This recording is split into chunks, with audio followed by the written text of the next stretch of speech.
Tianmo Palace stood majestically amidst the towering mountains, but a lament echoed. Even this spiritual medicine is useless. An old man bowed subserviently before the young master, his tone full of remorse. I apologize, young man. The young master, with silver hair and fiery red eyes, smiled faintly, reassuring that chi deviation was not easily resolved, but inwardly blamed himself for being a half-hearted disciple. The sight of the young master lying motionless on the bed was a painful reminder of his deteriorating health. It turned out that the young master was born with a damaged lower dantian, unable to cultivate inner energy, forcing him to use mystic arts to ascend to his current position, all to repay his master's kindness. Standing in the main hall, the young master pondered deeply.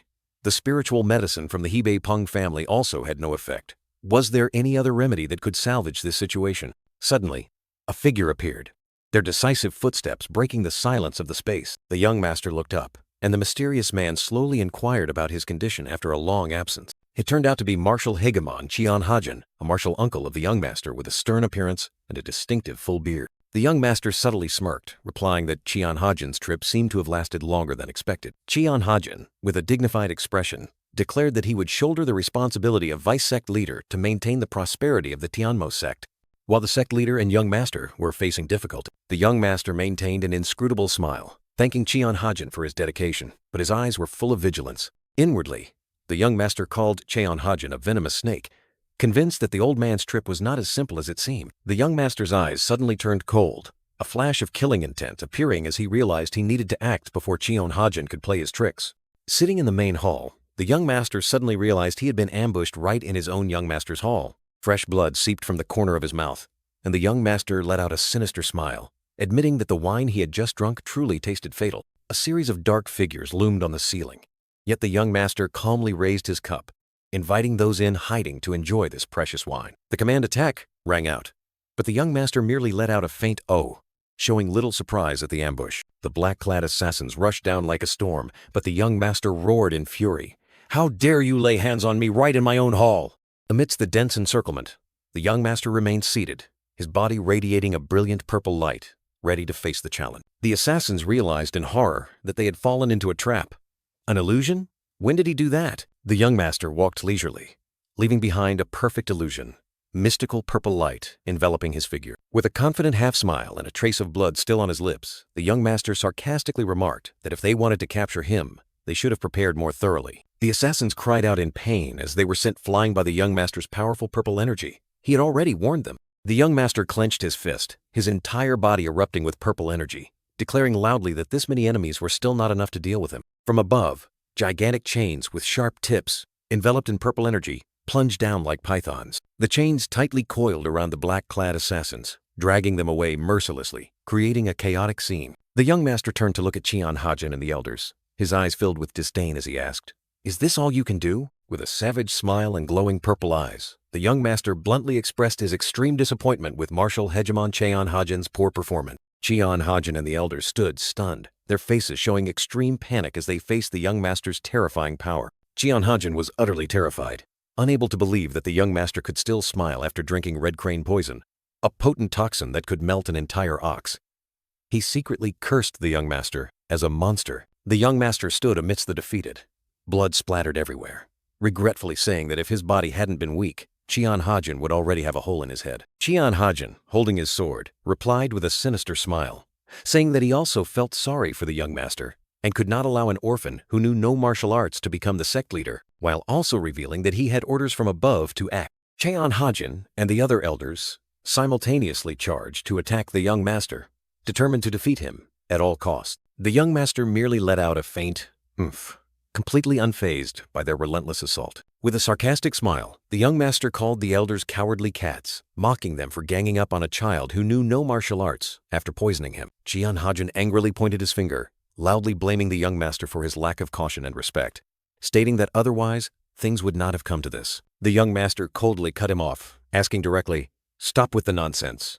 Who is the real mastermind?" Chian Hajin was stunned, stammering speechless, while the young master continued to expose the conspiracy, accusing him and the elders of selling out the sect to an outside faction, even suspecting them of harming his master. Chian Hajin roared in fury, energy surging and erupting from his hands, unable to believe that the young master dared to scorn him. Vice-sect leader Chian Hajin charged like an arrow, his entire body enveloped in a brilliant purple energy. determined to finish off the young master. The young master let out a cold smile, blood staining the corner of his lips, mocking that he had hit Chian Hajin's sore spot. With hands glowing with mystical energy, the young master sarcastically remarked on the price of the trust his master had placed in the traitor Chian Hajin. Chian Hajin unleashed a fatal attack, countless streams of blue energy tearing through the air and hurtling straight towards the young master. The young master skillfully dodged, his figure gliding like an illusion, easily passing through the shattering energy stream. Chian Hajin grandly declared that he would personally finish off the young master, citing their martial family relationship and the young master's position.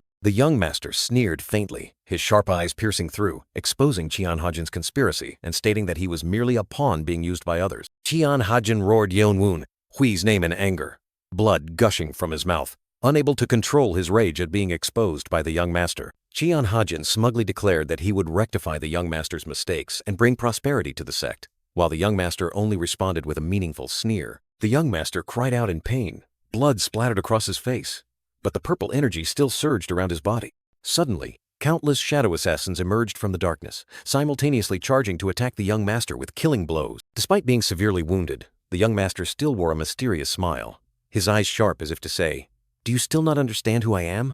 The young master stood tall despite everything, questioning Chian Hajin and the elders that even after all their scheming, they still didn't understand his true nature. The young master looked down at Chian Hajin, lying prostrate on the ground, mocking that even in his final moments, he still only knew how to boast. Chian Hajin's eyes widened in horror, unable to believe the scene unfolding before him. An ancient sword with a glowing red gem on its hilt appeared, causing Chian Hajin to exclaim in astonishment, "Molong sword?" Chian Hajin hastily reached out to stop him, not giving the young master a chance to cast any spells. The young master gripped the Molong sword, and the sword immediately erupted with a brilliant purple energy, its power shaking heaven and earth. Mystical energy surged from the Molong sword, enveloping the young master, transforming him into a powerful entity. Chian Hajin was utterly panicked, unable to comprehend when the young master had accumulated such a colossal amount of mystic power. The young master revealed that he had poured all his remaining mystic power into the Molong sword, a sword forged from the remains of the first Tianmo. He sneered, explaining why he hadn't counterattacked with mystic power against Chian Hajin's weak assaults. Chian Hajin frantically ordered the elders to quickly form a barrier and pour all their inner energy into defending. The Molong sword erupted with energy, a brilliant purple light spreading, and a cold declaration rang out. "It's too late." A dazzling light enveloped the entire main hall, engulfing the young master and all his enemies into oblivion. The elders screamed in despair as the terrifying energy swallowed them. Chian Hajin's eyes were dazed, his face distorted by extreme fear. He roared Yunwun, Hui's name in despair, realizing that everything was over. The majestic architecture of the Tianmo sect was shrouded in gloomy darkness, the sky above seeming to growl. A dazzling light spread outwards from within, showing the terrible destruction that had occurred inside the building. An earth-shattering explosion occurred, tearing open the ground and leaving a deep crater filled with residual energy. The young master lay slumped in the white snow, his body battered, telling himself that his life had always been a tragedy, but he never expected it to end this way. He looked up at the sky, white snowflakes falling, evoking a distant memory. The scene shifted to the past. The young master as a child, abandoned on a cold cliff, on a similar snowy day. Two strangers coldly abandoned the small young master in the snow, calling him a demon-possessed brat and showing no mercy. One of them sneered, threatening the young master never to speak of bad luck or demon possession again. The small young master, with sad eyes, listened to the taunts about his cruel fate. An orphan, demon-possessed, and with a congenitally damaged dantian. The boy picked up a stone, recalling that it was only because of his ability to see things others couldn't that he had been hated and treated poorly. A terrifying impact created a deep crater on the ground, marking the beginning of a turbulent flashback. In the past, a poor man was brutally beaten by a mob, who even mocked him after they had exercised. The scene shifts to an exhausted boy sitting and panting in the snow, clearly having fled a long distance. The boy's crimson eyes gleamed with hatred as he silently cursed his pursuers. The boy irritably snapped at the lingering ghosts and demons around him, demanding them to disappear from his sight. Suddenly, a voice remarked on his special eyes, causing the boy to look up in astonishment. The child recoiled in panic, unable to comprehend how this strange man could appear without him sensing any aura. The boy scrutinized the stranger, from his luxurious martial arts attire to his absurdly expensive sword. Realizing that this person had deliberately sought him out, the boy curled his lips into a bitter smile, challenging him to take his cursed eyes if he wished. The strange man calmly retorted, pointing out that the boy's resistance against a Wulin master like him was utterly futile. In despair, the boy intended to gouge out his own eyes. But the man's voice stopped him, asserting that those eyes were not a curse. "They are a blessing," he declared, explaining that children born with special spiritual roots like him would achieve extraordinary accomplishment. Yon Woon Hui recalled that the first warmth of human kindness he felt did not come from sweet words, but from the saving hand of that man. The master invited the boy to come along, and the poor child nodded without hesitation, tears in his eyes. When he learned the boy had no name, he decided to name him Yan Woon Hui, meaning radiant cloud. Back in the present, the heavenly demon young master collapsed in the snow, reminiscing about the place that had given him the will to live and absolute loyalty to his master. He painfully blamed his wretched body for causing his master to suffer chi deviation. Although his body had reached its limit, the young master was determined not to fall, because accepting death here would mean betraying his master. Knowing he had only one option left, he unleashed all his remaining energy in a blinding light. He decided to stake everything on the forbidden art of the Baihuo sect, Shenyuan Huizuan Yunming. This was an ancient, forbidden spell used to transfer the soul to another body to escape death. But the success rate was extremely slim. Utilizing the last mystical power from the fragments of the demon dragon sword, Yeon Woon Hui activated the forbidden art, leaving his fate to chance.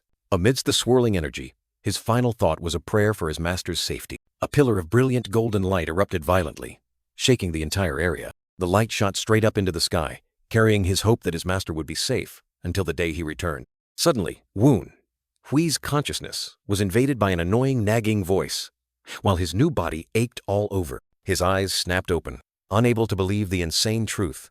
The forbidden art, Shenyuan Huizuan Yunming, had succeeded. A scowling woman stood looking down from above, roaring the name Tang Woon Hui and ordering him to get up immediately. The young master's soul staggered to its feet, secretly pondering the strange coincidence that this new body was also named Woon Hua. The woman furiously shrieked, swinging a wooden stick at him for his silence, which she deemed disrespectful. But she was stunned into silence when the boy's frail hand reached out, gently blocking the incoming stick. With a look of disdain, Woon Hui coldly asked Auntie to move away a bit because her breath was unpleasant. The woman was stunned, then erupted in anger, not expecting him to dare refuse her lesson and be so disrespectful. She angrily slammed the door shut, forbidding him from leaving the room until he knew where he had erred.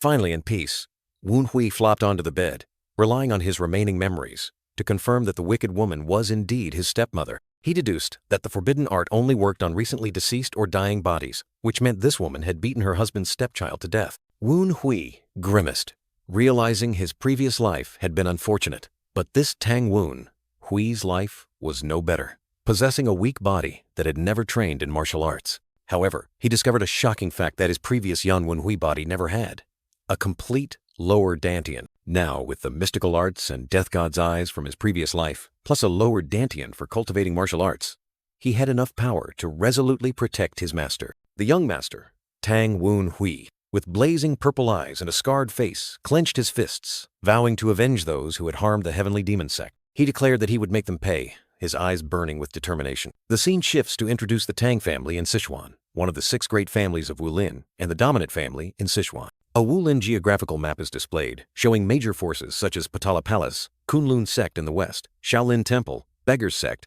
and 5 Poison sect in the south. To the north is the Central Plains, the front line against the heavenly demon sect, indicating the Tang family's opposing stance. Under the full moon, a group of mysterious figures with powerful auras stood facing a crowd of martial artists, creating a dramatic scene. The Wild Wind Squad appeared, a formidable force, with fallen warriors surrounding them. Leading the Wild Wind Squad was the Wild Wind Rampager, a powerful figure. He was Tang Hosan, a name that would resonate. Along with the Wild Wind Squad, Tang Hosan established a new family. That was the Jiulong branch of the Tang family, a powerful offshoot. This branch was located in Julong County, a commercial and strategic center of Sichuan, managed by Tang Hosan under the entrustment of the Tang Men sect master. Tang Hosan had 3 heirs, a complex family. The first 2 children were Tang Jiwa Yujin and Tang Yu Chang, children of his main wife Nam Sun Young. But there was an unexpected second child, born after a drunken night of Tang Hosan with a maid, and that was Tang Woon Hui, the illegitimate child into whom the young master had transmigrated.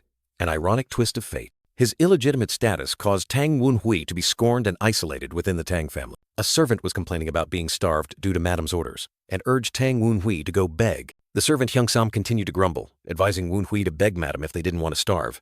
But Woon Hui remained silent. Hyung Sam kept nagging, saying that Madam would forgive him after punishing Woon Hui, but was suddenly choked by a powerful purple aura. Woon Hui merely waved his hand lightly, but Hyung Sam was sent flying far away, tumbling on the floor, demonstrating the young master's terrifying strength. Hyung Sam stood up in horror, unable to believe his eyes, stammering to ask Woon Hui how he dared to do that when he was just advising. Woon Hui stood upright, his mesmerizing crimson eyes warning Hyung Sam that if he continued, he would not be at peace. Hyung Sam was so frightened that he knelt down, begging Woon Hui for his life, promising never to forget the favor. Woon Hui coldly reminded Hyung Sam that he had treated his mother poorly and demanded him to understand his place. Hyung Sam trembled and nodded, swearing never to forget his debt to the young madam and the young master, promising to serve diligently. Woon Hui flashed a mesmerizing smile, his eyes glinting mischievously, ordering Hyung Sam to bring what he requested. Hyung Sam hastily bowed in obedience, promising to prepare it immediately. He hurried away, bowing respectfully, then disappeared behind the door.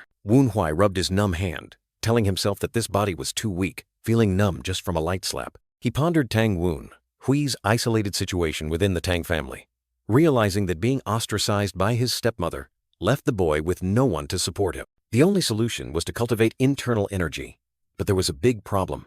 This body had already learned the Tang family's martial arts. His master's 9 swords of the heavenly demon martial art was demonic cultivation, which could not be cultivated simultaneously with the orthodox martial arts of the Tang family. With the 1,000-year history of the heavenly demon sect, there must have been disciples from the Tang family who joined. He decided to use his upper dantian to recreate the heavenly demon scripture repository in his mind, a virtual space containing memories and information about techniques. His eyes glinted sharply, preparing for this bold move. Fortunately, not many memories were lost after using the forbidden transmigration art, and he found the most suitable technique. That was the poison dragon essence art, a unique cultivation method. This cultivation method was created by a poison expert of the Tang family, who was expelled and joined the heavenly demon sect, replacing demonic qi with poison qi for cultivation. Chian Hajin, the vice sect master, roared in chains, questioning the heavenly demon young master if he was insane to dare imprison him to this extent. The other elders were also chained, screaming for the young master to remove their shackles and asking if he feared their revenge.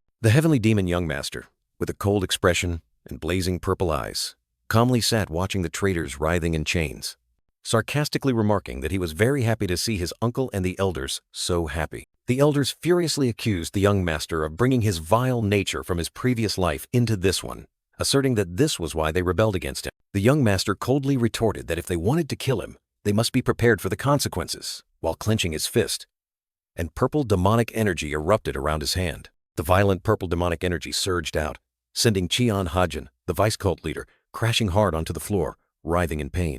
Despite being tortured, Chian Hajin still managed to lift his head, his eyes filled with horror and confusion, as the young master asked if he knew his supernatural abilities. A gigantic, ferocious spirit with glowing red eyes and sharp horns materialized behind the young master, making Chian Hajin realize in horror that it was the underworld Soul King. The young master stood tall, his purple eyes blazing brightly amidst the demonic energy, causing Chian Hajin and the elders to wonder in shock if his power had always been so terrifying. The young master continued to mentally torment Chian Hajin, saying that if he remained a mere spirit, he would not be able to reincarnate, making him gnash his teeth in anger. Chian Hajin tried to bargain, saying that he knew the information the young master needed and would reveal it if he would, but he was coldly cut off by the young master. Chian Hajin was stunned, not understanding what the young master meant when he said he didn't need his information. The young master calmly replied that he had many ways to obtain information, while an ivory white pill, glowing,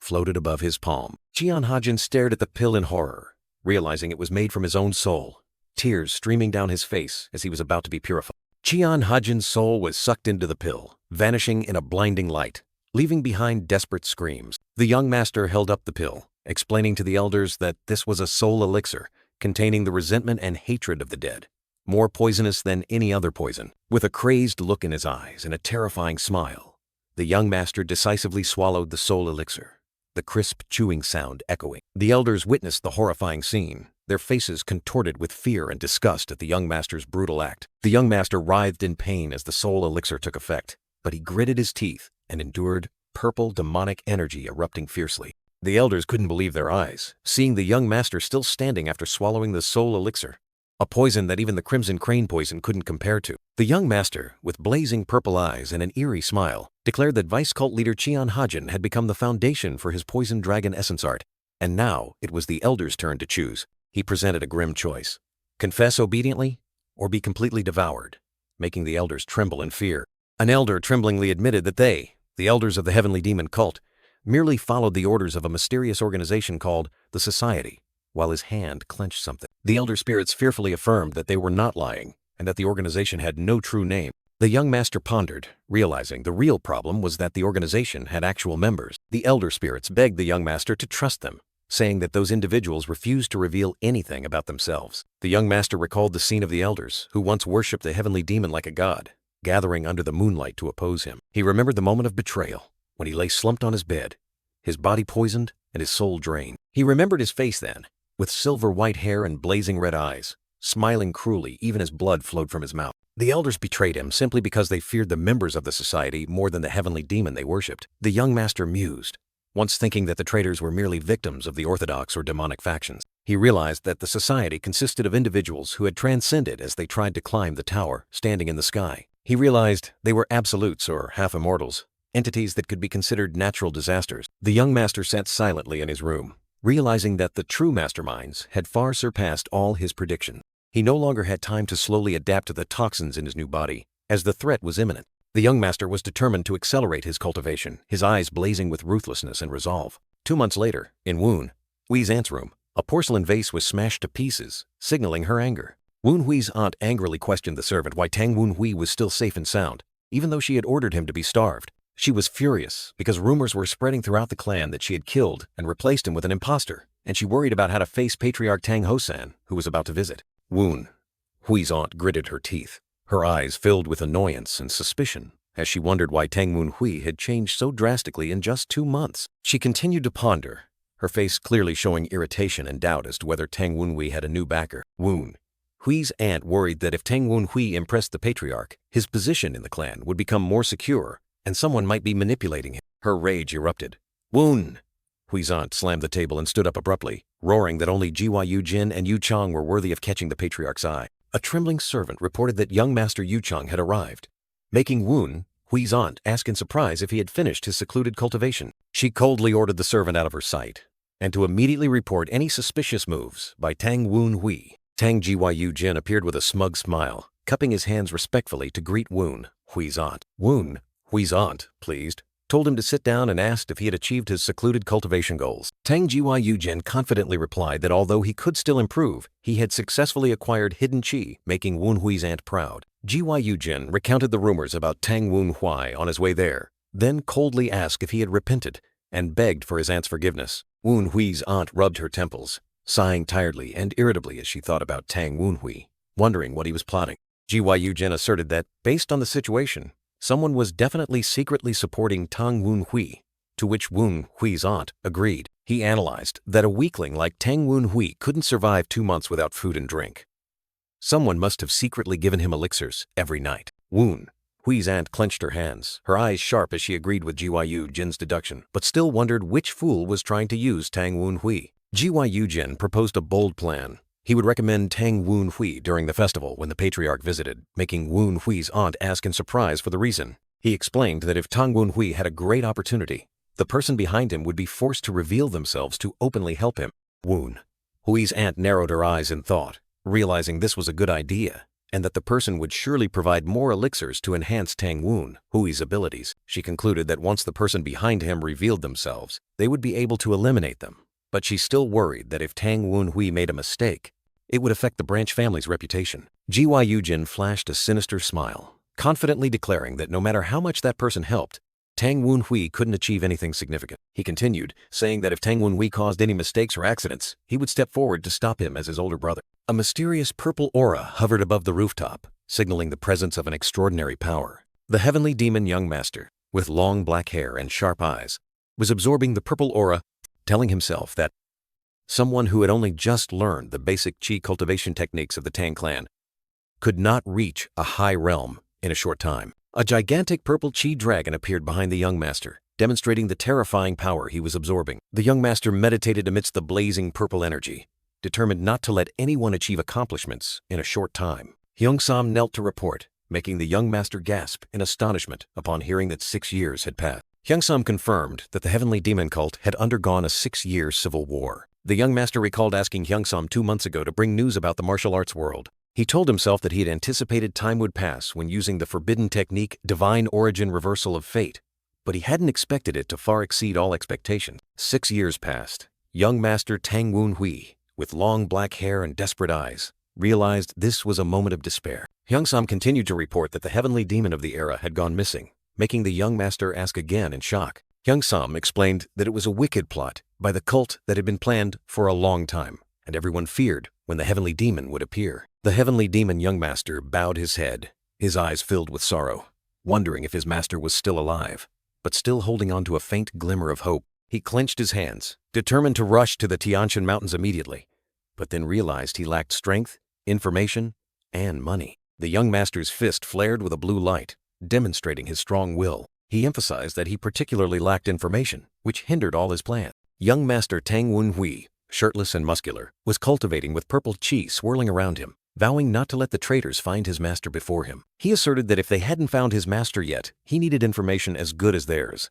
and knew that the 9 Branches division was about to be visited by Dark Sovereign Tang Moon-hyuk. Dark Sovereign Tang Moon-hyuk, the patriarch of the Sichuan Tang Clan and one of the 10 great masters of the world, appeared with an imposing aura. A rumor spread that the Dark Sovereign would establish a new special martial arts unit, and the young master hoped to join it to utilize the Tang Clan's information network. Young Master Tang Woon-hui was enjoying a snack, listening to Bighu report on the outside situation, especially Tang Yu, Chang's return. He curiously asked Bighu if there was any information about the Dark Emperor's whereabouts, while Bighu mentioned that Tang Yu Chang had completed his secluded cultivation. Bighu warned the young master that Tang Yu Chang and his mother, Woon Hui's aunt, were plotting to harm him. Woon Hui flashed a sinister smile, his eyes sharp as he heard that Nam Gong San Yong and Tang Yu Chang were opposing him, then coldly ordered Bighu to elaborate. The young master deduced that they wanted to use the Dark Emperor's visit to set a trap and ruin him. He crossed his arms, listening as Bighu confirmed that they believed someone was secretly supporting him. Woon Hui sneered, realizing his opponent had laid out all the plans himself, and even though their purpose was to humiliate him, they inadvertently revealed an opportunity to join the special unit. Suddenly, a knock sounded at the door. Hyung-sam announced his presence and was granted permission to enter by the young master. A steaming bowl of medicine was placed on the table, making the young master wonder about this mysterious liquid. Hyung-sam tremblingly explained that this was a tonic sent by the grandmadam, Woon Hui's aunt, for him to recover his health, which surprised Woon Hui. The young master sneered contemptuously at the old witch's overly obvious trick, but still motioned for Hyung-sam to put the bowl down. Hyung-sam, panicked, stammered that he had to supervise the young master drinking the entire bowl of medicine as ordered. Woon Hui decisively drank the entire bowl of medicine, thinking to himself that this might be a madness poison, but it would be useless against someone who had cultivated the poison dragon essence art like him. The young master's eyes flashed with a strange blue light as he analyzed the ingredients. White mountain grass, soul-burning branch, a small amount of madness poison, and also 5-star powder, an extremely precious item. He understood the dual purpose of the medicine, restoring vital energy if used sparingly, but becoming a mind-destroying poison if abused. With sharp, cold eyes and a surrounding green aura, the young master revealed another terrifying ingredient.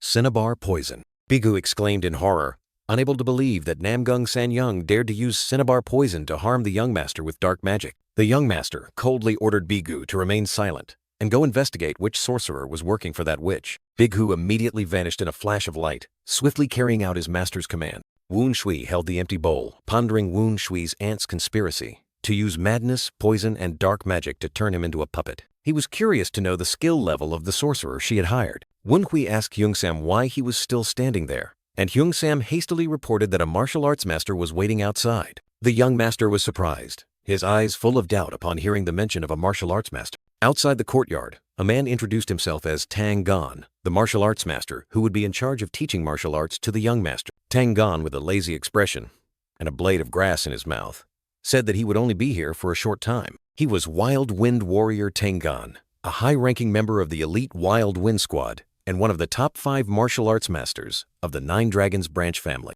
A humorous image showed Tang Gon yawning widely, revealing that he was a homeless old man who only accepted this job because he didn't want to participate in event preparations. Tang Gon explained that he was only tasked with looking after Woon Shui for 4 days before the clan leader arrived, and he accepted only to avoid preparation. Woon Hui, in a chibi moment, realized the malicious intent of Woon Hui's aunt. He understood that she wanted to create a facade of concern by sending a martial arts master, but in reality, it was to humiliate him with dark magic in front of the clan leader. The young master, with sharp eyes, directly asked Tang Gon what he would teach him. Tang Gon, still chewing on the blade of grass, replied that he would teach a martial art chosen by the Grand Madam. Woon Hui asked in surprise, "Chosen?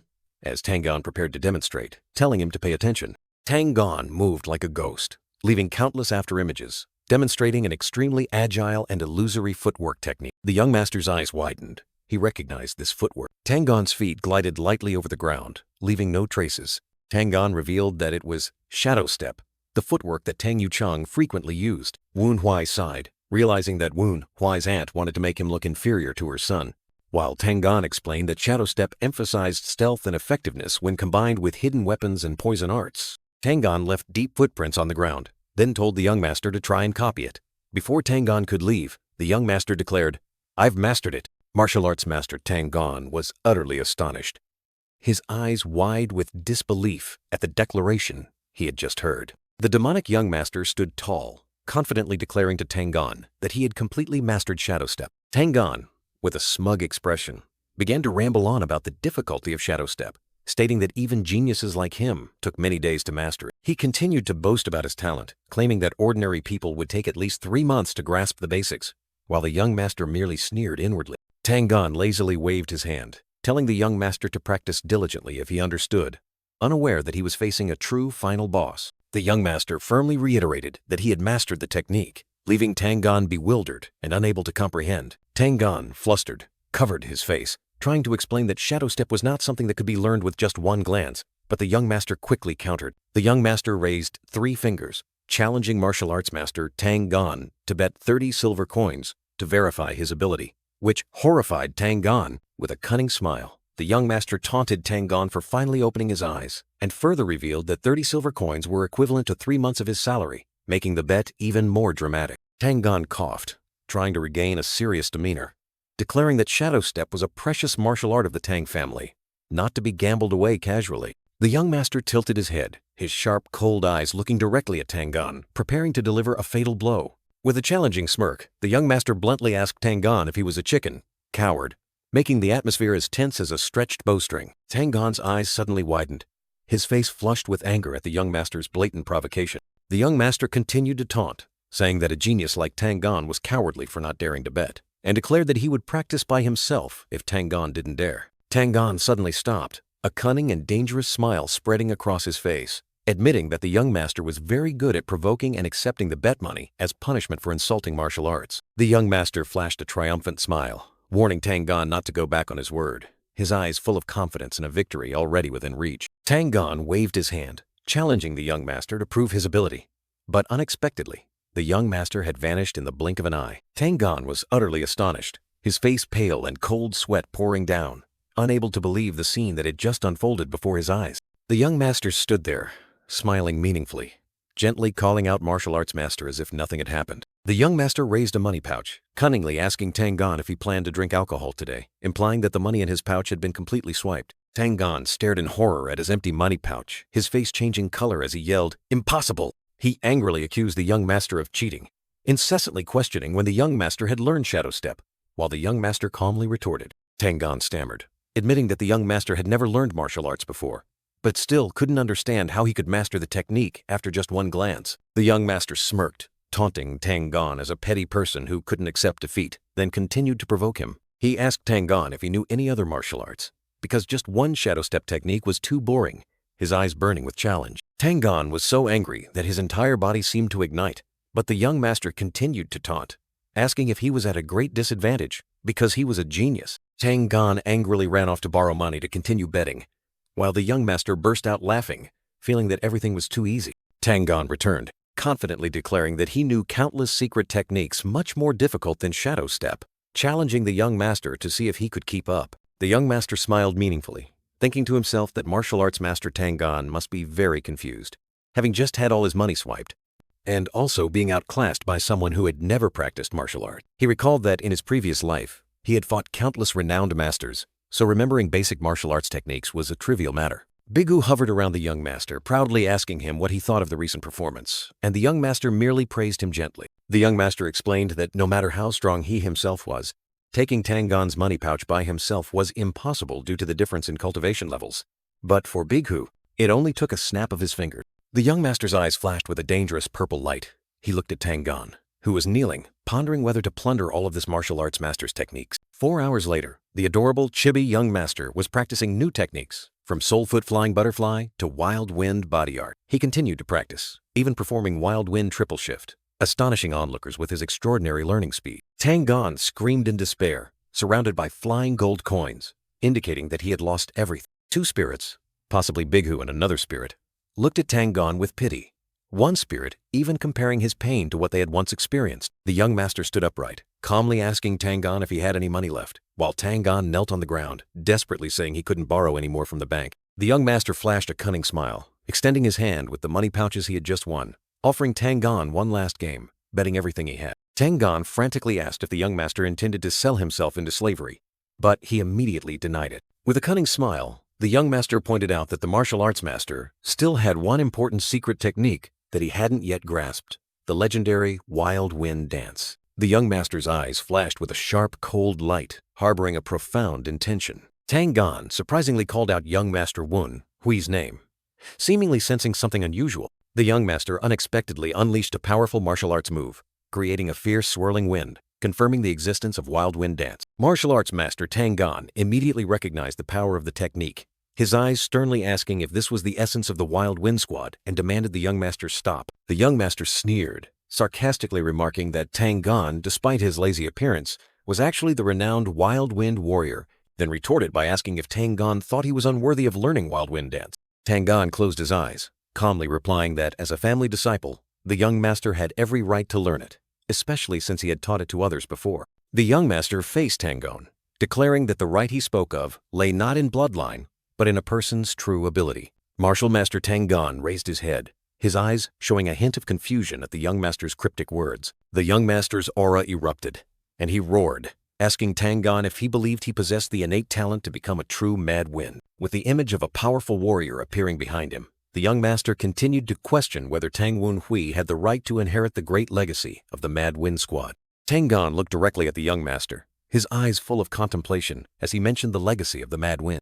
A scene of a ruined battlefield appeared, where broken swords and piled bodies served as a reminder of a tragic defeat that had once occurred. Before a magnificent building, many people knelt in silence, as if the wind had stopped blowing after the tragedy. Tang Clan sat alone with his back turned, his gaze distant towards the horizon, secretly wishing that one day the mad wind would rise again. The young master stood tall, his eyes sharp and cold, revealing that Tang Clan had buried the Mad Wind legacy for 2 decades, and it was surprising that these words came from the weakest among the Mad Wind Squad captain's successors. Tang Clan looked at the young master, admitting that the Mad Wind legacy had touched his heart, but still found it difficult to accept the challenging words from him. The young master looked annoyed, stomping his foot as if to dispel the rising discomfort. The young master questioned Tang Clan, asking if 4 hours ago he had requested to be taught the Mad Wind Dance for inheritance.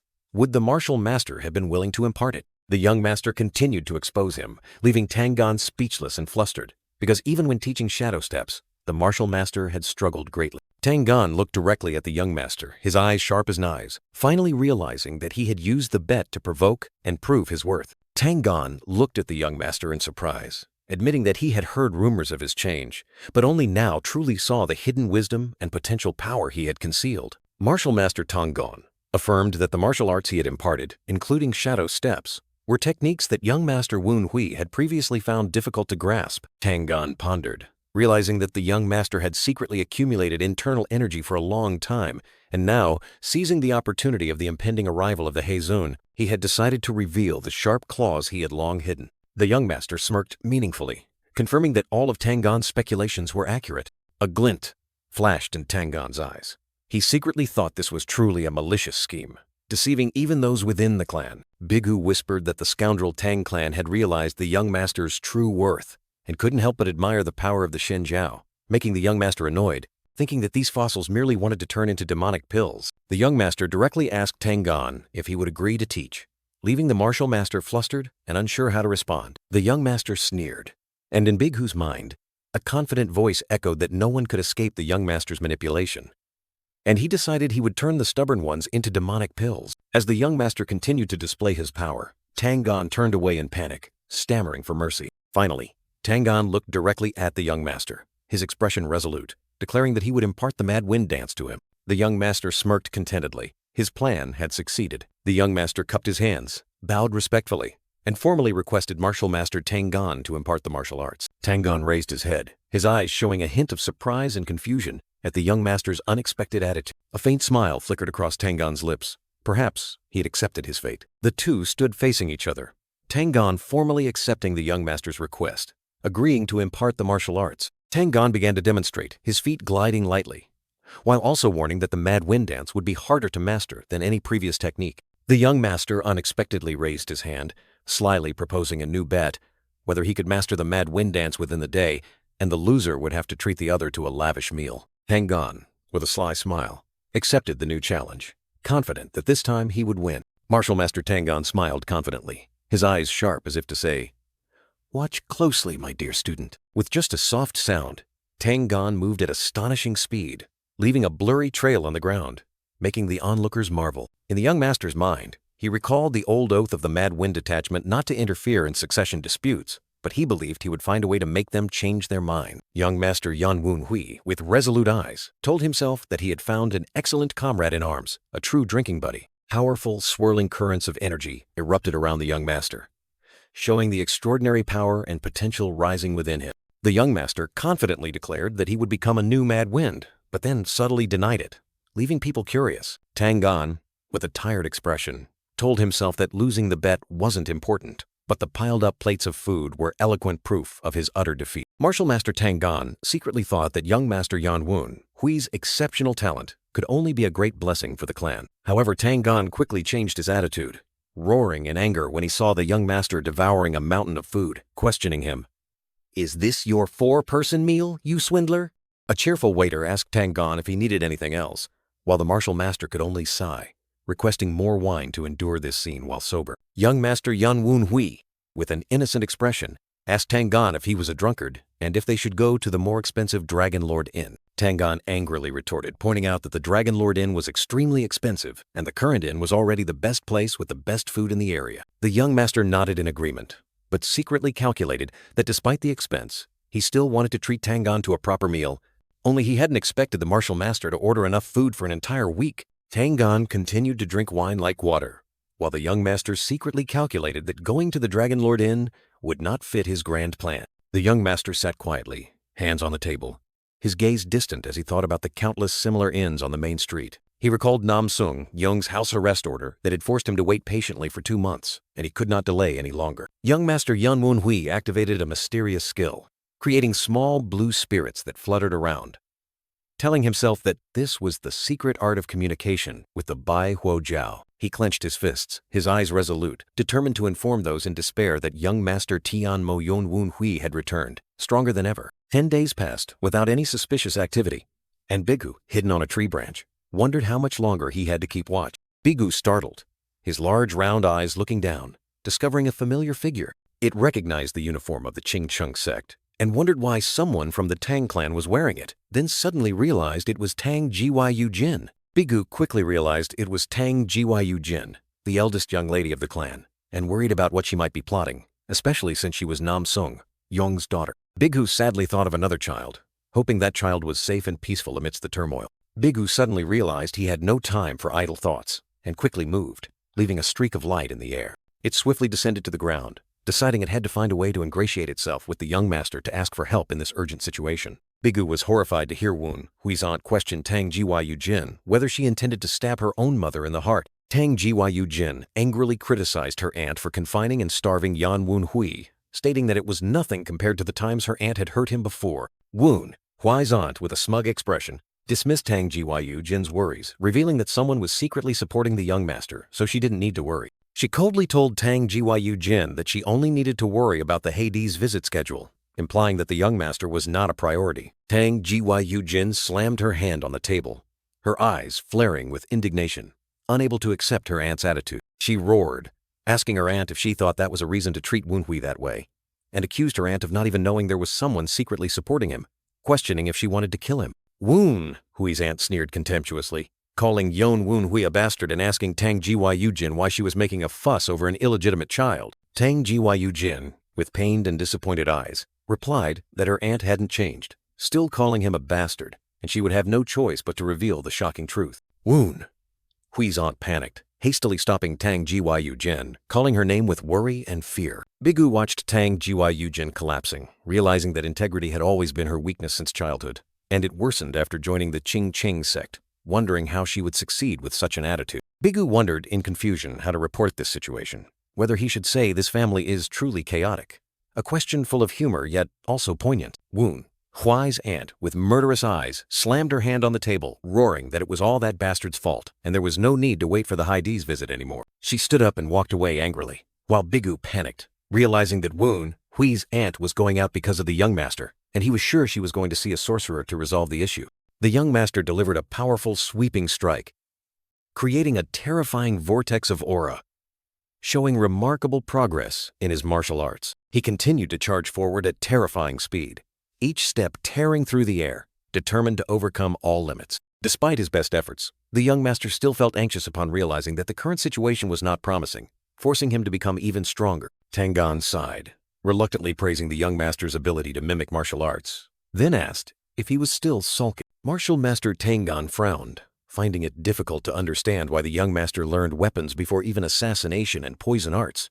While the young master secretly cursed the Tang Clan for being too old-fashioned, the young master smiled smugly, revealing that the Mad Wind dance was also a part of Tang martial arts, explaining why it was divided into many parts. Tang Gan was astonished, not expecting the young master to have realized the secret behind this technique so early. The young master arrogantly questioned Tang Gan back, claiming to be an extraordinary student who learned one thing and understood 10, prompting the martial master to advise him to learn humility. In the mindscape, a martial arts master was demonstrating techniques, illustrating how many sects tried to display their martial arts understanding through complex form. The movements of a characteristic technique often became unnecessarily complex, like petals fluttering in the void. In contrast, the Tang Clan is famous for assassination and poison arts, two types of martial arts that specialize in tools and do not emphasize form. Therefore, the Tang Clan's martial arts are divided into many parts, allowing them to switch flexibly between weapons without interruption. Although the Tang Clan's martial arts are not flashy, they are extremely practical, just like how the young master is practicing with a staff under Tang Gan's guidance. The young master affirmed that the Tang Clan's martial arts system is the foundation for effective assassination and poison use, but he had a different purpose. He revealed that his master's 9 demon swords was also a technique divided into many parts, astonishing Tang Gan.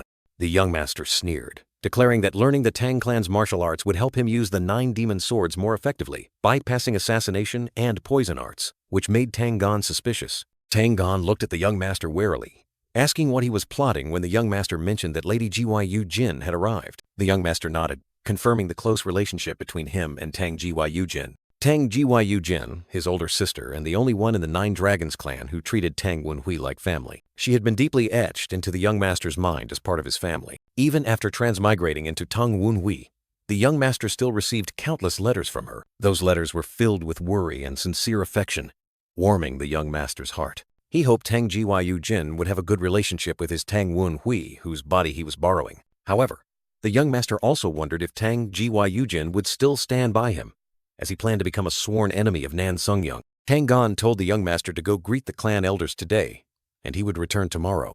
The young master smiled meaningfully, agreeing to Tang Gan's suggestion. Tang Gan noticed the young master had his own plans, asking if it was what he had mentioned earlier, and if he would start today. The young master flashed a sinister smile, declaring that he had already begun, sending shivers down Tang Gan's spine. In another room, Woon, Hui's aunt, was asking a servant about the young master's persistent efforts in concocting medicine over the past 10 days. The servant knelt, trembling as he confirmed it was true. Woon, Hui's aunt coldly praised the servant and rewarded him with a pouch of money. After the servant left, Woon, Hui's aunt, called Mu Young, preparing to entrust him with a new task. Mu Young, a loyal subordinate, knelt and asked Woon, Hui's aunt, if he only needed to take care of the young master. Woon, Hui's aunt, coldly ordered Mu Young to continue poisoning the young master, ensuring the madness poison had deeply permeated his body. She was confident that even if someone tried to detoxify him, the young master would hardly recover completely before the Black Emperor's visit. Woon, Hui's aunt, mused that although Tang Gan was sent merely for show, he was putting his full effort into teaching, something that even she took 8 days to learn a single shadow step move.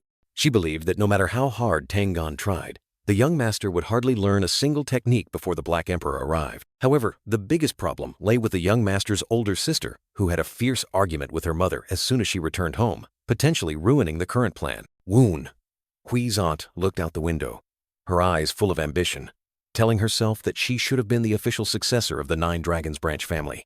not Tang Jin. Woon Hui's aunt gnashed her teeth in anger, wondering if the young master had gone mad from the poison or if this was part of the plan of someone behind him. She cautiously held the letter, worried that it might contain a type of poison that would make her lose control upon opening it, a trick not uncommon in the Tang Clan. After a thorough inspection, Woon Hui's aunt realized the letter had no special mechanisms. It was just an ordinary letter, so this was nothing more than a blatant provocation, making her even more furious. The young master sent an arrogant challenge, wishing to recreate their awkward sibling relationship through a martial arts contest. Woon Hui's aunt sneered, realizing the young master was trying to use tricks to take advantage of her. She decided to turn the young master into a stepping stone to rise, asserting her position in the clan. Woon Hui's aunt coldly ordered Young Sam to deliver a reply letter, refusing the young master's challenge. Young Sam obeyed, bowing his head to receive the order, his face filled with fear. An hour later, the young master sent another new letter, containing only 2 words, scared, which made Woon Hui's aunt frown. She concluded that the young master would continue to send provocative letters, and ordered all letters from White Pavilion to be rejected. The next morning, the young master sent another letter, this time even more blatant with a huge scared, making Woon Hui's aunt boil with rage. She roared, ordering the messenger to go to White Pavilion, her eyes blazing with fury. Woon Hui's aunt furiously yelled, accepting the duel for noon tomorrow at the second training ground, vowing to shove his head into a latrine pit to wash away the humiliation. Young Sam hesitantly relayed Woon Hui's aunt's aggressive acceptance of the challenge to Tang Yuchang and the young master. The young master smirked mysteriously when Tang Yuchang wondered why Woon Hui's aunt had accepted the challenge after refusing multiple times. The young master smiled sinisterly, asking Tang Yuchang if she intended to stop him, his eyes full of provocation. Tang Yuchang winked playfully, replying that she wouldn't stop him because this would be the most entertaining duel she had ever witnessed. The young master clenched his fist, his eyes flashing with cruelty as he declared he would fight with his beloved older sister, but only enough not to kill her. A cry of astonishment rang out, announcing that Tang Yuchang was dueling Woon Hui, creating a shocking event. Tang Yuchang was horrified, turning to look at the man beside her, who had just called her big sister, her face full of confusion. That man furiously roared that the young master had provoked him first, and if there was any problem, they should go find the young master to resolve it. Tang Yuchang was stunned, unable to believe that Woon Hui would be so actively provocative. She rushed to White Pavilion, sensing a powerful aura of death and demonic energy engulfing the place. Stepping inside, Tang Yuchang became even more certain of the presence of these terrifying auras, a sense of unease welling up. She noticed many traces of death qi and poisonous qi that had stained the entire room, like a deadly warning. Tang Yuchang was astonished, feeling that this place was like the poisoned internal organs of a martial artist, a chilling sight. A gigantic phantom with glowing purple eyes appeared behind Tang Yuchang, startling her with fright. She realized in horror that it was demonic qi engulfing everything, an unbelievably evil power.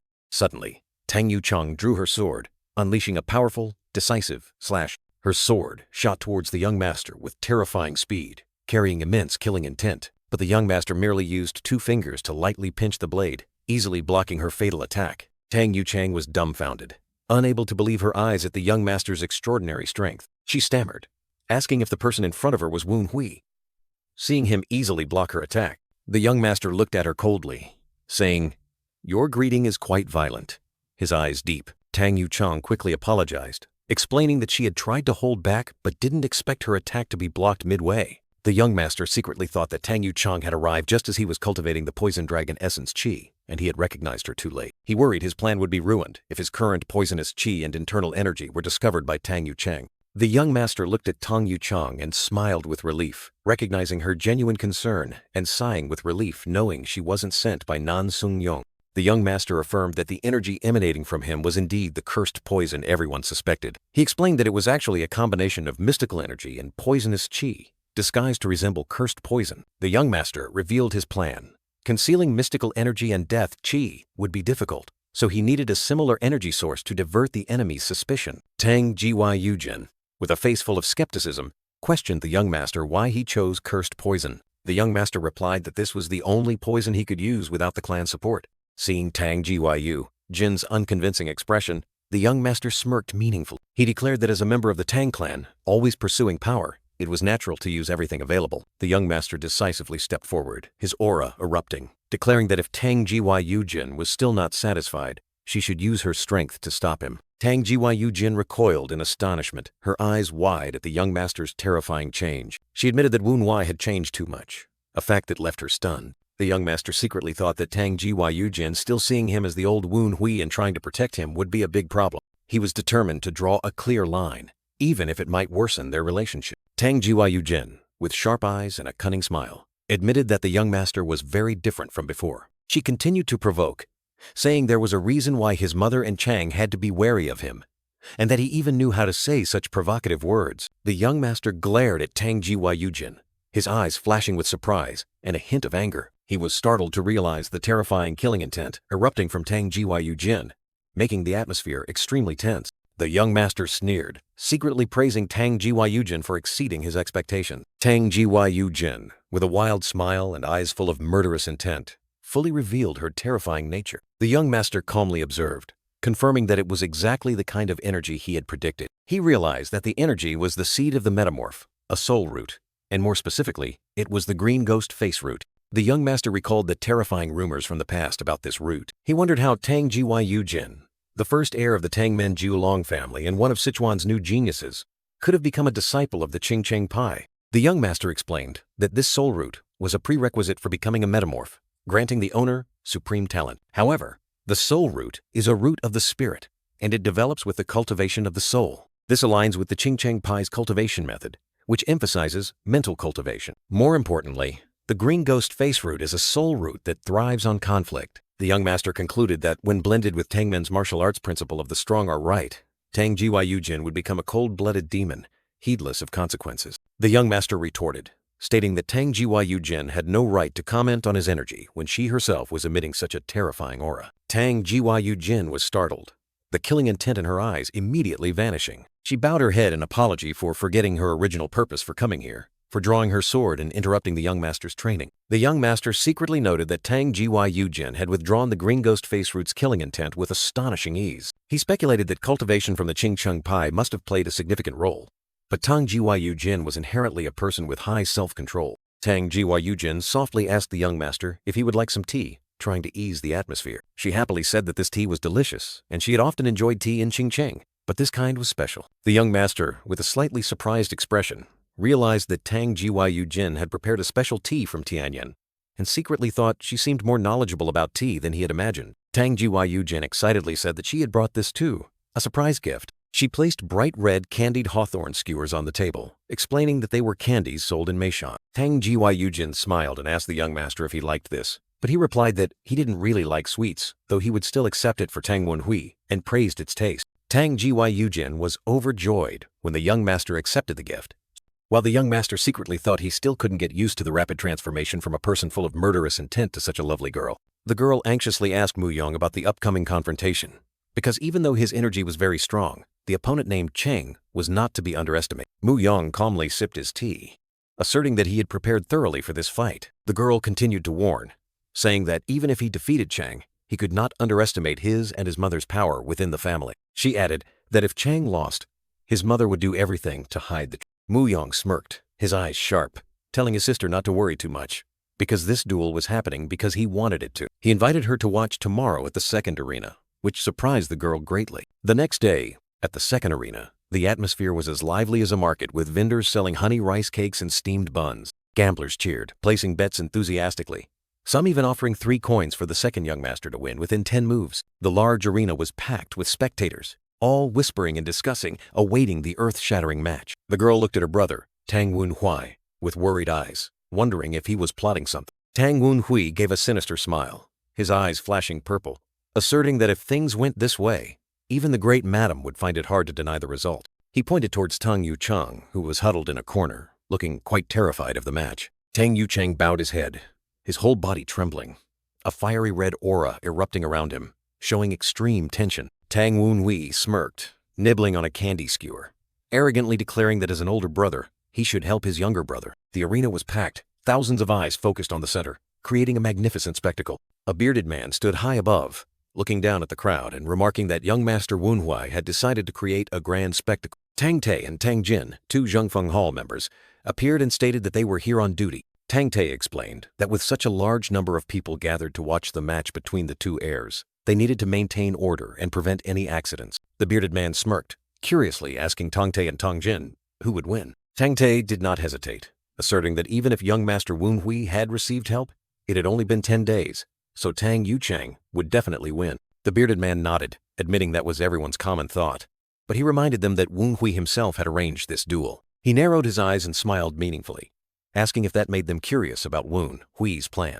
Meanwhile, Tang Yuchang still trembled with his head bowed, provoked by another person who called him nothing but a brat. That person continued to mock, saying that Wu Hui had spread news of the duel and even allowed the Storm Warrior to open the gates for everyone to watch. He contemptuously suggested that this was at most a match for Tang Yuchang, the illegitimate brat, to return to his rightful place. Tang Yuchang lifted his head, his eyes full of anger and tension, asking that person why he was provoking him. That person continued to provoke, asking Tang Yuchang if he was worried because he didn't have the great madam by his side, if it was because he was a mama's boy. He laughed mockingly, saying that Tang Yuchang should go find the great madam to come with him, and he would wait. Tang Yuchang gritted his teeth, his face flushed with anger, yelling and asking that person where he had learned to speak so vulgarly. That person continued to tease, saying that mama's boy only listened to kind and polite words. Tang Yuchang sprang to his feet, trembling with rage, roaring at that person to stop. His eyes were bloodshot, full of murderous intent, showing that his anger had reached its peak. Tang Yuchang charged straight onto the arena, creating a blazing red streak, determined to confront. He roared furiously, challenging Tang Wu Hui to appear and swearing to tear his filthy mouth apart. The crowd whispered, surprised to see the third young master Tang Yuchang step out first.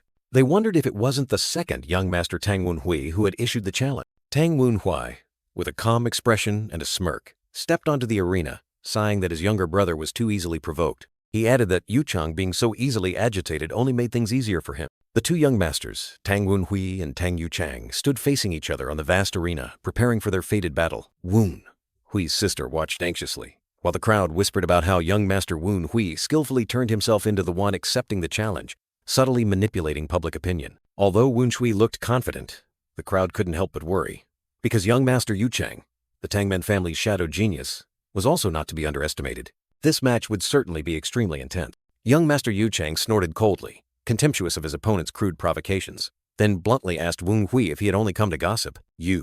Chang's fist clenched, his eyes showing extreme anger, signaling an impending storm. Yuchang sneered maliciously, declaring that he would start the match immediately, while asserting that all of his opponent's tricks were useless. Before he finished speaking, Yuchang lunged like an arrow, launching a surprise attack that made Wu Hui flinch and dodge in a flash. A thick cloud of smoke suddenly erupted, engulfing the entire arena, causing the crowd to panic and unable to see anything clearly. Wu Hui calmly realized that his opponent had used a smoke bomb, but he secretly judged that using shadow qi in such an open space was not a wise tactic. However, Wu Hui was also surprised that Yuchang did not rush to attack recklessly, as he had predicted. And then, just as Wu Hui was still thinking, Yuchang suddenly appeared from behind, launching a sneak attack, true to the Tangmen style. Wu Hui was astonished to realize that Yuchang was using shadow step, a lightning-fast, unpredictable movement technique. Wu Hui gave a sinister smile, provoking Yuchang by reminding him that Tang Gan himself had taught him shadow step. Wu Hui continued to taunt, asking Yuchang if he had forgotten this, further infuriating his opponent. Yuchang gritted his teeth, unable to believe that Wu Hui had mastered shadow step. But he still did not forget to utter contemptuous remarks about his opponent's origins. He roared, declaring that Yingbu was merely an auxiliary technique, and he would show Wu Hui the true power of Ying Qi. Chang's eyes blazed with killing intent, determined to display his full might. Immediately, an extremely powerful surge of Ying Qi erupted from Yuchang, enveloping him in a dark aura. Wu Hui calmly observed, realizing that Ying Qi was a supreme stealth technique, making it difficult for opponents to detect him with both sight and hearing. He nodded, understanding why Yuchang was dubbed the genius of shadows, and admitted that detecting an opponent in this smokescreen with the naked eye was extremely difficult. However, a smirk briefly appeared on Wu Hui's lips, hinting at his absolute confidence that he still had an ace up his sleeve. Yuchang lunged like a ghost, unleashing lightning-fast attacks, surrounded by a deadly purple-black surge of Ying Qi. He continuously launched relentless attacks, while Wu Hui remained steady, his eyes filled with calculation. Each of Chang's strikes tore through the air, creating brilliant purple streaks of light, but Wu Hui skillfully dodged them. He moved and attacked ceaselessly, creating a deadly dance of shadows and speed. Every strike carried immense killing intent, revealing Chang's extreme rage. In that moment, Chang's eyes flashed with purple light, and he confidently declared that Wu Hui's Ying Qi could not deceive his Ziyan. He was even more confident, stating that even without Ziyan, he could easily sense Wu Hui's position thanks to the strong killing intent emanating from his opponent. In the stands,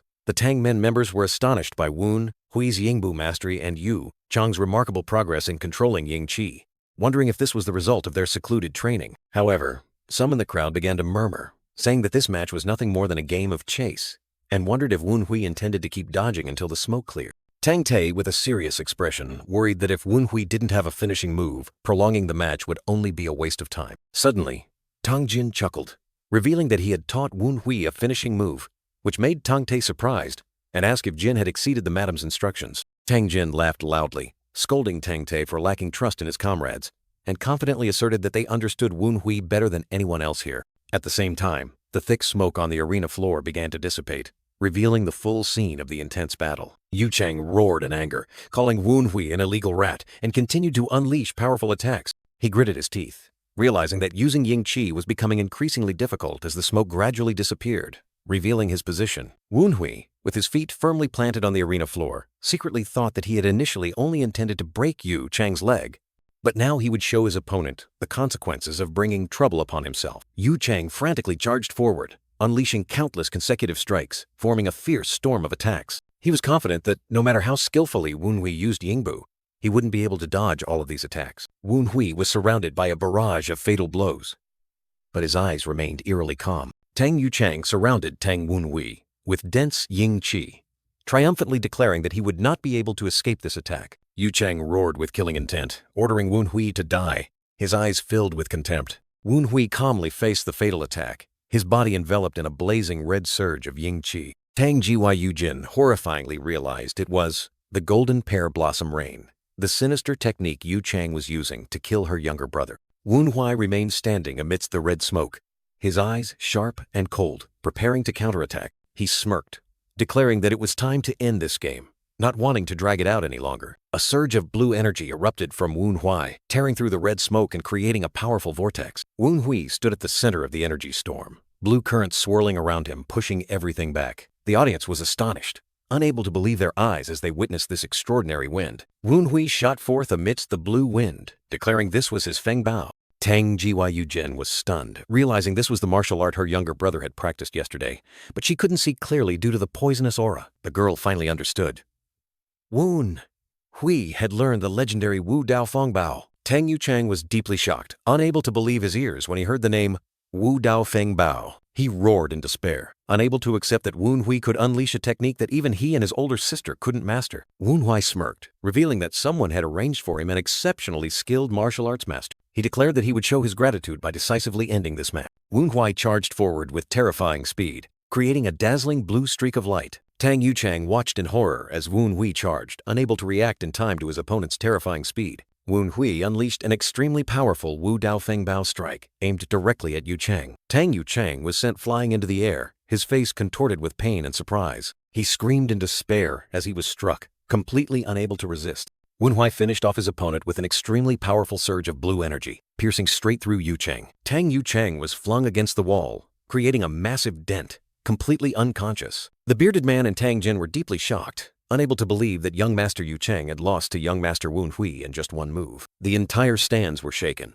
the crowd buzzing with discussions about Tang Wen Hui's unexpected and overwhelming victory. Tang Jin and Tang Te discussed, astonished that Wen Hui knew Wu Dao Feng Bao, and Tang Jin confidently stated that he had taught him the finishing move. Tang Te irritably told Tang Jin not to underestimate this, as it was an extremely powerful technique. The bearded man asked for everyone's opinion, wondering if Wen Hui's wind aura was different from what they had ever seen. Tang Te and Tang Jin were astonished to realize that Wen Hui possessed talent in Feng Qi exactly like the clan head. Tang Jin remarked that although more time was needed, Wen Hui creating Feng Bao in just 10 days proved his innate talent. Tang Jin expressed high expectations, as Wen Hui had declared he would inherit the Feng Bao team. Wen Hui remained standing in the middle of the arena, surrounded by the blue wind, leaving the crowd astonished. Wen Hui turned to look at his older sister, his eyes full of challenge. He smirked, provocatively, asking if his older sister wanted to spar with this inferior younger brother. Tang Gyu Jin was utterly surprised by her younger brother's unexpected challenge.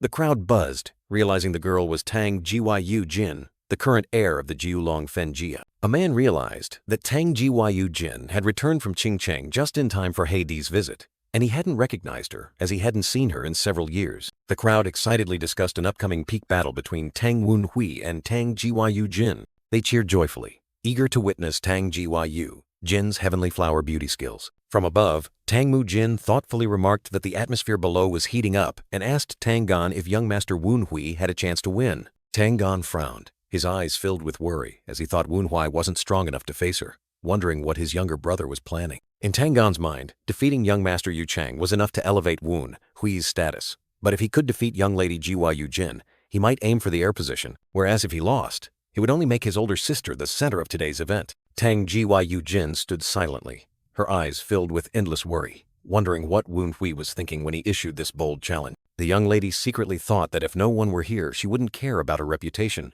but with so many eyes watching, backing down now would tarnish the family's prestige. An evil voice echoed in Tang Gyu Jin's mind, mocking her hesitation and urging her to be true to her surging fighting instinct. Tang Gyu Jin gritted her teeth, trying to push away the dark thoughts, resolute that she must prioritize Woon Hui's safety over the family's reputation. Tang Woon Hui looked at his older sister with a puzzled expression, asking what she was thinking about so intently. Young Master Woon Hui flashed a confident smirk, reassuring his older sister that this was just a friendly match and advising her to enjoy it. Tang Gyu Jin turned her back, her gaze distant, as if wondering if she could truly enjoy this match, having suppressed so much for so long. The two siblings stood facing each other on the martial arts stage, the atmosphere tense like a taut string, signaling an imminent fierce battle. Cheers erupted throughout the arena as young lady Gyu Jin stepped onto the martial arts stage, officially accepting the challenge. Tang Gyu Jin's decisive footfall struck the arena floor, creating a dull thud, signaling the start of the spar. Tang Gyu Jin bowed in salute, introducing herself as the heir of the Tang men's Julong Fanjia and a disciple of Qing Gong, also revealing that she had cultivated Yi Chi Tiandi and Jian Chi Lei Dian for 5 years. The young lady continued to bow, humbly mentioning the title Heavenly Flower Beauty bestowed upon her by the martial arts world, and expressed her desire for a fair spar. Tang Woon Hui also returned the salute, introducing himself as the second young master of the Julong Fanjia, a disciple of Meng Feng Wuxi Tang Gan, and having mastered Wu Dao Feng Bao, while also provoking his older sister not to hold back. The crowd erupted in excited cheers, confirming that the historic duel between the two siblings had officially been set. Tang Woon Hui looked at his sister, noticing the excitement surging within her, and exclaimed, "Sister, you seem very happy." Tang Gyu Jin flashed a chilling smile, her eyes gleaming with a hint of madness as she admitted it had been a long time since she felt such extreme excitement. Tang Woon Hui was slightly surprised by his sister's excessive exhilaration, while Tang Gyu Jin continued to smirk, her expression like a predator who had found its desired prey. Tang Gyu Jin's hand tightened around the sword hilt, signaling her readiness for a no-holds-barred battle. Tang Gyu Jin stood tall, her entire body exuding an oppressive aura, the sword in her hand seemingly ready to devour everything as she declared that her younger brother wanted to duel his sister. Tang Woon Hui was no less, his aura erupting with a surrounding blue energy, ready to face the challenge. Young Master Woon Hui flashed a challenging smile, his sharp gaze fixed on his sister. "Sister, are you ready?" Tang Gyu Jin's eyes gleamed with an eerie purple light, and she replied with fervor, "Oh, of course." Then, both erupted with their auras, charging at each other with terrifying speed, the air seemingly about to explode as the battle officially began. Tang Woon Hui smirked mischievously, teasing his sister by asking if she could give him a 3-second head start. Tang Gyu Jin launched a lightning-fast attack, creating countless after-images that forced Woon Hui to struggle in defense. The two siblings faced each other at close range, their sword chi clashing fiercely. Tang Woon Hui suddenly realized this was the same technique his sister had used to block his sword yesterday. Tang Gyu Jin continued to charge with astonishing speed, unleashing sword strikes like a storm, declaring that she could swing her sword with all her might. Tang Gyu Jin's foot delivered a powerful kick, creating a swirling vortex of chi. Tang Gyu Jin launched a surprise attack, smirking as she repeated Woon Hui's words, that he told her not to hold back and to enjoy the fight. Tang Woon Hui was astonished by his sister's terrifying speed.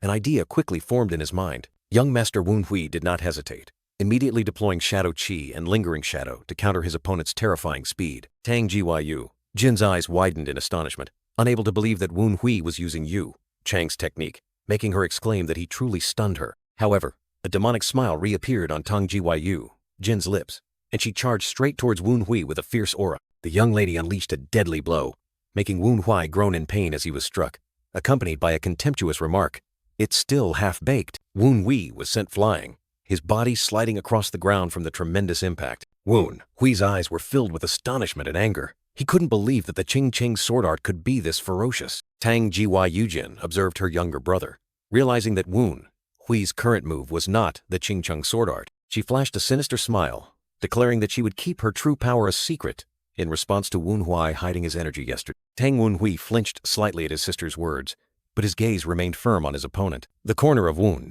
Hui's mouth curved into a confident smirk, and his body began to erupt with a powerful surge of energy. Young Master Wu Hui's aura exploded, his eyes blazing as he declared he would display his full power. A dark, ominous chi surged, transforming into the image of a fierce black dragon surrounding Wu Shui, demonstrating the powerful black dragon release skill. Tang Jin was utterly thrilled, a radiant smile on her face as she witnessed her younger brother reveal his true power.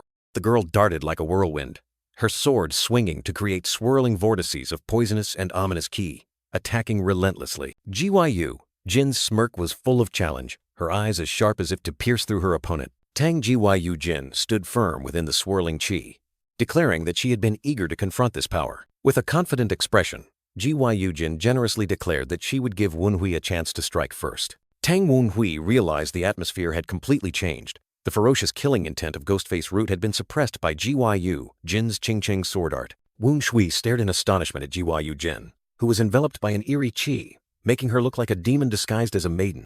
Given the first strike by his opponent, Wu Hui decided not to hesitate, charging forward with a powerful attack to seize control of the match. Wu Hui unleashed Storm Dance with significantly greater power than when he defeated Yu Chang, forcing Jin to focus on parrying. Tang Wu Hui moved extremely fast, leaving only a blurry streak in the air. But Jin easily dodged, remarking that Wu Hui's attack was too obvious. Wu Hui was counterattacked by Jin, who pointed out that the movements of Storm Dance were too broad, making them easy to predict. Tang Jin smirked, warning Wu Hui to be more careful when facing stronger opponents. Wu Hui maintained his defensive stance, seriously responding to Jin's lesson, showing his receptiveness. Wu Hui pondered, realizing that Storm Dance, despite being a deadly Tangmen ultimate technique, was only effective against opponents of the same level. When facing stronger foes, it revealed too many openings. Wu Hui decided to change tactics, switching to a martial art suitable for combo attacks, integrating Storm Dance into 12 Tiger Steps. Tang Wu Shui charged with astonishing speed, surprising Jin as she realized he had also learned 12 Tiger Step. Young Master Wu Hui fully utilized the explosive advantage of Storm Dance to enhance the power of his attacks. Wu Hui combined the thrust of Storm Dance with the rotational movements of 12 Tiger Steps, creating an extremely powerful attack. Tang Jin flashed a challenging smile, her eyes blazing as she prepared to counterattack. Wu Hui launched an extremely fast kick, but Jin successfully dodged it, simultaneously uttering a provocation. Wu Hui continued to attack at a higher speed, but Jin still easily dodged, constantly urging him to go even faster. Wu Hui threw a powerful punch, but Jin quickly raised her hand to block, creating a fierce collision. Tang Jin smirked, remarking that Wu Hui was trying to create a combo chain, but he needed to anticipate his opponent's counterattack when there was a gap.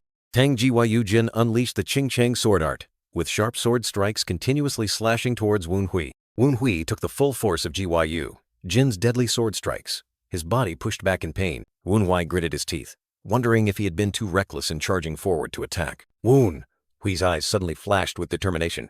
He silently vowed not to give up. Despite his injuries, Wu Hui suddenly gathered his strength, determined to push back Jin. Tang Jin flashed a radiant smile, utterly thrilled that Wu Hui didn't retreat, declaring that this was truly a battle. Both charged at each other, creating fierce clashes. Jin continued to provoke Wu Hui to deliver an even more spectacular fight. The crowd below cheered wildly, completely captivated by the peak battle. Meanwhile, Tang Yuchang suddenly woke up in a state of confusion, surprising those around him, who quickly asked what was wrong. Tang Yuchang was gritting his teeth in anger, unable to believe that scoundrel not only threw him aside but could also fight his sister on equal terms. Yuchang asked if his mother had returned, and upon receiving a negative answer, he became even more annoyed, because even though he knew his sister wouldn't lose, the longer the fight dragged on, the more the opponent's value would increase. The crowd of spectators, including Tong Tae, Tong Jin, and the bearded man, cheered excitedly as they saw young Master Wu Hui pressing his opponent. Yuchang squeezed his eyes shut, his face contorted in fear at the prospect of his sister losing, begging for anything but that. An extremely powerful punch was thrown, creating violent shockwaves. Tang Jin suddenly spotted an opening. She darted forward with lightning speed, unleashing a deadly counterattack. In that moment, Tang Wu Hui recognized the danger and decided to continue his attack. Jin delivered an extremely powerful kick to Wu Hui's face, stunning him and making him wonder if he was too focused on swordsmanship and neglecting other techniques. Wu Hui staggered, Unable to believe that these kicking techniques were completely different from the Ching sword art, Gyu Jin flashed a cunning smile, asking Wu Hui if he was confused, then revealed that even though she was learning the Ching sword art, she had also studied Tang Men martial arts just 5 years ago. Wu Hui was astonished to realize the terrifying combination. The straightforward sword strikes of Ching Chung and the weak point attacking techniques of Tang Men were merging to assault him. He suddenly understood. This was the power of the root of the Azure Ghost Face. Gyu Jin charged like a ghost, unleashing the powerful shadow step move. Wu Hui was struck, clutching his stomach and writhing in pain. Wu Hui staggered to his feet, his body still aching, but his eyes had become more resolute. He felt a burning sensation in his mouth and his heart pounding throughout his body, realizing this was the feeling of using all his strength in martial arts to fight a powerful opponent. Gyu Jin looked at her younger brother with amusement, saying that Wu Hui was truly very interesting. Wu Hui wondered what she meant, and Gyu Jin explained that his inability to break free from strict martial arts forms made him look like a beginner. But then, Gyu Jin's eyes sharpened, and she said that Wu Hui's way of reading and dodging his opponent's moves was as keen as a veteran master who had experienced hundreds of battles. Wu Hui chuckled lightly, admitting that was exactly how he moved. He recalled the past, when he had no internal energy. He had to hone his strategy of reading intentions and dodging opponents' moves for decades to survive and win among masters who could kill commoners with a single blow. But after gaining internal energy, Wu Hui had forgotten those important things, realizing that he lacked the fundamentals of mystic arts when using dark arts. Wu Hui flashed a confident smile, declaring that it would not change for martial arts. Gyu Jin saw Wu Hui's expression change, and she smiled brightly, saying, "He looked great." Wu Hui sensed something, and he lunged to attack Gyu Jin with terrifying speed. Gyu Jin was no less. She countered with lightning-fast sword strikes, creating a dizzyingly high-speed exchange. Gyu Jin flashed a challenging smile, inviting Wu Hui to show what he had come up with. Wu Hui noticed that Gyu Jin was unleashing a powerful attack but not aiming for his weak points. He understood that the essence of Can Wen Kui Dian Lam was to prolong the fight as much as possible. He realized this carelessness was due to Gyu Jin's concern for him, but Wu Hui was determined not to miss this opportunity. Wu Hui concentrated his internal energy, preparing to unleash a new attack. He unleashed a powerful combination, Booko Dung Bao Liet and Voto Fan Tak, creating powerful, swirling purple energy currents. Gyu Jin was astonished, wondering if this attack was an old move but transformed. She was stunned to realize that the wind current she had deflected with her previous attack was now being reconcentrated by Wu Hui. That wind current was tightening and restricting her movements, causing Gyu Jin to flash a smile full of surprise and admiration. Wu Hui was skillfully controlling the wild wind current, making Gyu Jin wonder if her younger brother had already reached this level. Gyu Jin realized the dangerous situation, and her eyes became serious.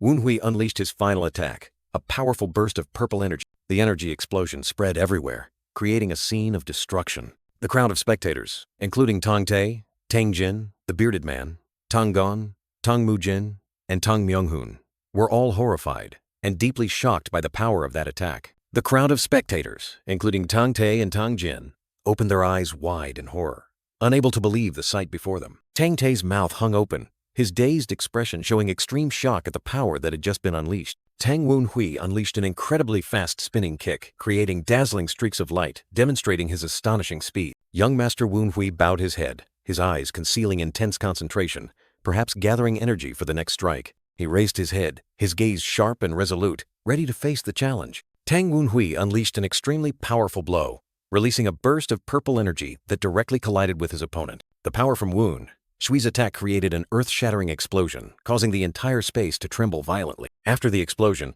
Tang Wu Hui still stood firm, his figure resilient amidst the hazy smoke.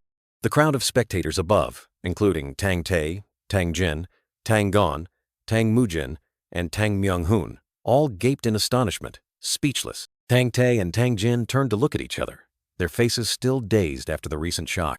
Tang Gon and Tang Mu Jin were equally surprised, asking each other if they had seen the same thing. The bearded man mused, admitting that young Master Wu Hui had far exceeded all expectations. But what surprised them most was the light just now. Tang Wu Hui stood in the middle of the arena, surrounded by swirling energy currents, showing the aftershocks of the strike. Young Master Wu Hui looked directly at his older sister, casually asking if the previous move was a bit cheap. Tang Gyu Jin slowly walked forward, her eyes sharp and full of confidence, showing that she was unharmed. Young Lady Gyu Jin declared that she wanted to keep her power a secret until Wu Hui revealed his trump card, but now it was no longer necessary. She flashed a sly smile, her eyes gleaming with excitement, and powerful sword chi erupted from her entire body.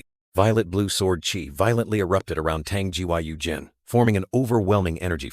The crowd below cheered excitedly upon realizing it was sword chi, simultaneously praising young lady Jin for reaching the pinnacle realm. Tang Yuchang, who had just woken up after his defeat, sneered smugly, believing that his older sister would never lose. Young Master Yuchang asserted that with this sword chi, that scoundrel Wen Hui would no longer have a chance to win. Tang Jin smiled, declaring to Wen Hui that she could not prolong the match once she had unleashed her sword chi. Tang Wen Hui nodded, admitting that prolonging a match with an inferior opponent was impolite, but he still regretted not seeing his opponent's trump card.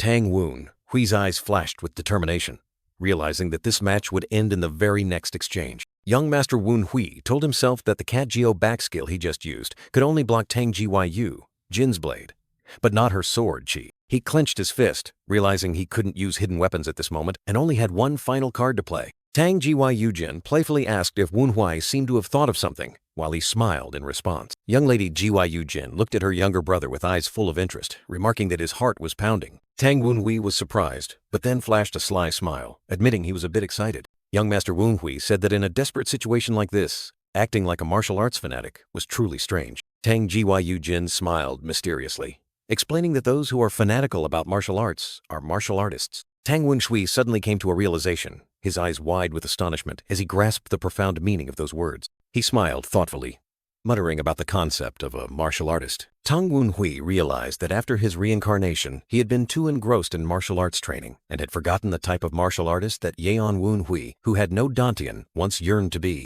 He recalled the intense feeling of confronting Tang Jin, which was the desire to test his martial arts. It was the feeling of facing a powerful opponent to see how his martial arts would perform. And finally, he realized that it was the desire to rise and win. Tang Wen Hui raised his head high, his eyes blazing, declaring that this was truly the feeling he wanted from a true martial artist. Tang Jin smiled slyly, saying that Wen Hui had had enough time to catch his breath, and now it was her turn to move. Tang Wen Hui looked up with a resolute gaze, asserting that he could do the impossible. Two streams of sword chi, one fiery red and one azure blue, collided violently, creating an earth-shattering energy explosion. Tang Wen Hui tightened his grip on his sword hilt, preparing for a decisive attack. Tang Jin raised her sword high, her purple eyes flashing with a frenzied look, ready to unleash sword chi as powerful as lightning. Wen Hui admitted that Jin's sword chi energy was a fatal blow and decided to use the most destructive move from his Vu Dieu Jiu Huang. He concentrated his energy, creating a brightly glowing white orb of chi in his palm.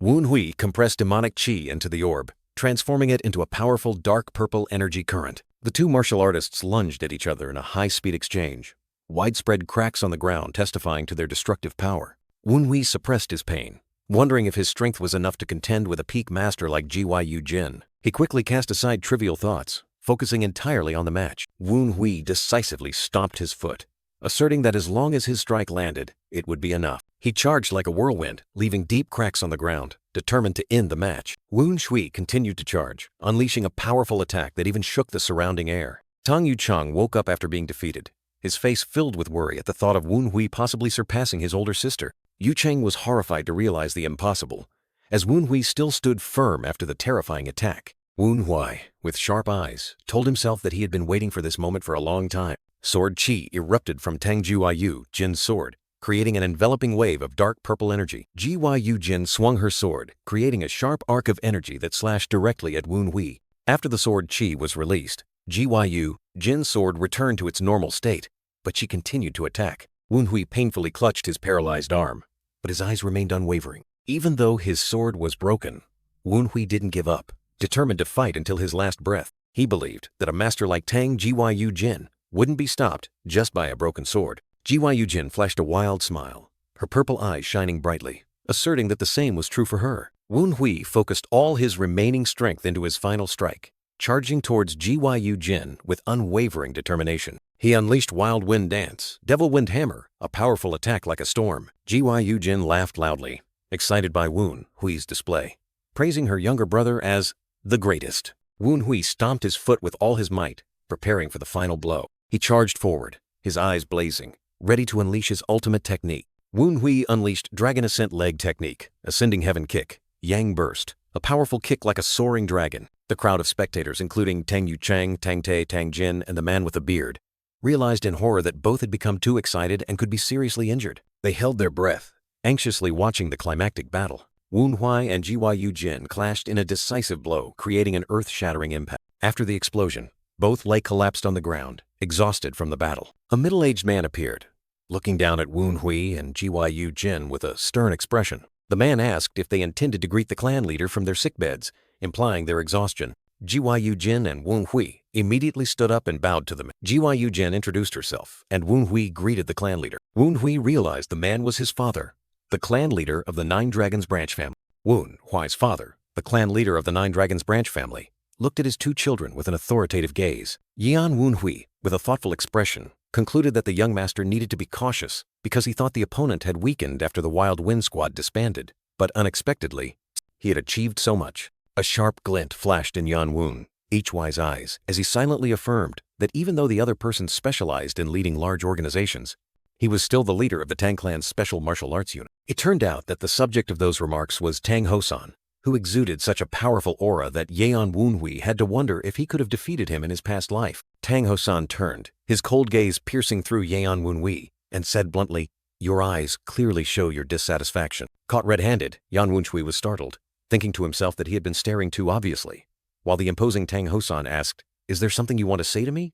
Despite being questioned by his father, Yan Wu Hui maintained a resolute expression, his gaze unwavering. To the utter horror of Tang Rin standing behind him, Yang Wu Hui still boldly asked Tang Hosan directly, "I'm just curious why the branch head is here." Tang Hosan, with a contemptuous look, responded with an authoritative question, "Is there any place in the Nine Dragons branch that I cannot go?" Yan Wu Hui continued sarcastically, saying he was just worried their mediocre match would taint the branch head's eyes. The surrounding audience gaped in astonishment, unable to believe Yan Wu Hui's audacity in talking back to the branch head.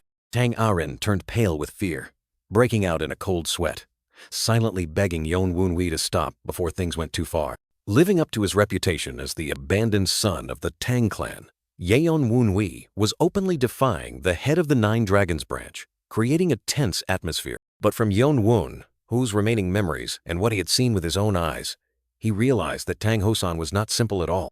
It turned out that Tang Hosan was a true man of the Tang Clan, a powerful and calculating individual. Tang Hosan coldly declared that the recent match was not interesting at all, making Yan Wu Hui inwardly pout. Is this how a father talks to his child? Branch head Tang Hosan remained calm, while Yan Wu Hui behind him was surprised by his attitude. Tang Hosan turned and walked away, leaving Yan Wu Hui and Tang Rin to watch, and he calmly remarked that Yan Wu Hui's change in personality was better than expected. As he walked up the stairs, Tang Hosan looked down at another child kneeling, his face devoid of emotion, speaking of another child, and then he uttered a cold, disappointed sentence.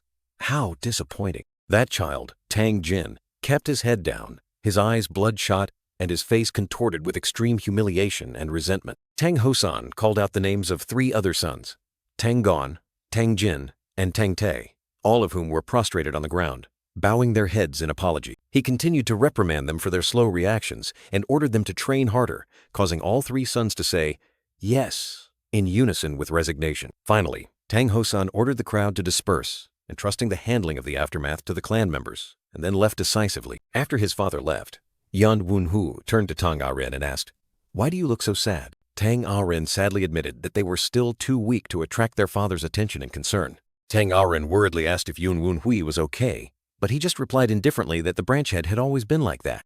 Yan Wu Hui bitterly recalled his father, who only cared about potential, ignoring his second son, him, until he showed talent, then abandoning his third son, Tang Jin, when he no longer met expectations. The image of Tang Jin kneeling alone in the darkness was the clearest proof of the father's coldness and cruelty. Tang Rin realized her brother's sensitivity and quickly apologized for asking about their father, knowing that Yan Wu Hui did not have good feelings for him. To dispel the heavy atmosphere, Yan Wu Hui gave a mischievous smile, snapped his fingers, and invited his sister to eat and drink after changing, trying to pull her out of her gloomy thoughts. The full moon shone brightly, its silver light casting down on a corner of ancient architecture, heralding an eventful night. Tang Rin was extremely excited, downing her cup of wine as if it were the meaning of life, forgetting all her sorrows. Yan Wu Hui watched his sister eat like a hungry tiger and teased her, asking if the Ching sect was starving her, causing Tang Rin to hesitate in her reply. Tang Rin sulkily complained about the all-vegetable meals at the Qingcheng sect,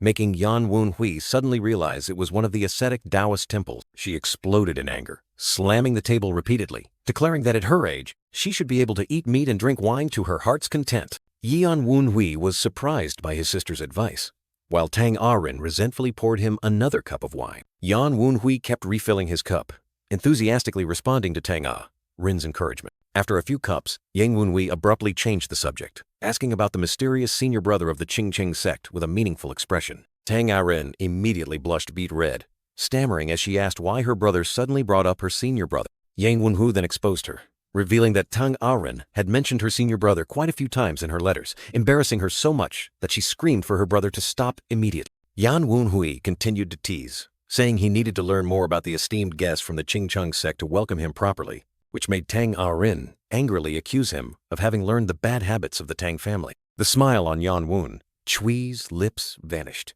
his eyes turning sharp and cold as he mentioned the visit of the Qingcheng sect's head disciple, Yi Chelsun, an event that required extreme caution. A frightening rumor was spreading. The Black Lord's visit to the Nine Dragons branch was not a coincidence, but to establish a new special martial arts unit, similar to the infamous Storm Squad. If this rumor were true, all of Sichuan would be in an uproar, and countless sects would flock there to either monitor or try to stop this ambitious plan. Even the Qingcheng sect, which had a long-standing relationship with the Tang family, was no exception. The fact that they sent Tang Jiyu, Jin's senior brother, to visit the Nine Dragons branch clearly showed a lack of trust.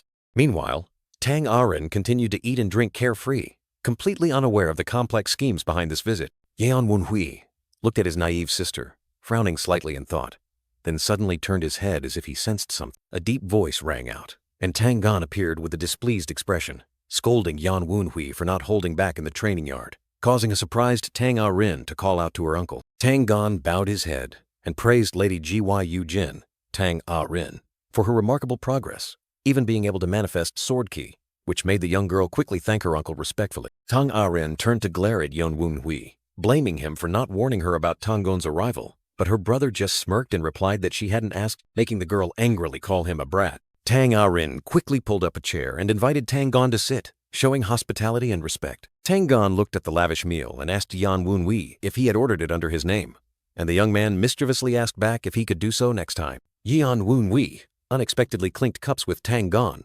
shocking Tang Rin so much that she blurted out, asking if her brother had hit his head somewhere. Tang Rin angrily questioned Yan Wunhui about why he was being so friendly with Uncle Gan, while he just gave a blank response. Tang Rin quickly explained Tang Gan's formidable background. He was not only the branch head's sworn brother, but also the savior who had saved her father's life in the bloody battle of Qingcheng, a warrior personally granted a title by the branch head. Yan Wunhui fell into deep thought, seemingly piecing together the information that had just been revealed. Yan Wunhui suddenly called out to Tang Gan, almost calling him instructor before correcting himself to Uncle Tang Gan, which surprised the uncle, who asked what was wrong. Yan Wunhui suddenly bowed deeply, formally apologizing to Tang Gan for his disrespect, admitting he had no idea about the deep relationship between him and his father. The young man remained in his bowing posture, once again expressing his sincerest apologies, leaving both Tang Gan and Tang Rin stunned by this sudden change in attitude. Tang Rin gave a mischievous smile, silently praising Yan Wunhui for doing a great job, certain that with such a sincere apology, all his mistakes would be forgiven. Tang Gan's face showed clear shock and alarm at something that had just happened. He roared, questioning Yan Wunhui and Tang Rin. "What the hell are you doing? How disgusting! Lady Yu! Jin, did you tell him to do this?" Yan Wunhui, with a cunning look, leaned in and asked Tang Gan about the reaction of the Wind Wing members, the veterans of the Wild Wind Squad. Tang Gan took a sip of wine, smiled, and asked Yan Wunhui how many points he thought they had given. Yan Wunhui, with arrogant confidence, declared, "A perfect score." Tang Gan was startled and scolded him with a frown. "You're really too arrogant." But Yan Wunhui just smirked and asked back, "Am I wrong?" Finally, Tang Gan reluctantly admitted, "Alabama right, Alabama right, you're right." And Yan Wunhui thought triumphantly, "I knew it." Tang Rin happily poured wine for Tang Gan and was praised by him, while Yan Wunhui thought to himself that thanks to this sparring session, he had attracted the attention of the former members of the Wild Wind Squad, Tang Jiyu and Tang Hosan. Yan Wunhui continued to eat and drink, but the image of Namgung Sanyang appeared in his mind, worrying that the old hag might be plotting something before the Black Lord's visit. A lone carriage was traveling along a mountain road under the bright full moon, accompanied by a sigh. Sigh. How much longer until we get there? A close-up of the carriage showed a small spirit hiding, thinking to itself, "I can't believe we've come this far." The little guardian spirit was afraid, thinking that if it went too far, the young master might think it had run away and would kill it. The carriage suddenly stopped, startling the guardian spirit, who wondered, "Oh, it stopped? Have we arrived?" A man in white helped Namgung San-young out of the carriage, while she thought to herself about their unannounced arrival, wondering if the Templars would be present. The guardian spirit realized in horror that this was the temple where the person who had put cinnabar poison in the young master's medicine was hiding, and it quickly concealed itself. The temple door emanated an extremely powerful dark energy, making the guardian spirit wonder, such strong dark energy. Who on earth is this Namgung hag collaborating with? The door slowly creaked open, revealing a mysterious space inside. A hazy, mysterious figure from within welcomed Namgung San-young. "Thank you for coming, follower Namgung." Namgung San-young was surprised that the Master Templar already knew of her arrival, and he thought to himself, "Their spiritual connection always surprises me." An advanced Jiangshi with a terrifying appearance and glowing red eyes appeared, inviting them inside. "They are waiting inside. Please enter." Namgung San-young and her attendant walked past the Jiangshi, while Master Templar was secretly astonished that someone would use an advanced Jiangshi, which was extremely difficult to create, merely as a servant. Master Templar observed the temple, realizing that this was not the simple dwelling of an ordinary sorcerer. The guardian spirit remained hidden, worried that what it had seen so far might not be enough to report. It was determined to do more, to please the young master enough to listen to its request. Master Templar knelt, praying reverently. I pray, please grant me more divine decrees." He continued to plead, hoping to be granted even more brilliant divine decrees. The Jiangshi announced, "Master, follower Namgung has arrived," and Master Templar ordered, "Let her in." Namgung San-young bowed to Master Templar, and he coldly remarked, "I see you have returned because something was unsuccessful." Master Templar reprimanded Namgung San-young. "You are too greedy. Only sincere and steadfast followers are protected by the divan. They do not like those who only appear when needed." Namgung San-young presented 2 chests overflowing with sparkling treasures, implying that she had offered gifts that no other follower could match. Master Templar, with his terrifying skull mask, was smug about something, as if everything was going according to his plan. He flashed a chilling smile, his bloodshot eyes hidden behind the mask, secretly thinking that those people would surely find this key. Namgung San-young respectfully offered the enormous chests of treasures to Master Templar, secretly speculating about his evil origin. She continued to flatter him, promising to offer more treasures if successful, which pleased Master Templar, who praised her for knowing how to appease the divine. Master Templar slowly stood up, the staff in his hand emitting dark energy, creating an overwhelming aura. He turned his head, his gruesome face and demonic smile, asking Namgung San-young what she needed his help with. Namgung San-young, with a resolute expression, reminded Master Templar of her previous request. Master Templar confirmed that she wanted him to brainwash the abandoned child and asked if that had not yet been done. Namgung San-young explained that the situation had changed. She needed a faster and more certain method to achieve her goal. She revealed that the original plan was to use the abandoned child as a pawn after the Dark Lord's visit, but now Gyu, Jin's behavior and those behind him threatened to ruin everything. With murderous eyes, Namgung San-young made a bold request, to turn the abandoned child into an advanced Jiangshi. Hidden on the rafters, the small guardian spirit was startled, realizing that Master Templar had touched a sensitive point. It frantically realized Master Templar's danger and decided it must immediately inform the young master. The guardian spirit darted away like lightning, its mind constantly thinking about Master Templar's ability to freely create advanced Jiangshi. It continued to fly away, worried that the young master, in his current state, would not be able to deal with this powerful enemy. Suddenly, it stopped, astonished to see glowing rose petals suspended in the air, signaling something unusual. Before its eyes was a terrifying horde of monsters with glowing red eyes, making it realize in horror that these were beast Jiangshi. The guardian spirit shivered, unable to believe that Master Templar could even control beast Jiangshi. Finally, it realized that this place was the Blackbone Demon Valley, a branch of the Maoshan sect that had joined the Tianmo cult. Back inside, Master Templar, with a sinister smile, revealed that he had discovered Namgung San-young was being followed. He explained that the stalker used unique soul manipulation techniques, and the one behind this abandoned child might be more troublesome than expected. Namgung San-young sighed, resigned to sacrificing another chest of treasures for Master Templar to complete the task. Master Templar laughed loudly, accepted the offer, and ordered her to turn that bastard into a low-level Jiangshi, while also exposing the one behind him. He confidently declared that Namgung San-young need not doubt his abilities, and he would personally pursue the one who had followed her here.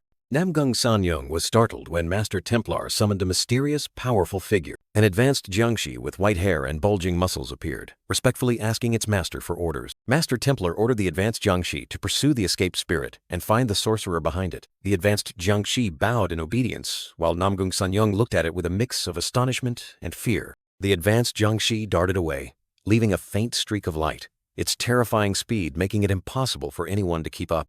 It landed on a rooftop, secretly remarking that the ghost was truly nimble. Even the beast jiangshi couldn't catch it. The advanced jiangshi revealed itself with glowing red eyes and eerie, luminous talismans on its hands, signaling a terrifying threat. It sped across the rooftops like a phantom, its terrifying speed sending shivers down anyone's spine. The guardian spirit was startled and terrified, sensing an eerie and dreadful aura approaching. Immediately, it was surrounded by a horde of grotesque monsters with bloodshot, murderous eyes. In a desperate situation, the guardian spirit could only let out a cry of despair, urging the young master to flee quickly. The scene shifts to the White Pavilion training ground, where Yan Wunhui was sitting with Tang Clan, who asked if he truly intended to leave, receiving the reply that he would return when he was a little more sober. Yan Wunhui pondered deeply, realizing that after Tang Yuchang's defeat, Namgung Sanyong would certainly stop at nothing to retaliate against him. He believed that Tang Jiwaiyujin was also aware of this, then instructed Tang Clan to continue training and not worry about him. Two guardian spirits hovered nearby. One of them couldn't help but wonder how the daughter of Namgung Sanyong and Tang Ho-san could be so kind. Yan Wunhui immediately covered a guardian spirit's mouth, warning that if it didn't shut up, it would be turned into a demonic pill. Yan Wunhui frowned slightly, as if something was bothering him. A guardian spirit anxiously asked the young master if something was wrong, and Yan Wunhui admitted that he had felt something strange since the previous match. He explained that when using martial arts, there was a slight disconnect between his actions and movements, as if the joints weren't fully aligned. Yan Wunhui once thought it was due to his inexperience in martial arts, but now, that feeling of disconnect had significantly decreased.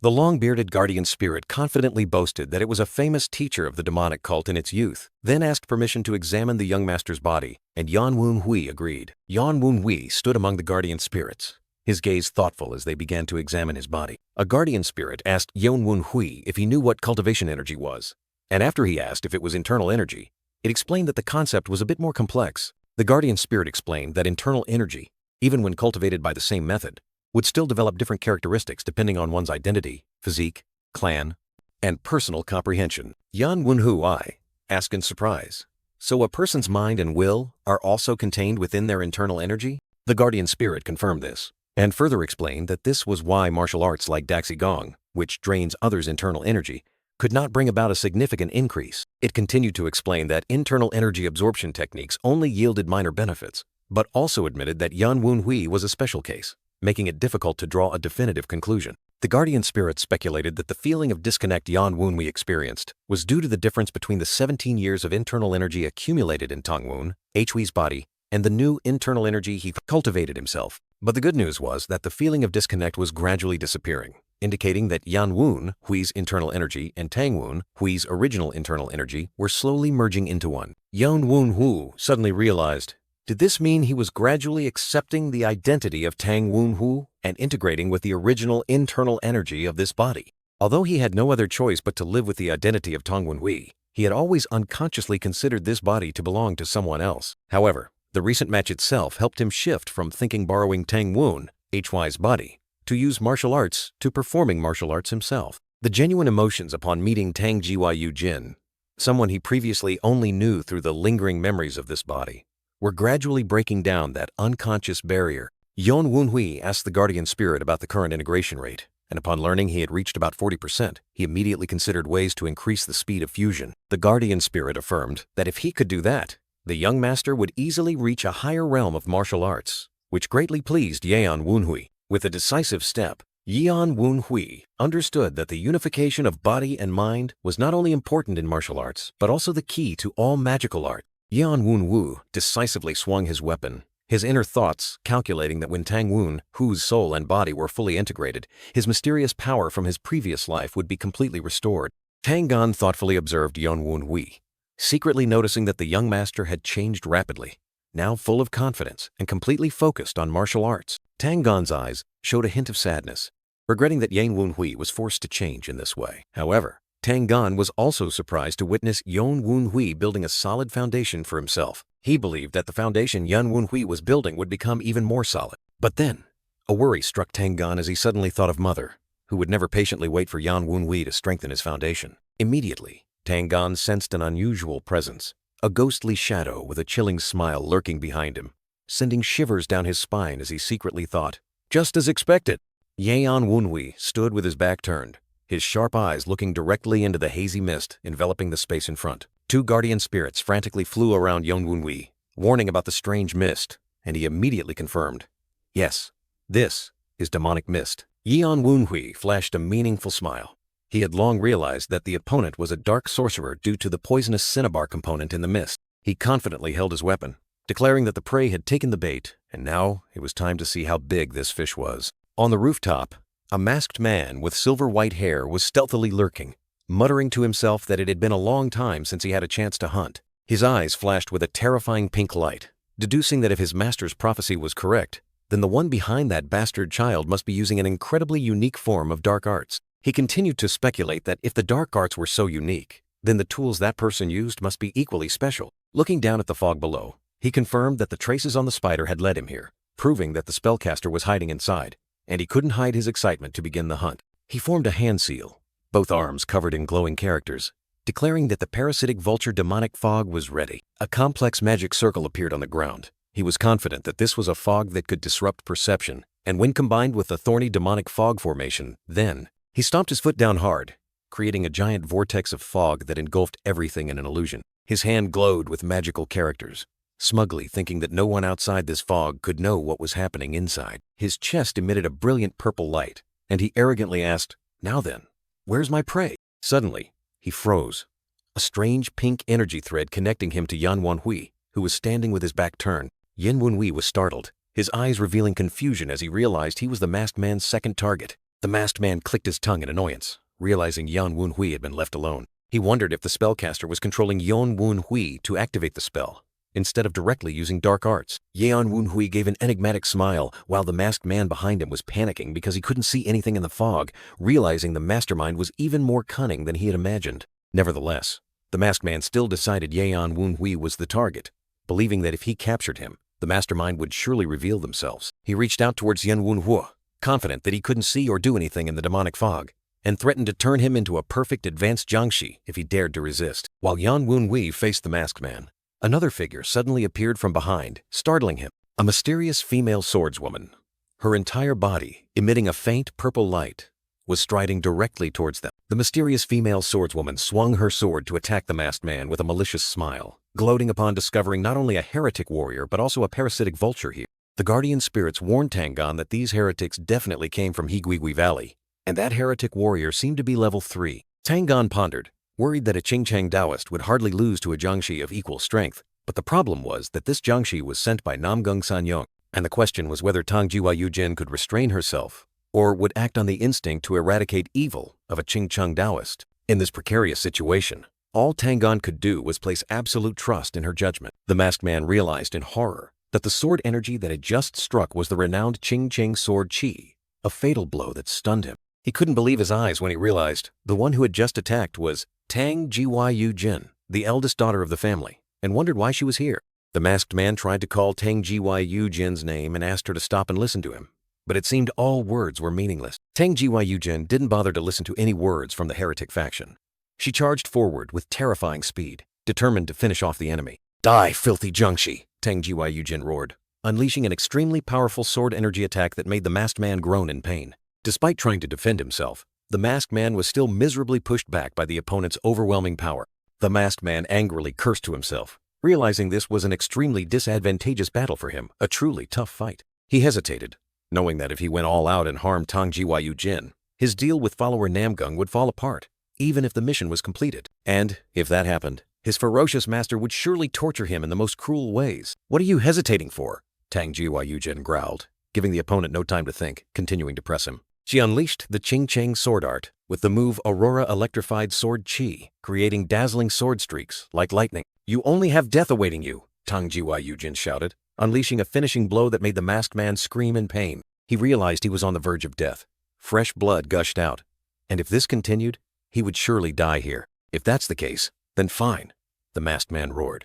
He had tried to hold back because she was follower Namgung's daughter, but now there was no other choice. Tang Jiwa glared at him, her face full of rage upon hearing him mention her mother. "It's all your fault for not listening," the masked man blamed, his eyes beginning to flash with cruelty. He began to unleash his full dark power, his body covered by a terrifying crimson energy. The dark magic characters on his hands and feet glowed brightly, signaling a terrifying attack was about to be unleashed. He unleashed the demonic soul enhancement art, transforming into a gigantic, terrifying, demon-like form, completely outclassing his previous state. Tang Jiwa recoiled in horror, the opponent's gigantic shadow looming over her, making her utter a curse. The masked man launched a powerful attack, forcing Tang Jiwa into a passive defense. Tang Jiwa told herself to focus, reminding herself that she already knew this was her mother's doing. With determined eyes, Tang Jiwa vowed to capture this scoundrel and find the mastermind behind everything. And most importantly, she would stop her mother from sinking deeper into the wrong path, regardless of the evil exterminating aura engulfing her. The masked man relentlessly attacked, pressing Tang Jiwa with his brutal power. "You truly are a foolish Taoist for not retreating,"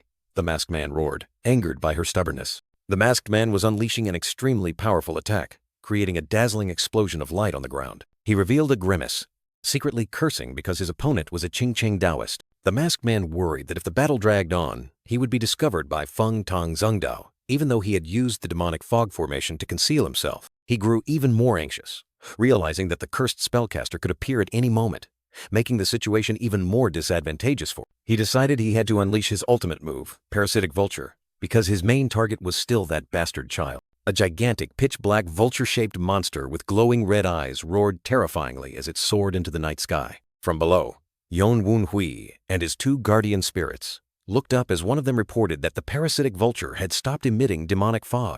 Young Master Yan Wunhui smirked smugly, admitting that he had finally used the vulture, and he had waited for this moment so long he almost fell asleep. The parasitic vulture roared a deafening sound, its entire body emitting a brilliant purple energy, ready for a devastating attack. Yan Wunhui calmly watched the monster roaring in the air, seemingly having complete control over it. He commanded decisively, his eyes glowing with powerful purple light. "Get down to the ground." Immediately, Yan Wunhui activated the eye technique Violet Mystic Eye First Stage and Evil Ghost Advent, causing the vulture to be covered by a powerful purple energy, looking like a fierce demon. The parasitic vulture, now completely controlled by Yan Wunhui, let out a terrified shriek, no longer looking as ferocious as before. Yan Wunhui looked at the vulture in surprise, seemingly not expecting it to react that way. The vulture crashed to the ground, creating a deep crater, while Yan Wunhui looked confused, muttering that he didn't intend to do that to it. Two guardian spirits hovered around Yan Wunhui, remarking that it was miraculous the vulture didn't break its neck, and its body was indeed as sturdy as expected. Another guardian spirit added, saying that the one who created the vulture must have spent a lot of rare materials and time, but was unlucky to face the young master. Yan Wunhui frowned, grumbling to the guardian spirits that they seemed too smug, even though he was the one who did everything. He commanded the vulture lying flat on the ground, "Get up, bird, brain." Yan Wunhui offered two choices to the vulture, kneeling at his feet. "Will you fight him, or fight me?" With a cunning smile and glowing purple eyes, Yan Wunhui growled the question again, making the vulture shriek in terror. The parasitic vulture, now controlled by Yan Wunhui, charged straight at the masked man, unleashing a powerful attack. The masked man exclaimed in horror, unable to believe that the vulture was attacking him. He realized he had lost control of the parasitic vulture, and wondered if there was a spellcaster strong enough to seize it from him. The masked man's eyes glowed red with fear. He realized the more dangerous thing was that the spellcaster was hiding nearby. The masked man hastily tried to flee, but Tang Jiwa appeared behind him, giving a cunning smile and warning him if he let his guard down. She charged forward with terrifying speed, declaring she wouldn't hesitate to strike. Tang Jiwa delivered a fatal sword strike to the masked man's left arm, making him scream in pain.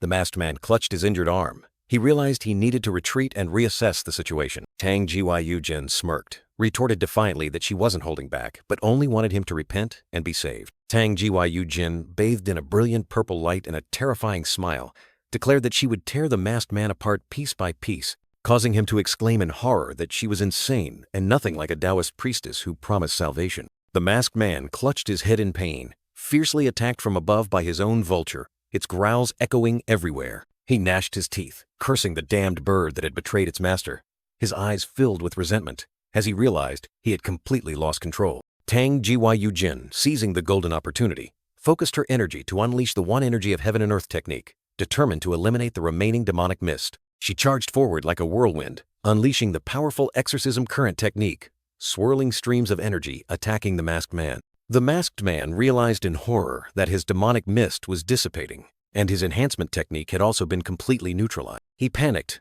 with only one thought. He had to find a way to escape from this terrifying swordswoman immediately. With a faint glimmer of hope, the masked man concentrated the last bit of demonic mist into his palm, preparing for a final escape strike. He unleashed a powerful burst of energy, creating a small explosion to blind Tang Jin. But she maintained her vigilant combat stance. The masked man took advantage of that moment, leaping high, trying to escape Tang Jin's reach. But Tang Jin did not flinch. She quickly pursued, unleashing lightning, fast sword strikes that forced him to retreat. The masked man revealed clear anger and despair, his crimson eyes flashing with a final spark of determination. Tang Jin rushed forward, delivering a powerful kick that sent him tumbling to the ground. The masked man sprang up, but Tang Jin was already right behind him, unleashing a fatal sword strike. She delivered a powerful slash, enveloped in purple light, determined not to give him a chance to resist. The masked man quickly pulled out a teleportation crystal, his eyes flashing with cunning. He threw the crystal to the ground, creating a blinding flash of light to obscure his opponent's vision. Tang Jin charged forward, swinging her sword fiercely, but the masked man had already activated the crystal in time. A spatial rift appeared, swallowing the masked man in an instant. Tang Jin stood there, her sword still raised, but her opponent had vanished. She muttered, admitting he had escaped. She sighed, her eyes complex, realizing that everything had unfolded exactly according to Yan Wenhui's plan. The scene shifts. Yan Wenhui was talking to Tang Rin, warning her about a heretical spell. Yan Wenhui smiled mysteriously, asking Tang Rin if she could lend him a hand, which surprised her. He continued to explain, gesturing as if outlining a complex plan. Tang Rin listened with a serious expression, asking Yan Wenhui if he wanted her not to kill the advanced Jiangshi that was about to ambush them, but only to extract information from it. Yan Wenhui confirmed, his eyes sharp, asserting that he needed to get information from that Jiangshi. He further explained that although this was a branch family, it was still a Tangmen estate, and the Jiangshi could use a formation technique to sneak in. Tang Rin was startled, realizing the danger of the formation technique when Yan Wenhui said that the Jiangshi would use a teleportation crystal to escape when in danger. Yan Wenhui continued to explain that with his current skills, he couldn't defeat the Jiangshi if it had already set up a formation. He concluded that if Tang Rin could force the Jiangshi out of its formation, he would find a way to uncover the one behind its control, the one who dared to infiltrate their Nine Dragons branch family. Tang Rin worriedly speculated that if Yan Wenhui was right, that Jiangshi was definitely an assassin hired by her mother. Little Tang Rin suddenly asked a sharp question, challenging Yan Wenhui on what he would do if she decided to side with mother, causing him to simply turn his face away. Yan Wenhui gave a meaningful smile, declaring that if that happened, he would simply be a loser in a battle of wits. Yan Wenhui's cold gaze revealed his deep thoughts. That was the natural rule of the Tangman. Tang Rin was stunned, her eyes welling up with tears as she realized the harsh truth hidden behind her brother's words. For Yan Wenhui, who had endured countless hardships, the Tangman was nothing but a den full of schemes and deception. But Tang Rin was not resigned.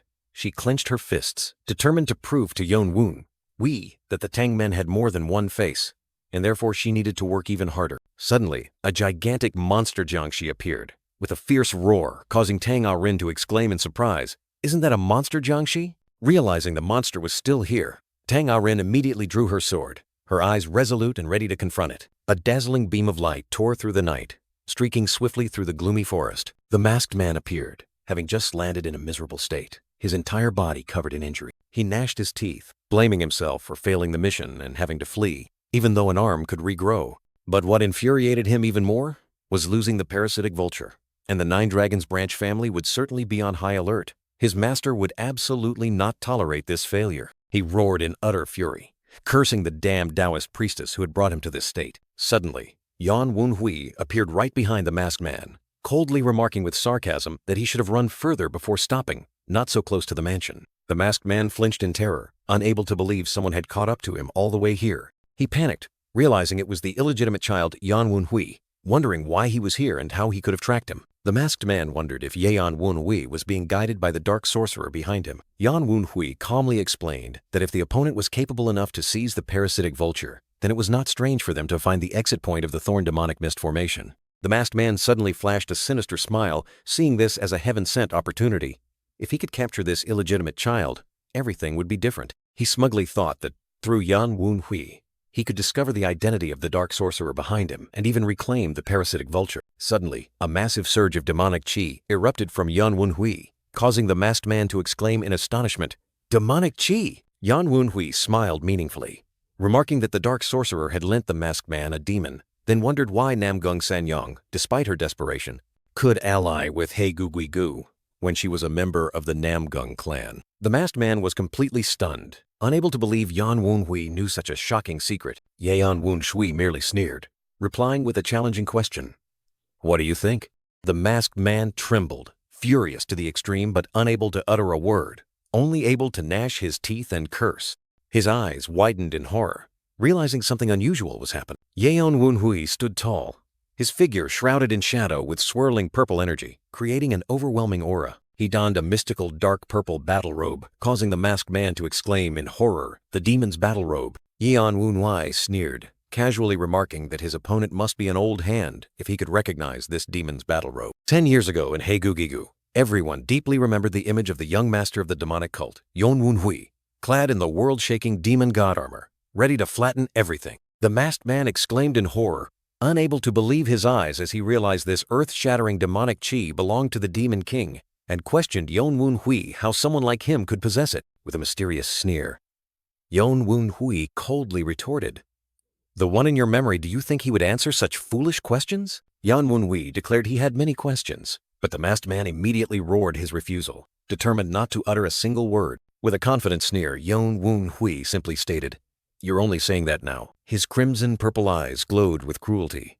The young master of the demonic cult growled, "That's why we'll talk after I've beaten you to a pulp." The masked man broke out in a cold sweat, telling himself that if his opponent was truly the young master of the demonic cult, he risked being wiped out in a single blow. Without further words, Yan Wunhui clenched his fist, and a surge of brilliant purple demonic qi erupted around him, signaling an impending destructive attack. The masked man watched in terror as Yan Wunhui charged like a phantom, wondering if this was dark sorcery or the terrifying power of the demon king.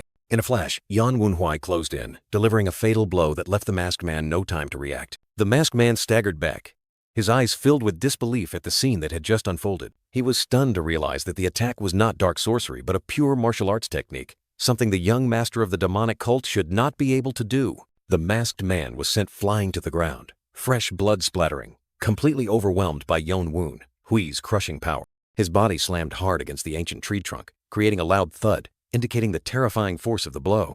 The masked man lifted his head, his eyes still dazed, trying to regain his composure after the devastating blow. He was astonished to realize that the technique was Dance of the Raging Wind, a secret art of the Nine Dragons branch family, which further confused him about Yan Wunhui's identity. The masked man kept thinking, wondering why Yan Wunhui was using martial arts instead of dark sorcery as he knew him to. Despite his injuries, a sinister smile gradually appeared on the masked man's face, indicating he was hatching some scheme. The masked man suddenly burst into maniacal laughter, pointing directly at Yan Wunhui and asserting, "You are not the young master of the demonic cult.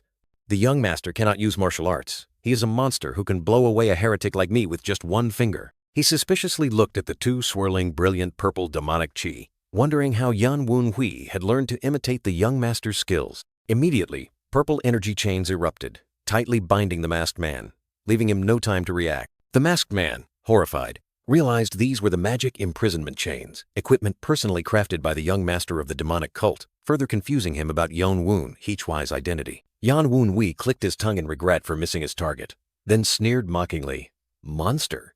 Why don't you use a nicer word, like genius, for example?" The masked man fell into extreme confusion, constantly wondering if this was truly the young master of the demonic cult, how he was still alive, and why he was using martial arts. Yan Wunhui looked down at the confused enemy and teased, "Quite confused, aren't you?" Yan Wunhui continued to add fuel to the fire, asking if he was wondering if he was the person he once knew. With cold eyes, the young master of the demonic cult growled a warning. "Do you think you have time to argue about that?" The masked man realized Yan Wunhui's warning was correct. If the battle dragged on, the Wind-Righteous faction team or that foolish nun would arrive as reinforcements. He gritted his teeth, knowing he had to silence Yan Wunhui at all costs because he knew too much. But he hesitated when considering the possibility that his opponent was truly the young master of the demonic cult. Seeing the masked man still hesitating, Yan Wunhui sneered provocatively, "Are you still not going to make a move?" Yan Wunhui, in his demonic battle robe, arrogantly mocked the masked man, sarcastic that he looked weak and useless. The masked man roared furiously, his bloodshot eyes spitting fire at being scorned by his opponent. Yeon Woon Hui turned his back, as if to leave, uttering a contemptuous remark that he had no valuable information, making the masked man curse furiously. He exploded with all his energy, declaring he would make Yeon Woon Hui regret it, even if he had to sacrifice his own lifespan. A blinding light tore through the air, shooting straight towards Yeon Woon Hui at terrifying speed. The masked man roared in anger, lunging forward like a wild beast, determined to tear his opponent apart. Yeon Woon Hui casually dodged the fatal attack, his cold purple eyes calmly asking if he was ready to fight. A powerful stream of blue-white energy swirled intensely, creating a destructive vortex on the ground. Yeon Woon Hui casually explained that he was just buying time to lure the masked man away from the village. He continued, concerned that if he got scared and ran away, it would cause trouble for him. And then he declared it was time to test a technique he hadn't had a chance to use in his fight with Tang Clan. A blazing purple light erupted violently, tearing through the night and shaking the ground. The masked man clutched the Jiangxi's corpse, lamenting that he had gotten too excited and forgotten his mission to carry it. He growled, cursing Yeon Woon Hui as a bastard, saying his mouth was even more hateful than the young master's. He sighed in relief, thinking he was far enough to use the return crystal and rest. But suddenly, Yeon Woon Hui grabbed his arm tightly, making the masked man horrified, wondering why his attack had missed. Yeon Woon Hui sneered, sarcastic that with such a weak attack, how could he possibly carry his corpse back? The masked man panicked, unable to believe his eyes and wondering if it was truly the young master's demonic battle robe. He roared in denial, furiously unleashing another powerful attack. But Yeon Woon Hui stood firm, his body enveloped by a thick layer of blue-white energy, completely unharmed. The masked man gritted his teeth, unable to understand why his attack, enhanced by concentrated demonic energy, could not reach Yeon Woon Hui at all. Yeon Woon Hui sneered, asking the masked man in return when he wanted to be turned into a corpse. The masked man roared furiously, calling Yeon Woon Hui an annoying brat. He gathered all his strength, launching a devastating punch with the intention of finishing off his opponent. But Yeon Woon Hui casually blocked the punch with one hand, calmly declaring that he had finished testing the defensive capabilities of the demonic battle robe. He continued, saying it was time to test the next attack. Yeon Woon Hui launched an extremely powerful punch, making the masked man scream in pain and fly backward. A violent swirl of purple energy formed a destructive vortex that swept away everything. The masked man lay slumped on the ground, though battered, still reassured himself that Yeon Woon Hui was weaker, and he would win if he waited for the demonic battle robe's effect to expire. Yeon Woon Hui continued to provoke the masked man, asking if he was underestimating his power or simply waiting for the evil ghost battle robe's effect to end. With a cold expression, Yeon Woon Hui affirmed that he had anticipated his opponent being a black-bone Jiangxi and was not unprepared. The masked man roared angrily, calling Yeon Woon Hui an idiot and claiming he was merely relying on the evil ghost battle robe. His blood-red eyes filled with rage. The masked man growled a challenge for Yeon Woon Hui to show what he had prepared. The masked man exploded with energy, unleashing countless lightning-fast attacks, while urging Yeon Woon Hui to act before the evil ghost battle robe's effect disappeared. With terrifying speed, the masked man charged forward, each punch carrying a destructive surge of energy. But Yeon Woon Hui merely dodged lightly, making the masked man realize in horror that he had just attacked an illusion. Immediately, Yeon Woon Hui appeared behind him, delivering a fatal blow that made the masked man clutch his chest in pain. The masked man was sent flying far away, while Yeon Woon Hui mocked him for running as fast as a mouse. Yeon Woon Hui mused, wondering if the previous attack was too weak, or if he still couldn't penetrate the defense of an unorthodox warrior-level fighter. Yeon Woon Hui stood tall amidst the purple energy, declaring he still had much to do, leaving the masked man observing from afar.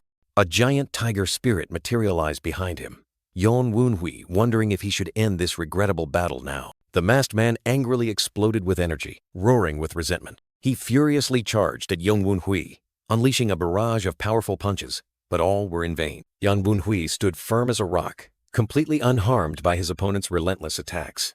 The masked man was utterly astonished, while Yeon Woon Hui was sarcastic that those attacks were merely like an itch, and his power had no time limit like the evil ghost battle robe. Yeon Woon Hui turned his back and walked away, leaving the masked man standing frozen in shock. Yeon Woon Hui casually said that he had once worried the masked man would dodge and prolong the battle. With cold eyes, Yeon Woon Hui concluded that the masked man was too foolish to take all the blows head-on, true to the nature of a Jiangxi. The masked man, still unwilling to concede, growled back that Yeon Woon Hui was just boasting because he was in a disadvantageous position, and challenged how long he could remain arrogant. Suddenly, a stream of thick black blood gushed from the masked man's mouth, staining his face red. The masked man staggered dizzily, frantically wondering if this was poison and how it could affect a Jiangshi, while Yon Wun-hui coldly confirmed that ordinary poison would not do that. Horrified, he realized it was dark poison, which was spreading throughout his body, causing him to erupt with a strange purple energy. Yon Wun-hui smiled sinisterly, revealing that because the masked man had taken the full blow, he was able to implant the dark poison throughout his opponent's body, and ordered everyone to enjoy the feast. The masked man screamed in extreme agony as the dark poison erupted. He cursed the spirits and frantically demanded them to leave his body. From his body, hideous skull-shaped spirits began to emerge, gnawing away bit by bit. A swarm of ferocious purple-black specters surrounded and tore apart the masked man's body. He was completely engulfed by the hungry demons, every shred of his flesh mercilessly torn apart by them. The masked man screamed until his voice was hoarse, his face contorted in extreme pain and horror. Finally, his body collapsed to the ground, completely defeated. The masked man knelt miserably, his body battered in the dark night, while a mysterious dark figure stood towering beside him. Yon Wun-hui appeared majestically in his demonic battle robe, his blazing purple eyes seemingly piercing through everything, looking down at the miserably defeated masked man. In his last moment of lucidity, the masked man faintly asked Yon Wun-hui, "Are you the young master?" Yon Wun-hui only replied with a chilling smile, his purple eyes flashing with cruelty and his sharp fangs clearly visible, making his opponent shiver. He calmly sat down opposite the masked man, coldly declaring, "Hey, I told you, this wasn't the end." Suddenly, a glowing purple magic chain appeared, tightly binding the masked man, filling him with extreme horror. The masked man tremblingly realized it was magic imprisonment. Unable to believe the insane sight unfolding before him, Yon Wun-hui stood up,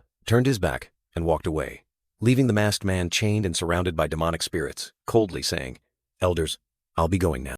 He further instructed the spirits to train the new recruit, the masked man, well so he would be obedient. In the darkness, the demonic spirits appeared in terrifying forms, unanimously obeying Yon Wun-hui's command absolutely. Yon Wun-hui calmly walked through the forest, leaving behind faint purple smoke as if nothing had happened. He told himself that this battle was harder than expected. Seemingly still not entirely satisfied with his performance, he pondered his lack of proficiency in using martial arts unconsciously, and the need to improve his incantation speed for spells requiring longer preparation time. Yon Wun-hui clenched his fist, determinedly telling himself that he still had a lot of homework to complete to become even stronger. Suddenly, Yon Wun-hui felt a strange aura, making him stand up straight, highly vigilant. His purple eyes turned sharp, realizing there was a gaze watching him from afar. He looked up towards an ancient building, wondering, "Who is watching me from where?" A mysterious figure stood in the building's window frame, silently observing Yon Wun-hui with an unreadable expression.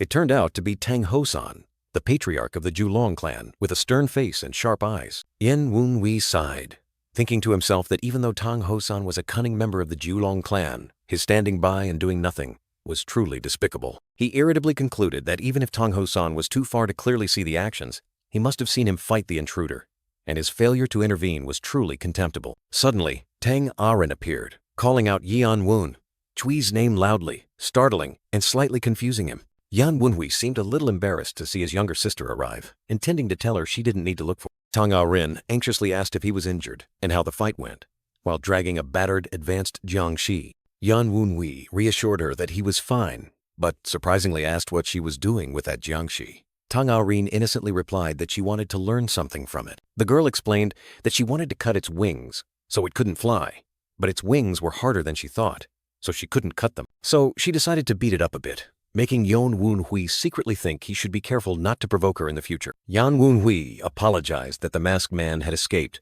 and thanked her for helping him set the trap. Tang Arin cheerfully said it was fine as long as he was okay. The poor Jiangshi, the advanced Jiangshi, was tightly bound and trembling, seemingly understanding human speech when Yon Wun-hui said they could extract information from it by beating it up. Suddenly, the advanced Jiangshi struggled violently, astonishing Yon Wun-hui and Tang Arin.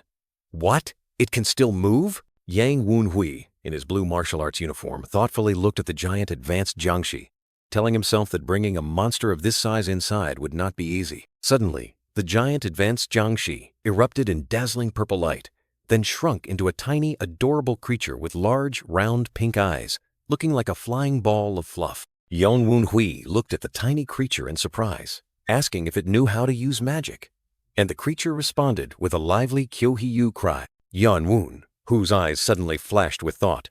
He squinted, looking closely at the creature, seemingly realizing something unexpected. Afterward, Yan Wenhu turned to speak with Tang Arin, reassuring her that he would keep the advanced Jiangxi in the White Pavilion and advising her to rest as she had worked hard. Tang Arin bowed her head, her expression momentarily hesitant and sad, as if something was weighing heavily on her mind. The girl tried to force a smile, saying that the intruder had fled and she would return to her room, while Yan Wenhui still watched her with a suspicious gaze. Tang Arin turned and walked away, a faint streak of light flashing behind her as she entered the house, leaving a big question mark about her actions. And then, once out of Yan Wen Chuai's sight, Tang Rin's expression immediately transformed, becoming terrifyingly cold and sharp, completely different from her forced smile earlier. In another scene, Yan Wenhui was interrogating the masked man in spirit form, growlingly asking if the Whitebone Wraith was his master. The masked man, now just a faint ghost, hastily confirmed it was true, making Yan Wenhui realize his old master was nearby. The masked man cautiously asked Yan Wenhui in return if he knew about the Whitebone Wraith, and he merely replied indifferently, "I know a little." Yan Wenhui secretly thought about the past, when he had learned dark arts from that old man. But in just 1 month, he had mastered everything that had taken the old man 100 years to achieve. Truly, out of his league, he continued to deduce, realizing that not only the Whitebone Wraith, but also the Blackbone Wraith, Crimson Fiend, and Immortal Demon were gathering. Yan Wenhui concluded that 4 of the 12 Dark Fiends were plotting something earth-shattering near Julong District. With sharp eyes, Yan Wenhui mused, asserting that there was only one reason for those individuals to be interested in Julong District right now, and that was the Dark Sovereign's visit. He knew that Tang Moonhyuk, one of the 10 great masters of the world, was planning to establish a special martial arts unit, and the heretical faction could not stand by and watch Sichuan grow stronger. Usually they would plant spies or try to weaken that unit, but the appearance of 4 elders together indicated a much larger conspiracy. In particular, the involvement of Namgung Sanyong, an elder of the Julong clan, further confirmed their extremely insidious and terrifying schemes. He continued to deduce about the society, the organization that had controlled the demonic cult from behind, and if they had strengthened the demonic cult, then a plan once considered reckless and foolish in the past could now become a valid move. The pieces on the chessboard of fate revealed a plan they had never dared to dream of before. Yan Wenhui narrowed his eyes, his expression grave, concluding that they were planning to assassinate the Dark Sovereign. He growled, calling the masked man a foolish Jiangxi, asserting that even the 4 elders of the Blackbone Ghost Valley were no match for the Dark Sovereign, one of the 10 great masters of the world. The masked man trembled, justifying that he was not the mastermind. Yan Wenhui, still calmly seated, asked the masked man if he and his accomplices were merely the vanguard, while also ordering him to be silent because he was too noisy. The masked man hastily revealed that he didn't know the details, but reinforcements were coming from Tianshan. Yan Wenhui was surprised, asking again, "From Tianshan? Not the society?" He suddenly called out number 15, with a thoughtful expression. The masked man, now called number 15, immediately prostrated himself, asking Yan Wenhui what he needed, and he then asked if he knew anything about the society. Number 15 tremblingly replied that he was just a lowly individual and knew nothing about the society, making Yan Wenhui realize that the orthodox warriors of the Blackbone Ghost Valley were too low-ranking to know important information. He concluded that he needed to capture the Whitebone Wraith for interrogation. Yan Wenhui sighed, telling himself that if he tried to capture the Whitebone Wraith at his current level, he would easily become prey for the old man's magical fortress. And for now, he couldn't extract any more information from number 15. While Yan Wenhui was contemplating, Tang Gan suddenly burst in, anxiously asking if the young master was safe. Tang Gan looked around the devastated courtyard in confusion, wondering why the place was in such a state, which also surprised Yan Wenhui. A small guardian spirit appeared, explaining that this mess was the aftermath of the battle between Yan Wenhui and his sister, making him suddenly say, "Ah," in understanding. Yan Wenhui reassured Tang Gan to calm down, promising to explain everything on the way, while mentally calculating how to clean up this mess. Under the mystical full moon, Yan Wenhui donned his cloak and walked with an imposing aura, ready to face the important meeting ahead. The patriarch of the Julong clan, Tang Hosan, appeared with a profound expression, making Yan Wenhui tell himself that he needed to find out what the man knew and how he would act. Yan Wenhui bowed respectfully before Tang Hosan, stating his identity from the White Pavilion. Tang Hosan smirked, questioning Yan Wenhui about the unnecessary formality, implying they didn't need to maintain such distance when alone. Yan Wenhui immediately apologized for the solemnity, saying it had been too long since they met privately, while Tang Gan behind him widened his eyes in astonishment. Tang Gan was so angry that he yelled, asking Yan Wenhui if he was crazy for daring to speak so disrespectfully after he had praised him so much. Yan Wunhui playfully replied that Tang Gan had praised him, making him blush, which further annoyed Tang Gan, but he just told Tang Gan to keep watching. Yan Wunhui secretly thought that if Tang Hosan wanted to bestow a reward, he would have done it publicly, so this meeting was certainly not for a father-son chat. He sharply deduced that Tang Hosan wanted to know how much he knew, and the patriarch confirmed that Yan Wunhui had correctly guessed the purpose of the summons. Yan Wunhui's eyes were sharp, confirming that he had identified the intruder. Tang Hosan smiled meaningfully, revealing that he also knew about the intruder's connection to Namgung Sanyong. Yan Wunhui secretly concluded that Tang Hosan knowing was obvious, as it concerned the clan chief's visit, and he had also guessed the plot to assassinate the Dark Sovereign. Tang Hosan was not surprised by Yan Wunhui's composure, inferring that he had also figured everything out on his own. The patriarch expressed astonishment at Yan Wunhui's remarkable progress in internal energy, insight, and strategy, far exceeding what he had heard. In Tang Hosan's mind, Yan Wunhui appeared as a giant snake, lurking and biding its time, showing his danger and cunning. Tang Hosan gave a meaningful smile, admitting that Yan Wunhui's malice truly lived up to the Tang Clan's reputation. Yan Wunhui slightly bowed his head, accepting the compliment which he secretly thought was a high praise within the Tang Clan, even though he was not yet accustomed to it. Tang Hosan suddenly changed his demeanor, sternly warning Yan Wunhui not to go further than this. Yan Wunhui pondered, wondering what Tang Hosan meant by further than this. Tang Hosan clarified that he would not interfere in the battle between Yan Wunhui and Namgung Sanyong within the manor, but absolutely forbade him from touching those behind Namgung Sanyong. Yan Wunhui secretly thought that the patriarch accepted internal disputes, but wanted to protect outsiders, wondering what this cunning snake was plotting. Yan Wunhui bowed, replying politely, "Yes, I understand." He secretly concluded that, whatever Tang Hosan's reasons, he temporarily couldn't pursue the Whitebone Wraith, and the patriarch ordered him to leave. Before turning his back, Yan Wunhui unexpectedly stopped, asking if he should be rewarded for defeating the intruder.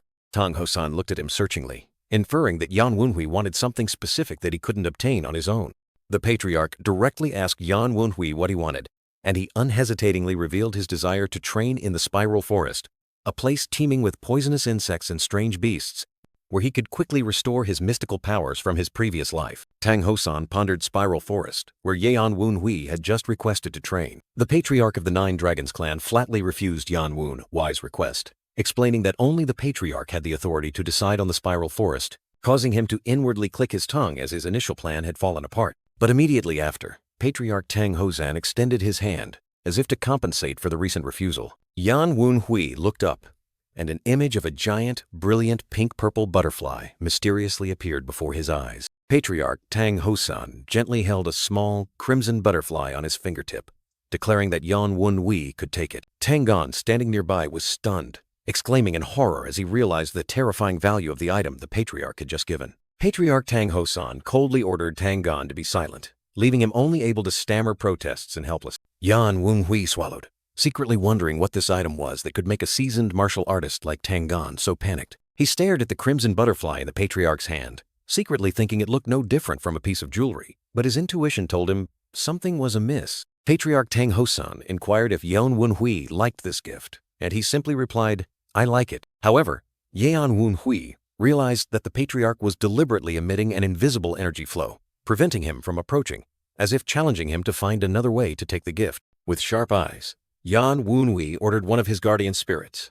"Go, spirit number 15. The guardian spirit quickly flew away, obeying its master with astonishing speed. Patriarch Tang Hosan was slightly surprised when the butterfly in his hand suddenly spread its brilliant wings. The crimson butterfly darted away from the patriarch's hand, leaving Tang Gan with an expression of extreme horror. Yan Wunhui calmly received the sparkling butterfly, a mystical trail of light lingering in the air. Patriarch Tang Hosan subtly smirked, as if everything was within his calculation. On the bridge, Patriarch Tang Hosan declared decisively, "It's yours now." Patriarch Tang Hosan turned his back, ordering Tang Gan to leave, and Tang Gan could only hastily obey despite still being bewildered. Yan Wunhui stood silently, watching the patriarch and Tang Gan disappear, facing the mysterious gift alone.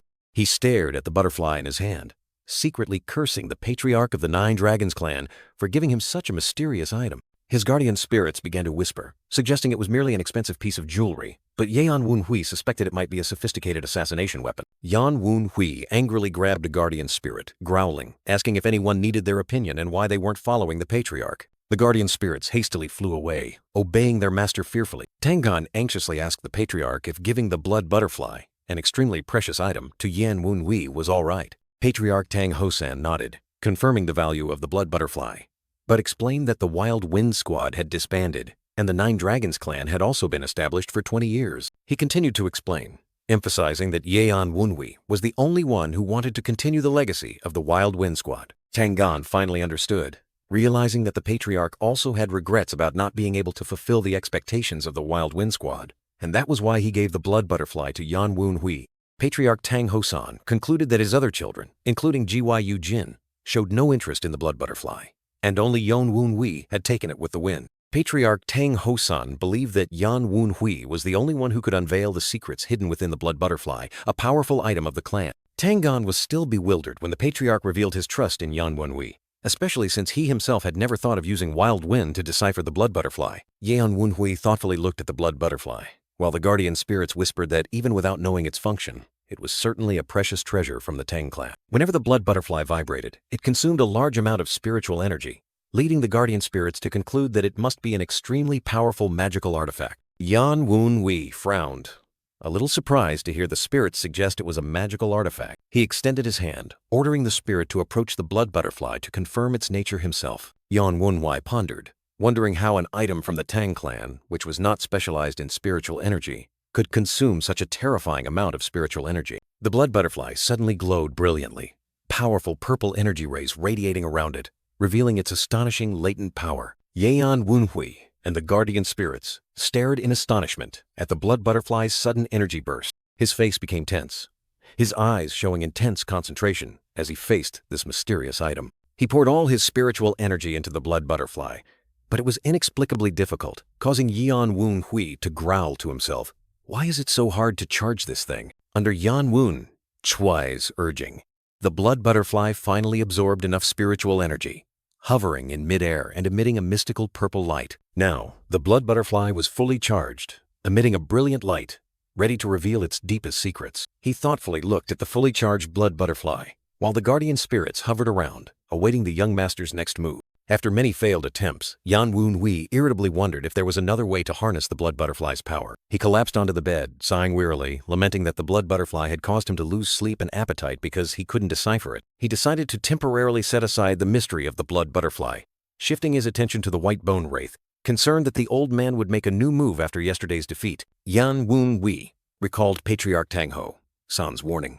Realizing he couldn't act recklessly without drawing attention, he sipped his tea, contemplating how to destroy the White Bone Wraith's plan without Patriarch Tang Hosan finding out. He sighed, telling himself not to rush, needing to calmly find a solution to this difficult problem. Just then, a small, thorny creature flew swiftly to his side, breaking the silent atmosphere. He was startled to realize it was the parasitic vulture, a beast he had almost forgotten, and suddenly remembered how it had fallen from the sky. Yan Wunhui thoughtfully looked at the parasitic vulture, a bold idea suddenly flashing in his mind. The parasitic vulture, though a powerful Jiangshi beast, was still not strong enough to confront countless heretical martial artists. It needed to be upgraded. He clenched his hand, a drop of fresh blood oozing out, glowing with powerful energy. With the death god's eye, he used his own blood as a medium, creating a special, refined item containing information about the Demon King. That item was the Blood Demon King, a precious elixir containing the power and secrets of the Demon King. The guardian spirits were extremely excited when they realized it was the Blood Demon King,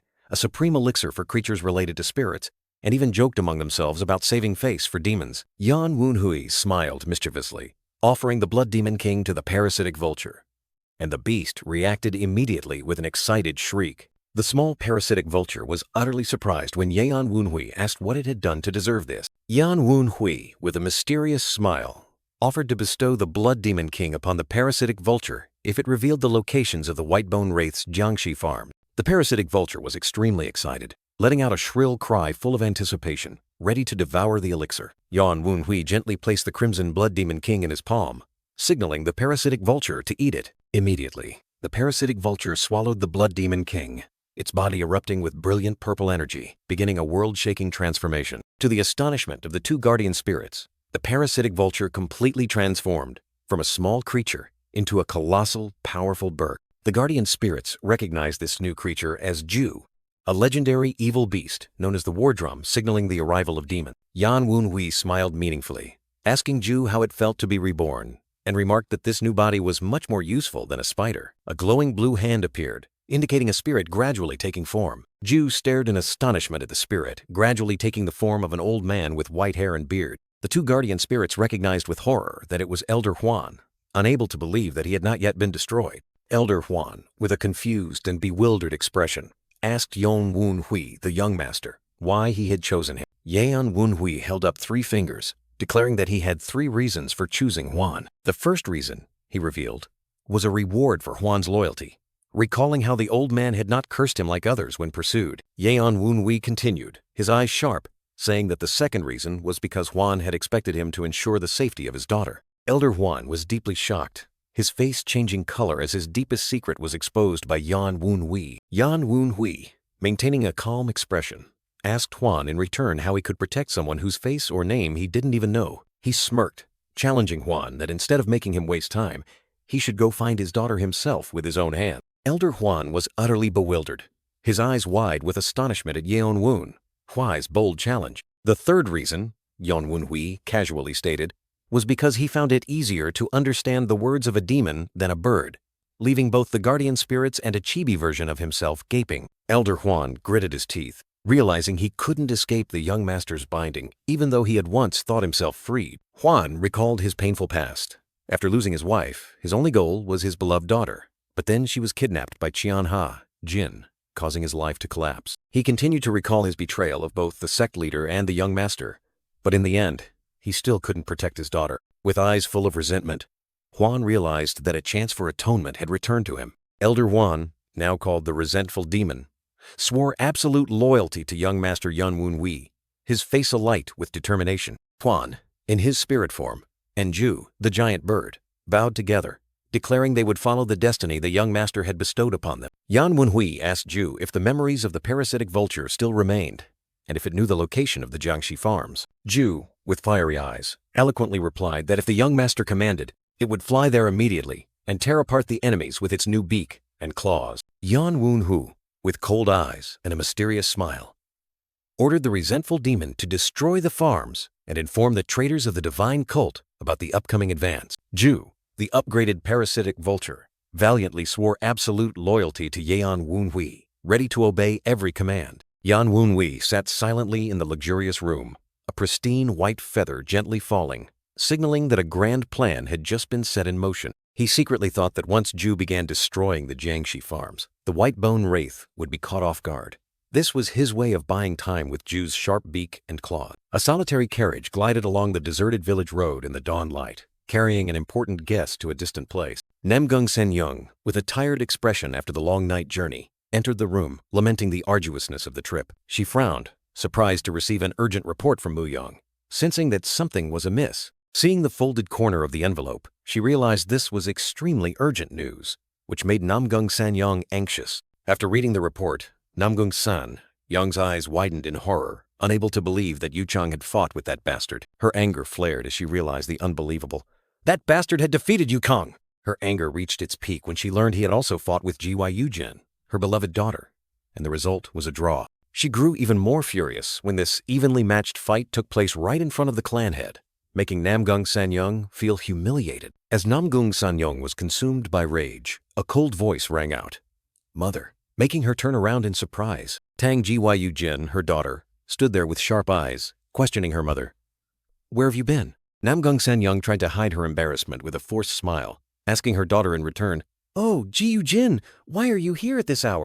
She hastily explained that she had urgent business outside, but Jin remained unfazed, her eyes still full of suspicion. Jin coldly retorted, implying that these must have been matters so urgent that her mother couldn't discuss them with her. She continued to question, reminding her that a Jiangxi had infiltrated the Nine Dragons clan and attacked Wunhui last night. Namgung Sen-young feigned horror, exclaiming, "How could such a thing happen?"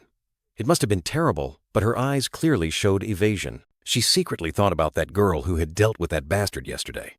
And, though it was a pity she had been discovered, at least that bastard was now. Jin interrupted her mother's thoughts, calmly revealing, "I fought it." Namgung Sen-young was so astonished, she reeled back, stammering, "What?" She rushed to embrace Jin, anxiously asking in rapid succession, "Why did you fight it?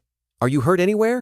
Gyu Jin calmly replied, "I'm fine." She continued, saying that the intruder had brought her mother up and hesitated to face her, which further shocked Namgung Sanyong. Namgung Sanyong angrily muttered, cursing the useless individuals who had caused this mess. She tried to justify her actions, asserting that it was all for Gyu Jin and Yu Chang, and that bastard was an obstacle in their path. Gyu Jin, with eyes as sharp as knives, coldly questioned her mother. "Do you really hate Woon Hui that much?" She continued to expose the bitter truth.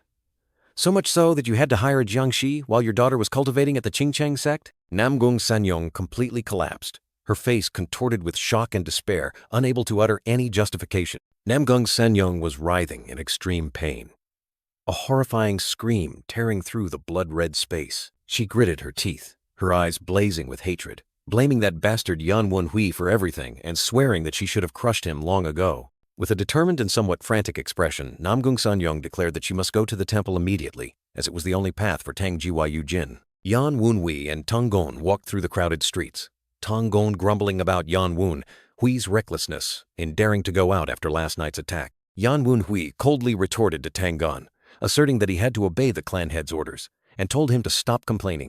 Both stood before a magnificent building with a sign that read Lubin Forge, and Tang Gon asked Yan Wenhui if this was where they needed to go.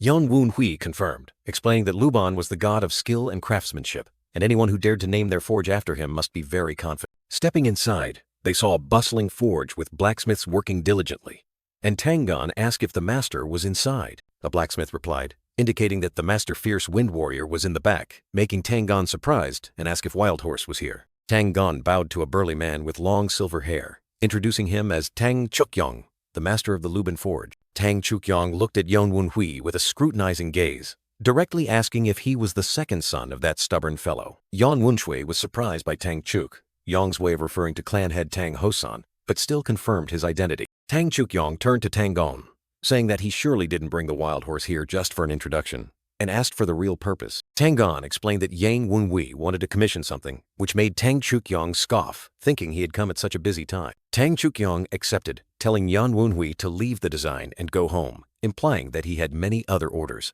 Yan Wenhui secretly thought that if Tang Gon hadn't accompanied him, he probably would have been turned away at the door, as the forge was busy inspecting weapons for the Dark Sovereign's visit. Yan Wenhui smiled confidently, asserting that his design was very complex and perhaps required his presence to explain it to the master. Tang Chukyong raised an eyebrow, disdainfully asking Yan Wenhui if he thought this was the first time he had forged something for a member of the Tang Clan. The arrogant blacksmith declared that no matter how bad the design, he could craft any assassination weapon to perfection. Yan Wenhui calmly replied, revealing that what he wanted to commission today was not an assassination weapon, but a sword. Tang Chukyong and Tang Gon were simultaneously surprised. Tang Chukyong asked if Yan Wenhui intended to become a Qingcheng Taoist like his older sister, then shouted, "A sword!" in astonishment. Tang Gon also couldn't believe his ears, yelling to ask why it was a sword, not an assassination weapon, and for what reason. Yan Wenhui calmly reminded Tang Gon that he had only asked for an introduction to a skilled blacksmith, never saying he would commission an assassination weapon. Tang Gon was dumbfounded, realizing he had been tricked by Yan Wenhui, and could only stammer an admission. Yan Wenhui looked at Tang Gon with a mischievous glint in his eyes, secretly thinking that he now felt sorry for Tang Gon. Tang Chukyong looked at Yan Wenhui, remarking that the Wild Horse must have very high expectations for him. The old blacksmith finally accepted, inviting Yan Wenhui inside to see his impressive design. Yan Wenhui placed a black sword on the table, saying that he wanted to transform it according to his new design. Tang Chukyong frowned in confusion, asking if this was what Yan Wenhui wanted to do, while Tang Gon wondered why it resembled a folding steel fan. Yan Wenhui confidently presented his unique design to Master Tang Chukyong, initiating a dramatic exchange. The in-depth technical discussion between Yan Wenhui and Tang Chukyong was intense, leaving Tang Gon and the guardian spirits completely lost as they couldn't keep up. The small guardian spirits continuously whispered, wondering why a sword had the shape of a fan and if this was a secret weapon of the Tang Clan. Tang Gon, after a period of intense thought, finally realized something from the confusing conversation, his sharp eyes revealing deep insight. Yan Wenhui smiled meaningfully, declaring that this sword would have countless uses, astonishing Tang Chukyong with his ambition. Master Tang Chukyong, stimulated by the formidable design, decided to personally undertake its creation, leaving Tang Gon utterly jaw-dropped in astonishment. The old blacksmith growled, asserting that the demonic weapon that cunning brat Yan Wunhui wanted to create far exceeded the capabilities of any apprentice. Yan Wunhui narrowed his eyes, a calculating glint flashing in his gaze, secretly thinking, it's time to execute his plan. Yan Wunhui suddenly knelt down, eloquently praising the honor of having the master blacksmith's work displayed before the clan head. Tang Chukyong was stunned by the news of the clan head's visit. Realizing there were only 20 days left, Yan Wunhui subtly probed the old blacksmith's worries, making Tang Chukyong stammer about his packed schedule. Yan Wunhui continued to add fuel to the fire, feigning understanding that his request was too difficult, which made the old blacksmith start to flare up. Yan Wunhui bowed apologetically in a flattering manner, calling the old blacksmith by the meaningful title Lubin. Provoked to his limit, Tang Chukyong roared in indignation, asserting his Lubin reputation and declaring that 15 days were more than enough to complete the sword. Tang Gon and the guardian spirits could only sigh in exasperation, witnessing yet another victim take the bait before Yan Wunhui's masterful performance. Tang Gon observed Yan Wunhui from a distance, silently marveling at his talent, which far exceeded expectations, while contemplating his next moves. Yan Wunhui turned his head in question upon hearing Tang Arin call his name. Tang Arin appeared with a serious expression, prompting Yan Wunhui to ask what was wrong. Tang Arin frankly stated that she had something to ask, and revealed that she could feel the bloodlust seeping from the blue ghost face root. Yan Wunhui listened intently, his sharp eyes seemingly piercing through everything, as if he had already guessed what Tang Arin wanted to say. Tang Arin unexpectedly asked Yan Wunhui about his thoughts on the past, which briefly surprised him. She seriously wanted to know if Yan Wunhui still harbored hatred or any negative emotions from the past. Yan Wunhui smiled mysteriously, asking Tang Arin in return if she could hold the wind, leaving her bewildered. He profoundly explained that humans can only temporarily hold the wind, but cannot hold it permanently, because when the wind stops moving, it is no longer wind. Yan Wunhui beamed, asserting that the past held no importance when he had countless things to do, and the future was what he cared about most. Tang Arin stood amidst the dazzling light, her eyes wide with surprise, as if she had just been enlightened. She finally understood, smiling gratefully at Yan Wunhui for helping her make her own decision. Tang Arin turned her back, declaring that she had something to do and would not be with Yan Wunhui for a while. Yan Wunhui decisively swung his sword, creating a powerful surge of energy that tore through the air, as if affirming his determination to move forward. Yan Wunhui pondered, sensing the extreme indignation from a gentle lady and the fierce bloodlust from the blue ghost face root surging across the land. He decisively ordered the two guardian spirits to immediately follow her, and they quickly obeyed. Yan Wunhui turned his back, his sharp eyes speculating that Tang Jiwayu must have had a big argument with Namgung Sanyong. He asserted that only conflict with her daughter could cause Namgung Sanyong such distress, and she would certainly not sit idly by after this incident. Namgung Sanyong erupted with a powerful aura, her eyes glowing in a purple energy, growling that it was time to prepare to welcome an uninvited guest with a sinister smile. In a magnificent building, a soldier reported that young Master Yan Wunhui was requesting an audience with the clan head. Clan head Tang Hosan looked up in surprise, not expecting Yan Wunhui to want to meet him. The old clan head calmed down, his sharp eyes ordering Yan Wunhui to enter and wait. Yan Wunhui and Tang Gon stood opposite Tang Hosan. When the old clan head asked his purpose, Yan Wunhui replied that he wanted to show filial piety, but the old man coldly dismissed him, even causing the guardian spirits to feel indignant. Clan head Tang Hosan got straight to the point, directly asking Yan Wunhui why he had come. Yan Wunhui frankly replied that he wanted to discuss the events of the previous night and proposed a transaction. The old clan head pondered, his eyes scrutinizing as if weighing Yan Wunhui's offer. Tang Hosan called Tang Gon's name, and immediately, Tang Gon and Yan Wunhui disappeared in a surge of energy, obeying his command. Yan Wunhui looked around in astonishment, realizing that the presence of others had completely vanished, wondering how many people were truly hidden. Tang Hosan sternly warned Yan Wunhui that his continued interference could cause major problems for the Tang Clan's plan. The old clan head exuded an overwhelming aura, demanding that Yan Wunhui provide a truly convincing reason, while Yan Wunhui secretly realized that the energy he emitted far surpassed that of an ordinary clan head. Yan Wunhui bowed in response, secretly affirming that the Tang Clan was harboring a grand plan. Tang Hosan reminded Yan Wunhui of the give-and-take principle of transactions, asking what he had to offer in exchange, and Yan Wunhui replied with a confident promise. To Tang Hosan's astonishment, Yan Wunhui boldly declared that he would protect Tang Jiwayu. He looked directly at the old clan head, reminding him that he knew very well the kind of people the Grand Madam had associated with. Tang Hosan bowed his head, his eyes pensive at Yan Wunhui's words. Yen Wunhui ordered the old clan head to speak, while secretly realizing that there were still others hidden, eavesdropping with sound transmission techniques. He sharply warned that if the relationship between the Grand Madam and the demonic cult were exposed, Tang Gyu Jin and even Yu Chang would not escape tragic consequences. A series of glowing eyes appeared, then the image of someone being struck down in purple energy emerged, as a reminder of the tragic fate of those labeled demonic cult pawns in the martial world. Yan Wunhu firmly asserted that Tang Gyu Jin and Yu Chang would never be able to set foot in the martial world again if everything came to light. Tang Hosen slightly smirked, introducing himself as the one who once led the Gale Squad, pioneering the suppression of the demonic cult. The old clan head confidently asked who would dare label his children as demonic cult pawns, but Yon Wunhui immediately retorted, emphasizing that the world would not easily overlook such mistakes. Yon Wunhui raised his head, his eyes firm and full of determination. With eyes as sharp as razors, Yan Wunhui declared that he would ensure Tang Gyu Jin was not wrongly labeled, and in return, he wanted to actively participate in all of the Tang Clan's plans. Tang Hosan questioned Yan Wunhui whether he was capable enough to participate in the established plan, while Yan Wunhui smiled confidently, ready to prove his worth. Tang Ho San's sharp eyes revealed suspicion as he asked Yan Wunhui how he would prove it. Yan Wunhui declared grandly, his eyes burning, that he would bring back the head of the demonic cult leader, Whitebone Wraith, to prove his ability. The scene shifted to a gloomy prayer room, where incense smoke billowed from the censer, creating a solemn yet mysterious atmosphere. In that room, Master Templar, with his strange form, horns, and staff, was meditating, muttering the incantations. Amatias, Amatias. Namgung Sanyong, with a face full of indignation, turned her back, questioning Master Templar whether he had handled everything carelessly. She continued to scream in extreme anger, asking Master Templar if he knew how much she had sacrificed for him, and what her daughter Tang Gyu Jin had said about him being unable to deal with a scoundrel like Yon Wunhui. Master Templar, with glowing eyes, growled follower Namgung to quell her rage. Namgung Sanyong flinched, her eyes panicked, sensing the approaching danger from Master Templar. Master Templar, turning his back, admitted that his judgment had been wrong for things to have unfolded this way. He continued in a cold, murderous tone, saying that he had also lost a disciple and would not stand by idly any longer. Master Templar reassured Namgung Sanyong that she could rest easy, as he would act himself.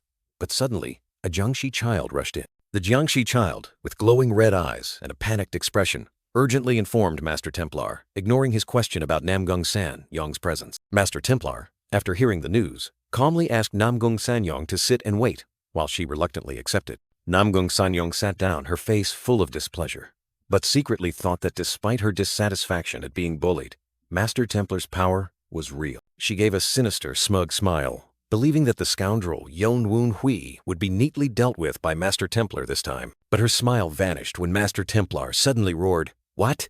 in extreme horror, startling her as well. Master Templar couldn't believe his ears, asking again if the beast Jiangxi farm had been attacked.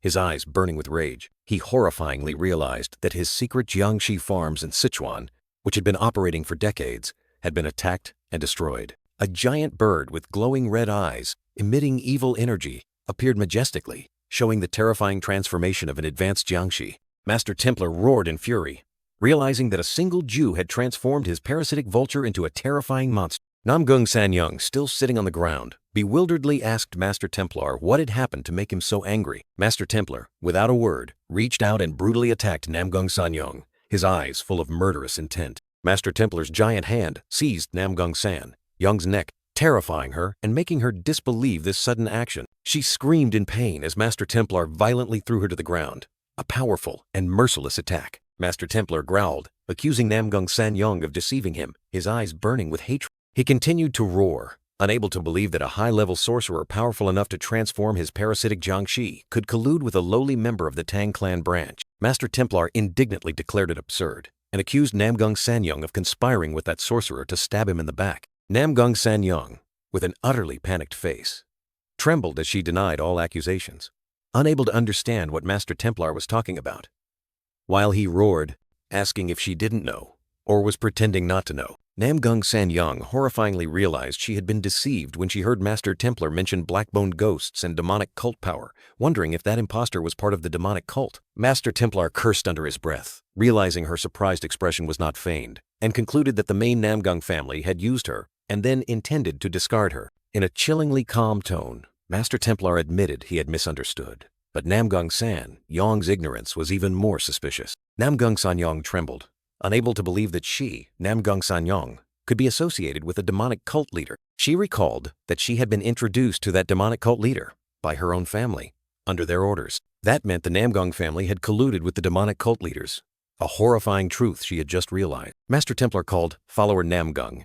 and questioned her about the second child in her house, Yan Woon Hui, then realized that name sounded like that piece of trash. He snarled, declaring that even without Namgung San Young's request, he had reason to tear apart both Yan Woon Hui and the sorcerer assisting him, then asked if she would cooperate. Back in time, Namgung San Young bowed her head apologetically, admitting she had made a mistake before Master Templar. She raised her head, saying that if Master Templar wanted an apology, she would provide anything he demanded. Yan Woon Hui, with a meaningful smirk, said sarcastically, "Oh, so sudden?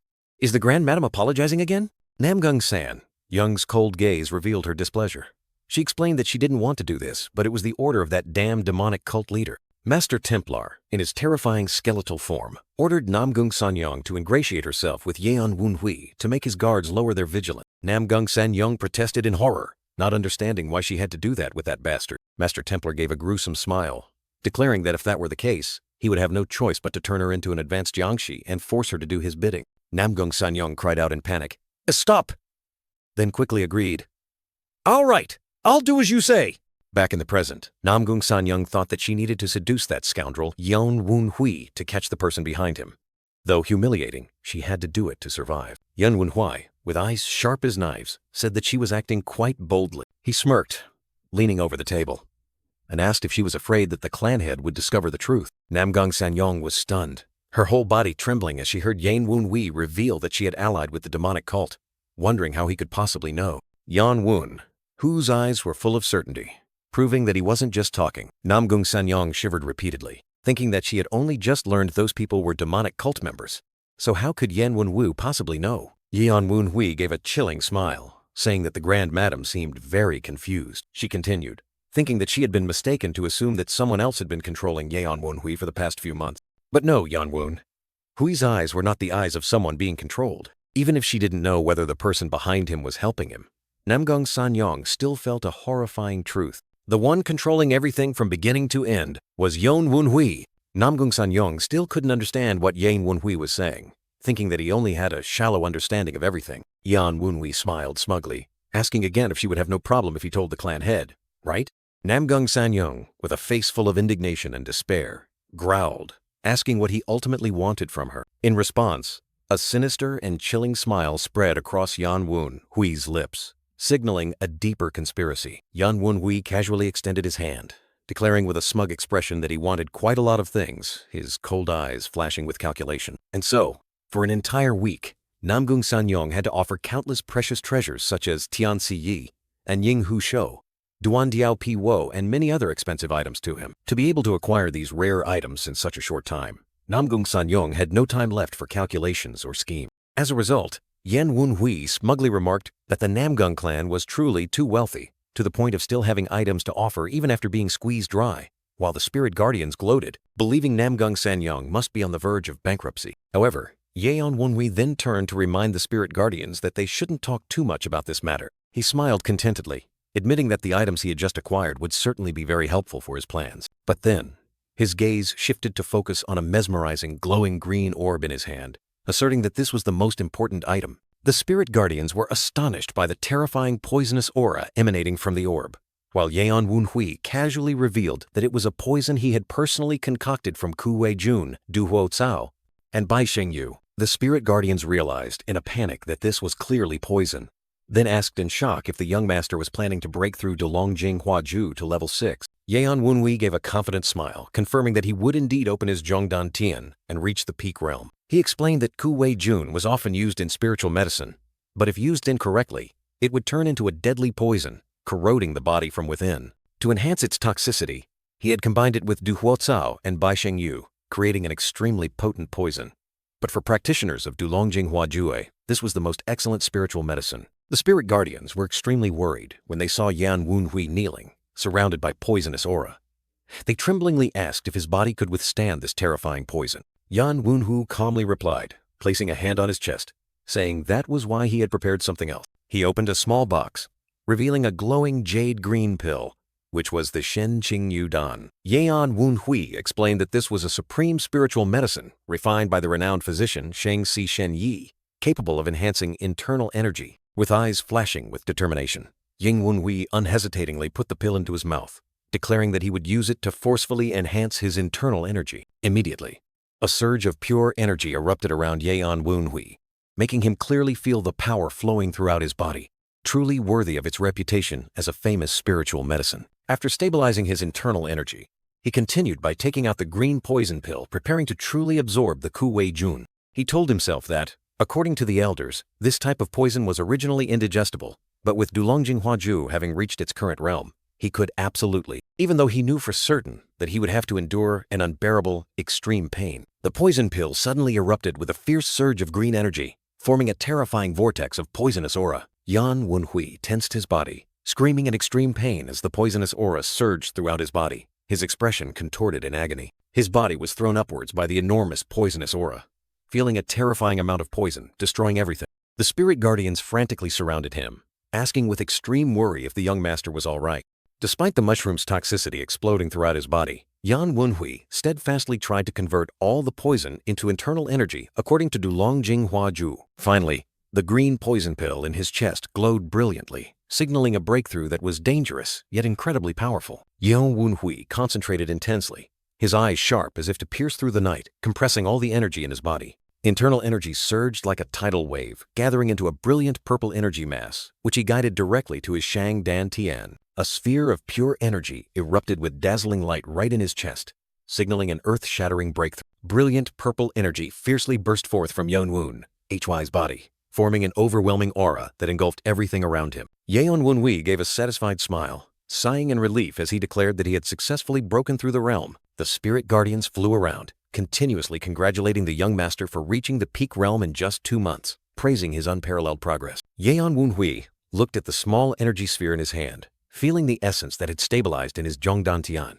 affirming that he had surpassed Wulongjuan to reach the peak realm. From a distance, Tang Gan appeared, initially worried by the loud explosion, but then recognized the familiar energy emanating from Yan Wunhui. Tang Gan gave a forced smile, his eyes full of doubt mixed with surprise as he asked Yan Wunhui what trick he had pulled this time. Yan Wunhui smirked, casually replying that he had used a spiritual medicine gifted by the Grand Madam. Tang Gan scoffed. Even though he didn't know what kind of spiritual medicine it was, he was certain that Yan Wunhui had ruthlessly drained Namgong Sanyong to obtain it. Tang Gan looked directly at Yan Wunhui, knowing well that he was eager to test his new power. Yan Wunhui gave a confident smile, gripping his spear tightly, surrounded by brilliant purple internal energy, secretly marveling at having such a magnificent martial artist. A powerful surge of purple energy erupted from Yan Wunhui's spear. As if accepting the challenge, Yan Wunhui launched himself into the air with surging momentum, declaring that he would give his all in this battle. Tang Gan was utterly astonished,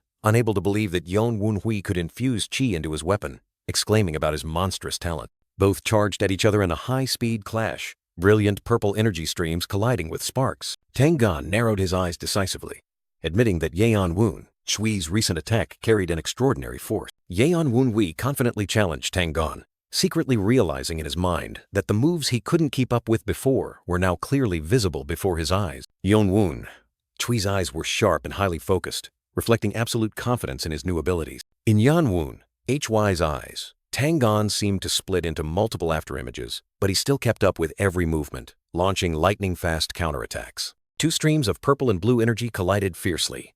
Yan Wunhui realized this was the difference between realms, and now he could see everything just like Tang Gan. Yan Wunhui channeled qi into his spear.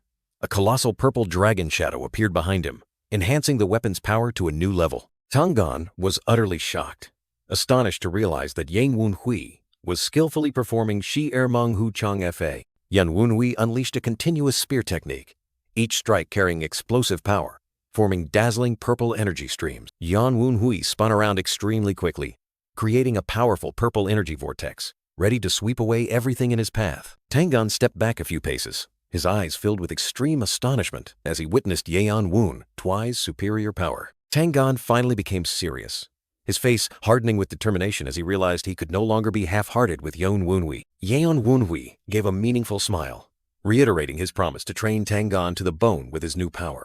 Tang Gan anxiously asked young master Yan Wenhui if he had heard about the rumors spreading throughout the manor. Yan Wenhui looked surprised, asking Tang Gan about those rumors again, while Tang Gan revealed that everyone was whispering about him and the Grand Madam reconciling, even giving up his inheritance. Yan Wenhui feigned innocence, asking what was wrong, even saying he might give it up for family harmony, which made Tang Gan look at him with suspicion. Tang Gan asserted that the rumors originated from the Grand Madam giving Yan Wenhui a precious gift, but he knew well that such a thing couldn't happen between them. Yan Wenhui admitted Tang Gan was not wrong, but he needed the Grand Madam to act that way to make it easier to pursue the White Bone Wraith, which surprised Tang Gan and made him wonder about Yan Wenhui's telepathic ability. Tang Gan was horrified to realize that the White Bone Wraith was one of the demon leaders of the Black Bone Demon Valley, his face changing color with fear, unable to believe what he had just heard. Tang Gan, stunned, asked Yan Wenhui if he hadn't listened to the family head during the meeting, while Yan Wenhui evaded,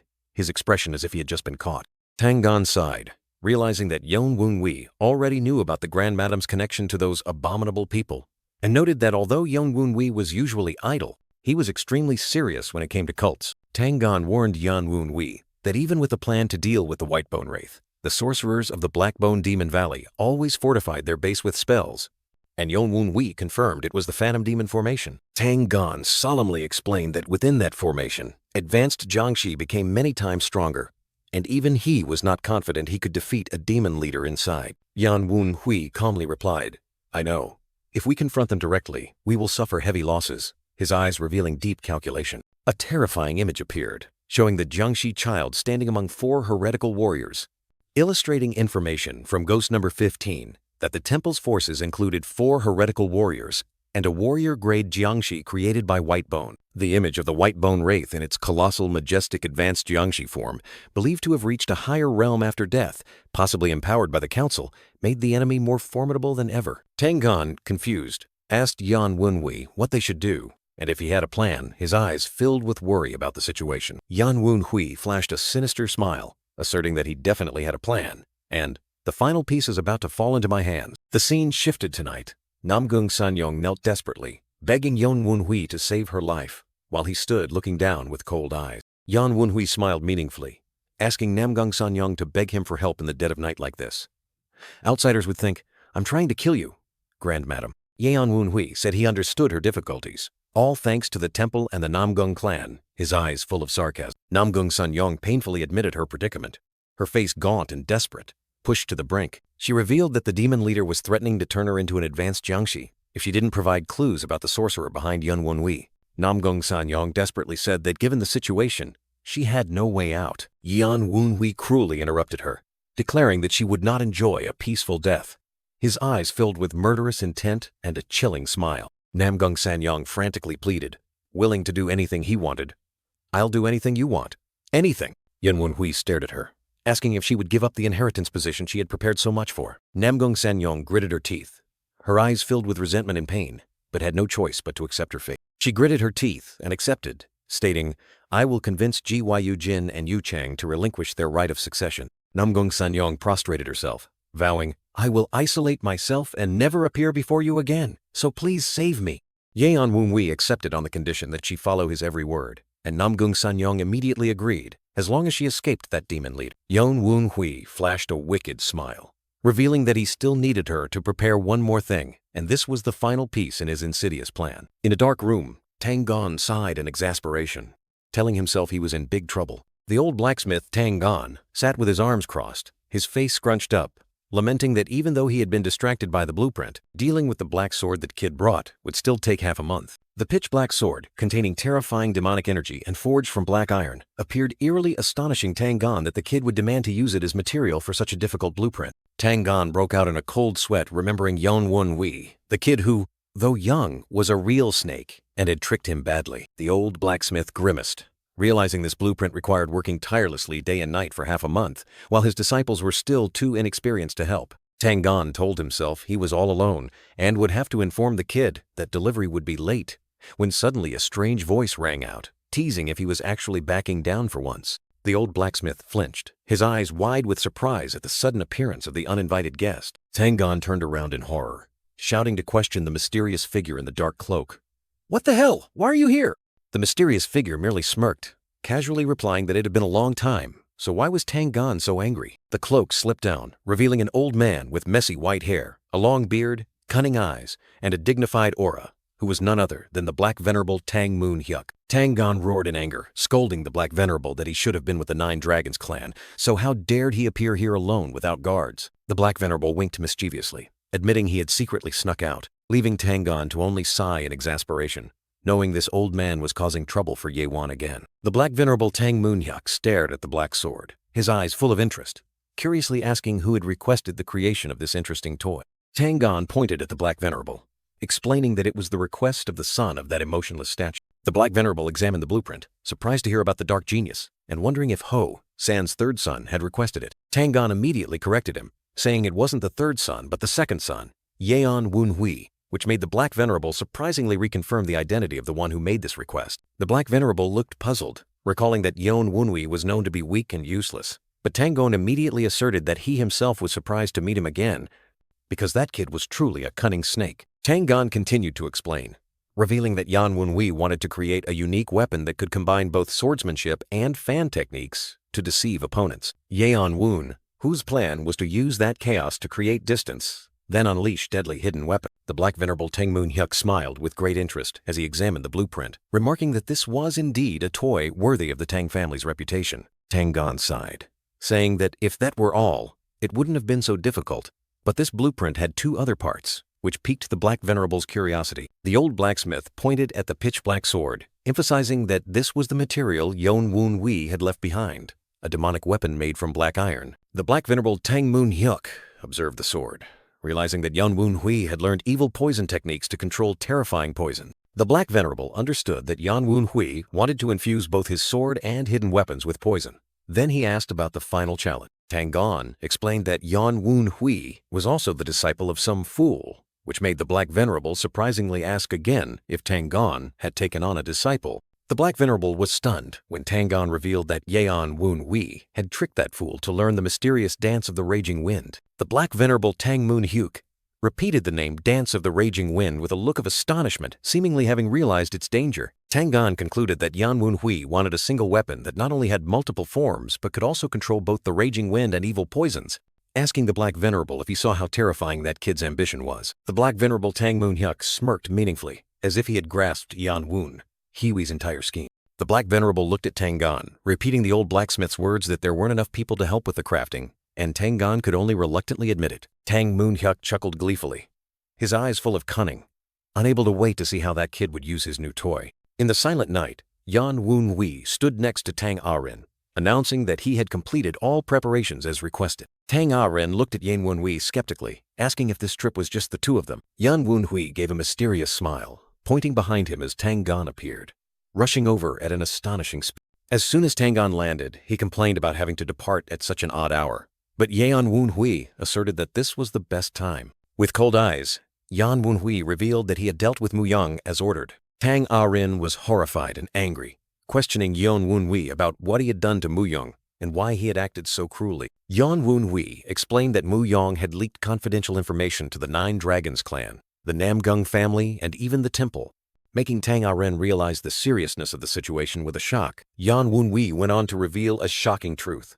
Not only did he find Mu Young, but he also discovered that he had been manipulated by the enemy all this time. Tang Gan, with a tired and worried expression, asked again if only the three of them were going on this trip. Yeon Woon Hui confirmed there were only three of them, while also pulling along another man, Tang Tae, who looked annoyed. Yeon Woon Hui handed Tang Tae a leather mask, asking him to wear it for disguise. Yeon Woon Hui explained that the enemy surely knew their faces, so disguise was mandatory. Yeon Woon Hui urged Tang Tae to quickly put on the mask so they could depart, while Tang Tae still grumbled about the hassle. The convoy began to roll through the thick night fog, signaling their entry into enemy territory. Sitting in the carriage, Tang Gan asked Yeon Woon Hui if he could feel this strange fog, and Yeon Woon Hui confirmed he could. Yang Woon Hu confidently declared that even if the enemy hid in the ghostly fog, he could still see clearly thanks to his Reaper sight. Yeon Woon Hui revealed that the figures lurking in the fog were countless Jiangshi, and they had strengthened their defenses after the Jiangshi farms were plundered. He also realized that the rumors about the white-boned one reaching a higher realm were not unfounded,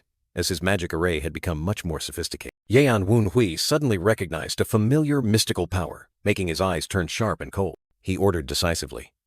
Number 15. "Come out!"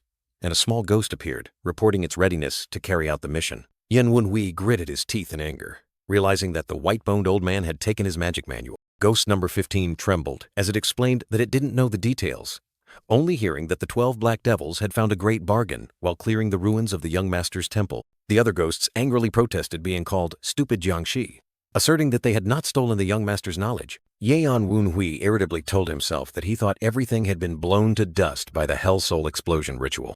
But it turned out that a few fragments of his Demon King's manual had miraculously survived. He realized that using magic against someone who knew his magical attributes was like using a lock against someone with a spare key. Yan Wenhui decided he had to be extremely cautious when using magic until he recovered his entire Demon King's manual. The carriage wheels continued to roll on the bumpy road, moving deeper into dangerous territory. Finally, the convoy reached its destination, an ancient house hidden in the night, ready for the next development. A Jiangshi child with mysterious glowing red eyes greeted Namgung Sanyong, directly asking the purpose of her visit. Namgung Sanyong replied, revealing that she had brought the items of the illegitimate child as requested by Master Templar, while her two subordinates carefully carried mysterious boxes. The Jiangshi child warned about the recent tense situation, deciding to transport the boxes itself and asking Namgung Sanyong and her subordinates to wait outside. One of the subordinates wondered if they should force their way in, but Namgung Sanyong signaled them to stop, her eyes full of thought. Namgung Sanyong worriedly wondered if the mystical power of the items would be defiled if touched by the dead, a question full of hidden meaning. The Jiangshi child flinched slightly, its glowing red eyes showing annoyance at Namgung Sanyong's challenging insinuation. After a moment of hesitation, the Jiangshi child accepted, ordering Namgung Sanyong and her subordinates to follow it deeper inside. Upon arrival, the Jiangshi child respectfully informed Master Templar that Namgung Sanyong had brought the items he requested. From deep within, an excited voice rang out, Master Templar ordering, "Let her in!" With extreme impatience, Namgung Sanyong and her subordinates stepped through the door, entering a mysterious and gloomy space. Namgung Sanyong bowed to Master Templar, a hideous entity with horns and a scepter, who was smiling with satisfaction and exclaiming, "Finally!" Master Templar, with a distorted face and crazed red eyes, roared, asking if she had brought his things. Namgung Sanyong calmly explained that she couldn't distinguish which items were enchanted, so she gathered everything from the target's room while he was absent, making Master Templar sneer. "Keeker, well done.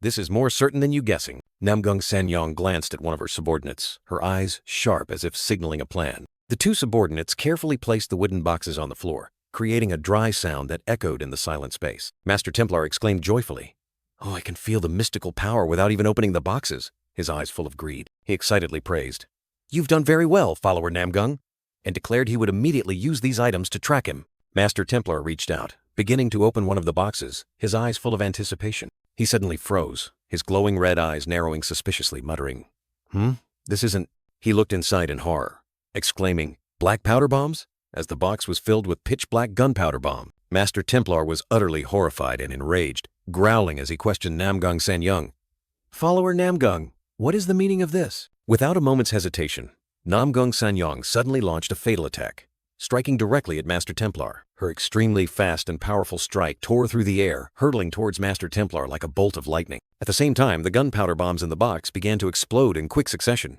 creating terrifying electric sparks, causing Master Templar to only manage to exclaim, "What the hell?" Master Templar, his face contorted in horror, could only roar, "Damn it!" as he realized he had fallen into a trap. A blinding flash of light erupted, engulfing Master Templar's entire body in the terrifying explosion. An earth-shattering explosion erupted, shaking the entire space, with dust and fire spreading everywhere. The explosion's terrifying destructive power completely annihilated the surrounding architecture, turning everything into a sea of fire and rubble. Flames and shock waves spread relentlessly, destroying everything in their path. Even Namgung Sanyong and her subordinates could not escape the explosion's force. They were thrown back and cried out in pain amidst the chaos. Tang Clan, with a tense expression, confirmed that the explosion had successfully neutralized the ghost formation, but a hint of worry remained. Yan Wenhui, with a mysterious smile, added that the remnants of the magic still lingered, not having completely disappeared. The two stood from a distance, their gaze fixed on the blazing house, and Tang Clan worriedly wondered if Bai Gu Yuling had survived that terrible explosion. Yan Wenhui coldly confirmed that it was a Jiangshi, and he had personally witnessed it unleash its mystical power just before everything exploded. He asserted that the Jiangshi was definitely still alive, though possibly severely injured, and his gaze turned skyward, where mysterious dark figures hovered, signaling another danger. From the shadows, the Jiangshi child and its subordinate Jiangshi suddenly appeared, moving with lightning speed, creating a chilling sight. The Jiangshi child, with glowing red eyes and sharp fangs, let out a furious roar, questioning the opponents for daring to trespass on their sacred ground. The Jiangshi child sneered, showing annoyance upon seeing Tang Clan and Yan Wenhui, sarcastically remarking that they were truly troublesome over a mere exploded house. Another Jiangshi was astonished to recognize the identities of the two enemies. One was the renowned storm warrior Tang Clan, the second strongest martial artist of the Molong clan, and the other was young master Yan Wenhui. Yan Wenhui realized that their appearance had exposed the Jiangshi's plan to the Tang Clan, while Tang Clan only had time to tell him to take care of himself. The Jiangshi child ordered its army to capture the two intruders alive, without revealing any further information, and the Jiangshi immediately obeyed. The Jiangshi charged forward in unison, forming a fierce wave of attack, determined to capture the two martial artists. A Jiangshi was suddenly sent flying far away, fresh blood splattering, revealing the opponent's terrifying power. Tang Clan appeared majestically, delivering a fatal blow to another Jiangshi, causing the Jiangshi child to furiously roar. How dare a lowly monster pretend to be human? The Jiangshi child couldn't believe its eyes, astonished by Tang Clan's overwhelming power, as he had defeated a heretical warrior with a single blow. Tang Clan stood there, his aura soaring, holding a powerful chain, his gaze as firm as steel, truly worthy of the illustrious title Supreme Peak Realm Martial Artist. Yan Wenhui gave a mischievous smile, praised Tang Clan's reliability, and then shot away, leaving Tang Clan to only sigh in exasperation at this nuisance. A large Jiangshi intended to block Yan Wenhui, but the Jiangshi child hastily ordered it to ignore him, asserting that Yan Wenhui was not the main threat. Tang Clan faced the entire horde of Jiangshi alone, while the Jiangshi child ordered all forces to focus on eliminating him, showing the high regard for Tang Clan's power. Tang Clan gave a contemptuous smile, his eyes sharp and cold, directly challenging the Jiangshi child. "You intend to defeat me? Go ahead and try, you damned Jiangshi." Amidst the desolate rubble, Master Templar struggled to get up, his body battered after the terrifying explosion. Master Templar, his face distorted with rage, let out a furious roar.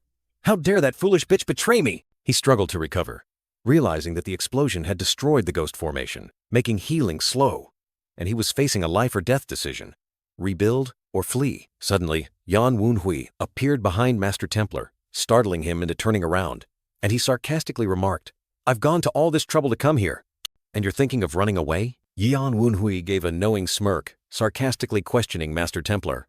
"Don't you think you're a terrible host?" Master Templar stared at Yan Wenhui, recognizing him as the clan's bastard child, and Yan Wenhui responded meaningfully, "I see.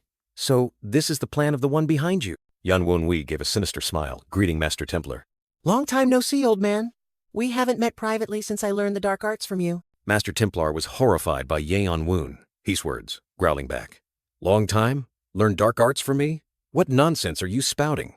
As Yan Wenhui stood there, his eyes full of hidden meaning, Yan Wenhui continued to stir memories, reminding him that despite being from different sects, they had once been master and disciple for a month, startling Master Templar. Master Templar, his glowing red eyes wide with horror, his face drained of color, finally realized the terrifying truth. Wait, that way of speaking.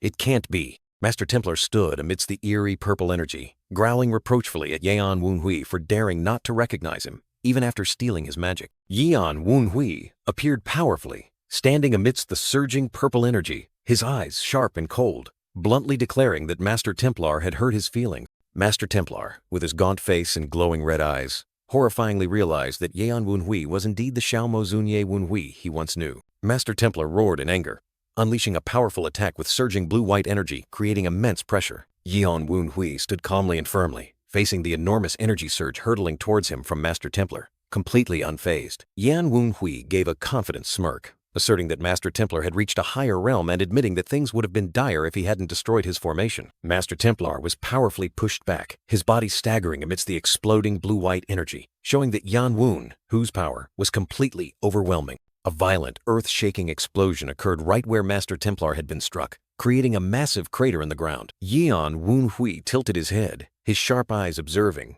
wondering if Master Templar was plotting something as he didn't seem to be activating a spell. Yan Wenhui's glowing purple eyes flashed, and he confidently declared that no matter what magic it was, he could see through it with his Reaper's sight. Yan Wenhui suddenly widened his eyes, his expression astonished as he realized something shocking. He looked down into the deep crater created by the explosion, astonished, wondering where did that old man go. Seeing no sign of Master Templar, Yan Wunhui pondered deeply, telling himself that invisibility was not Master Templar's forte, and he also didn't sense any mystical energy, so this was not an illusion. Suddenly, one of Yan Wunhui's spirit guardians appeared, frantically reporting, "Young Master, White Bone.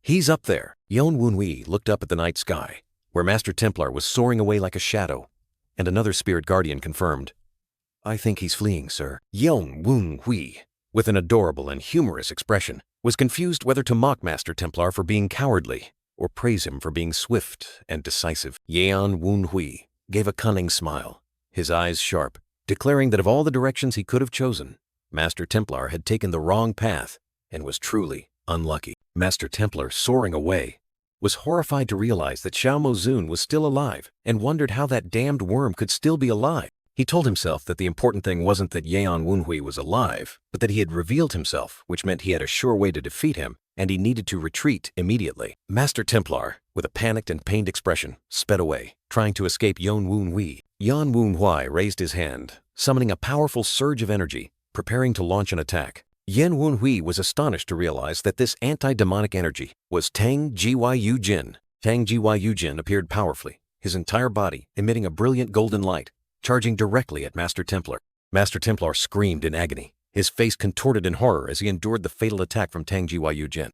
Tang Gyu Jin's attack exploded, piercing through Master Templar, severely injuring him and sending him flying further into the night. Yan Wunhui watched Master Templar disappear, nonchalantly declaring, "That's the price you pay for daring to ignore me and leave, old man." Suddenly, Tang Rin appeared, rushing over with a surprised and worried expression, while Yan Wunhui smiled and greeted, "Hello, sister." Tang Rin asked Yan Wunhui in astonishment, "Wunhui, what are you doing here?" Yan Wunhui gave a mysterious smile, replying that he was eliminating the demonic cult with Madam. Tang Rin was deeply shocked to hear Yan Wunhui talk about eliminating the demonic cult with Mother, while he pointed at Master Templar flying away and explained that the Jiangshi you just defeated is a Tianji demonic cultist.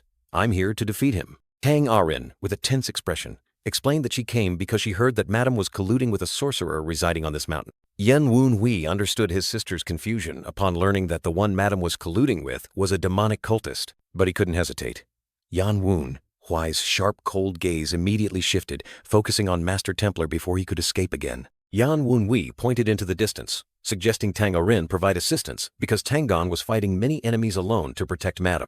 Tang Rin exclaimed in horror upon realizing that Yan Wunhui had only come here with a mere 3 people in this dangerous situation. Yan Wunhui explained that it was a surprise attack, while gently reminding his sister that she too had come alone, and despite fighting fiercely, she was still constantly worried about their mother. Given the urgent situation, Yan Wunhui decided to put aside all questions, only instructing Tang Rin to retreat immediately if things became dangerous. Tang Rin responded seriously, her eyes firm before turning and leaving Yan Wunhui alone to face the danger. The young Tang Rin swiftly dashed away, leaving a faint blur in the night, heading towards the fierce battle. Yan Wunhui turned back, his tone full of provocation, announcing that Master Templar had had enough time to rest while he chatted with his sister. He continued to provoke, asking Master Templar why he didn't get up, because a demonic Jiangshi from the Blackbone Ghost Valley could surely easily recover from the previous blow. From the rubble, Master Templar's grayish-green hand reached out, while Yan Wunhui warned him not to try any tricks to catch him off guard.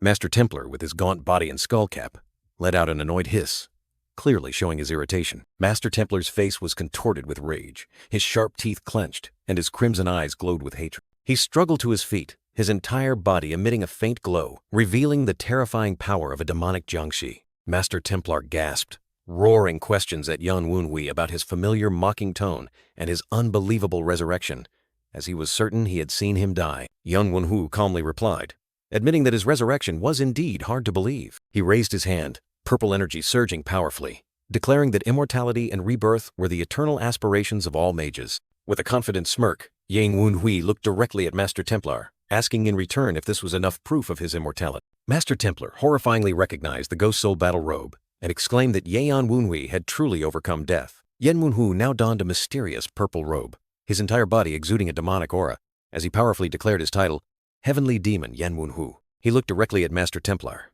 calling him Old White Bone and asserting that he had many questions for him to answer. Yan Wunhui walked slowly but powerfully, decisively ordering Master Templar not to dare run away like a coward, wanting to end things quickly. Master Templar angrily retorted, sarcastically remarking that Yan Wunhui was still a master at blabbering. He roared in fury, declaring that he would tear Yan Wunhui's mouth apart and kill him once more. Master Templar unleashed a fierce attack, sharp streams of energy like blades tearing through the air and rushing towards Yan Wunhui. Yan Wunhui calmly faced countless hideous monsters that appeared from thin air, surrounding him. He raised his hand, brilliant purple energy surging forth, ready to deal with the charging horde of monsters. Yan Wunhui unleashed the Wild Wind dance technique, sharp streams of energy swirling and tearing through space to attack the monsters. Following the Wild Wind dance, he continued to unleash the Wild Wind's fury, creating a destructive energy storm that swept away everything in its path. Yan Wunhui, clad in a brilliant purple ghost soul robe, hovered in midair, his sharp eyes looking down at Master Templar,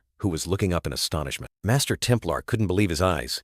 He roared in shock as he realized his opponent was using martial arts. Yan Wunhui's powerful storm-like attacks continuously rained down, leaving Master Templar dazed and falling backward. Yan Wunhui's terrifying speed made Master Templar only able to exclaim, "Too fast!" while he was still stunned, recalling reports that this abandoned child had not yet reached his peak. A devastating punch from Yan Wunhui, carrying a destructive purple energy, sent Master Templar flying far away. Yan Wunhui relentlessly unleashed a series of fatal blows, making Master Templar exclaim in horror, wondering if his opponent could have advanced so quickly. Master Templar's body was tattered. He furiously roared, unable to accept that this bastard could use martial arts right now, completely bewildered by what was happening. Yan Wunhui delivered a powerful kick, sending Master Templar flying far away in a brilliant red energy explosion. Yan Wunhui landed lightly, leaving brilliant purple energy trails ready for his next attack. With his glowing purple eyes hidden behind his mask, Yan Wunhui provoked Master Templar. "Hey, old man, don't you have any more tricks? If that's all you've got, I'm truly a bit disappointed." Provoked to the extreme, Master Templar roared in anger, charging forward with a brilliant red energy surge. Yan Wunhui calmly observed Master Templar's attack, realizing it was still the same old technique. Yan Wunhui's glowing purple eyes flashed sharply. He thought to himself that no matter how foolish his opponent was, he couldn't repeat that technique meaninglessly. Master Templar channeled all his energy into his palm, creating a brilliant red orb and roaring, "Explode!" Yan Wunhui remained standing, calmly observing the hideous monsters with glowing red eyes appearing around him, and casually remarked, "Corpse explosion. Too predictable." A terrifying, brilliant red energy explosion erupted, engulfing the entire area. After the explosion, remnants of red energy still lingered, creating a desolate scene. Master Templar, his body tattered, regretfully lamented, "I can't believe I had to waste such a precious Jiangshi beast. But at least it bought me some time." Master Templar tried to slip away, but Yan Wunhui unexpectedly appeared right behind him with a teasing tone. "Hey, old man, where do you think you're going?" A devastating uppercut from Yan Wunhui sent Master Templar flying into the air. Master Templar was sent flying far away, his body enveloped in a blinding white energy. Master Templar's face was contorted with pain and horror. Master Templar fell to his knees, trying to recover, muttering that his formation had been destroyed, and he needed a lot of time to cast a grand spell. But Yan Wunhui wouldn't give him a single moment to recover. Yan Wunhui turned his back and walked away, coldly questioning the kneeling Master Templar. "Even after stealing my magic book, is this all you can do?" Master Templar's face twisted with anger. He roared, blaming Yan Wunhui. "Why, it's all your fault! You destroyed my phantom ghost formation!" Yan Wunhui casually admitted his actions, but didn't forget to mock Master Templar as a pathetic coward who only knew how to run. Yan Wunhui smirked, his purple eyes flashing with disdain as he said he had expected more from someone supposedly having reached a higher realm, and concluded, "Truly pathetic." Master Templar's face was distorted by extreme rage, his veins bulging. Master Templar let out a ferocious roar, his entire body ablaze with brilliant red energy, and his sharp claws extended. Master Templar, with explosive power and extreme madness, charged straight at Yan Wunhui, screaming, "Little heavenly demon!" Yan Wunhui looked at the fiery energy explosion in exasperation, wondering if this was all his opponent could do after so much provocation. He decisively declared he had seen enough, delivering a fatal punch to Master Templar that caused a violent purple energy explosion. Master Templar roared in anger, his face contorted with fury as he tried to counterattack with his glowing hands. Yan Wunhui glided like a ghost, dodging the enormous purple energy attack that Master Templar had just unleashed. A lightning-fast kick from Yan Wunhui tore through the air, creating a powerful surge of purple energy. Master Templar lay prostrate on the ground, his entire body exhausted, only able to groan in pain after the fierce battle. Yeon Woon Hui looked down at his gasping opponent, admitting that Master Templar was indeed a Jiangshi with a demonic fate. Incredibly tough, Master Templar frantically begged for his life, willing to reveal everything he knew in exchange for survival. Yan Woon Hui showed no mercy, delivering a powerful kick to Master Templar, sarcastically asking if the old man had lost his mind. He coldly stood over Master Templar, declaring that he had obtained the Crimson Demonic Imprisonment magic, so there was no reason to spare his opponent's life. Yan Woon Hui unleashed a cruel finishing blow, a surging purple energy engulfing Master Templar, making him desperately realize that death was imminent. Master Templar's eyes widened in horror, his face clearly showing extreme fear as he faced his tragic end. Despite his despair, Master Templar roared in defiance, gathering his last bit of strength to unleash a furious counterattack. Yeon Woon Hui was surprised by the final counterattack, exclaiming in astonishment as he sensed something unusual. He stood alone on the desolate seashore, realizing that Master Templar had hidden a terrifying technique, Soul Trap. He admitted he hadn't expected Master Templar to be able to break through the robe's spiritual protection to cast this type of magic. Two Soul Guardians flew around Yeon Woon Hui, warning that this was a high-level magic far beyond anything they had ever known, and he agreed that it was too advanced for that old man. He deduced that this proved Master Templar had connections with the society, and reminded himself of his title, Young Heavenly Demon Yeon Woon Hui. Master Templar roared triumphantly, declaring that Yeon Woon Hui was trapped in his soul prison, and this life-sacrificing forbidden technique could not be undone.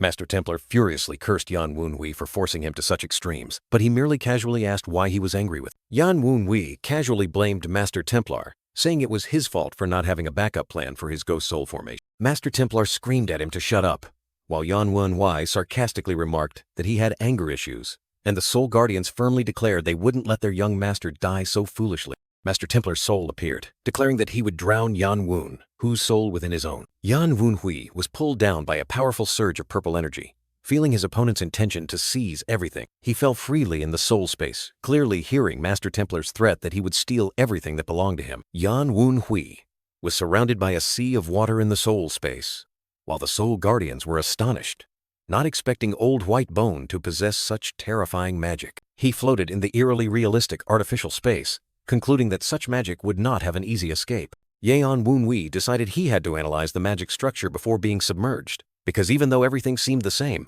he could still perceive the mystical energy flow. He deduced that if the previous tsunami was the death gate, then the current flow was the danger gate, and accordingly, he could reach the central gate to observe the entire magic structure. However, he still couldn't find the life gate, or the death gate, and suddenly realized that Master Templar had sacrificed his life to cast this magic not to kill him, but to seize his body. Yeon Woon Hui calmly analyzed the forbidden technique, realizing its fatal weakness. If drowning was the door to death, then another death would be the escape route. He closed his eyes, concentrating purple energy into his palms, preparing for a risky action.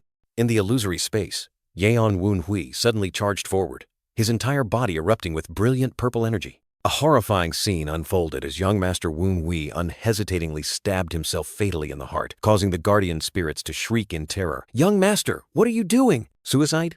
Why?" Ignoring the gushing blood, Yeon Woon Hui's eyes remained sharp and resolute, and he calmly declared, "Don't overreact. A death other than drowning, that is the escape route." He didn't forget to provoke Master Templar. "Isn't that right, old man?" Leaving Master Templar so terrified he couldn't utter a word. Blood continued to flow, but Yeon Woon Hui maintained a cold, resolute expression, ready to face any consequences. Master Templar completely collapsed, screaming in despair as his forbidden technique was unexpectedly broken. Suddenly, an earth-shattering explosion ripped through the ground, dust swirling under the gloomy sky. Amidst the smoke and dust, a majestic man in blue appeared, wielding a whip-like weapon, turning the tide of the battlefield. Two Jiangshi warriors, one wearing a hat and one with hair in a bun, frantically dodged the opponent's storm-like attack. The blue-robed warrior continued his relentless assault, forcing the two Jiangshi warriors to retreat in panic, one of them even shouting a comrade's name. The female Jiangshi warrior and the hat-wearing Jiangshi warrior realized in alarm. "We can't hold on much longer." And she replied, "I know, but I need an opening to charge." The female Jiangshi warrior gritted her teeth, unable to believe the opponent's strength. How can he be so strong when he's just a human? The blue-robed warrior smirked confidently, continuing to unleash furious attacks. His weapon struck the ground forcefully, creating deep cracks, and he provoked. "Is that all you've got?" Provoked, the female Jiangshi warrior snarled in anger, charging forward to counterattack with all her might. She confidently declared, "I am different from the others. then unleashed a sharp sword strike. The blue-robed warrior maintained his smirk, easily blocking her attack, and retorting, "Oh, really? Then what do you think of this move?" He unleashed an earth-shattering technique, 100 Victory's Whip, gentle blooming flower, creating countless powerful whip strikes like petals of death. The female Jiangxi warrior was swept into the whirlwind of attacks, completely overwhelmed and unable to resist. The Jiangxi gasped, realizing in astonishment, "Even I, a spirit warrior, could only barely block that attack." 2 other Jiangxi warriors were also struggling, and he thought to himself, "They're just evil path warriors. They won't last much longer." The female Jiangxi warrior looked at her exhausted comrades, a cruel glint in her eyes. "At this rate, we will all be annihilated. In that case," she turned her back on her comrades, coldly declaring, "I will sacrifice the 3 of you to take his life." The female Jiangxi warrior erupted with crimson energy, holding a talisman, and commanded, "Evil path warriors, sacrifice your lives." The hat-wearing Jiangxi warrior and his comrades accepted their fate, their entire bodies glowing crimson, and he whispered, "Yes, Baekdong." The blue-robed warrior frowned in confusion, wondering, "What are they doing?" "They're emitting a strange aura." Immediately, 3 consecutive explosions ripped through the ground, creating terrifying, destructive power. The blue-robed warrior skillfully dodged the explosions, maintaining his confident smirk, and provoked, "Do you think you can defeat me by charging all at once?" A Jiangxi with grayish-green skin and glowing red eyes charged at the blue-robed warrior with terrifying speed, creating a shockwave. More Jiangxi roared ferociously, charging in unison, forming an incessant wave of attacks. The blue-robed warrior was astonished to see the Jiangxi continue to attack even after losing limbs, like puppets impervious to pain. He realized the situation had become much worse, his face filled with worry and panic. The blue-robed warrior's eyes widened, sensing a deadly danger lurking. Suddenly, the female Jiangxi warrior appeared right in front of him, lunging with lightning speed, startling the blue-robed warrior. He quickly deduced that she had used her comrades to blindside him, creating a sudden and fatal attack. The blue-robed warrior gritted his teeth, knowing that no matter how he dodged, he would have to sacrifice at least one arm to escape this blow. Just as the female Jiangxi warrior's blade was about to reach him, a sudden blue light erupted between them. An ancient sword, emitting an ethereal blue light, plunged into the ground, creating a powerful energy field. The blue-robed warrior stared at the sword in astonishment, realizing it was what had saved his life. The female Jiangxi warrior recoiled in alarm, her face contorted in pain and surprise as she realized this was extremely powerful anti-demonic energy. Tang Jin appeared like a savior, anxiously asking the blue-robed warrior, "Uncle Gan, are you all right?" She quickly swung her sword, blocking the female Jiangxi warrior's next attack, protecting the blue-robed warrior. The blue-robed warrior, with determined red eyes, was ready to fight alongside Tang Jin. The female Jiangxi warrior was sent flying into the air, her body writhing in pain, completely overwhelmed by Tang Jin's power. She fell to the ground with a loud thud, creating a deep indentation, completely motionless.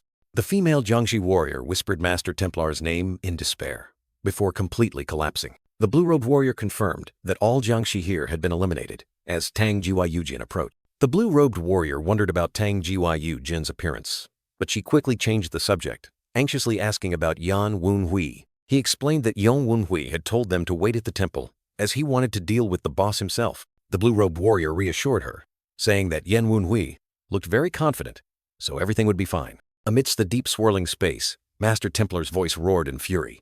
"Young heavenly demon, this madman, tearing out his own heart? How many lives do you have?" He furiously realized that the act of suicide itself was Yeon Woon, HY's escape route, an unexpected move. Yeon Woon Hui calmly explained that he could only possess his body if he became unconscious from drowning, and he had chosen a different way to escape. Master Templar roared in rage, unable to believe Yan Wunhui could come to such a crazy conclusion and commit suicide to escape. He roared, "You wicked beast!" then unleashed a destructive purple energy attack towards Yan Wunhui. Yan Wunhui was engulfed in a massive energy explosion, seemingly vanishing completely. Master Templar was enraged, not expecting Yan Wunhui to be able to change space so quickly, escaping his attack. Yan Wunhui found himself standing in a dense jungle, and Master Templar's sinister voice announced, "This time it's a jungle! This place is crawling with all sorts of poisonous creatures. I can't wait to see you writhe in agony, consumed by poison." Yan Wunhui casually extended his hand into the illusory jungle space, sarcastically remarking that Master Templar could only create shallow forbidden techniques like water and poison. Suddenly, the young heavenly demon unleashed a powerful surge of purple energy, shattering the illusion before his eyes to his opponent's astonishment. He coldly grabbed a small lizard, exposing old Master Templar's feigning helplessness trick. The entire space erupted in brilliant purple light as Yeon Woon-hui stood firm, challenging every forbidden technique Master Templar unleashed. A fleeting look of surprise crossed his face, his sharp purple eyes scanning over some unexpected detail. He fell freely through the vast open air, calmly realizing he had been transported to another void space. The young heavenly demon's purple eyes flashed with a sharp glint. He focused intently to locate Master Templar. Quick as lightning, he swung his hand, pointing directly at a dazzling bright spot, precisely the escape gate that Master Templar had hidden. Master Templar's giant red eye widened in horror, unable to believe Yeon Woon-hui could find the exit so quickly. Without giving his opponent a moment to breathe, Master Templar immediately transformed the space into a barren, treacherous desert. But before he could fully grasp it, the scenery shifted again to a cold, icy mountain range, reflecting Master Templar's confusion and anger. And then, a violently erupting volcano appeared. Master Templar frantically changed the environment to trap Yeon Woon-hui. The young heavenly demon still stood there, calm amidst the gloomy space, sarcastically asking if Master Templar had run out of tricks, as everything had returned to the starting point. Master Templar roared in anger, questioning Yeon Woon-hui about the secret to finding the exit so easily, and he merely smirked, replying confidently, "Because I'm a genius?"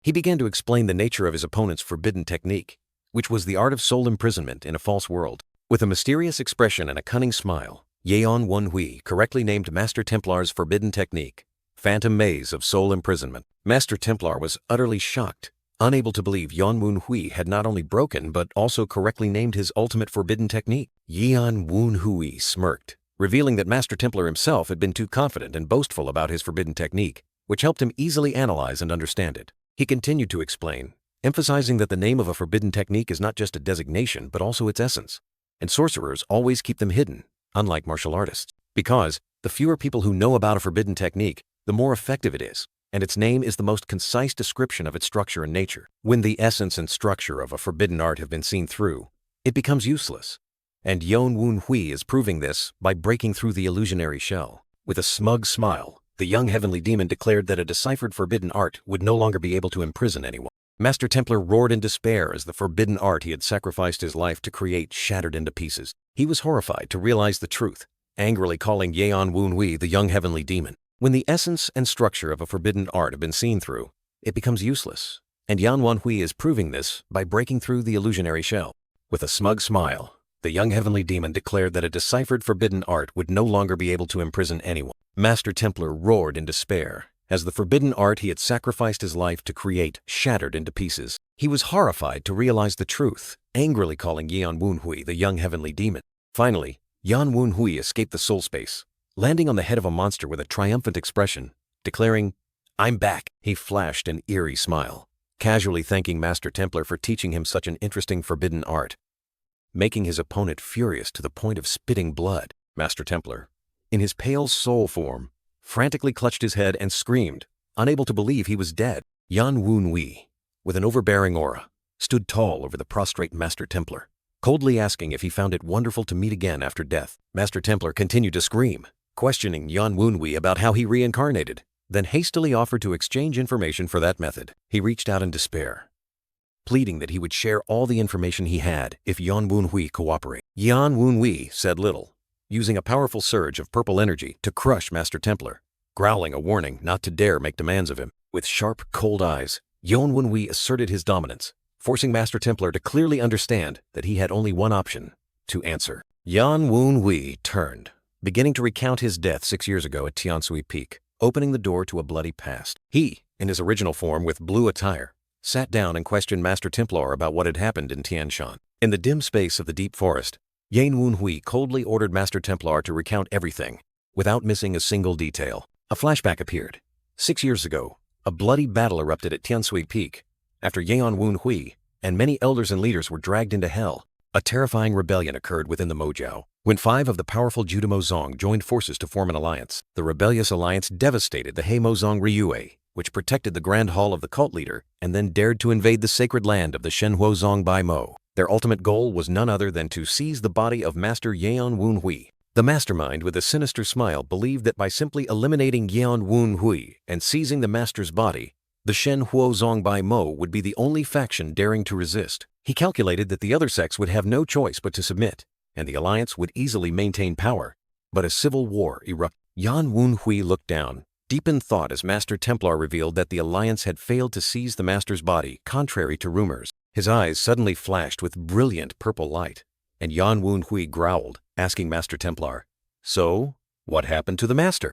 Master Templar was utterly terrified, his face contorted with fear, unable to believe Yan Wunhui's powerful, glowing eyes, wondering if they were the eyes of a human. Yan Wunhui's majestic figure appeared. Behind him, the image of a roaring giant demon, asserting the title Demon King, one who rules the dead even while alive. Master Templar trembled, feeling an irresistible fear, a sensation he could only recognize after becoming a soul. He tried to calm himself, realizing he couldn't resist Yan Wunhui and had to find a way to avoid destruction, then stammered, about to utter the name Cult Leader. But suddenly, Master Templar screamed in extreme pain, his soul body attacked by a surge of fiery red energy. Yan Wunhui was startled, his face showing clear surprise and concern as he witnessed Master Templar being attacked. In the silent forest, sudden surges of purple energy appeared, and Yan Wunhui vigilantly realized something is approaching. Master Templar was terrified, not understanding what was happening, as a terrifying vortex of darkness suddenly pulled him down. He screamed in despair, unable to believe the scene unfolding before his eyes. Two small soul guardians appeared, their faces panicked, hastily warning the young master that this was no ordinary danger. Yan Wunhui was also affected. He took a step back, clutched his chest, and let out a soft groan as the mysterious energy touched him. Master Templar, in his final moments, desperately reached out to Yan Wunhui, begging him to save his life. Master Templar's face was contorted with pain. He screamed that he had told everything and pleaded with Yan Wunhui to save him. A colossal, blood-red entity with sharp tentacles was frantically devouring Master Templar's soul, creating a horrifying spectacle. The monstrous entity continued to devour, each fresh red muscle fiber seemingly contracting, signaling the unfortunate one's end. The fiery red entity transformed into a massive mass of flesh, and Yan Wunhui horrifyingly wondered if Master Templar's soul had been completely devoured. Yan Wunhui froze, his eyes wide with astonishment, while the surrounding Soul Guardians were equally panicked. The Soul Guardians hastily warned young Master Yan Wunhui to stay away, as that monstrous thing harbored deadly danger. While Yan Wunhui was speculating about the nature of the mysterious entity, it revealed sharp, hideous fangs, ready to tear everything apart. The fiery red entity suddenly shot away at dizzying speed, startling Yan Wunhui, who had no time to react.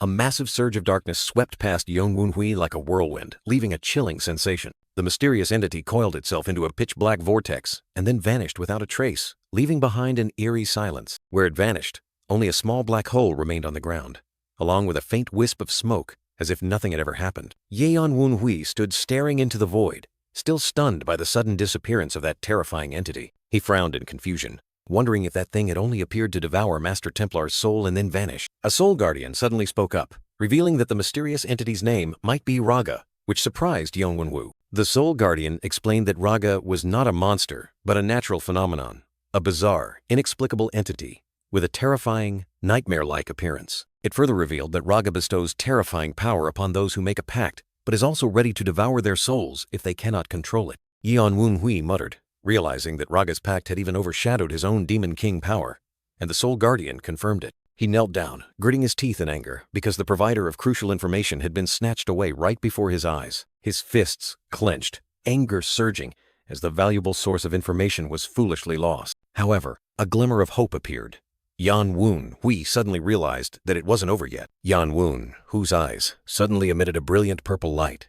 He reached out, sensing the lingering remnants of Master Templar's thoughts. With resolute eyes, he vowed to gather every remaining fragment of memory, no matter how disjointed they were. Yan Wunhui began to absorb Master Templar's clearest fragments of memory from when he was devoured by Raga, revealing his terrifying image. Another memory fragment appeared, showing Master Templar in his old form, and Yan Wunhui realized this was definitely information related to the mysterious society. Yan Wunhui looked down, his eyes glowing purple, as the memory took him to the moment Master Templar made a pact with Raga in the Grand Hall of the Shizhou. The memory replayed the scene of Master Templar and the elders of Heigugui Valley gathered in a solemn grand hall, and Yan Wunhui knew he had found the right clue. He grimaced, feeling a tremendous pressure weighing down on him from those memories. Even a single memory fragment could generate such immense pressure, leaving Yan Wunhui astonished by the power of the one behind it. In the memory, a burly, bald figure sat majestically on a throne, and Yan Wunhui was startled to realize this was none other than the skin peeler of the mysterious society. Although his face was still blurry, The terrifying aura emanating from him was enough for Yan Wenhui to sense extreme danger. Yan Wenhui frowned worriedly, regretting that he couldn't clearly see the face of this formidable enemy. Despite his best efforts, Yan Wenhui realized he was only sifting through the fragmented memories of Old White Bone. He mused, knowing full well that he couldn't verify things that even the memory's owner had never confirmed. However, a horrifying detail was etched deep into his mind, a pair of eyes bearing a uniquely chilling mark. They were eyes containing the inverted yin-yang symbol, a unique identifying feature of the enemy. In the end, Yan Wenhui had collected all that remained from the residual memories of Old White Bone. Even if it was just a small clue, he asserted that this was extremely useful information for tracking down the enemy, especially since these enemies possessed terrifying power, potentially far exceeding the Ghost King abilities he currently wielded. Rising from his contemplative posture, Yan Wenhui wondered if it was time for him to start cleaning up this mess. Suddenly, his eyes widened in horror, as if an electric current had just jolted through his mind. His hand began to deform grotesquely, dark red cracks spreading like a spiderweb. Yan Wenhui looked down at his hands in horror, realizing those were the cracks that had appeared when Raga devoured Master Templar. He was shocked to realize he had been discovered within Old White Bone's memories by Raga's owner. A sense of danger washed over him, and he feared that person would soon discover his true identity. Unable to hesitate any longer, Yan Wenhui knew he had to escape immediately before the worst happened. A surge of purple energy erupted from his hand, pushing back something invisible that was trying to pull him back. Yan Wenhui, Hichui's entire body shook violently, and an invisible force hurled him out of the memory space. Returning to reality, he knelt on the ground, gasping for breath, cold sweat pouring down him. The guardian spirits immediately flew to surround him, anxiously asking about the young master's condition. Yan Wenhui reassured them, saying that although he had almost taken a fatal blow, he had obtained extremely valuable information. Hearing this, the guardian spirits continuously praised the young master, astonished by his ability to gather information from the remnants of an enemy's memories. Yan Wenhui looked up at the star-filled night sky, his gaze resolute, declaring that he would not let any secret remain hidden. He growled, firmly asserting to the world that he would expose everything, without missing a single detail. The scene shifts. Patriarch Tang Hosan was intently reading a document, his expression pensive. A manager walked in, gently saying that Tang Hosan must be very worried about Yan Wenhui. Tang Hosan suddenly looked up, asking softly with a puzzled expression, "Me?" The manager, GWI Jagal Tang Gun, revealed that Tang Hosan had been unable to focus on work since hearing that Yan Wenhui had taken Tang Gun and his wife out. Tang Hosan lowered his head, appearing a little awkward at the frank remark. GWI Jagal Tang Gun, with his mysterious fan covering his face, showed great interest, wondering what could be more fascinating than Yan Wenhui bringing back Old White Bone's head. Tang Hosan looked at GWI Jagal Tang Gun with suspicion, asking if he truly believed in Yan Wenhui's ability. And GWI Jagal Tang Gun replied with absolute confidence. When Tang Hosan questioned the reason, GWI Jagal Tang Gun smiled mysteriously, pointing out Yan Wenhui's recent achievements, especially his defeat of Yuchang after 2 months filled with rumors. In a flashback, Yan Wenhui had an evenly matched battle with Kyujin, showing the formidable strength of the young man. And then, the two of them together defeated the intruders, achieving a resounding victory. GWI Jagal Tang Gun mused, recalling Yan Wenhui once declared he would make the opponent's cunning old wife kneel. He concluded that Yan Wenhui himself had created too many variables, disrupting his meticulously planned schemes. Thanks to the new actions of Old White Bone and that wife, GWI Jagal Tang Gun could more easily track the secret movements of the demonic cult and the Tang Clan, but that was all he could calculate. Everything was still completely out of control. GWI Jagal Tang Gun suddenly recalled the moment Yan Wenhui declared he would attack Old White Bone, which gave him a constant headache. Tang Hosan wondered why GWI Jagal Tang Gun didn't stop Yan Wenhui. GWI Jagal Tang Gun sneered. He couldn't stop him because too many interesting events were happening consecutively. He also revealed something extremely interesting, asking Tang Hosan if he knew where the clan head was. Tang Hosan was surprised. What did the clan head have to do with this? GWI Jagal Tang Gun replied that the clan head was currently at Lu Ban's foundry. Tang Hosan was utterly shocked, unable to believe his ears. GWI Jagal Tang Gun continued, saying that the clan head was forging a special weapon with old Lu Ban at the request of someone. Tang Hosan quickly asked again, "Who is that someone?" GWI Jagal Tang Gun didn't know the details, but one thing was certain. Something that young master Yan Wenhui had shown them had piqued the interest of both Lu Ban and the clan head. He concluded that this was why he told Tang Hosan, and there was enough evidence to believe that Yan Wenhui could bring back Old White Bone's head. GWI Jagal Tang Gun posed a strategic question to Tang Hosan.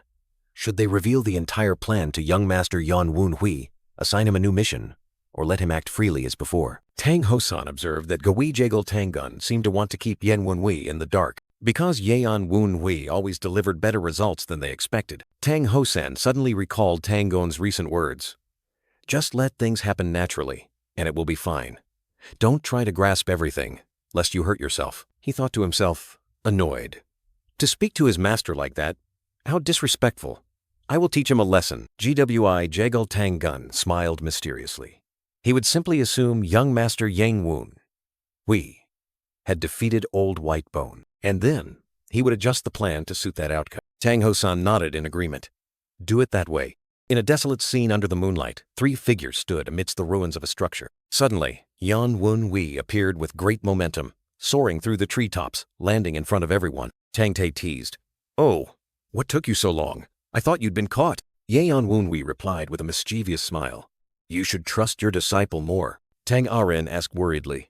Are you hurt? Tang Arin wondered if Yon Wenhui possessed a special bloodline spirit. The guardian spirit immediately denied it, claiming Yan Wen, whose talent wasn't particularly impressive, which puzzled Tang Arin because she thought he was already extremely skilled. With a wicked smile, the guardian spirit asserted that it was precisely that unimpressiveness that made Yeon Wenhui even more terrifying, even calling him a demon king. Tang Arin was horrified when the guardian spirit declared Yan Wenhui would devour anything that stood in his way, and a terrifying dark shadow of him appeared behind her. Little Tang Arin clutched her head, confused, wondering why a human like Yan Wenhui had such frightening similarities to the guardian spirit, while the guardian spirit merely found her thoughts noisy. The guardian spirit warned Tang Arin not to foolishly stand in Yan Wenhui's way, as he wanted to be the one to actively devour, not be devoured by someone else. The guardian spirit's eyes blazed with greed and cruelty, clearly showing a strong will not to become prey. Tang Arin was still stunned, deeply pondering the guardian spirit's strong reaction and terrifying words, feeling a drop of cold sweat trickle down. In a flashback, Tang Gon stood with his back turned, contemplating that the demonic cult was active again, and Yan Wenhui would become famous throughout Sichuan for destroying their outpost. Tang Arin worriedly considered what her mother would do to cope if Yan Wenhui continued to achieve things far beyond what she herself could accomplish. She gripped the hilt of her sword, her eyes filled with determination and a hint of gloom, wondering what would happen if things continued in this direction. Yan Wenhui and Tang Gon were amidst the ruins, and Tang Gon asked Yan Wenhui if he was looking for something after having blown everything away. Yan Wenhui turned to ghost number 15, asking about the location of the letters or treasures Old Whitebone had hidden. Ghost number 15 pointed to a ruined area, asserting that this was the only place Old Whitebone and Baekdong could enter, and Yan Wenhui would find what he needed there. Yan Wenhui squatted down, touching the ruined ground, sensing something was amiss and believing there was something hidden beneath the earth. He and Tang Gon watched in astonishment as a secret passage emerged from the ruins, likely Old Whitebone's secret chamber or treasure vault. Yan Wenhui and Tang Gon quickly jumped into the secret passage, not hesitating to explore inside. Tang Gon looked around, noticing that Old Whitebone's letters and treasures were neatly arranged in the secret chamber. He picked up a book, realizing it was the demonic cult cipher and would be very difficult to decipher right there. Yan Wenhui was reading a scroll, his sharp eyes focused on the information, while Tang Gon called out to him. Yan Wenhui's eyes widened, revealing his astonishment as he discovered something extremely important. He read the document aloud, revealing that they had found 3 individuals who seemed to belong to the demon god mythology and needed to pursue and capture them before the mythology's leader arrived. Yan Wenhui gripped the document, his gaze resolute, and declared firmly that he had found what he needed. Afterward, they continued to search the secret chamber, discovering a secret file box labeled Nangong, along with Old Whitebone's notes and funds. Yan Wenhui ordered that all these items be moved immediately before the demonic cult and the Nangong clan discovered and obstructed them. He realized he couldn't take everything immediately, so he assigned Tang Gon the task of staying to guard the place, while the other 2 went back to call for more people to assist. Tang Arin worriedly asked what Yan Wenhui would do, and he revealed that he would pursue another clue left by Old Whitebone. Tang Arin asked in astonishment about that clue, and Yan Wenhui explained that he had gathered the information while fighting Old Whitebone and needed to check it before it was erased. Tang Arin was extremely worried, asking if he intended to go alone and what if it was a trap.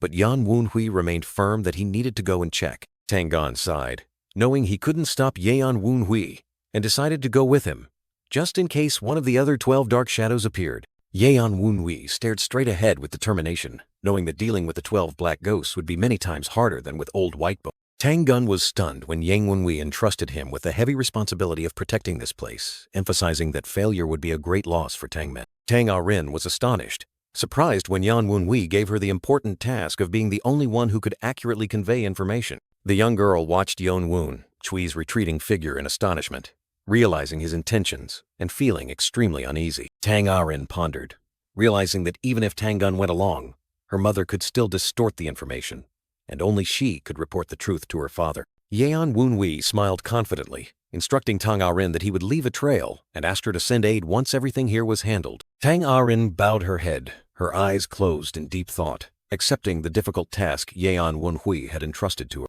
Yan Wenhui turned his back on Tang Gun and another person, refusing their offer to accompany him and asserting that they were overly worried, while he would quickly return if there was danger. Young Master Yon Wenhui gave a sly smile, decisively declaring that he would set off immediately, leaving his comrades' worries behind. A powerful sword chi tore through the air, leaving a dazzling streak of light as Yan Wenhui departed, showcasing his astonishing speed. The sword light darted swiftly through the treetops, proving that Yan Wenhui was moving at a dizzying, relentless speed. The Soul Guardian appeared beside Yan Wenhui, musing that no one had ever trusted him as much as his current comrade. He continued to affirm the sincerity of their worries for him, even wishing he could share a few cups of wine with them if they weren't on opposing sides. Yan Wenhui gave a warm smile, admitting that Tang Gun and Tang Rin were truly good people. He recalled that, without the two of them, the identity of Tang Wenhui in the unfamiliar Julong family would mean nothing to him. Now, he had people he wanted by his side, but this rescue mission was not the responsibility of Tang Wenhui of the Julong family. Yan Wun.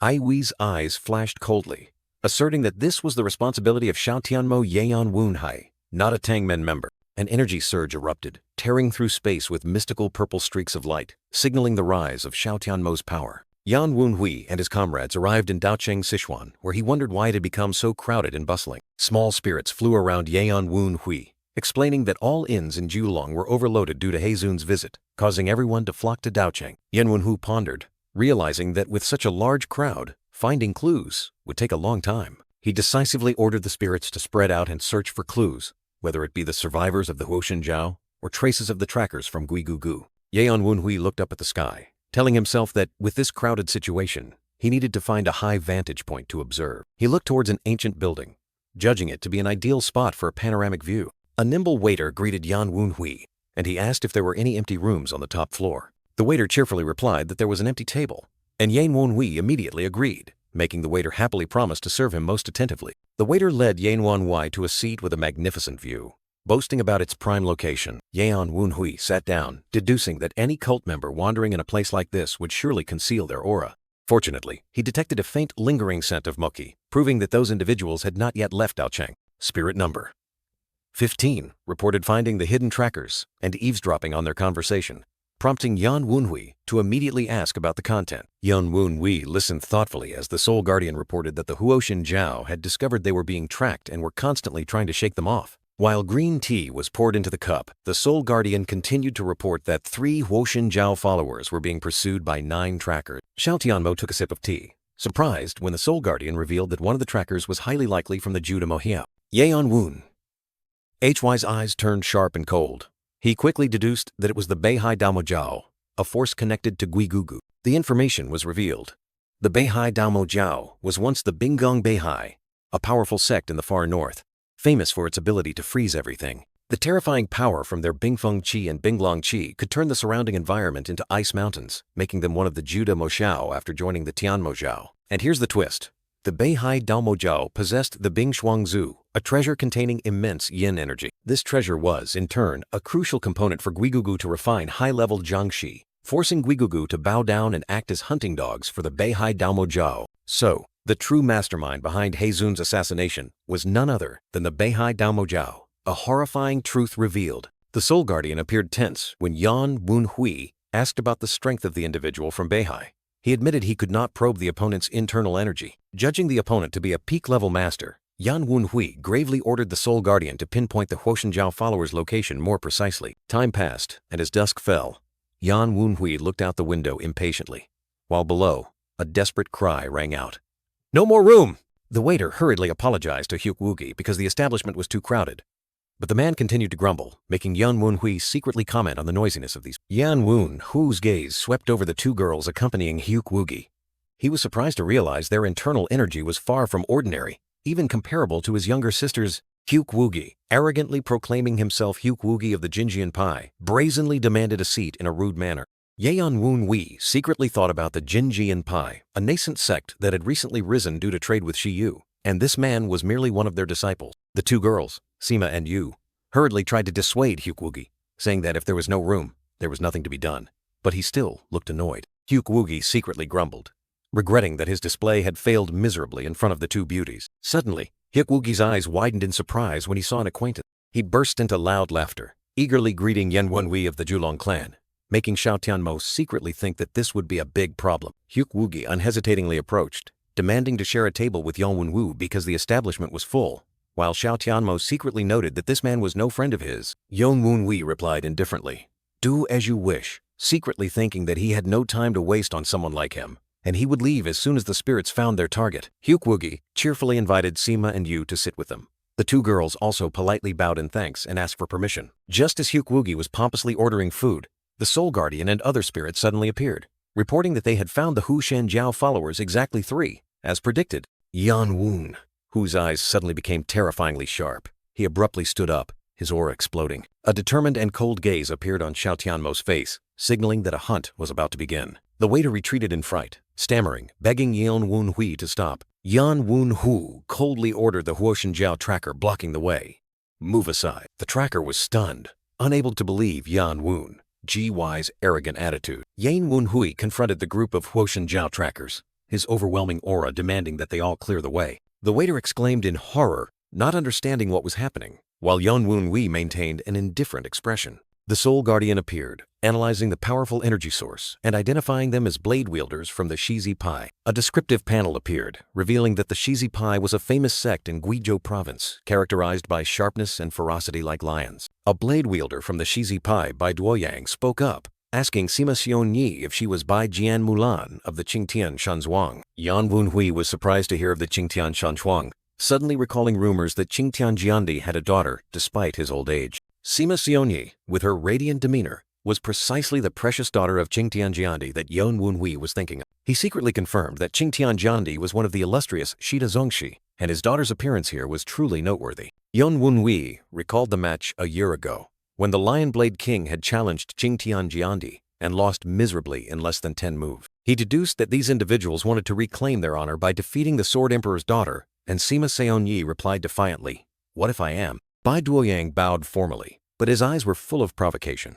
Introducing himself as Bai Duoyang of the Shizi Pai, he declared that he would represent the Shizi Pai to challenge Sima Xiongyi, with a face full of confidence and arrogance. The crowd began to murmur, astonished to realize he was Qidao Shizi Bai Duoyang, the second disciple of the Shizi Pai. Lu Suman, the girl accompanying Sima Xiongyi, spoke up in protest, arguing that such a sudden challenge was disrespectful. Bai Duoyang turned to Lu Suman, recognizing her as Lu Suman, Lengyue Tianxi, and the youngest disciple of the MA schoolmaster. Yeon-won-wee secretly confirmed that Lu Suman was also an extraordinary figure, hailing from the renowned MI. Bai Duoyang brushed it aside, declaring that this was a private matter between the Shizi Pai and the Qingtian Shanzhuang, and MA had no reason to interfere.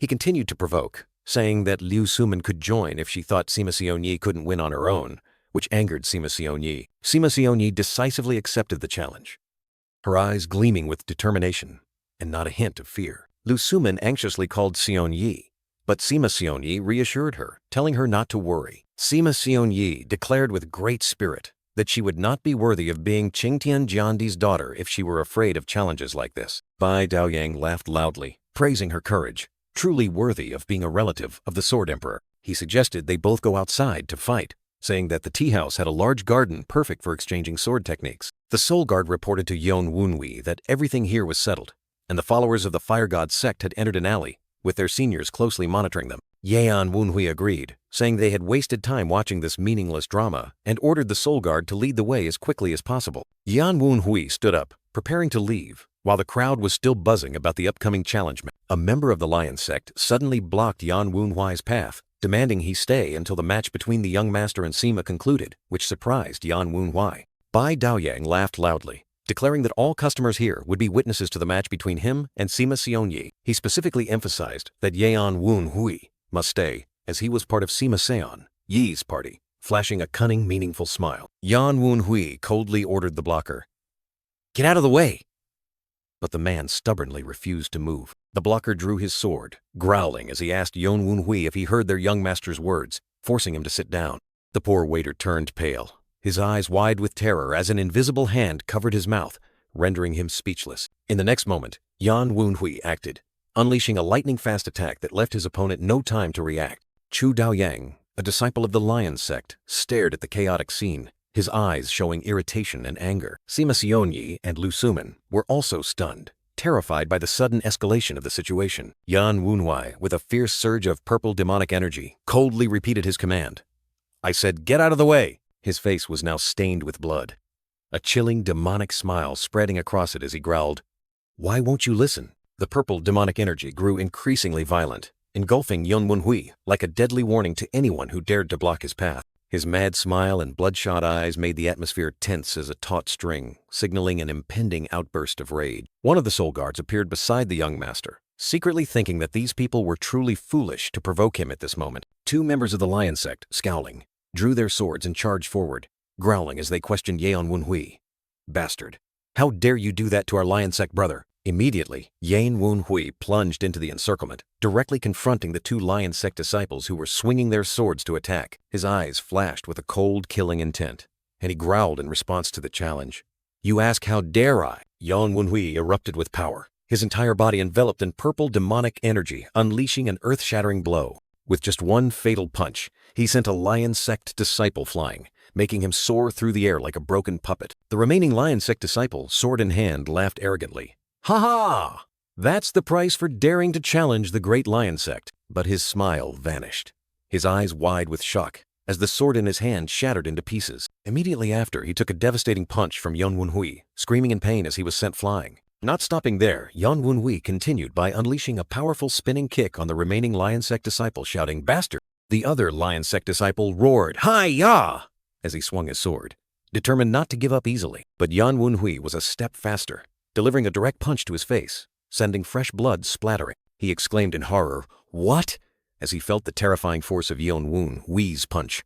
The Lion sect disciple was sent flying, letting out a pathetic AGH cry before his opponent's overwhelming power. Chu Daoyang and the other Lion sect members stood stunned, witnessing two of their elite brothers being easily defeated. The first Lion sect disciple lay unconscious on the ground, making Chu Daoyang admit that even as elite Lion Blade team members, they were defeated too quickly. The second disciple was no better, lying slumped with a disfigured and bloody face, proving Yan Wunhui's terrifying power. Yan Wunhui stood tall amidst the battlefield, purple demonic energy still swirling around him, his cold gaze sweeping across the crowd.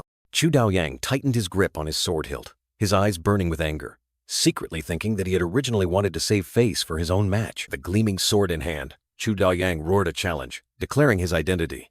"But you leave me no choice but to show why I, Chu Daoyang, am called the Red Lion Blade." He charged forward with a battle cry, "Hi!" his sword swinging with killing intent, ready to confront Yan Wunhui. Yan Wunhui remained motionless, looking at those he had just defeated, secretly thinking that if he weren't in a hurry, he would have simply subdued them gently. Yan Wunhui coldly declared that those who dared to provoke him had chosen the wrong time, as he dodged a fatal sword strike. The Lion sect opponent angrily praised Yan Wunhui's masterful dodging, but remained confident in his own strength. He roared a warning that if his sword touched Yan Wunhui, even once, it would all be over. The man continued his frenzied assault, yelling and calling Yan Wunhui a slippery rat for only dodging. The Lion sect member lost his composure, shouting a challenge for Yan Wunhui to fight like a real man. Yan Wunhui slightly furrowed his brow, his eyes darkening. Muttering a murderous enough, the opponent continued to scream, his face contorted with anger and arrogance. Suddenly, Yan Wunhui acted with lightning speed, snatching the weapon from his opponent's hand to the horror of those around, including Sima Sionyi. He calmly asked his opponent, "You haven't landed a single blow on me, so what are you going to do now?" While the man's hand still gripped the shattered sword hilt. The Lion sect member was stunned, unable to believe his eyes as his weapon had been completely destroyed. Yan Wunhui charged forward at terrifying speed, unleashing an incredibly powerful punch, his eyes blazing with demonic energy. Yan Wunhui's punch landed directly on the opponent's face, sending blood splattering and him flying. Not stopping, Yan Wunhui continued with a devastating kick, completely finishing off the second Lion sect member. "Sima Sionyi!" exclaimed in horror, unable to believe that a rising star of Guizhou's martial arts world could be defeated so easily. The first lion sect member, who had just been sent flying by Yon Woon Hui, now lay motionless on the ground, utterly defeated. The surrounding waiters were in extreme panic, trembling as they called out young master upon witnessing the horrifying scene. Yon Woon Hui coldly turned around, facing the remaining individuals, as other lion sect members drew their swords and surrounded him. He calmly asked the group, "Do you all like asking how dare you so much?" His gaze unwavering before the numbers. In an instant, Yeon Woon Hui acted, striking down all those who dared to draw their swords against him. He looked down at those sprawled on the ground and said, "Look, only you are left." The surviving waiter trembled, his face drained of all color, stammering as he called Yeon Woon Hui a monster. Yeon Woon Hui, enveloped in purple demonic energy, looked at the kneeling waiter begging for mercy and said, "You call me a monster when you were the one who started the trouble?" The waiter quickly bowed his head, trembling as he apologized and pleaded for forgiveness just this once. Yeon Woon Hui calmly replied, "All right, but..." His sharp gaze fixed on the waiter. He grabbed the waiter by the collar, pulled him close, and ordered, "Make sure you convey my message clearly to those unconscious fools." Yeon Woon Hui flashed a terrifying half-smile, declaring that he would overlook this matter just this once. But immediately after, the image of a ferocious demon appeared behind him, and Yeon Woon Hui growled a threat.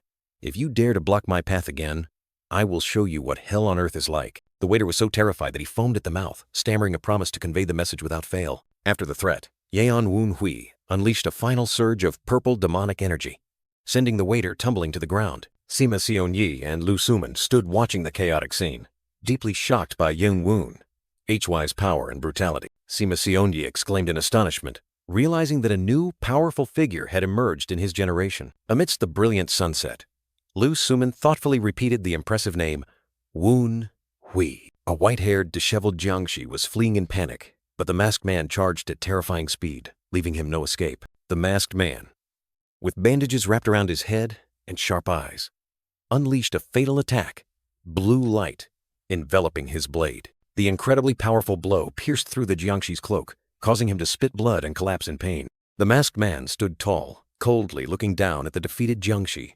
Blood splattered on the ground. He bent down, growling that he had captured the target, his eyes filled with cruel satisfaction. The masked man sneered, threatening to capture the rest, while the Jiangshi on the ground gnashed his teeth in fury, calling him a filthy apostate. He smirked, relishing the thought of the target begging for mercy, then ordered via mental link, "Scop's owl here, target captured, come retrieve them." But only an eerie silence replied, making the masked man begin to feel uneasy. He roared in anger, questioning his teammates why no one answered him, his face distorted with frustration.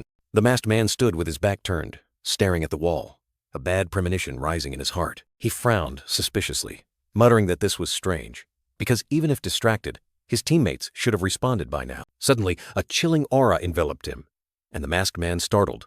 Looking back, feeling that something was amiss, a mysterious voice rang out, taunting him, asking if he was afraid because his teammates weren't answering. The masked man horrifyingly realized the mental link had been broken, and he roared, asking who dared to do that. The voice continued to mock, criticizing him for still using an outdated version of the rippling evil spirit link. The masked man swallowed hard, panicked, as he realized his opponent knew his top-secret technique, then suddenly found the voice eerily familiar. Before he could compose himself, the voice judged him too slow, because his friends had realized it long ago.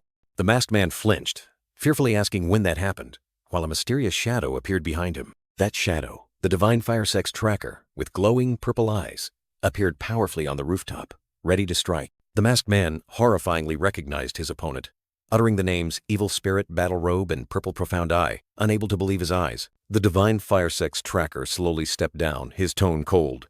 "You seem to be enjoying hunting a Divine Fire Sect follower, don't you?" He struck like lightning, delivering an extremely powerful punch to the masked man, making his opponent cry out in pain. The Divine Fire Sect's tracker stood tall, purple energy exploding around him, his eyes burning with indignation. He growled, declaring that those being hunted should have been his people, but instead, traitors like the masked man were doing it. On another rooftop, a white-haired man, Baek-san, stood waiting in the night. Baek-san turned his head, looking towards another man who had just appeared, his tone respectful. "You have arrived." Young Master Chi Min-che appeared, his face cold, asking Baek-san if the work was done. Baek-san explained that there were too many eyes watching, so the work took time, while young Master Chi Min-che sighed in annoyance, disparaging the useless black-bone Jiangshi, and declared he would make Yan Woon Hui suffer even longer to make up for the wasted time. Chi Min-che, with a cold expression, listened to Baek-san's report, and he admitted his own pettiness for still harboring resentment. He gnashed his teeth, his face contorted in extreme rage as the image of Yeon Woon-wee in the battle for the young master position still haunted his mind. Suddenly, a massive explosion tore through the rooftop, creating a giant hole and a cloud of dust.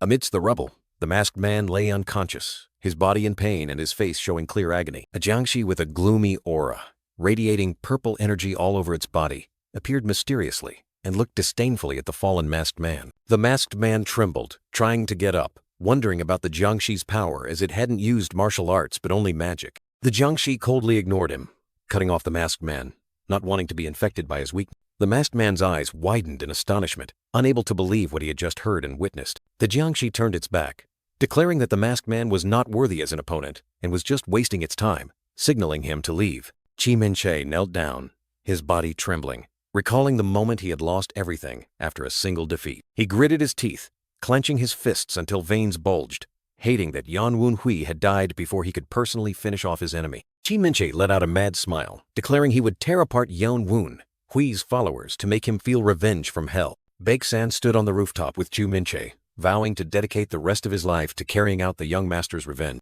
Chi Min-che looked up at the star-filled night sky, his eyes sharp and calculating. Baek-san explained that the magical energy just now belonged to the Divine Fire sect, and there was definitely a sorcerer among them. Chi Min-che sneered disdainfully, remarking that this energy was far inferior to Yeon Woon-wee's, but also not something a normal black-boned warrior could handle. Baek-san bowed, asking Chi Min-che for permission to handle it himself, and he quickly received approval. Baek-san shot off with lightning speed, leaving a dazzling streak of light in the air. Chi Min-che slightly frowned, his eyes revealing annoyance. He muttered, realizing that the energy just now had an astonishing similarity to Yeon Woon-wee's, making him even more irritated. A Divine Fire Sect's tracker suddenly appeared, delivering a fatal blow to the masked man, causing him to collapse. The masked man was tightly choked, while the jiangshi beside him watched the scene in horror. The masked man was choked to the point of suffocation, trembling as he tried to explain that he was just following orders. The Divine Fire Sect's tracker coldly replied, disdainfully stating that a pawn like him had no power. Before the masked man could finish his thanks, a sharp blade pierced through him, fresh blood splattering. He horrifyingly looked at the fatal wound on his body, unable to believe what was happening. The Divine Fire Sect's tracker coldly declared this was divine punishment for traitors, and he was not allowed to forget it. He continued to threaten, saying that the masked man's other accomplices, Scops Owl and Eagle Owl, would soon follow in his footsteps. With a powerful punch, the Divine Fire Sect's tracker delivered the finishing blow, purple energy exploding around him. The masked man was utterly shattered, his body disintegrating in the purple light, unable to utter a final word. Yeon Woon-wee appeared powerfully in a mysterious purple cloak, his eyes shining brightly, enveloped by a strong surge of energy that seemed to distort the surrounding space. Yeon Woon-wee's fiery purple gaze pierced through the mask, exuding a cold and mysterious aura, signaling that something was about to happen. From behind, a small white-haired child trembled as he looked at Yeon Woon-wee, recognizing the demonic cloak and mysterious purple eyes. The white-haired child stood stunned, astonished as he looked at Yeon Woon-wee standing opposite him, unable to believe his eyes. The white-haired boy exclaimed in shock, trembling as he asked, "Is it really you, young master?" Yeon Woon-wee gave a confident half-smile under his mask, replying defiantly, "Who else but me could do this?" The white-haired child burst with emotion, his eyes welling up with tears and his mouth agape with extreme joy. The boy rushed towards Yeon Woon-wee, his small figure seemingly flying in the wind, unable to hide his emotion. The white-haired child hugged Yeon Woon-wee tightly, tears streaming down his face with happiness at seeing his young master safe. The boy choked out an apology for the suffering Yeon Woon-wee had endured, unable to speak. Yeon Woon-wee gently placed a hand on the child's head, comforting him that he didn't need to say anything more. All emotions had been conveyed. The white-haired child continued to sob in Yeon Woon-wee's arms, ceaselessly calling young master with all his respect and affection. Yeon Woon-wee looked up into the distance, his sharp purple eyes seemingly recognizing another presence approaching. He sat down beside the white-haired child, his voice deep yet resolute. "Although I very much want to continue this touching reunion." Yeon Woon-wee stood up, his sharp eyes looking towards a dark energy surge appearing, ordering the white-haired child to retreat to safety because someone wanted to disturb them. Baek-san appeared full of vigor, his white hair fluttering in the icy energy, charging straight forward with terrifying speed. He glided past a corpse lying on the ground, muttering that they hadn't been informed about someone with this level of skill. Baek-san confronted Yeon Woon-wee, his entire body erupting with extremely powerful icy energy, confidently declaring that they had unexpectedly caught a big fish. Yeon Woon-wee looked at Baek-san with sharp eyes, greeting him.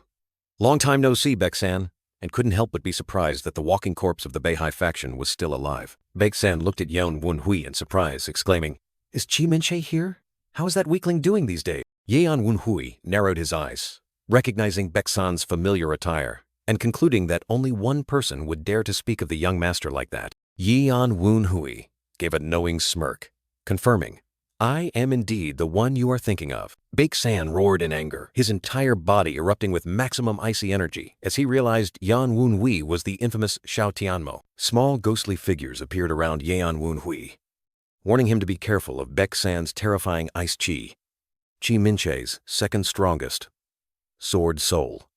Guardian. Baek-san scoffed at Yeon Won-hui, sarcastically asking how an ice spirit with a 10-year expiration date like him was still alive, and how old he was? 15? Yeon Won-hui replied with a similar question, saying he thought Baek-san had died 6 years ago. Baek-san sneered, boasting that he had personally sent the Divine Fire Sect's trackers to hell, thinking they were on Yeon Won-hui's side. Yeon Won-hui gave a cold, murderous smirk, sarcastically remarking that it was a pity Baek-san couldn't reunite with them yet. The white-haired child hid behind the wall, his big round eyes full of worry as he looked towards Yeon Won-hui. The boy tremblingly reported to Yeon Won-hui that in his absence, the second young master of the Beihai faction had been obsessed with destroying the Divine Fire Sect. Yeon Won-hui stood frozen, his fiery purple eyes flaring intensely as the name Chi Min-che was uttered, signaling an unavoidable confrontation. The swordmaster arrogantly mocked his opponent for surviving tenaciously like a cockroach, but his strength was still far inferior, let alone comparable to his own. He laughed maniacally, declaring that he would not miss this golden opportunity to finish off his opponent. However, the purple-cloaked figure calmly retorted, his purple eyes flashing mysteriously, implying that his opponent was gravely mistaken. He asserted that his life was an endless series of battles and challenges, always culminating in resounding victory. The purple-cloaked figure declared that there was no room for failure in his legacy, even generously giving his opponent 3 seconds to make the first move. The swordmaster roared in defiance, plummeting from above with his glowing sword, determined to extinguish his opponent's arrogance. A sword strike slashed down, tearing through the air, creating a massive surge of energy that hurtled directly towards the purple-cloaked figure. The swordmaster decisively declared that it was time to decide victory or defeat, unleashing a devastating attack that enveloped the entire space. The purple-cloaked figure maintained a cold expression, seemingly unfazed by the attack, even sarcastically remarking that his opponent had once suffered a miserable defeat at his hands. His purple eyes gleamed brightly, reflecting the image of the charging swordmaster, hinting at a profound scheme. Amidst the clashing energies, the purple-cloaked figure casually remarked that his opponent had learned nothing from his previous defeat. To his surprise, the swordmaster realized he was surrounded by a mysterious formation, frantically wondering when his opponent had prepared it. He roared in anger, calling his opponent a pipsqueak heavenly demon,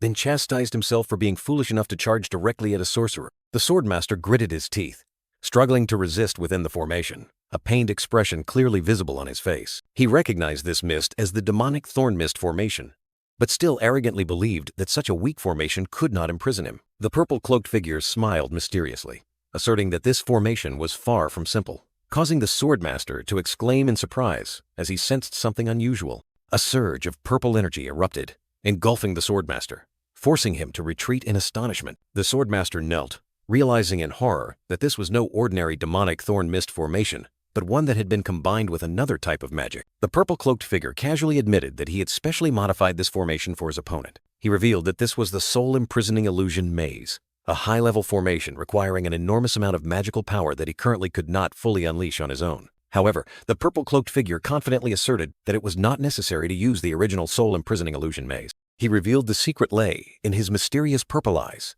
a special ability to activate magic quickly and efficiently. By using his mysterious purple eyes during the formation's creation, he significantly reduced the magical power requirement, while also combining it with the demonic thorn mist formation to create a perfect resonance. The purple-cloaked figure stood majestically amid surges of purple magical power and ancient runes, officially unleashing the full power of his modified formation, named Purple Illusion Maze. The swordmaster vaguely understood, admitting that his opponent had combined it with higher-level magic, but still stubbornly believed that the purple-cloaked figure did not possess enough magical power to withstand his strength. The purple-cloaked figure coldly retorted, asserting that he already knew that, and his purpose was to completely cripple his opponent. The swordmaster suddenly coughed up blood, his eyes wide with extreme horror and pain. The swordmaster realized in horror that he had been poisoned, and the purple-cloaked figure revealed that he had released nether poison into the mist, warning that the more internal energy he used, the faster the poison would spread. The swordmaster tried to hold his breath and circulate his energy to suppress the toxin, But the purple-cloaked figure continued to explain that it was a fatal mistake. The purple-cloaked figure explained that his nether poison also possessed the characteristics of withered mushroom, and circulating internal energy would only cause the toxin to erupt more violently, especially within the yin energy-laden body of a sword demon like the Swordmaster. The Swordmaster covered his mouth in horror, roaring in defiance. "You despicable little heavenly demon, come out and face me!" The cloaked youth, with his brilliant purple eyes, subtly curled his lips and replied, "Calling me despicable? That's quite a compliment." The Swordmaster was still stunned, his body trembling, coughing violently as the eerie purple energy began to invade him. Even knowing his life was nearing its end, the Swordmaster gritted his teeth, his eyes flashing with a resolute determination to fight to the death. Unwilling to accept his fate, the Swordmaster erupted with icy aura, charging directly at his opponent with his blazing sword, vowing, "I'd rather die than let you toy with me." The Swordmaster's gaze was as sharp as a knife, utterly resolute, reflecting the dazzling light from his sword technique. With his last remaining strength, the Swordmaster unleashed his ultimate techniques, Ice Body Sword Art and Ice Heaven Slash, creating a destructive surge of icy sword energy. The earth-shattering attack shattered everything, but the cloaked youth still stood there, calmly watching the illusory mist dissipate, telling himself that he had known it would break quickly. Amidst the icy fragments, the cloaked youth stood tall, his brilliant purple eyes looking down at the Swordmaster with a hint of regret that his trap had been broken so easily. With a mysterious smile, the cloaked youth asserted, "In any case, you are deeply poisoned." Just as I expected, the Swordmaster was in extreme pain, fresh blood gushing from the corner of his mouth as he gritted his teeth and called out, "Little heavenly demon!" Despite his weakened body, the Swordmaster still growled, questioning his opponent's nonchalance. And the cloaked youth merely smirked and asked in return, "Are you talking about the distance between us?" The cloaked youth raised a fist glowing with purple energy, explaining that this distance was too close for him to unleash a new magic. The Swordmaster realized in horror, Battle Demon Cloak, but then wondered why his opponent no longer possessed magical power as before. The cloaked youth unexpectedly unleashed the technique Magic Power Enhancement, Evil Demon Descent, while also asking the Swordmaster, in return, if he thought he hadn't prepared for this. Grabbing the Swordmaster's arm, the cloaked youth declared grandly, "I am no longer someone who only knows how to use magic." The Swordmaster was utterly stunned, his eyes wide, unable to believe the sight before him as the purple energy enveloped him. The cloaked youth continued to unleash another martial arts technique, Wild Wind Dance, severing North Wind Art, creating a sharp surge of purple sword energy. The Swordmaster coughed up blood, his body falling apart, exclaiming in astonishment, "Martial arts? But you're a cripple with a shattered Dantian." The Swordmaster's face was contorted with extreme pain and fear, blood still clinging to the corner of his mouth. The cloaked youth stood proudly, his entire body ablaze with purple, magical power, displaying his peak strength. A fierce surge of purple energy erupted, affirming his terrifying power. The cloaked youth revealed the secret. "Thanks to the demonic mist and battle demon cloak, I have pushed my internal energy to its peak." Then he smirked and remarked, "His internal energy has been depleted and weakened by the purple illusion maze and nether poison." Even so, despite his battered body, the Swordmaster still let out a desperate roar, brandishing his blazing sword in a counter-attack. A sword strike swept across the sky, creating a terrifying shockwave, demonstrating his undiminished will to fight. Even the cloaked youth had to kneel, clutching his chest, clearly having sustained some injury from his opponent's deadly counterattack. The surrounding demonic spirits anxiously asked the cloaked youth, "Young master, are you all right? His body should have been shattered by now, yet he still possesses such power.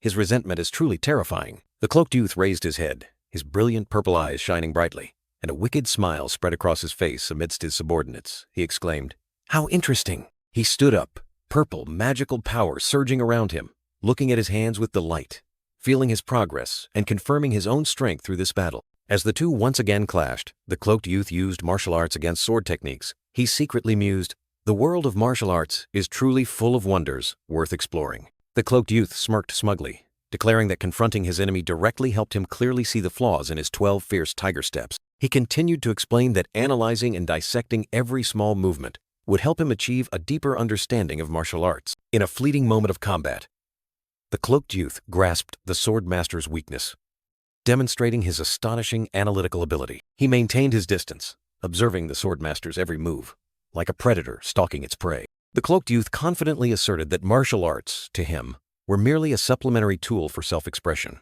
and the most important thing ultimately remained the subject of the action itself. He confidently declared that he didn't merely copy others' techniques, but also adjusted them to suit himself. Although he understood clearly, he still lacked the knowledge to perfectly modify everything. But fortunately, he had found a perfect subject who had transformed his martial arts according to his personal ego. That was Baek San's ice body blade art. The cloaked youth continued to explain that Baek San's ice body blade art had been slightly adjusted from its original form to suit himself. Baek San's ego was expressed through the blizzard. Fast, sharp, and furious. Those who could not overcome it would be buried beneath the cold snow and would ultimately freeze to death in that terrifying blizzard. The cloaked youth declared that he would copy every breath, step, and sword stroke of this unique version of Baek San's ice body blade art. He smirked defiantly, while surges of icy sword energy began to swirl around his body, perfectly replicating the swordmaster's technique. The swordmaster was horrified to see the cloaked youth unleash an icy sword energy strike identical to his own, creating a fiery collision. His eyes widened, blood staining the corner of his mouth, unable to believe it as he realized. This is ice body blade art, the technique I have mastered. You copied it just by looking? The cloaked youth maintained a calm expression, his purple eyes flashing with a cold light, surrounded by the icy sword energy he had just copied. He continued to explain that among all the blade techniques he had learned, he would select the ones most suitable for himself and apply those techniques to his 12 fierce tiger steps. As a gigantic purple energy tiger appeared behind him, the energy tiger roared ferociously, charging directly towards the swordmaster, preparing to deliver the finishing blow. The swordmaster was sent flying, blood splattering, unable to believe what was happening. He roared in rage and horror. He has combined my moves into his existing techniques.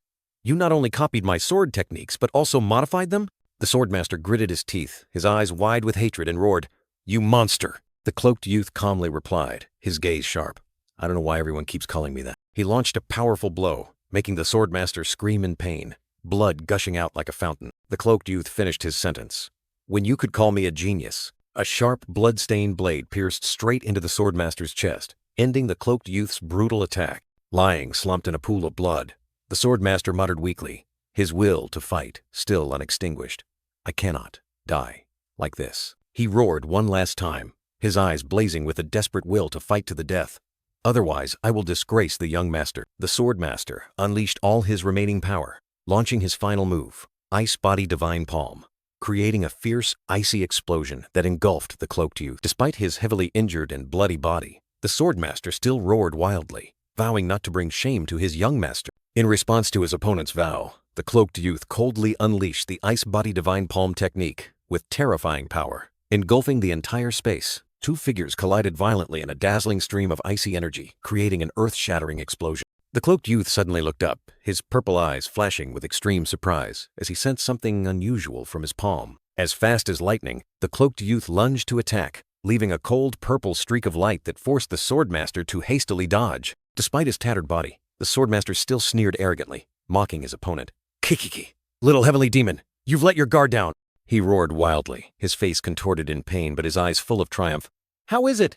How do you like the ice poison of my Beihai Dao Mo Jiao?" Meanwhile, the cloaked youth maintained a calm expression, his hand emitting a strange blue light. The spirits surrounding the cloaked youth frantically warned that if he continued, his blood vessels would be completely frozen by that terrifying toxin. The cloaked youth looked directly at the swordmaster, calmly remarking, "This is different from the old ice poison of the Beihai cult." The swordmaster sneered maliciously, boasting that it was heart-devouring ice poison, a potent toxin that would slowly gnaw at the heart and claim the opponent's life. He yelled triumphantly, asserting that this poison had no antidote, that it was a deadly ultimate technique created to take lives. The cloaked youth pondered, realizing this was why the Beihai cult confidently targeted the Tang men, and directly asked if this was the weapon he had received from the society. The swordmaster flinched in horror, his eyes wide as the cloaked youth exposed his secret. The swordmaster admitted that the cloaked youth knew about the society and smugly declared that he had eliminated him. But the cloaked youth merely smirked and challenged back. Eliminated? Under whose supervision? The cloaked youth raised his hand,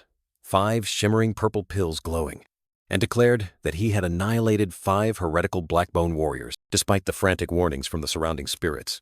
The cloaked youth swallowed all 5 demon pills at once, an extremely dangerous act. The cloaked youth's purple eyes suddenly blazed fiercely, and a surge of dark energy erupted around his body. He let out a soft groan of pain as the rampant energy from the demon pills spread throughout his body, forming a brilliant purple halo. The swordmaster still sneered venomously, mocking that all struggles were futile, for heart-devouring ice poison was something that could never be dispelled. The cloaked youth admitted that the old man's words were true. This type of ice poison truly could not be dispelled in a conventional way. But then, a mysterious smile appeared on the cloaked youth's lips as he declared, "I have no intention of dispelling it. Purple energy surged and erupted from his heart, spreading throughout his gradually freezing blood vessels. The cloaked youth looked at his glowing palm, admitting that heart-devouring ice poison was indeed an impressive weapon of the society. But then he smirked, arrogantly declaring that those powerful dark chi and poisons to him were merely nutrient. The swordmaster was utterly horrified, unable to believe his eyes as he realized that the ice chi of the heart-devouring ice poison had completely merged with the cloaked youth's internal energy. The cloaked youth flashed a demonic smile, proclaiming himself the Demon King and sarcastically remarking that the swordmaster was too foolish to dare use ice poison, which was based on dark chi, to deal with him. His purple eyes gleamed with cruelty as he directly asked the swordmaster, now calling him by his true name Baek-san, if he had gone senile with death approaching. The swordmaster collapsed in despair, realizing that from the ice body blade art to the ice poison, all of his techniques had been terrifyingly neutralized and absorbed by his opponent. Swordmaster Baek-san screamed in utter fury, unable to believe he had been mocked by his opponent from beginning to end. Baek-san's aged face contorted in pain and despair, and he let out one last pathetic cry. The cloaked youth calmly stood watching Baek-san gasping for breath in a deep pit, surrounded by countless shattered ice fragments. With a sinister smile visible beneath his face covering, the cloaked youth sarcastically remarked that this was a pathetic death for a guardian ghost, then turned to ask Baek-san if it wasn't so. He turned and walked away, proudly declaring that he had claimed his spoils, leaving Baek-san in a pool of blood. The cloaked youth coldly gave an order, intending to use the true fire spell to completely incinerate Baek-san's body, leaving no trace. The white-haired child Yeon Woon-wee peeked from behind a pillar, his eyes shining brightly with excitement at witnessing the cloaked youth's terrifying power. The boy was still engrossed in the recent moment when he suddenly flinched, a strange energy making him feel uneasy. Yeon Woon-wee looked up at the sky in astonishment, sensing a mysterious energy source rapidly approaching. The boy frantically pointed to the sky, warning the cloaked youth that it was the energy of the Blackbone Valley, a new enemy approaching, but he calmly told him not to worry. A gigantic monster bird swooped down, creating a powerful gust of wind, while the cloaked youth still stood there confident. The monster bird Eunhwan majestically spoke, reporting to the cloaked youth that it had completed its orders, destroyed more farms, and returned. Yan Wunhuai was astonished by the incredible transformation of the monster bird Eunhwan, asking how many oddities it had absorbed to change so much. The cloaked youth gestured for Eunhwan to be silent, then confirmed that all the farms had been destroyed, and Eunhwan affirmed, precisely. Eunhwan bowed its head, seemingly having another important matter to report. The monster bird carefully placed a brilliant red gemstone containing a dark energy before the cloaked youth. The cloaked youth picked up the gemstone, his sharp eyes staring intently at it, his expression full of contemplation. He looked directly at the stone, ordering that they needed to act quickly, his face showing a serious expression. Two mysterious men were rushing at terrifying speed, one of them asking if they were following the right direction. Wicked Crimson Spectre, with a smug smile, confidently asserted that no one could escape his true trace weeping sound, because the Jiangxi demons of the Blackbone Valley held the essence of the Dark Demon. The black-haired tracker, with an annoyed expression, questioned Wicked Crimson Spectre that if his tracking skills were so superb, why had they still not caught that monster bird? Wicked Crimson Spectre hastily argued that there was interference, but the black-haired tracker coldly dismissed all excuses and demanded that he lead the way. Wicked Crimson Spectre muttered angrily, then pointed towards an alley, saying that the monster bird had stopped there. Both men suddenly stopped, their faces astonished as they sensed something unusual. The black-haired tracker frowned, unable to believe it as he realized the ice chi from the Beihai Daomo Jiao was spreading everywhere. The black-haired man explained that Baek-san was tasked with monitoring the Huoshin Jiao, a demon-worshipping cult. Wicked Crimson Spectre remarked in astonishment that anyone who could fiercely battle Baek-san, a minor blade ghost, must certainly be a formidable master. The black-haired tracker bent down, realizing that not only was there ice chi, but also traces of heart-devouring ice poison had been used. He gravely explained that using heart-devouring ice poison required an enormous amount of internal energy, and if there were any mistakes, it could even shorten the user's lifespan. Baek-san, who already didn't have much time left, using it was truly alarming. The black-haired tracker stood on the rooftop, his sharp eyes looking down, the name Baek-san full of hidden meaning in his mind. Wicked Crimson Spectre appeared with a confused expression, muttering that according to his tracking art, the monster bird should have been here. Suddenly, a mysterious surge of energy struck, causing Wicked Crimson Spectre to clutch his chest in horror, in extreme pain. The black-haired tracker grabbed Wicked Crimson Spectre by the collar, growling as he questioned his strange behavior. Wicked Crimson Spectre hastily explained that he was ordered to track the monster bird that had destroyed the farms, but he didn't find it, only traces of a battle that Baek-san had participated in. The black-haired tracker was displeased, reminding Wicked Crimson Spectre that the tracking task was assigned to him because there was a sorcerer among the remnants of the Huoshin Jiao.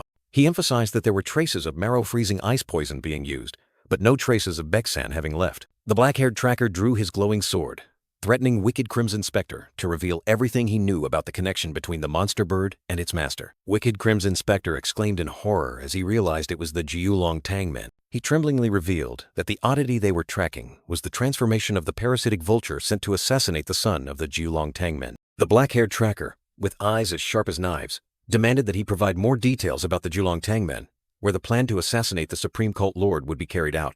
Wicked Crimson Spectre explained that to infiltrate the Jiulong Tangmen, they had tried to curry favor with the family matriarch, and, at her request, had assassinated the second illegitimate son. He continued that the heretical warrior sent for the assassination had gone missing, and the parasitic vulture had transformed into a Jew oddity for unknown reasons, then returned to attack their farms. The black-haired tracker was furious, growling and calling him useless for failing to find the reason. Wicked Crimson Spectre hastily argued that the Begu Yuling was investigating, and infiltrating the Jiulong Tangmen was extremely difficult due to the stubbornness and reclusiveness of this family. He continued to lament that this was why they took so long, and the biggest problem was that they didn't know which organization was backing that illegitimate son. Wicked Crimson Spectre emphasized that just a few months ago, that illegitimate son was treated like trash in the Jiulong Tangmen. But then he suddenly changed completely, becoming someone else, and began to obstruct all plans of the Blackbone Ghost Valley. The black-haired tracker nodded in agreement that the illegitimate son was indeed suspicious, then directly asked for his name. Wicked Crimson Spectre trembled, barely managing to utter the name Tang Woon Hui. The black-haired tracker gritted his teeth, realizing that the sorcerer of the Hushinjiao had killed Beksan, someone strong enough to steal and evolve the oddity of the Blackbone Ghost Valley. He was horrified to realize that the person obstructing all their plans bore the name Woon Hui, a name frighteningly familiar. Scene change. The Kunlun three herons, including Yeon Woon Hui and two other children, appeared with serious expression. They bowed deeply together, respectfully greeting the cloaked young man. The cloaked young man smiled mysteriously, expressing gratitude for their steadfast waiting. With sharp, cold eyes, he directly asked about the cult lord's situation. The Kunlun three herons were utterly astonished and panicked by the cloaked young man's sudden question. With a more serious expression, the cloaked young man continued to question if something had happened to the cult lord. Yeon Woon Hui and his companions hastily explained that nothing was wrong. They just thought the cult lord would be with the young lord if he were alive, which surprised the cloaked young man and prompted him to ask for a clear explanation of the situation. Everything began with the massacre at the young lord's hall, when the 5 great sects arrived and discovered that the cult lord and the demon guard army had vanished without a trace. In the absence of the cult lord and the young lord, the divine fire demon cult was driven out of Tianshan, forced to wander throughout the suburbs in Zhongyuan. For many years, the divine fire cult persistently evaded the pursuit of the righteous path, deploying forces everywhere to search for the missing cult lord. After 6 long years, they finally found the mark that the cloaked young man had left at an inn in Jiulong County. The Kunlun three herons were dispatched to verify if the mark was real, and now they knelt before the cloaked young man. The cloaked young man pondered, telling himself that a cult lord must always care for his followers, even in the most chaotic time. The young lord raised his head, his voice filled with remorse as he admitted his own shortcoming. The Kunlun three herons burst into tears, begging the young lord not to speak that way, for what he had done for them was enough to move them to tears. The cloaked young man looked up at the moon, saying in a low voice that they must have realized the cult lord was not with him. The Kunlun three herons lowered their heads, sadness and disappointment clearly visible on their youthful faces. The cloaked young man turned and walked away, saying that he himself had not fully recovered after 6 years of turmoil. He mused that although the demon guard army had disappeared with the cult lord, their opponents were the righteous path and the 5 great sects, and more importantly, if the cult lord were safe, he would not have let his followers wander for the past 6 years. Under the ethereal moonlight, a white-haired figure stood silently on the rooftop, looking heartbreakingly lonely. The figure looked up at the cloudy night sky, softly uttering master, filled with unspeakable emotion. She wondered what to do next. Then suddenly, a voice rang out, calling young lord. The cloaked young man turned to look at the Kunlun three herons, his sharp eyes asking, "So, what must we do now?" He pondered, his purple eyes flashing with a gleam as he made a decision. Although it had only been 2 months for him, the Kunlun three herons had waited patiently for 6 long years, their eyes filled with determination. The white-haired figure bowed her head, a voice echoing in her mind. "Remember this, Woon Hui." The cloaked young man stood tall, his aura erupting, declaring himself the mighty heavenly demon cult lord. The Kunlun three herons looked up at the young lord with astonished and admiring eyes, as he declared that all things must submit to their cult. The young lord raised both hands towards the moon, as if summoning power, declaring that he would make all enemies look up to him. He unleashed a brilliant purple energy, asserting that the divine fire burning in Sichuan would spread all the way to Tianshan. Terrifying power erupted. The young lord declared that the divine fire cult would burn all enemies to ashes, astonishing the Kunlun Three Herons and even the spirit of Huan. The young lord stood proudly, declaring that he would lead the cult, taking the place of the cult lord. A confident smile bloomed on the young lord's lips, his eyes burning with determination. He affirmed that he would prepare a solid position for the cult lord to return and reclaim his throne one day soon. The young lord looked directly at the Kunlun Three Herons, asking if they would trust and follow him to accomplish this great endeavor. The Kunlun Three Herons, without hesitation, simultaneously bowed and shouted, asking the young lord to lead them, showing absolute loyalty. The cloaked young man, with his purple eyes glowing brightly under his hood, declared the primary goal was to gather all the scattered followers of the divine fire cult throughout the world.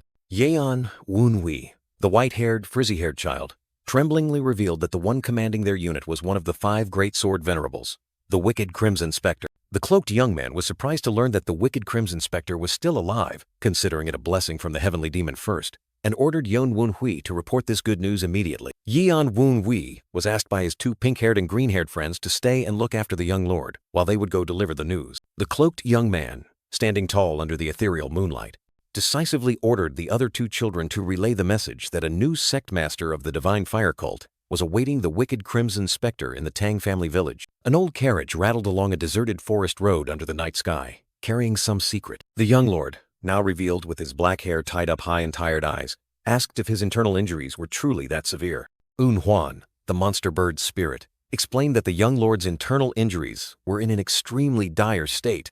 He had been impacted by internal energy even before he could fully comprehend it. Huan continued to warn that the balance between the young lord's body and soul was unstable due to absorbing too much ice poison, and that his remaining conscious was already a miracle. The young lord affirmed to the surrounding spirits that for his followers, he could not merely be an ordinary ruler, but must become their god. Huan and the spirits were surprised by the young lord's declaration, while he recalled his master's teaching that reverence was only for those in the highest position. The young lord clenched his fists, determined to become a beacon that his followers could trust and rely on, especially with his master still missing. Although he knew the path ahead would be arduous and perilous, the young lord remained steadfast in his decision, causing the surrounding spirits to worry. The young lord mused, admitting that when he first heard his master say this, he couldn't fully understand, but now he could somewhat feel that loneliness. Huan advised the young lord to get at least a month of deep rest for healing, but the young lord replied that he had no time. The young lord, with sharp, cold eyes, emphasized that the Black Emperor's memorial ceremony was only a few days away, so he could not waste time. Huan proposed a bold solution.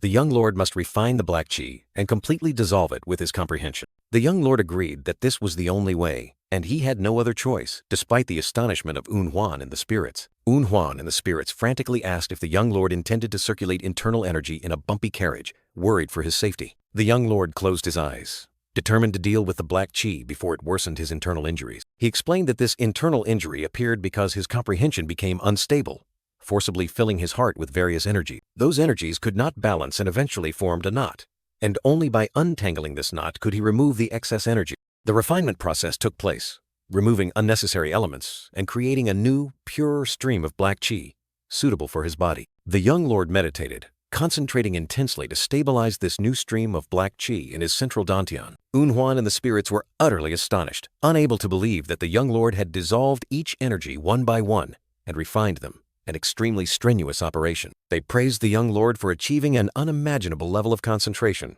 a method only he could accomplish. Huan and the spirits cheered with joy upon seeing the black qi being separated and the young lord seemingly having completed the process. The young lord opened his eyes, his face showing clear signs of fatigue, but also determination after completing the refinement. Huan and the spirits congratulated the young lord for creating a central dantian cultivation technique on the spot, an astonishing achievement, just as expected from the young lord. Huan explained that combining central dantian techniques was a rare achievement that the young lord was striving for. The monster bird spirit continued to be astonished, stating that the young lord had controlled all magic, internal energy, and even toxins within his central dantian at will. The young lord gave a mysterious smile, clenching his fists, confirming that he had created a unique central dantian cultivation technique himself. He revealed that he was cultivating 2 peak cultivation methods, Demon King's secret records in his upper dantian, and Heavenly Demon defense art in his lower dantian, with the goal of becoming one of the 10 great grandmasters. However, the young lord realized that these levels only held meaning below the heavenly realm, because the true enemies were the reborn ones who had reached the Ascension Holy Arc realm. He asserted that his two current cultivation methods were not enough to contend with them. But if his self-created central Dantian technique could combine both magic and internal energy, everything would be completely different. Huan and the other spirits unanimously affirmed that the young lord's path would be arduous and full of suffering, but certainly feasible for him. With resolute eyes, the young lord declared that he had decided on the path he would take. He summoned a blue energy orb in his palm, explaining that it was Black Dragon True Water Energy, pure, powerful as a dragon, and possessing water attributes. The young lord began cultivating the Black Dragon cultivation method, using his self-created central Dantian technique.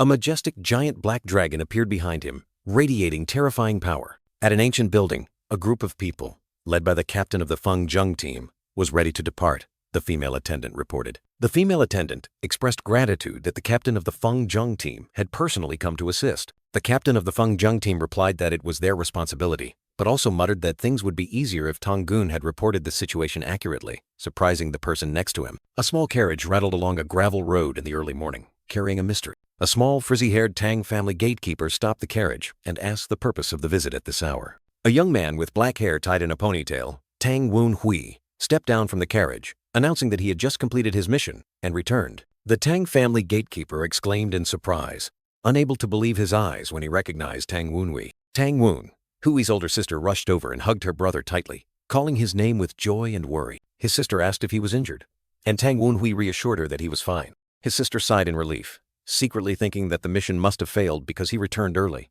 but was still grateful that he had returned safely. Tang Wenhui smirked, holding up a bag, proudly announcing that he had killed a member of the North Sea mythos. Chibi versions of the two siblings appeared, with the sister staring blankly at the bag, not understanding what was happening. His sister exclaimed in astonishment, unable to believe that Tang Wenhui had completed the mission so quickly. An abstract image with vivid red and sharp slashes hinted at the fierce battle that had just taken place. The soul of the slain, surrounded by purple energy chains, screamed in pain, calling out cult, air. The young master, with bone-chilling eyes, raised his hand towards the soul, declaring that it should be grateful because he would end its painful existence here. The soul screamed, begging to dissipate, revealing that the young master had torn its soul apart for torture, then used his power to drag it back again and again, making it realize that being a wandering spirit was worse than it had imagined. The young master calmly stated that he now had all the necessary information about the North Sea mythos. He looked out the window, noticing that it was already noon, effectively ending the torture and information gathering process. The Tang family elder appeared full of worry, calling Tang Wenhui's name and saying that he had returned just in time. The elder scolded Tang Wenhui for causing trouble, but he arrogantly replied that he had just killed a Mojiao member and brought honor to the family. The elder corrected him, saying it wasn't about the Mojiao, but about Tang Wenhui having dealt with the Shizimen members, which made him suddenly remember and indifferently reply that they were too weak. Tang Wenhui even retorted, "So what? Is the Lion Blade King coming personally to settle the score?"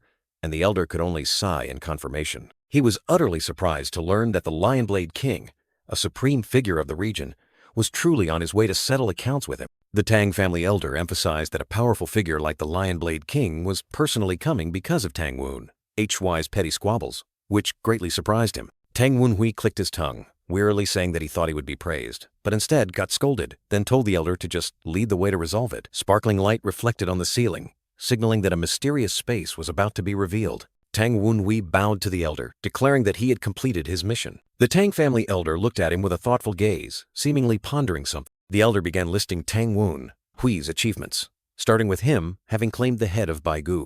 Not stopping there, Tang Wenhui also brought back the head of a blade demon from the North Sea mythos, which greatly astonished the elder. And the climax was that he not only angered the Shizi men, but also caused the Lion Blade King to personally come, creating an unexpected mess. Tang Wenhui calmly replied that conflict with the Shizi men was unavoidable during the mission, and he had one more thing to add. The Tang family elder curiously asked Tang Wenhui if he had anything else to say. Tang Wenhui reached into his robe and pulled out a mysterious scroll. He unrolled the scroll, revealing detailed information about the North Sea mythos' conspiracy. With a confident smile, Tang Wenhui asked the elder if this information was enough for him to participate in the game the family was secretly orchestrating. While moving, Tang Wenhui secretly thought that if he had known there was such a secret place, he would have sent a spirit to spy on Tang Hosan long ago. He then dismissed that thought, realizing that monitoring Namgung's Sanyong and all of Namgung's subordinates was already difficult enough. Both descended a dark staircase, with faint light emanating from below,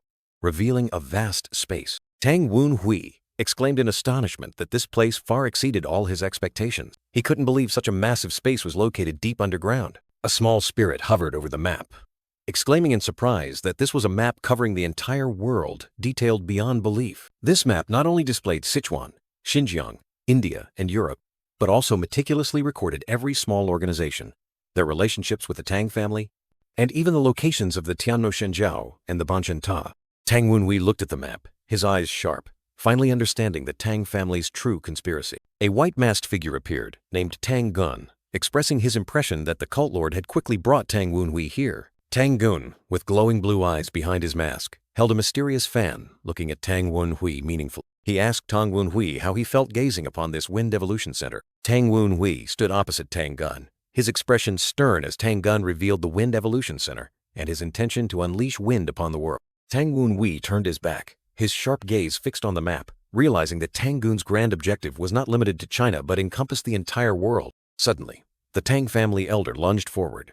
Tang Gun's fan flew out, creating a dramatic scene of chaos. The Tang family elder roared in anger, demanding that Tang Gun hand over young Master Wenhui to him, asserting that the boy's mind was blessed by the gods. He continued to praise Wenhui's intelligence, courage, wisdom, and even his morality, which made the young man standing nearby wonder about his morality and surprise. Tang Gun calmly picked up the fan, declaring Wenhui to be the perfect ideal and promising to transform the Tang family into the most powerful organization in the world in less than 10 years if the boy was entrusted to him. The Tang family elder erupted in fury, his face contorted with anger at Tang Gun's insane proposition. He criticized that the young master's actions were those of a true warrior, not someone who only knew how to sit behind a desk like Tang Gun. Tang Gun coldly retorted, asserting that the most important thing for the Tang family was not fighting, but the ruthless determination to achieve goals at all costs, viewing martial arts and strategy merely as tools. The Tang family elder grew even angrier, unable to accept that a martial arts talent like Wenhui would be confined to a room like Tang Gun.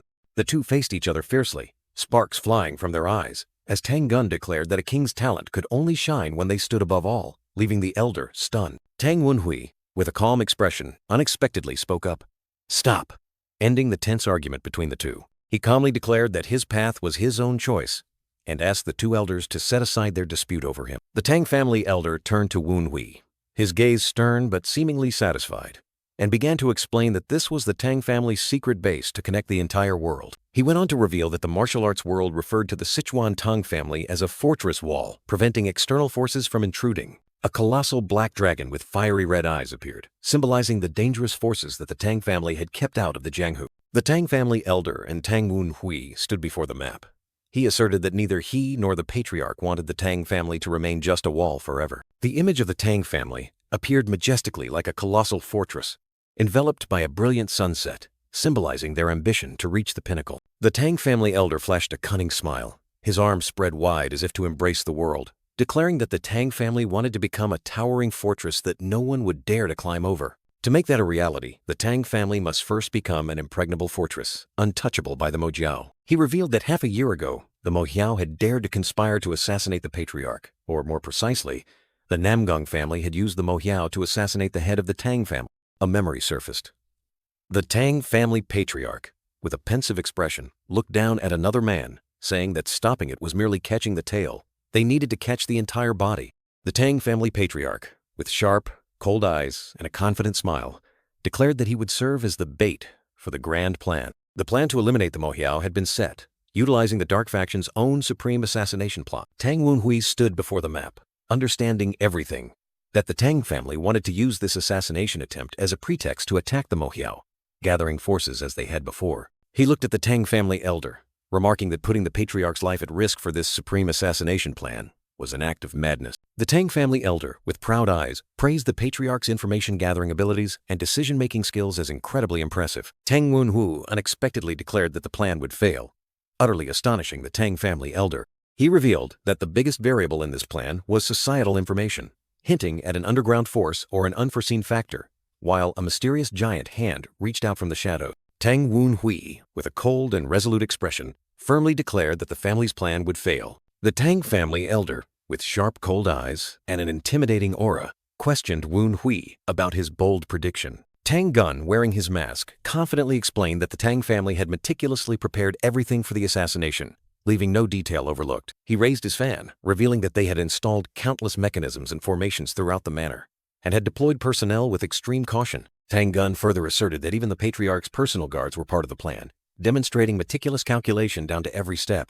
Wunhui nodded, acknowledging the thorough preparations of the Wind Evolution Center through the documents, but his eyes remained full of doubt. He presented a piece of paper, revealing that this was information he had gathered from Blade Ghost, an extremely mysterious source. Tang Gun was startled and astonished to realize that the information revealed the locations and overall plans of the Beihai Haizong and the Haigu Gugu, who were in hiding. The Tang family elder, with a scrutinizing gaze, asked Wunhui about the accuracy of this information compared to what they had already gathered. He admitted that Thy's information matched 90% of the family's data, with only 10% minor differences. Tang Gun, with his eyes lighting up, concluded that with such terrifying accuracy, the information must have come from a reliable insider. The Tang family elder turned to Wunhui, reminding him that he had brought complete information about the Northern Sea Sect's plan, and Wunhui merely responded calmly. He continued, saying that they had confirmed the accuracy of the information, and that Wunhui had even praised the Wind Evolution Center's plan. With a razor-sharp gaze, the Tang family elder demanded Wunhui explain why he still believed this plan would fail.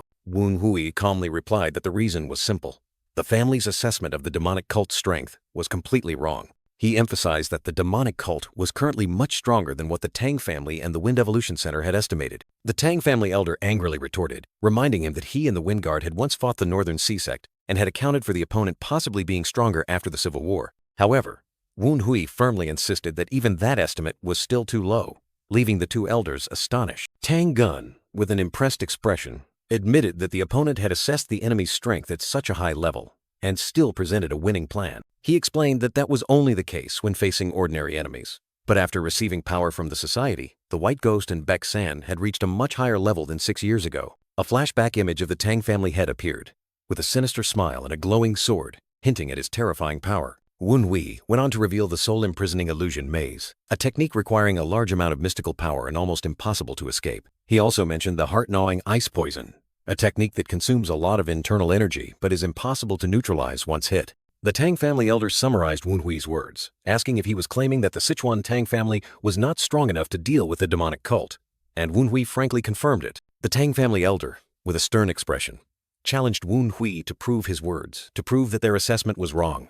He said that he had assessed himself to be on par with an elite captain-level Blade Ghost, and if the demonic cult was stronger, then Wunhui, who had defeated Baek San, should be able to handle it. The Tang family elder continued with explosive momentum, asserting that if their assessment was correct, then Wunhui would have to die. Wunhui, with a resolute gaze, accepted the challenge and affirmed that their current assessment was mistaken. A powerful surge of blue energy erupted from Wunhui's body, enveloping him in a brilliant glow, astonishing the Tang family elder. The Tang family elder, with a face full of doubt, questioned Tang Wunhui whether he was misjudging something. He admitted that the energy Tang Wunhui had achieved was commendable, but still asserted that it was clearly weaker than the energy of an elite Blade Ghost he was simulating. Tang Wunhui calmly confirmed, but immediately countered that the North Wind Ghost he had defeated was even stronger than the energy the Tang family elder was emitting. The Tang family elder's eyes suddenly flashed with extreme astonishment and doubt. He couldn't believe it and questioned Tang Wunhui how he had defeated that person. Tang Wunhui merely smirked mysteriously,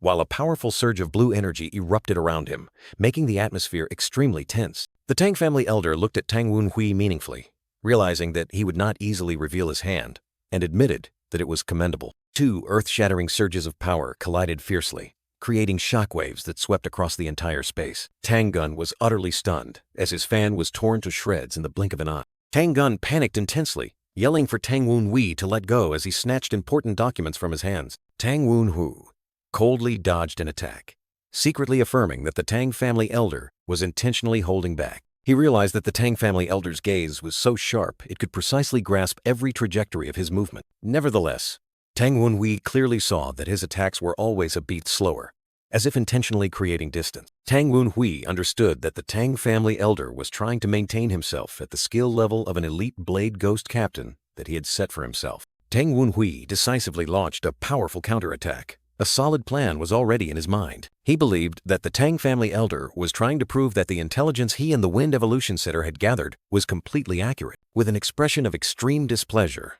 Tang Wunhui erupted with crimson energy, unleashing a fatal blow that terrified everyone. The Tang family elder was so surprised that he exclaimed, Realizing it was a blade ghost sword technique, he was astonished to realize that Tang Wun-hui had not merely simulated it, but had fully integrated the technique into his own martial arts.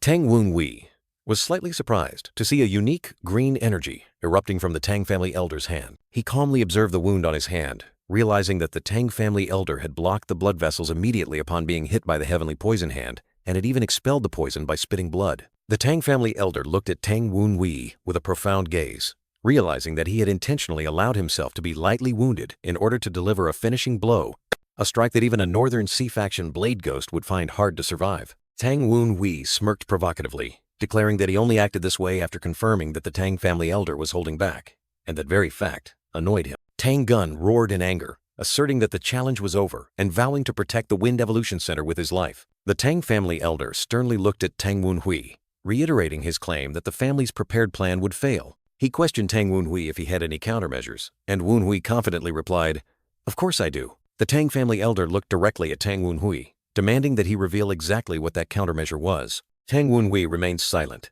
his sharp gaze seeming to convey that the answer would not be easily revealed. Then, Tang Wun-hui decisively turned and walked away, declaring that he would return to his room, leaving everyone in astonishment. The Tang family elder thoughtfully looked at his hand, where a trace of poison still lingered, and secretly thought that even though he had tried to suppress his internal energy, being poisoned by Tang Wun-hui was still unbelievable. The Nine Dragons clan head coldly asked the bearded man for his opinion on the current situation, while the latter was panicking over the scattered document. The Nine Dragons clan head bluntly interrupted, declaring that he already knew the bearded man's opinion, which greatly shocked him. In a flashback, the Nine Dragons clan head questioned the bearded man, saying that his heart had leaned towards Tang Wun-hui ever since he displayed his talent and spoke of inheriting the Wind Guard. The bearded man stammered, his face filled with fear and confusion at the clan head's accusation. The Nine Dragons clan head affirmed that he would not punish him for trying to balance both sides, as he knew the Wind Guard was the only reason he stayed. The bearded man bowed his head, his gaze complex, only able to utter a helpless "my lord." In another flashback scene, the Nine Dragons clan head stood beside the bearded man on a desolate battlefield, making a weighty promise. The Nine Dragons clan head grandly declared that he would help the bearded man stand firm on this land once more, and asked him to trust and follow him. Returning to the present, the Nine Dragons clan head decisively stated that he could not become the new captain of the Wind Guard. Tang Gun, with his mask and fan, politely asked the Nine Dragons clan head a question before sharing his plan. Tang Gun directly asked if the Nine Dragons clan head intended to choose Tang Wun-hui as his successor. While the clan head sat opposite him, he continued to offer sharp advice. If there was still doubt about Tang Wun-hui, then do not give him any position. Tang Gun further explained, "Do not use someone you doubt, but also do not question them if you have used them, because entrusting a task to someone you don't trust is the most dangerous thing." The Nine Dragons clan head pondered, understanding Tang Gun's advice that one should not use someone whose wisdom one cannot trust. Tang Gun raised his hand, continuing to say that if the clan head doubted Tang Wun-hui's information, just let him act on his own. He asserted that their sole mission was to prevent the demonic cult's assassination plot by trusting in their own preparations. Tang Gun then changed his demeanor, picked up his fan, and said that if the clan head chose to trust Tang Wun-hui, then grant him absolute trust, with his masked face breaking into a radiant smile, surrounded by fluttering flower petals. Tang Gun continued his analysis, saying that Gy Yujin was not interested in succession, and Yu Chang was not capable enough. The Nine Dragons clan head realized that Tang Gun was intentionally provoking him to see his reaction. The Nine Dragons clan head pondered, his eyes full of thought, wondering whether to trust Tang Wun-hui. The Tang family elder asked Tang Wun-hui if he had any countermeasures, and he confidently replied, "Of course." The Tang family elder continued to question him about that countermeasure, and Tang Wun-hui simply replied, "It's very simple." Tang Wun-hui flashed a mysterious and self-satisfied smile, making the viewers curious about his plan. Tang Wun-hui decisively declared that the Tang family elder needed to grant him full control over this plan. The Nine Dragons clan head finally made a decision, his gaze resolute. The next day, a shocking announcement was posted at the Nine Dragons clan's mansion. The official announcement declared that the second young master, Tang Wun-hui, had been nominated as the future head of the clan. Tang Wun-hui stood amidst a lavish banquet table, wearing a satisfied smile, exclaiming, "Oh ho," as if everything was going exactly as he intended. Tang Wun-hui clutched his throbbing head as a barrage of responsibilities, such as the Northern Sea faction's conspiracy, receiving guests, coordinating with the Tang family village, preparing meals for the Black Venerable, arranging the Blue Venerable squad, kept piling up, making his head feel like it was about to explode. Entering the luxurious room, Tang Wun-hui was surprised to see a lavish feast already prepared, with dazzling, shimmering lights. Gyu Jin, his older sister, appeared radiant, holding a wine gourd and happily congratulating Woon Hui on his appointment. Tang Woon Hui bowed his head to thank his sister, a gentle smile gracing his lips. Gyu Jin playfully teased her younger brother with a humorous expression, while Woon Hui could only force a smile, realizing his sister had already had a few drinks. She excitedly jumped up, declaring today a wonderful day, the day Woon Hui was recognized by the clan. Tang Woon Hui smiled, spreading his arms as if to embrace the world, feeling that he had been freed from the burden of succession, as he had long wished. Gyu Jin sat leaning against the window, saying that an environment full of schemes like the Tang Clan was not as suitable for Woon Hui as the Qingcheng sect. She was lost in memories, her eyes distant as she recalled the days of training martial arts and swordsmanship at the Qingcheng sect. Gyu Jin smiled contentedly, affirming that it was one of the happiest times of her life. In Woon Chihuai's mind, Gyu Jin was a responsible person, always dedicated to studying to become the clan branch successor while still at the Qingcheng sect.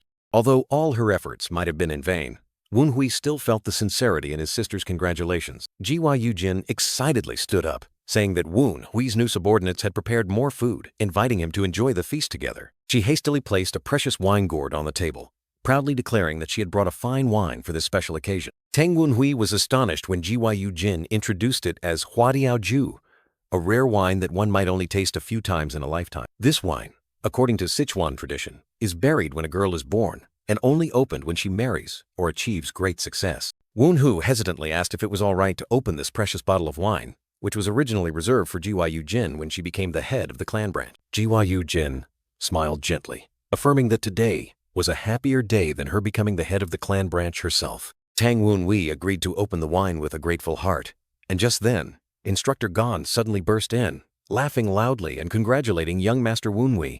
Woon Hui coldly pointed towards the door for Gon, but he ignored it, only wanting to drink wine together and enjoy the happy day. Gyu Jin politely greeted Uncle Gon, and he also hastily returned Miss Gyu Jin's greeting. Gon was utterly astonished, his eyes wide as he looked at Gyu Jin. He intended to slip away quietly, citing an urgent matter, but Woon Hui quickly stopped him, saying that his sister was also here to celebrate. Gon sighed in relief, happily sat down at the table, glad that he hadn't interrupted any important conversation. He suddenly noticed that the wine bottle had been opened, his eyes curiously looking towards it. Tang Woon Hui calmly stated that it was Huadiao Zhou brought by his sister, which deeply shocked Gon, almost making him fade away on the spot. Woon Hui reassured Uncle Gon not to worry, saying that he felt refreshed and freed from the shackles of succession, while Gyu Jin happily served food to everyone. Gyu Jin poured the ruby red wine into Gon's cup, making him exclaim, "Ah, I see," with a meaningful expression. Then she continued to pour for Woon Hui,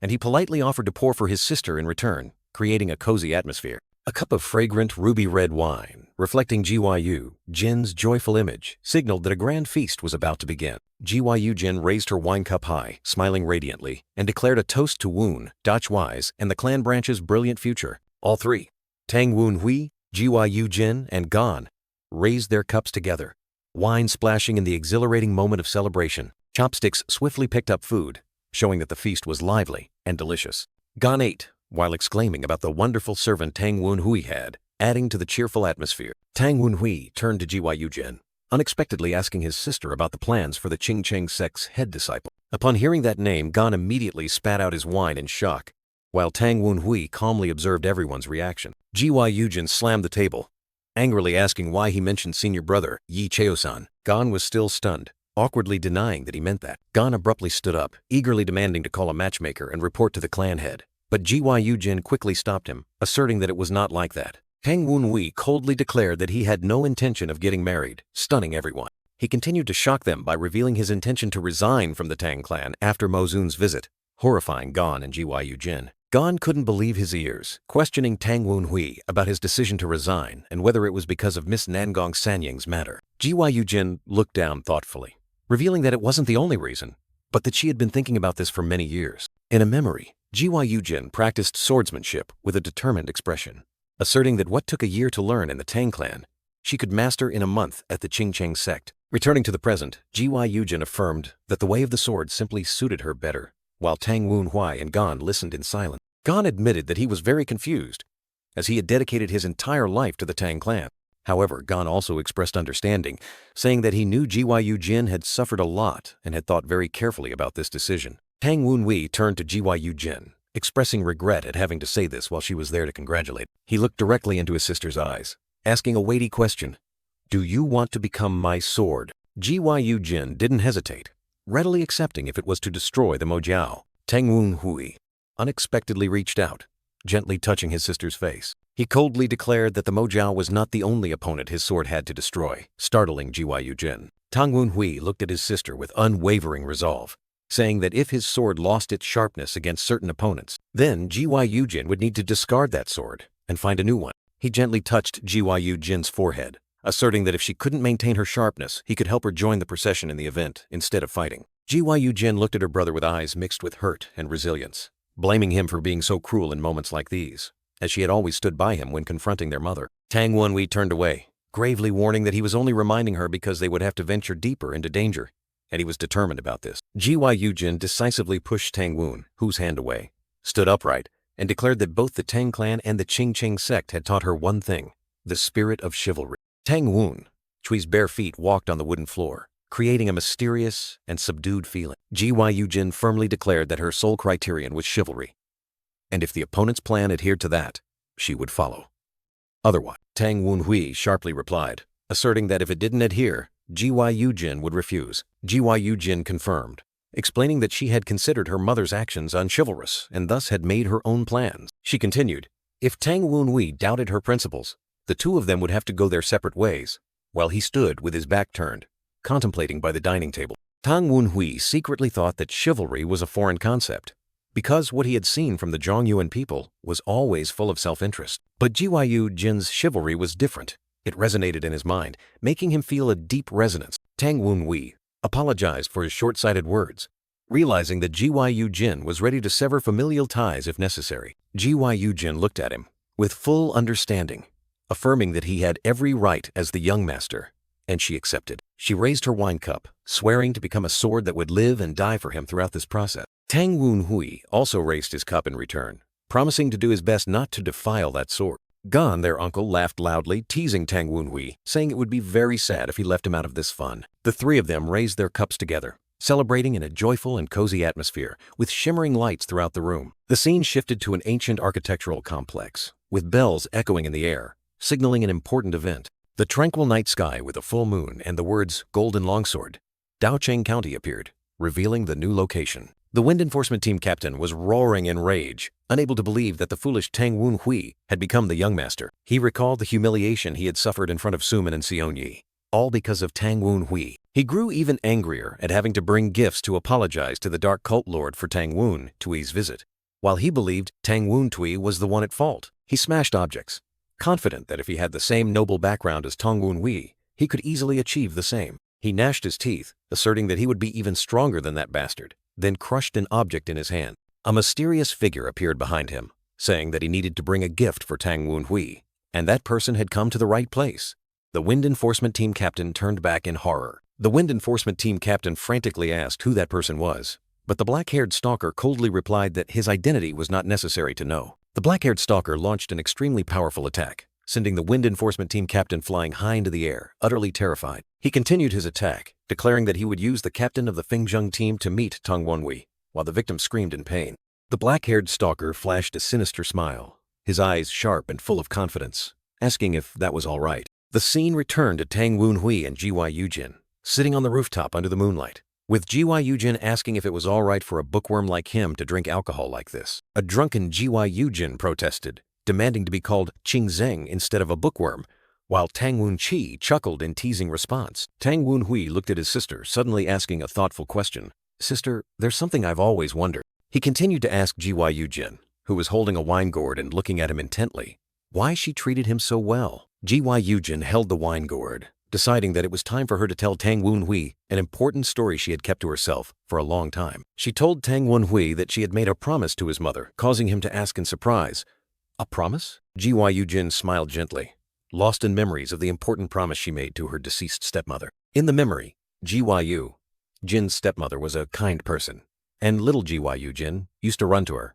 calling her with great affection. The stepmother smiled affectionately, calling the little girl young lady Gyu Jin with eyes full of compassion. When she was little, Gyu Jin was tired of the Tang family's harsh training, and her stepmother opened her eyes to the vast world outside. The stepmother also taught little Gyu Jin about the majestic beauty of Mount Qingcheng, the grandeur of Mount Eme, and the sweet taste of all kinds of candy. She gently stroked little Gyu Jin's head, while the girl happily ate candy, enjoying rare moments of peace. However, one day, Gyu Jin was horrified to discover something unusual in her stepmother's bowl of medicine, a strange scent assaulting her nostril. Little Gyu Jin was stunned to recognize the strange smell from the medicine bowl and the horrifying truth that her own birth mother was putting poison in it. Gyu Jin hurriedly called her stepmother, but she merely placed a finger to her lips, signaling silence, her eyes full of hidden meaning and sorrow. Little Gyu Jin asked in astonishment if her stepmother knew she was drinking poison, but she calmly replied that that thing in the medicine no longer mattered. Gyu Jin was shocked when her stepmother revealed that she had been suffering from an incurable illness for a very long time. Little Gyu Jin was completely shocked, her eyes wide, unable to believe her ears at the cruel truth. The stepmother smiled sadly, explaining that she had only held on thanks to the clan leader. But after giving birth to Woon Hui, her condition worsened, and the poison only hastened her final days. Little Gyu Jin trembled, begging her stepmother to live longer, but she only wanted to avoid causing further conflict in the short time she had left. Little Gyu Jin was choked with pain, her eyes brimming with tears, unable to accept the cruel truth. The stepmother clasped Gyu Jin's hand tightly, her eyes full of love and regret, as if wanting to entrust something to her. She gently asked Gyu Jin for a difficult favor, hoping the little girl would promise to continue to stay by Woon Hui's side. Little Gyu Jin burst into sobs, refusing the promise and begging her stepmother not to die,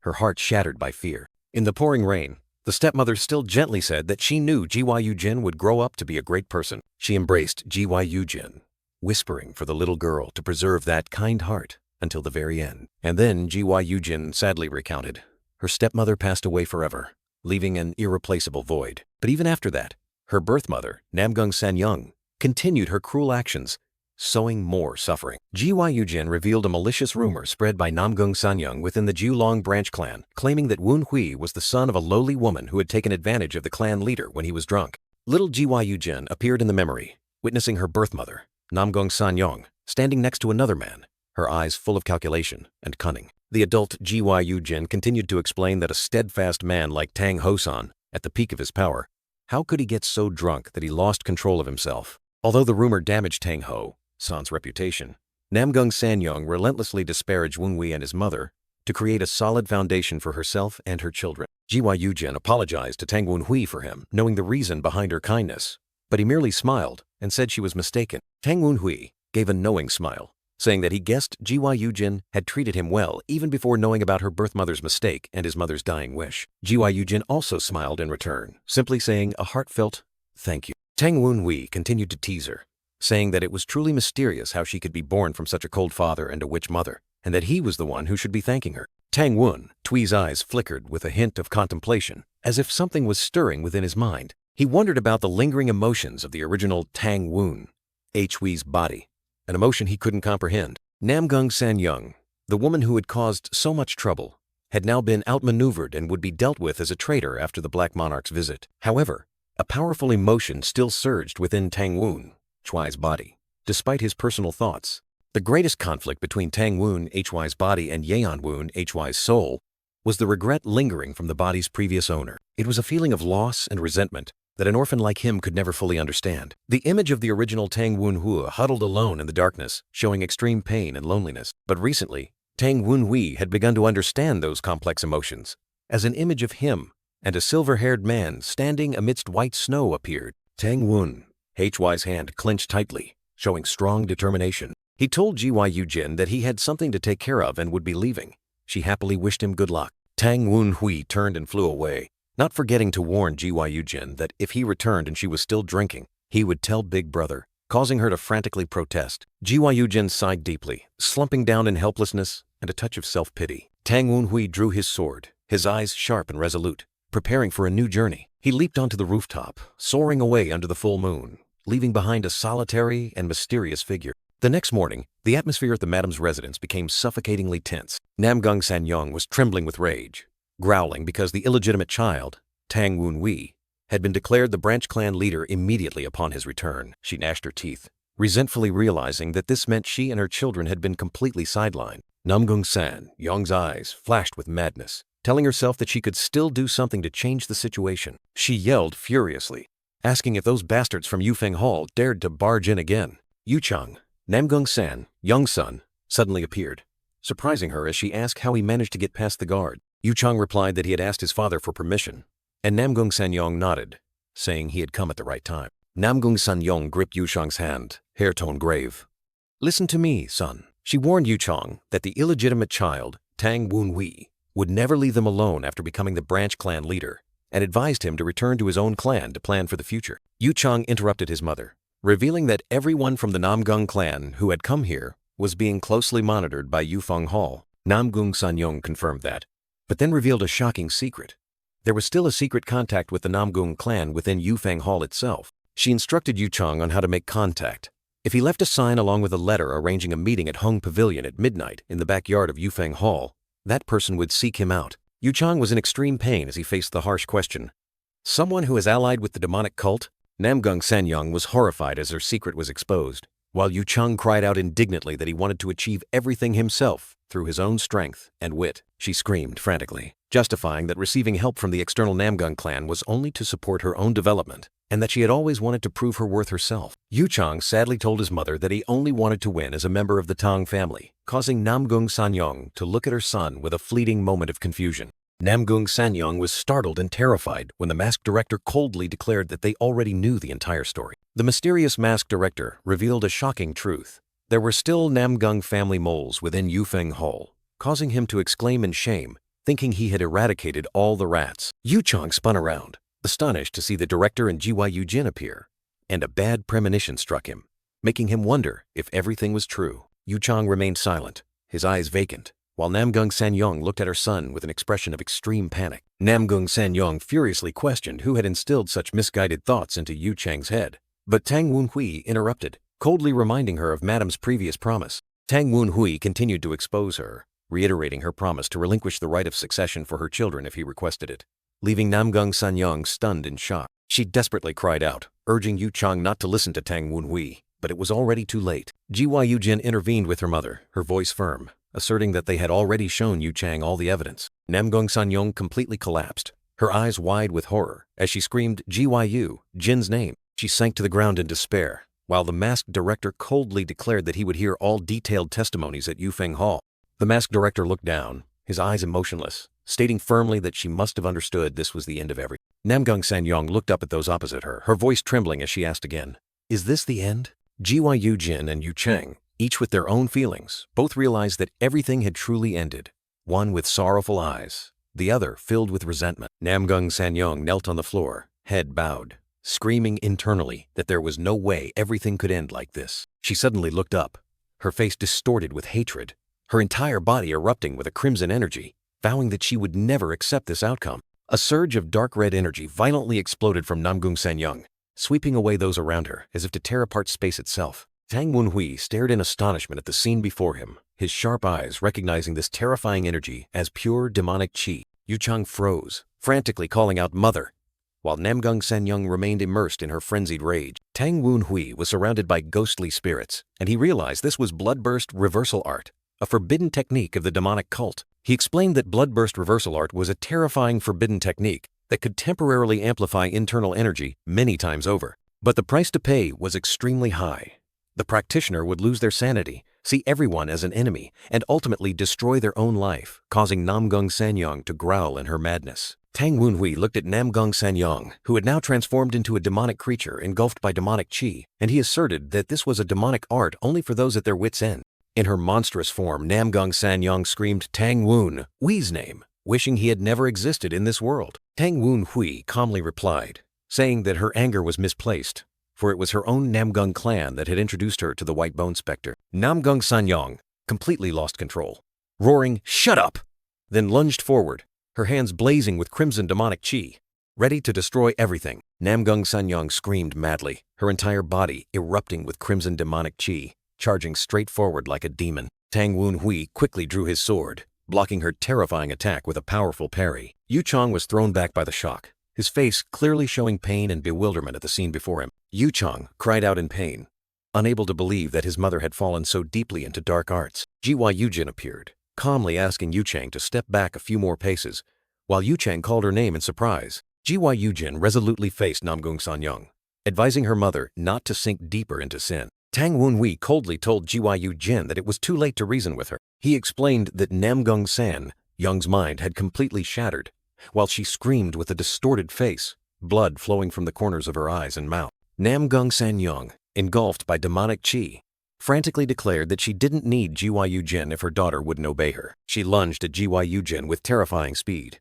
crimson demonic qi surging, her eyes filled with murderous intent. Gyu Jin drew her sword, its blade emitting a dazzling blue light, ready to meet the challenge. She swung her sword, creating an extremely powerful blue sword qi, blocking and repelling Namgung San Young's frenzied attack. Namgung San Young screamed in pain as she was struck by Gyu Jin's sword qi. The demonic qi around her pushed back. Tang Wunhui observed thoughtfully, concluding that trying to disperse amplified demonic qi with anti-demonic energy was a futile battle. He wondered if Namgung San Young truly didn't know that the forbidden technique bloodburst reversal art would harm herself. Tang Wunhui doubted whether Namgung San Young was using this move just to outperform him, but then dismissed that thought. Gyu Jin resolutely declared that she would not accept her mother's actions, her eyes filled with sorrow, yet also determination. Namgung San Young screamed again, her demonic qi erupting more violently, forming crimson swirling currents that attacked Gyu Jin. Gyu Jin's blue sword qi and Namgung San Young's red demonic qi clashed fiercely, creating a chaotic energy field. Gyu Jin, with tears streaming down her cheeks, painfully said that her mother had chosen selfishness to the very end. She continued, asserting that her mother knew well what choice she would make. A blue light erupted from Gyu Jin, creating powerful energy ripples as she declared she would follow her own path. Gyu Jin, with resolute eyes and a blood-stained face, concentrated all her strength, proclaiming herself a member of the Qingcheng sect. She stood proudly, her entire body glowing brilliantly in a blue energy, grandly proclaiming the title Sword Master who obscures heaven and earth of the BEIT in Shidao, Suhai Tang Gyu Jin. Gyu Jin's face was stained with tears and blood, but her eyes were filled with unwavering determination, ready to face her destiny. Gyu Jin resolutely declared that she would begin the demon extermination ritual right now. Namgung San Young, completely manipulated by demonic qi, could only tremble and repeat, "Kill, kill, kill," in her madness. She screamed, "Kill!" with a face distorted by hatred and frenzy, her bloodshot eyes full of murderous intent. Namgung San Young, now completely transformed into a demonic creature, lunged at Gyu Jin with terrifying speed. But Gyu Jin stood firm, ready to meet the attack. Tang Wunhui unleashed an extremely powerful sword qi attack, a dazzling blue light tearing through space, directly confronting the surging dark demonic qi. Tang Wunui's gaze was sharp and cold, firmly looking straight at his opponent, determined not to back down before the terrifying power. Tang Wunhui closed his eyes tightly, a tear rolling down his cheek, his expression one of pain and despair as he witnessed the tragic scene before him. The pouring rain fell heavily on the ancient eaves of the Tang Clan, casting a gloomy veil over the entire scene. The black-haired stalker stood with his back turned, coldly asking about Namgung San Young's expression before she was destroyed, while demonic spirits hovered around. The man with the goatee knelt, carefully placing a mysterious box on the floor, his eyes thoughtful, as if contemplating something important. In a moment of recollection, Namgung San Young appeared as a frenzied red-haired demonic creature, screaming as she faced Tang Wunhui, who was holding a sword. Namgung San Young, engulfed by demonic qi, screamed in despair, her eyes bloodshot and face distorted with hatred. Yet, deep within her tear-filled eyes, an expression of pain and maternal love briefly flashed before she completely collapsed. Tang Wunhui stood with his back turned, contemplating Namgung San Young's twisted maternal love that had turned her into someone who wanted to kill herself. He smirked as the demonic spirits surrounded him like loyal attendants, calling him Young Master. The demonic spirits frantically reported that the young master's body and soul were rapidly harmonizing, creating a powerful glow from Tang Wunhui. Tang Wunhui calmly looked down at his hands, feeling that the final connection between body and soul had been resolved, a significant step in evolution. He turned his head, his eyes profound, wondering if the resentment in his heart had finally been extinguished. The masked director walked with Yu Chang and another man, declaring that he would announce that Namgung San Young had returned to the Namgung clan to recuperate with her son. Yu Chang bowed his head, thanking the masked director for protecting his mother's final honor, his face filled with gratitude and sorrow. Tang Wunhui stood alone, his cold gaze fixed out the window in the rain, seemingly contemplating his next move. Gyu Jin stood with her back turned, her hair simply tied up, silently looking out the window, perhaps also pondering the recent events. The masked director continued his work, swiftly quelling the traitors planted by Namgung San Young, stabilizing the clan's internal affairs. Gyu Jin, with a tired but resilient expression, had calmed down and assisted the branch clan leader's work, handling a series of important documents. Time passed, and a luxurious carriage stopped before the gates of the Tang Clan, signaling the arrival of esteemed guests from major sects such as Diankang, Kongtong, and Thunderclap. Tang Wen turned to Gyu Jin, his expression serious, saying that he had something important to discuss with her. Tang Wen seriously offered to yield the position of young master to Gyu Jin, stating that she was more deserving and trustworthy, which surprised and slightly relieved Gyu Jin. The demonic spirits, like mischievous spectators, commented on the rare sibling affection between the young master and Gyu Jin, creating an unexpectedly warm atmosphere. Tang Wen, with a slightly annoyed but still controlled expression, declared that it was time for him to replenish his demon core and apologize to the demonic spirits. Xian Yi and Sumin, two beautiful girls, smiled and waved to Gyu Jin from afar, signaling the arrival of old friends. Gyu Jin cheerfully welcomed Xian Yi and Sumin, long unseen friends, creating a warm and friendly scene. Xian Yi, with a surprised look, suddenly noticed something unusual, her face full of curiosity and confusion. Gyu Jin held a small gray object in her hand, her eyes sharp and full of suspicion, wondering if this could be.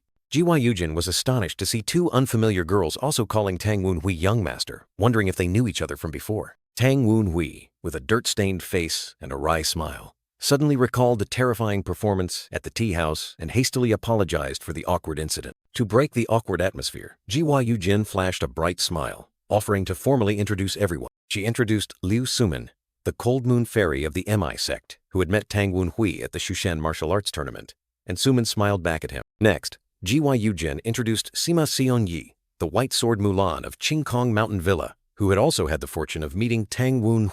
Finally, Gyu Jin solemnly introduced Tang Wen, who had just taken office as the young master of the Julong branch clan.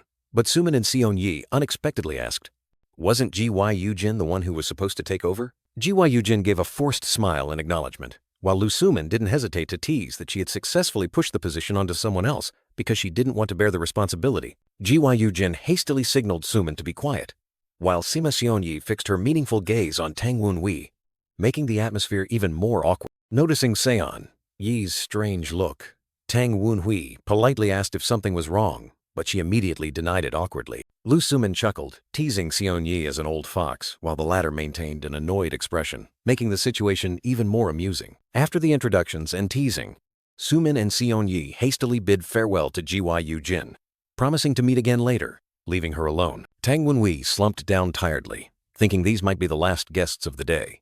But Gyu Jin didn't forget to remind him that he still had a mountain of paperwork to deal with. While complaining, Gyu Jin suddenly snapped her head up, her eyes wide, as she heard the sound of an approaching carriage. She looked into the distance, wondering whose carriages these were as dusk had begun to fall. Another procession of carriages, bearing the glittering Golden Sword Sect banner, was majestically entering the Tang family gate, signaling an uninvited guest. A middle-aged man with a gentle face introduced himself as Luo Jinbi, director of the Golden Sword Sect, coming to greet them on behalf of the sect leader. Tang Wen, as the young master of the Nine Dragons branch, returned the greeting and inquired about the items the group was carrying. Luo Jinbei explained that their sect leader deeply regretted not giving a gift to Tang Wen when he visited Dao City District. He opened a chest full of gleaming gold coins, declaring it an apology gift and sponsorship for the Black Monarch and his clan. Luo Jinbei continued speaking, his eyes flashing with a calculating look, making viewers curious about his true intentions. Suddenly, he knelt down, bowing his head to apologize for his previous disrespect, which made Tang Wen suddenly remember that this was the person from the Golden Sword Sect. Tang Wen secretly thought he would accept this tribute and tease him a bit before sending him off, then said that he couldn't refuse such a sincere apology. Luo Jinbei looked up in surprise, not understanding the deeper meaning in Tang Wen's words. Tang Wen coldly ordered his subordinates to take the Golden Sword Sect's group to that guest house, his eyes sharp as knives. The black-haired follower with a stern expression immediately obeyed and led Luo Jinbei and his group away. Tang Wen pondered, realizing that even if only for a fleeting moment, he had seen remnants of demonic energy leaking from the pathetic fellow Luo Jinbei. He continued to deduce that the true owner of that demonic energy was none other than Chi Min-che, the one he had encountered before, who was now standing before him. Tang Wen stood there, his gaze as cold as ice following Chi Min-che, who was being led away.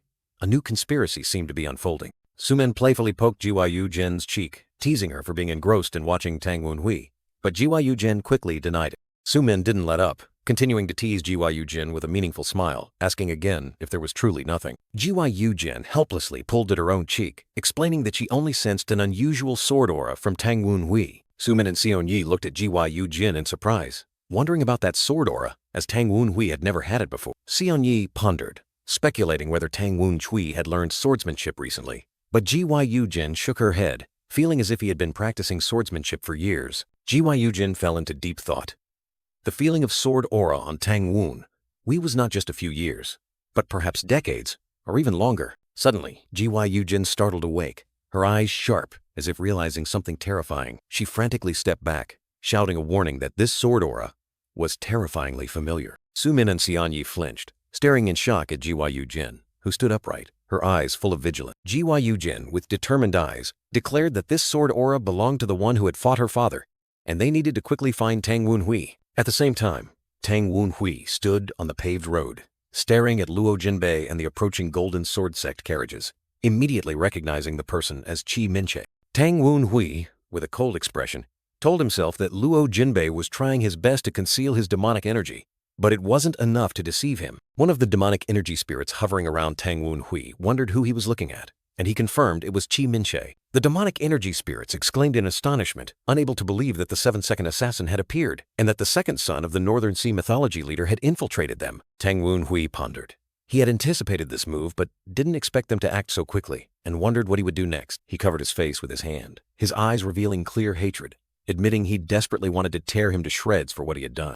But Tang Hui quickly calmed down, realizing that if he acted now, the damage would be too great if the Northern Sea mythology abandoned their assassination plan. He clenched his fist, his eyes sharp and cold, deciding to let Qi Minche live a little longer, but only temporarily. The black-haired follower asked Tang Hui if the Golden Sword Sect was the last faction to arrive. Tang Hui replied that the sun had completely set, so if anyone arrived late and was courteous, they would come the next morning. Suddenly, a strong gust of wind blew past, startling both Tang Hui and the black-haired follower. Tang Hui suddenly felt a familiar surge of energy, his eyes darkening with vigilance. He gritted his teeth, extended his hand, and a powerful surge of blue energy erupted from his palm. From above, a barrage of sharp spears rained down, aimed directly at Tang Hui and the black-haired follower. The black-haired follower quickly dodged, shouting a warning to Tang Hui about the incoming spears. Tang Hui ordered the demonic energy spirits to attack, and they immediately rushed towards the invisible enemies with terrifying speed. The sharp spears blazed with crimson flames, creating a powerful attacking spectacle. Tang Hui and the black-haired follower stood firm, each with a spear in hand, ready to face the enemy. Gyu Jin appeared, surrounded by a purple demonic aura, anxiously asking Tang Hui what was wrong, and if there were enemies here. Tang Hui launched himself into the air, his entire body erupting with crimson demonic energy, unleashing a terrifying attack that made the enemies below cower in fear. They stared in wide-eyed terror, unable to believe that Tang Hui not only didn't flee but dared to counterattack. From a distance, Ancestor Weiji Humyong, the Lion Sword King, burst into hearty laughter, his eyes shining as he praised Tang Hui's bravery. The old Lion Sword King's hand tightened around the hilt of his gleaming golden sword, preparing to unleash a fatal blow. A colossal blazing golden sword aura swept across the sky, its earth-shattering power forcing both Tang Hui and the black-haired follower to dodge. Tang Hui gritted his teeth, his face tense as he confronted the terrifying power of that attack. He channeled all his demonic energy into his arm, forming a dark blue defensive layer to neutralize the incoming sword aura. Tang Hui unleashed his demonic energy, creating countless illusory clones that simultaneously rushed to counterattack, catching the enemies off guard. The blazing golden sword aura and the dark blue demonic energy collided violently, creating a terrifying explosion that tore through space. The remaining enemies could only cower, clutching their heads, helpless against the destructive power of the battle between the two masters. Gyu Jin watched the battle in mid-air in astonishment, exclaiming that even from above, its power was enough to blow away the dust on the ground. Luo Jinbei was in extreme panic, trembling as he wondered what was happening, and if this was the appearance of the demonic cult. Around them, others were equally terrified, trying to find cover amidst the chaos.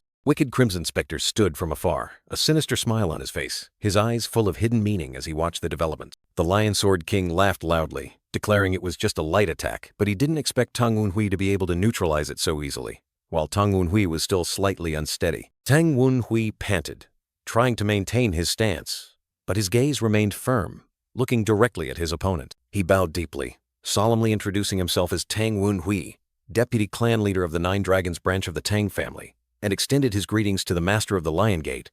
one of Murum's supreme masters. He respectfully called out his opponent's name, Ancestor Weiji Humyong, the Lion Sword King. The Lion Sword King looked down at Tang Wunhui, saying that he had heard of the Storm Swordsman training talented disciples. The old Lion Sword King stood tall, his gleaming golden sword radiating light, nodding in approval.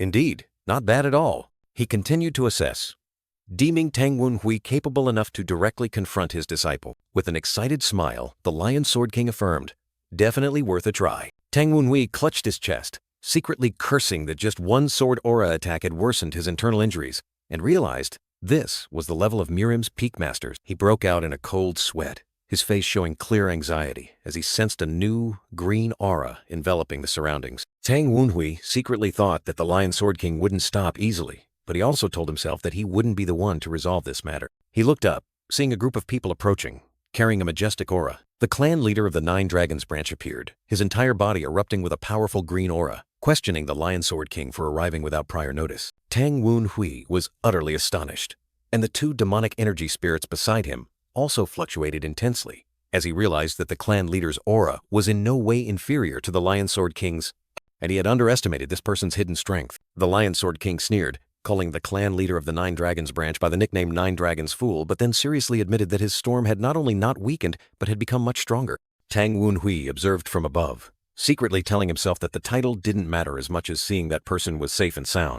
The clan leader of the Nine Dragons branch, surrounded by a green aura, proactively invited Weiji Humyong inside to talk, suggesting that he had something to discuss with his son. Weiji Humyong, the Lion Blade King, sneered defiantly, asking the clan leader if he was afraid the elder would harm his son. The entire area suddenly lit up with two opposing streams of aura. On one side, the brilliant golden light of Weiji Humyong and his disciples, and on the other, the emerald green of the Jiulong clan leader and his soldiers.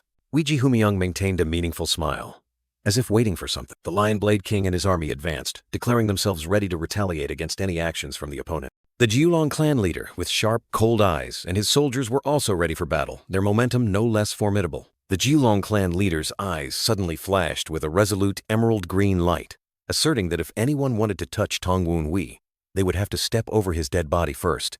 Weiji Humyong growled, his eyes burning with orange fire, asking the clan leader if he thought merely speaking reason could make him change his mind. Tang Wunhui, in chibi form, cried out in panic, "Wait!" Unable to believe the situation unfolding, Weiji Humyong and the Jiulong clan leader faced each other, their eyes sparking with electricity, signaling an earth-shattering battle about to erupt. Tang Wunhui was astonished to realize that these two masters were preparing for a life-or-death duel right here.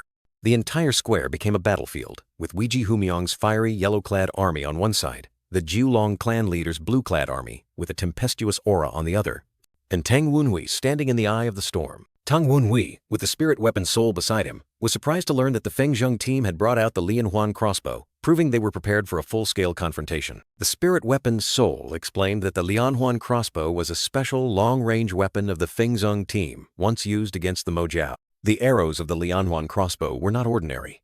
They were tipped with explosives, capable of inflicting terrifying damage. Tang Wunhui sighed in exasperation, thinking to himself that these Tang family members were truly crazy to resort to such a weapon. Weiji Humyong roared in fury, accusing the Fengzheng team of breaking their agreement by using the Lianhuan crossbow. The Jiulong clan leader calmly replied, explaining that these people were now members of the Zhongfeng Hall, and the Lianhuan crossbow had not left Jiulong County, so there was no issue. Weiji Humyong scoffed that the Jiulong clan leader was skilled at sophistry, but such excuses were completely useless to him, and it was a pity that Senior Yuchi did not believe him. Tang Wunhui speculated that the Zhengdao must have had some unspoken agreement when disbanding the Fengzheng team, and perhaps another sect had imposed restrictions on this army. Tang Wunhui realized that what was more important than old grudges right now was that these two old men were gradually finding excuses to start a war. Weiji Humyong, with a resolute expression, no longer joking, was ready for battle. The Lion Blade King Weiji Humyong pointed directly at Tang Wunhui, declaring that his target was the brat who had defeated his foolish disciples.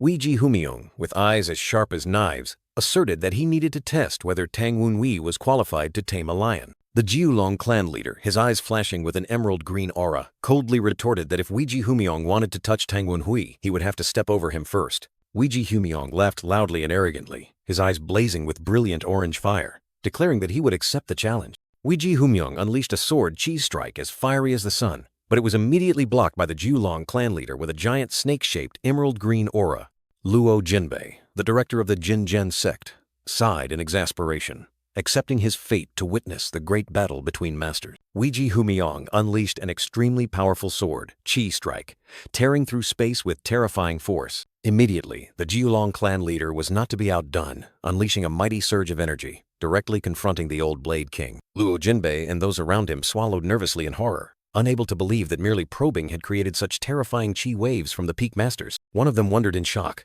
Clearly, when they met in Dao City, the Jiulong clan leader had not reached this terrifying level.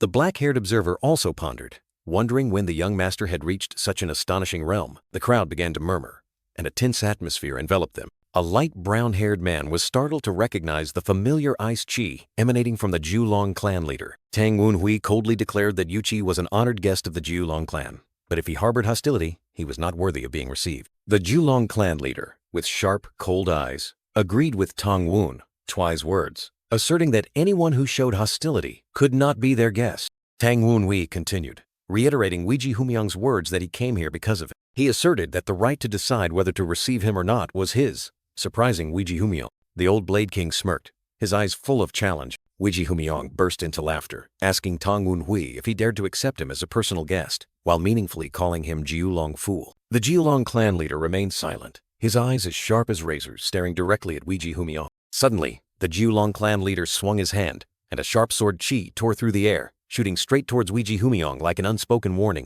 He turned to Tang Wunhui, anxiously asking if he was all right facing someone as unrestrained as Weiji Humiang. Tang Wunhui resolutely replied that he would do his best. The Jiulong clan leader pondered for a moment, then nodded in approval. Weiji Humiang continued to apply pressure, asking Tang Wunhui if accepting him as a guest also meant accepting his challenge. Tang Wunhui affirmed without hesitation, "That's right." However, he also clarified that he had not fully recovered from his internal injuries sustained during the special mission in Dao City. Therefore, he could not exert his full strength to participate in Weiji Humiang's challenge. Weiji Humiang gazed thoughtfully at Tang Wunhui, realizing that his internal injuries were indeed very serious. Suddenly, the old Blade King spun around, his eyes blazing as he scolded those around him.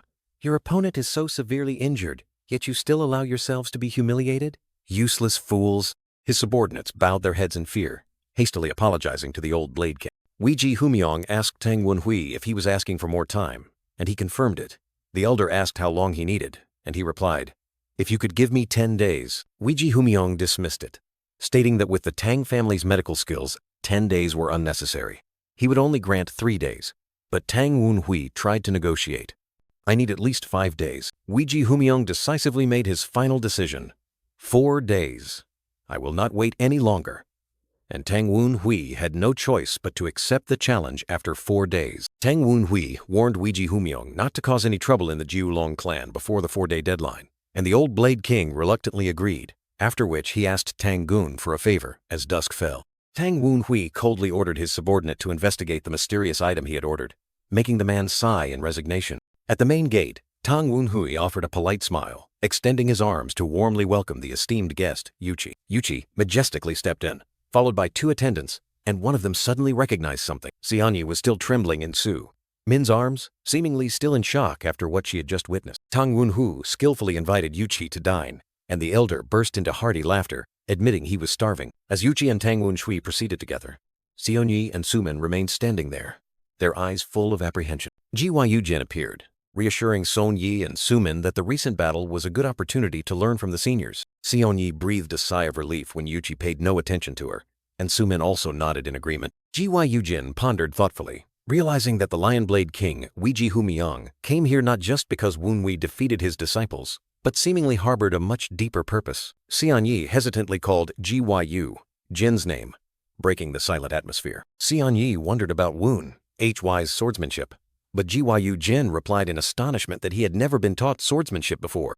Both Xian Yi and Su Min could not believe their ears, their eyes wide with shock at the astonishing revelation. Gyu Jin revealed that Tang Gun, the fierce storm warrior, had also asked her a similar question, further confusing Xian Yi. Gyu Jin confirmed that Tang Gun was Chui's martial arts master, but her eyes were filled with contemplation about some secret. In a flashback, Tang Gun suddenly asked Gyu Jin if she had secretly taught swordsmanship or given secret manuals to Wunhui when he was young. Gyu Jin resolutely denied it, asserting that Wunhui had never been interested in martial arts. which made Tang Gun even more suspicious about a secret connection that allowed him to learn martial arts on his own. Tang Gun tilted his head, his eyes full of curiosity, asking Yujin why she was suddenly interested in this matter. Tang Gun recounted that he once took Woon Hui to the Luban blacksmith workshop, and there, the young man unexpectedly ordered a sword. Yujin was completely stunned, unable to believe her ears when she heard Woon Hui had ordered a sword. Tang Gun expressed his confusion that Woon Hui, whom he only taught spear techniques and blunt weapons, had ordered a sword without ever practicing, making him wonder if the boy had secretly learned swordsmanship or was harboring a mysterious goal in the way of the sword. Yujin was so astonished that she blurted out, unable to believe that Woon Hui dared to order a sword despite never having been taught swordsmanship. Tang Gun nodded in confirmation, further perplexing Yujin. Xian Yi impatiently told Yujin that she could not wait any longer. Su Min chibi form eagerly pulled Xian Yi, demanding that Yujin let her go talk to Woon Hui immediately. Yujin had no choice but to agree, and Su Min happily thanked her older sister. Su Min whispered to Yujin, revealing that Son Yi had been acting strangely even before. Su Min mischievously recounted that Xian Yi, who was originally only fascinated by flowers and swordsmanship, now couldn't take her eyes off Woon Hui. Su Min slyly asked Yujin if Xian Yi was an ideal future wife, and Yujin also admitted that the daughter of the Sword Emperor was a desirable match. Yujin unexpectedly whispered something into Su Min's ear, making her eyes widen in surprise. Yujin turned her head in surprise when Tang Woon Hui warmly welcomed Yuchi, an elder who had just appeared. Yujin couldn't help but be deeply shocked when she realized the guest was none other than Tang Chuk-yung, a venerable and powerful figure. The mass director respectfully led the way for Tang Chuk-yung, who was asking about the whereabouts of the second child. Yujin, along with Xian Yi and Su Min, stood from a distance, their eyes full of curiosity as they watched the mysterious guest. Yujin revealed his identity as Tang Chuk-yung, the one who forged her sword, making Su Min exclaim in astonishment, "The legendary god of forging!" Seeing a golden opportunity, Yujin decided to secretly follow with her two friends, hoping to uncover the secrets of Woon. Yujin decided to secretly follow with her two friends. Tang Woon Hui bowed respectfully to welcome Tang Chuk-yung, the atmosphere between them seeming both intimate and tense. Tang Chuk-yung didn't hesitate to expose Tang Woon Hui for sending someone to rush him, but Woon Hui merely chuckled, explaining that he was just curious about the progress. Tang Chuk-yung grumbled, telling Woon Hui to shut up, while the latter flashed a sly smile, implicitly understanding that his personal arrival here said it all. Tang Chuk-yung let out a confident snort, implying that he wouldn't have come if the item wasn't ready. Tang Woon Hui reached out to touch a brightly glowing item, his eyes filled with anticipation. He picked up a sword with a unique and mysterious design and solemnly introduced, "This is the item you ordered." Tang Chuk-yung sat sipping tea, his gaze pensive as he thought about the interesting item he had just completed. He couldn't help but admire Woon Twist's talent, as the boy could grasp the Tang family's martial arts theories from a very young age and condense all that knowledge into a single weapon. Tang Chuk-yung wondered if Ho Sang-son would be able to accept this unique weapon. The god of forging clearly showed extreme curiosity about the future of his creation. Tang Woon Hui held the sword in his hand, meticulously examining its intricate detail. He turned to ask Tang Chuk-yung for his thoughts on the finished product, his eyes full of anticipation. Tang Woon Hui couldn't hide his excitement, declaring that this sword was even more magnificent than he had expected. Tang Chuk-yung smiled proudly and confidently, asserting that it was obvious. Tang Woon Hui explained that this sword could be used as both a fan and a sword, and also contained hidden assassination weapons. Truly the ideal sword he had always dreamed of. He continued to praise its astonishingly precise weight distribution. Tang Woon Hui explained that ordinary steel fans have their balance point at the handle for easy, quick swings. He performed a lightning-fast sword swing, demonstrating the weapon's flexibility. However, he emphasized that the balance point of this sword, fan, was in the middle, allowing it to still function effectively as a sword. Tang Woon Hui unleashed a powerful thrust, demonstrating the weapon's formidable destructive power. He gently opened the sword, transforming it into an exquisite fan in an instant. Tang Woon Hui praised its perfect balance, which prevented it from losing its function as a fan when opened, then suddenly realized another special feature. He asked if the fan's material was ivory, and Tang Chuk-yung revealed it was the extremely rare Black Soul ivory, used to reduce the loss of mystical power. Tang Woon Hui was holding the fan, his eyes wide with surprise as he heard Tang Chuk-yung reveal that the fan handle was made of rare rosewood. Tang Chuk-yung continued to rattle on about other expensive materials crammed into the fan, making Tang Woon Hui, even as an insider, wonder blankly if the old man was overdoing it. Tang Woon Hui was so astonished that his eyes shone brightly, unable to believe what he was holding in his hands, a masterpiece crafted from countless priceless materials. The god of forging Tang Chuk-yung, with a smug expression, nodded, indicating that materials were a minor matter. The more important thing was the fan's functions. Tang Chuk-yung pointed to the strings on the fan handle, explaining that each time a string was pulled, the pattern on the fan would change, and invited Tang Wun-hui to test it immediately. Tang Wun-hui concentrated intently,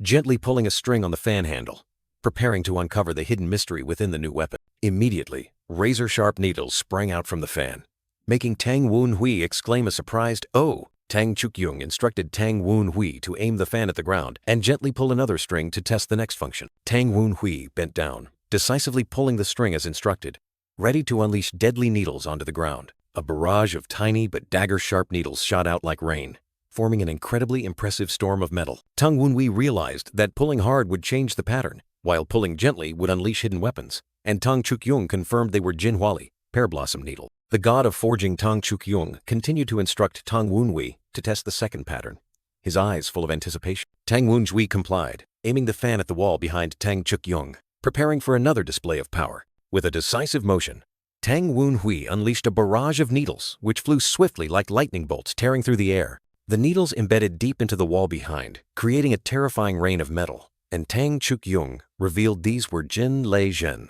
thunder needles. Tang Wun-hui couldn't help but be astonished by the fan's power and versatility, exclaiming that it was unbelievable. Tang Chuk-yung smiled mysteriously, declaring that the final function was the ultimate, making Tang Wun-hui even more curious. Tang Chuk-yung explained that the third pattern didn't shoot out anything, but possessed a special function, making Tang Wun-hui ponder. Tang Wun-hui focused on the fan, feeling that this function seemed completely different from the previous ones, and asked again what kind of pattern it was. Tang Chuk-yung flashed a sly smile, casually declaring the third function was explosion, leaving Tang Wun-hui speechless with shock. With fiery eyes and a malicious smile, Tang Chuk-yung revealed that the Jinhuali and Jin Lei Zhen that Tang Wun-hui had just unleashed would explode. Tang Chuk-yung sneered, encouraging Tang Wun-hui to test it immediately, assuring him it would be bitter to the bone. Tang Wun-hui was stunned, unable to believe his ears, wondering if the needles that had already been fired could explode, an unprecedented, crazy idea. Tang Wun-hui realized that the god of forging had not only packed explosives into the tiny needles, but also embedded something so they could react after being launched. The needles sparkled, ready to explode,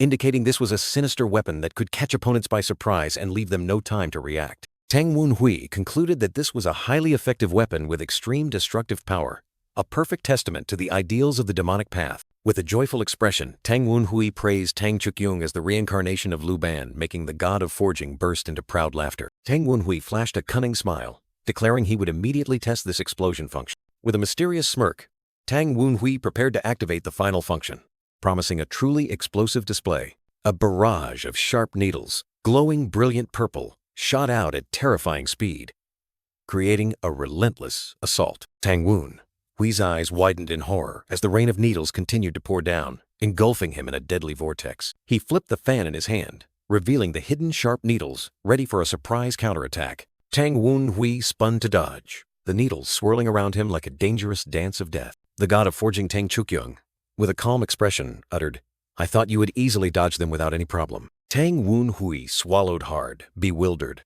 asking Lord Lu Ban, "What is all this?" He was stunned to realize that the needles he had just dodged were now suspended in midair, creating a strange and terrifying scene. Tang Chuk-yung revealed, "I didn't create this sword by myself.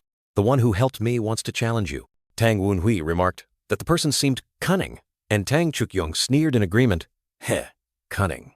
You're right." The suspended needles suddenly emitted terrifying black and purple lightning bolts, signaling a new danger lurking. Tang Chuk-yung further explained, "Because he's not the type of person to be easily satisfied with just this." Tang Wun-hui was astonished to realize that it was Hei Lei, the characteristic power of Hei Di, and wondered, wait, did Hei Di create this sword with Tang Chuk-yung? He deduced that Hei Di must have imbued his will and Hei Lei into these tiny needles, and that Hei Di had already reached the Tianjun realm.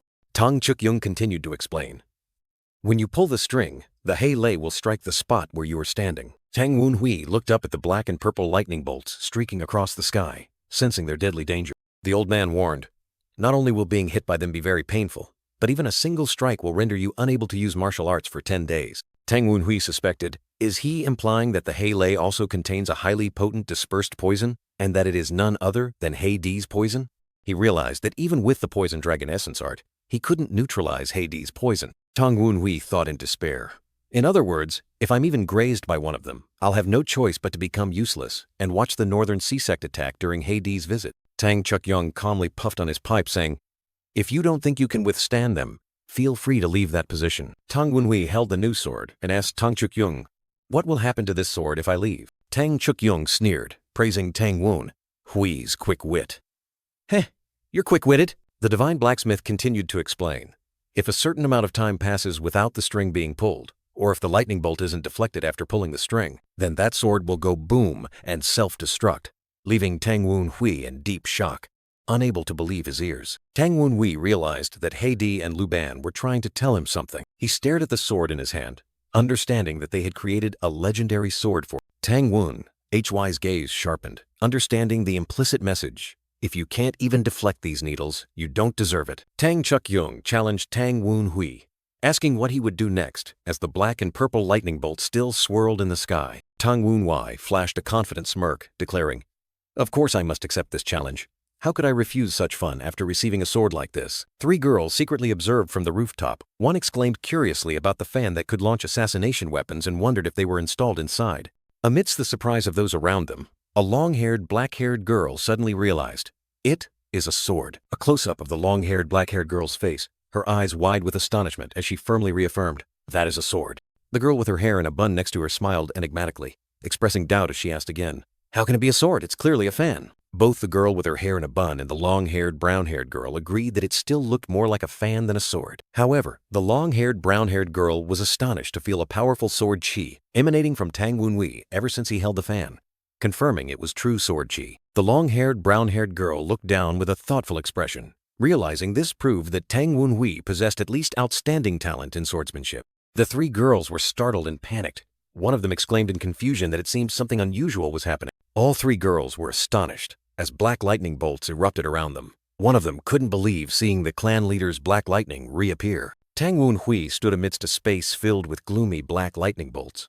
A powerful aura enveloped him, making the scene dramatic. Tang Wenhui, with sharp and resolute eyes holding the transforming fan, decisively declared, "Let's go." Countless black lightning circles surrounded Tang Wenhui, forming a terrifying and oppressive energy field. Tang Wenhui swung his sword powerfully, slashing through the incoming black lightning bolts, creating dazzling streaks of light that tore through the darkness. He continued to swing his sword extremely fast, creating sharp sword slashes that tore through the air and repelled the relentless attack. Tang Wenhui gritted his teeth in endurance. His hand gripping the fan sword trembled as he felt the terrifying weight of each strike. He continued to defend resiliently, each sword strike carrying explosive power, clearly feeling the weight and might of each lightning bolt. Tang Wenhui counterattacked with all his might, telling himself that this was indeed the black lightning of the Dark Emperor. How powerful and unpredictable it was. A blurry image showed Tang Wenhui dodging a powerful attack, while a mysterious voice remarked that he had mastered the basics of the 8 eternal forms. The space was once again filled with black lightning circles, signaling a new wave of attacks about to strike with greater intensity. Tang Wenhui, with a serious expression, looked at the sword in his hand, realizing that the number of attacks had significantly increased compared to before. He concentrated his strength into a powerful attack, creating an explosion of purple energy around him, preparing for a burst. Tang Wenhui faced countless incoming black needles, each aimed at a deadly yet extremely effective angle. He continuously dodged and parried, feeling that each needle was meticulously crafted in terms of flight angle and quantity, with no flaws whatsoever. Tang Wenhui continued to defend, realizing that this was like a master teaching swordsmanship to a disciple, forcing him to improve. He was being forced to find the most effective way to defend against the opponent's continuous attacks, with no room for error. Tang Wenhui roared, launching a powerful counterattack, creating a powerful crescent-shaped purple energy wave that swept across. After the intense battle, Tang Wenhui panted. Sweat beaded on his forehead, his face showing clear signs of fatigue, but his eyes still full of resilience. The black lightning bolts flared up even more fiercely, signaling an even more difficult new challenge awaiting him. Tang Wenhui looked up with eyes full of determination, yet also tension, preparing for the next round of challenges. A gigantic black lightning circle appeared, implying that Tang Wenhui was about to face an extremely powerful attack, potentially fatal. A series of dark energy orbs glowing with purple lightning appeared, signaling a dangerous wave of attacks about to strike. Tang Wenhui was surrounded by countless black lightning orbs, his sharp eyes ready to face the harsh challenge. He gritted his teeth, sweat pouring down, telling himself that this training method was truly insane and beyond his limits of endurance. Standing amidst the encirclement of black lightning, Tang Wenhui realized that to neutralize all these attacks, he had to unleash power he had never shown before. With resolute eyes, Tang Wenhui gripped the fan sword tightly, wondering whether he should use the master's sword. He recalled the moment after his rebirth, and acquiring his dantian, he had found a precious book in the treasure vault of the demonic cult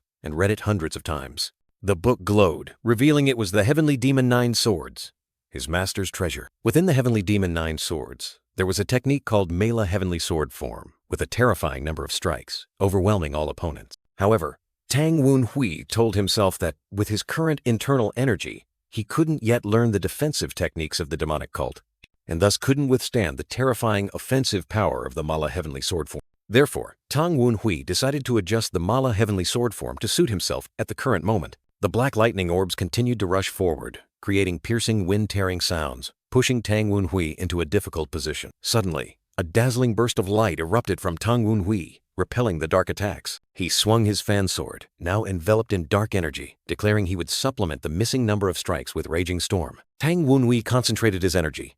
A chilling aura from the Black Dragon began to envelop the surrounding area. He spun around extremely fast, creating a gigantic energy vortex, charging straight into the center of the battlefield. Tang Woon Hui's eyes glowed red, his face showing intense determination.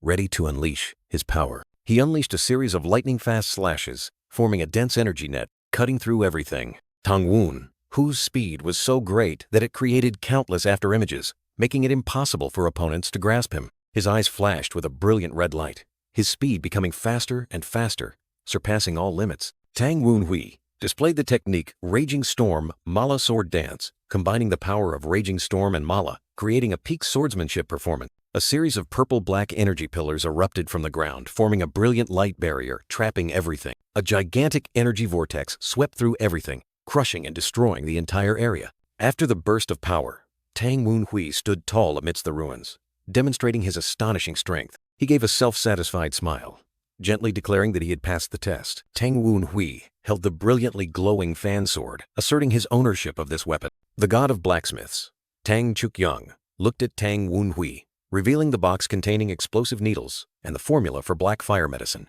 Tang Woon Hui bowed in gratitude to the god of blacksmiths for his invaluable guidance regarding this weapon. Tang Chuk-young humbly replied that the thanks should go to the one who created it with him. Tang Woon Hui smiled, expressing deep gratitude to Master Lu Ban for creating this fan sword for him. Tang Chuk-young looked at Tang Woon Hui, remarking that Raging Storm was usually only used by those with deep regrets. But Tang Woon Hui's Raging Storm seemed to surpass even that regret. The god of blacksmiths, Tang Chuk-young, looked directly at Tang Woon Hui, his eyes sharp, asking, "What could a young man like you possibly have to regret so deeply?" Tang Woon Hui gave a knowing smile, his eyes glinting sharply, replying that he simply had too many things to think about, hinting at the inner turmoil. The god of blacksmiths chuckled softly, understanding Tang Woon Hui's reluctance to share, then calmly said, "All right, everyone has their own pain to bear." After that, he suggested naming Tang Woon Hui's fan sword, and the young man immediately agreed with an expectant expression. The god of blacksmiths explained that the way Tang Woon Hui wielded his sword was reminiscent of the great wind of destruction of the end times, and proposed the name Fan of Destructive Wind. Tang Woon Hui looked up at the fan, his eyes reflecting thoughtfulness, seemingly pondering the profound meaning of the new name. The Fan of Destructive Wind appeared clearly with sharp blades, exuding a chilling and deadly aura. Tang Woon Hui gave a confident smirk, whispering that it was not the wild wind, but the wind of destruction. He stood amidst the falling snow, his eyes resolute, seemingly having found his own destined path. Tang Woon Hui raised his head, gave a mysterious smile, his eyes glinting with determination mixed with a hint of malevolence, ready to face the future. The snow-covered mountain and ancient architecture appeared majestically, signaling a new chapter full of challenges awaiting. At a bustling eatery, a young waiter respectfully greeted the god of blacksmith. The waiter initially refused because the eatery was full, but when the god of blacksmiths revealed he had a reservation under the name Lu Ban, his attitude immediately changed. The waiter was astonished to realize the guest was the great Lu Ban, and hastily led him to the VIP room with extreme reverence. The god of blacksmiths walked amidst curious gazes, thinking to himself that, even though it was late, many people still came here to meet his brother. Inside the VIP room, a gigantic, majestic figure was waiting. It was Tang Moon Hyuk, the Dark Sovereign, protector of the Central Plains. As soon as the god of blacksmiths entered, Tang Moon Hyuk grumbled that public opinion had misjudged him, because, in his eyes, the god of blacksmiths was still just an immature younger brother. Tang Moon Hyuk took a sip of wine, reproaching the god of blacksmiths for being late and making him wait so long, forcing him to drink by himself first. The god of blacksmiths, after an all-nighter delivering goods, tiredly replied and asked directly, "So, how is he?" Tang Moonhyuk asked in return if the god of blacksmiths had watched Tang Woon Hui's performance, and he replied that he had, but still wanted to hear his brother's opinion. Tang Moonhyuk sternly declared that the child would overcome the wild wind and become the true destructive wind. He even predicted that Tang Woon Hui might be strong enough to blow away the entire alliance. A weighty and surprising statement. Tang Chuk-yung continued to ask, if that destructive wind unleashed its full power, what would happen? Tang Moon-hyuk dismissed his younger brother's worries, asserting that Tang Woon Hui was not the type of person to do such a thing, then ordered the attendant to bring more wine. Tang Chuk-yung was surprised, but Tang Moon-hyuk merely smiled mysteriously and said that he would understand when he witnessed it himself. Tang Moon-hyuk explained that although Tang Woon Chui's destructive wind appeared violent and cruel, the resentment accumulated within him was subtle and meticulous. Tang Chuk-yung nodded, listening with a pensive expression, seemingly pondering his older brother's words. Tang Moon-hyuk affirmed that Tang Woon Hui was the only one suitable to become the new captain of the Wild Wind team. He listed Tang Woon Hui's qualities: talent, poisonous chi, foresight, character, and even the fact that he was Hosang-san's son, showing that he was perfectly suitable. Nevertheless, Tang Chuk-yung still seemed unconvinced, and Tang Moon-hyuk explained that to become a storm or a hurricane, one must know how to harmonize with others. But Tang Woon Hui's destructive wind, though powerful, had no one who could stand beside him. Tang Chuk-yung, the blacksmith god, was having a meal with Tang Moon-hyuk and mused that if Tang Woon Hui were to become the eye of the storm, then Tang Moon-hyuk started, raising his head, and hastily asked if Tang Chuk-yung was thinking of someone else for this important role. And then a name echoed. Yi Cheol-san, the Chongseong sword god, appeared like a phantom gliding through Tang Moon-hyuk's mind, making him shiver. Tang Moon-hyuk sprang up in astonishment, unable to believe his ears, roaring if Tang Chuk-yung was insane for wanting to give that position to a disciple of the Chongseong sect instead of a clan descendant. Tang Chuk-yung calmly sipped his tea, reminding Tang Moon-hyuk that Yi Cheol-san was currently regarded as the greatest swordsman under heaven. Instead of leaving a child like Tang Woon Hui out, Tang Chuk-yung wanted to make Yi Cheol-san the captain of the wind enforcement team, thereby forging a strong relationship with the Tang Clan. Furthermore, this would ignite a competitive spirit within the clan, encouraging the Tang Clan's descendants to strive continuously and not become complacent. Tang Moon-hyuk sneered, calling Tang Chuk-yung an old fox for his profound plan. Tang Chuk-yung also laughed in response, praising Tang Moon-hyuk as truly his younger brother for quickly grasping his intentions. Tang Moon-hyuk suddenly stopped laughing, worriedly asking if Tang Woon Hui wouldn't have a chance to shine then. Wouldn't it be a great waste of the boy's talent? Tang Chuk-yung rubbed his forehead, his expression pensive, then unexpectedly declared that there was another, more suitable position for Tang Woon Hui. Tang Moon-hyuk curiously asked what that position was, while Tang Chuk-yung smiled mysteriously. Tang Chuk-yung smirked, pouring more wine into his cup, and said meaningfully, "My position, of course." Tang Moon-hyuk was stunned, his eyes wide, unable to believe what he had just heard. Tang Chuk-yung continued to explain that if Tang Woon Hui became a storm that drew in all other winds, then he wouldn't need to harmonize with anyone. He smiled cunningly, asserting that the entire world would automatically submit to Tang Woon Hui. Tang Moon-hyuk swallowed, thinking to himself that Tang Chuk-yung was not the clan head for no reason.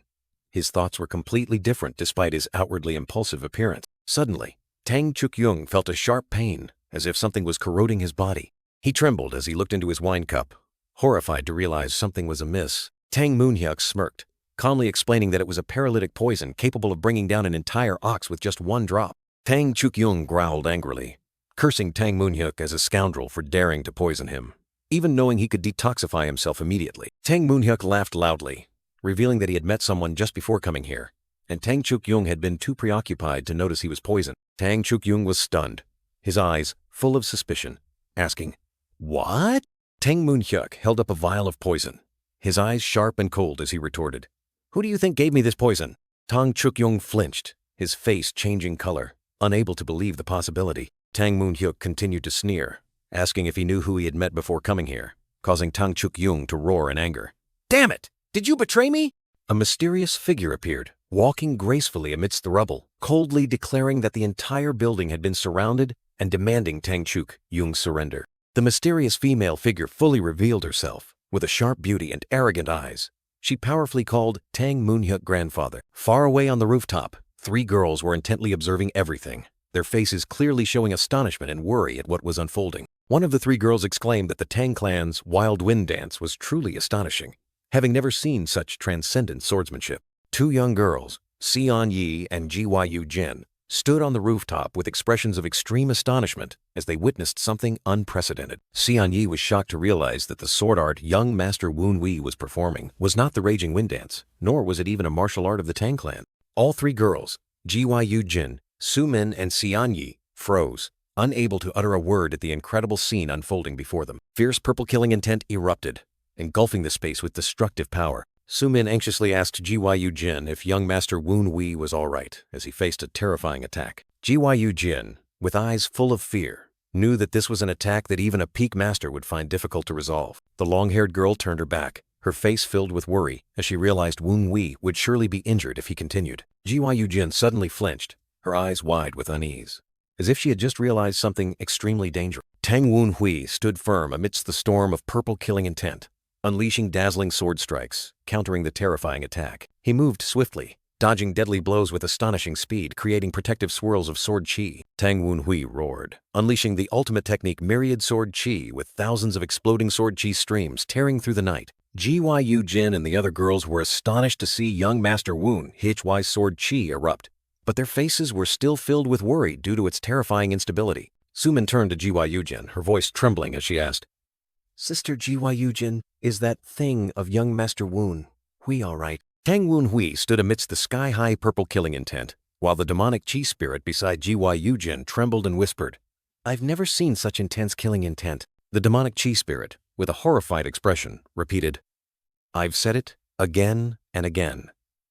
He is a demon king." The demonic chi spirit continued to lament, unable to believe that Gyu Jin still didn't believe in Tang Woon Chui's terrifying killing intent, which could tear it to shreds. Gyu Jin frowned, her eyes sharp and cold as she ordered the frantically screaming demonic chi spirit, "Silence!" Gyu Jin stared at Tang Woon Wei, realizing that besides the terrifying killing intent, his chi was also too unstable. Tang Woon Wei frowned, pondering as the small spirit still lingered around, thinking they were still there. He muttered to himself, his voice full of vexation, how troublesome." Tang Woon Wei was surprised, thinking they would leave after Lu Ban disappeared, but it turned out they were still secretly watching, mesmerized by the demonic cult's supreme swordsmanship. He confidently declared that although the foundation was demonic art, he had combined it with the Raging Wind Dance and the Poison Dragon Essence Chi art, so there was no fear of being exposed. But the biggest problem lay in the side effects of using the Asura demonic god without the Heavenly Demon defense art.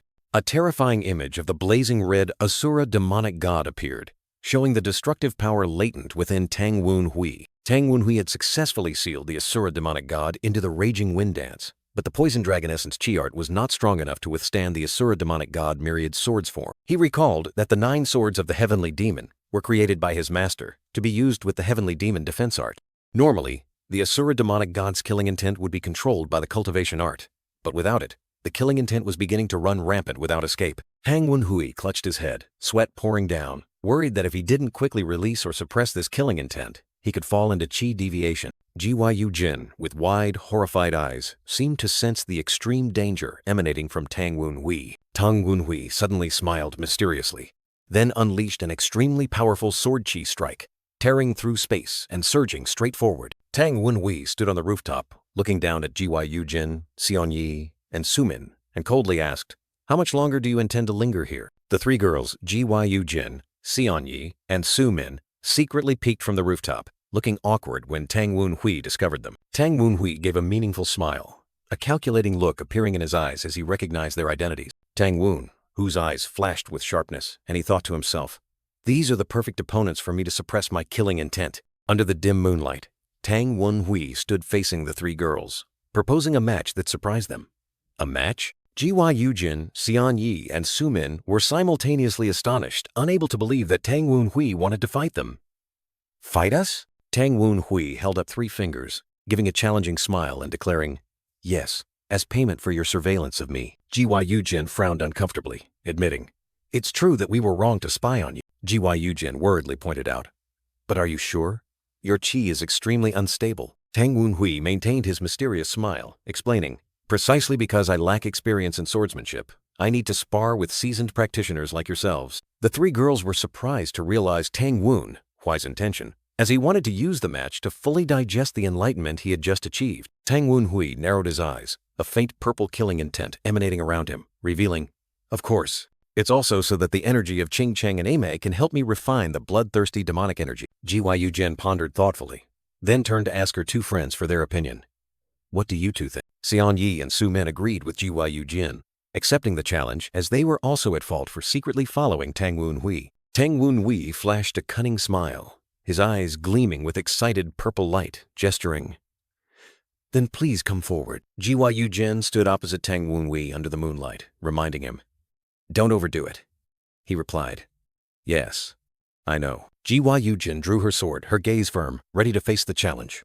All right, I'm ready. Tang Woon Hui suddenly charged forward with terrifying speed, leaving a blurry black trail behind him, kicking off the dramatic match. The two swords clashed fiercely in midair, creating dazzling sparks, signaling an uncompromising confrontation. Tang Woon Hui and Gyu Jin continuously unleashed lightning-fast sword strikes, forming a powerful vortex of energy that enveloped them. Tang Woon Chui's cloak billowed violently, demonstrating the terrifying speed and power in his every sword stroke. Tang Woon Hui unleashed a fatal sword strike, aiming directly at Gyu Jin with overwhelming killing intent. Gyu Jin's eyes widened in horror, realizing the imminent danger as Tang Woon Chui's sword lunged forward. With a cry of pain, Gyu Jin tried to block the attack, but the terrifying power from Tang Woon Hui left her stunned. Tang Woon Hui continued his relentless assault. Gyu Jin was pushed back, his sword energy seemingly wanting to devour her. Gyu Jin's eyes flashed with determination.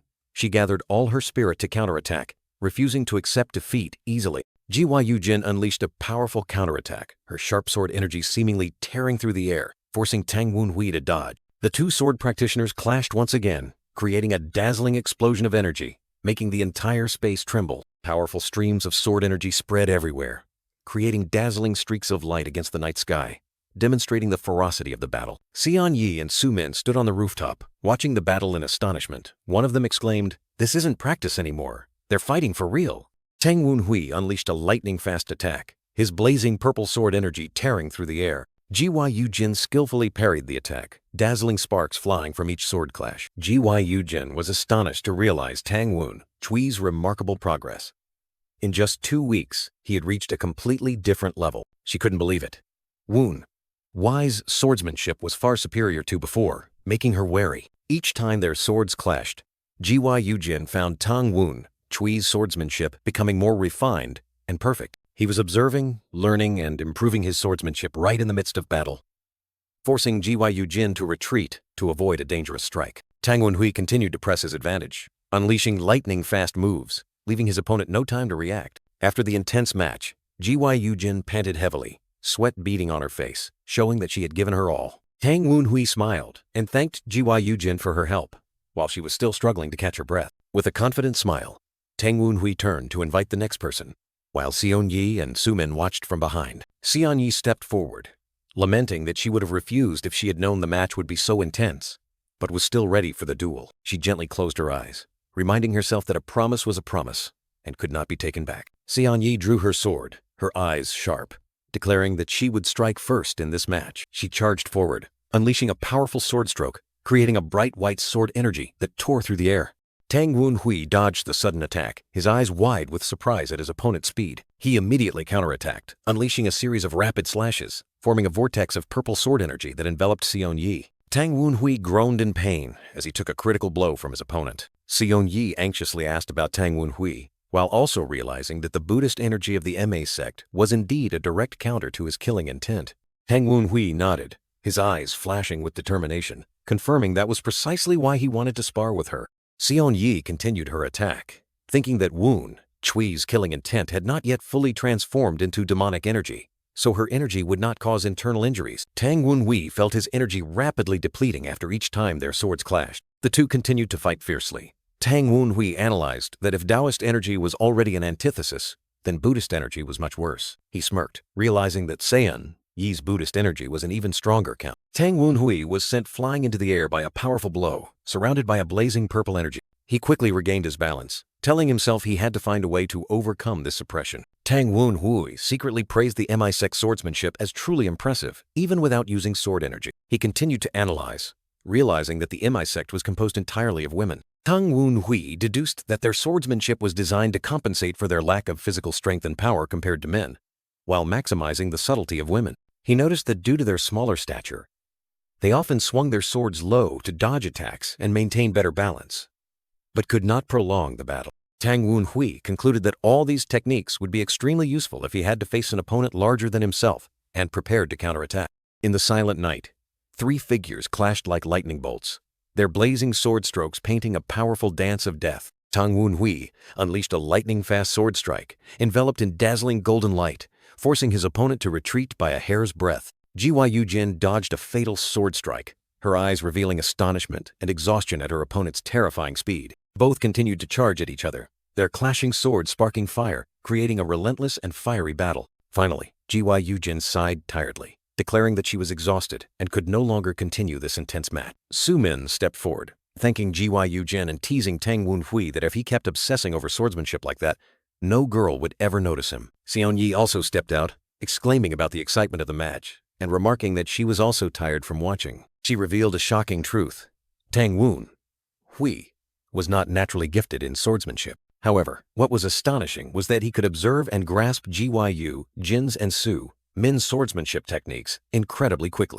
Tang Wun-hui's learning speed was terrifying, surpassing all geniuses, making it impossible for others to imitate. The reason behind this extraordinary ability was that his understanding of the way of the sword had reached an extremely profound level. Xian Yi pondered, wondering how someone without natural physical talent could achieve such a profound understanding of the way of the sword. Suddenly, Tang Wun-hui turned to look at Xian Yi, his eyes filled with confusion as he sensed something unusual from her. He realized his sword energy was reacting strongly to Xian Yi, a blazing golden energy flaring up around him. Xian Yi looked at Tang Wun-hui and blurted out that he was using sword energy incorrectly. She explained that trying to suppress sword energy would cause harm. Instead, one needed to maintain a balance between releasing and retracting it. Tang Wun-hui repeated the word sword energy in surprise, while Xian Yi awkwardly realized she had spoken out of turn. She quickly apologized and told him to disregard what she had just said, her face showing clear regret. However, Tang Wun-hui recalled an old book from the Mojiao that mentioned the Sima family's ability to detect others' talent. He wondered if sword energy was a special ability possessed by the Sima family, while also thinking of a great Jianzun. Tang Wun-hui could not take lightly the hidden ability Xian Yi had just revealed, as it might be connected to a great secret. He turned back to Xian Yi, asking if she could explain in more detail about maintaining the balance of sword energy. Gyu Jin and Su Min were both surprised by Tang Wun-hui's request, especially Gyu Jin, who seemed quite shocked. Su Min smiled mischievously, encouraging Xian Yi to explain it in the simplest way possible for Tang Wun-hui. Xian Yi enthusiastically began to explain, likening sword energy to a consumable item. She enthusiastically explained that if all sword energy was used up, it would disappear permanently, but if one knew how to store and use it properly, it would become stronger. Gyu Jin looked at Xian Yi helplessly, muttering to call her a bookworm because her explanation was too complicated. Xian Yi still smiled brightly, completely oblivious to Gyu Jin's remark. Tang Wun-hui looked at her with a puzzled expression, wondering what on earth she was talking about. After the confrontation and unexpected conversation, Tang Wun-hui stood before the gate, thinking about how he was late because of Heizun's challenge and the matches with the 3 girls. Tang Wun-hui appeared with a slightly worried expression, silently hoping that Weiji Humiang would not scold him for his delay, then bowed slightly and apologized to the elder. Weiji Humiang, with his silver hair and beard, smiled heartily as he took a sip of tea, welcoming him. "You've finally arrived." Weiji Humiang calmly waited, raising an eyebrow as he commented on the commotion outside, and asserted that Tang Wun-hui was no ordinary person. Tang Wun-hui sat down, letting out a slight sigh of relief when he saw that Weiji Humiang didn't seem angry, secretly thinking about the preparations needed to meet one of the greatest martial arts masters. Weiji Humiang glanced at the dishes laid out on the table, smiling meaningfully.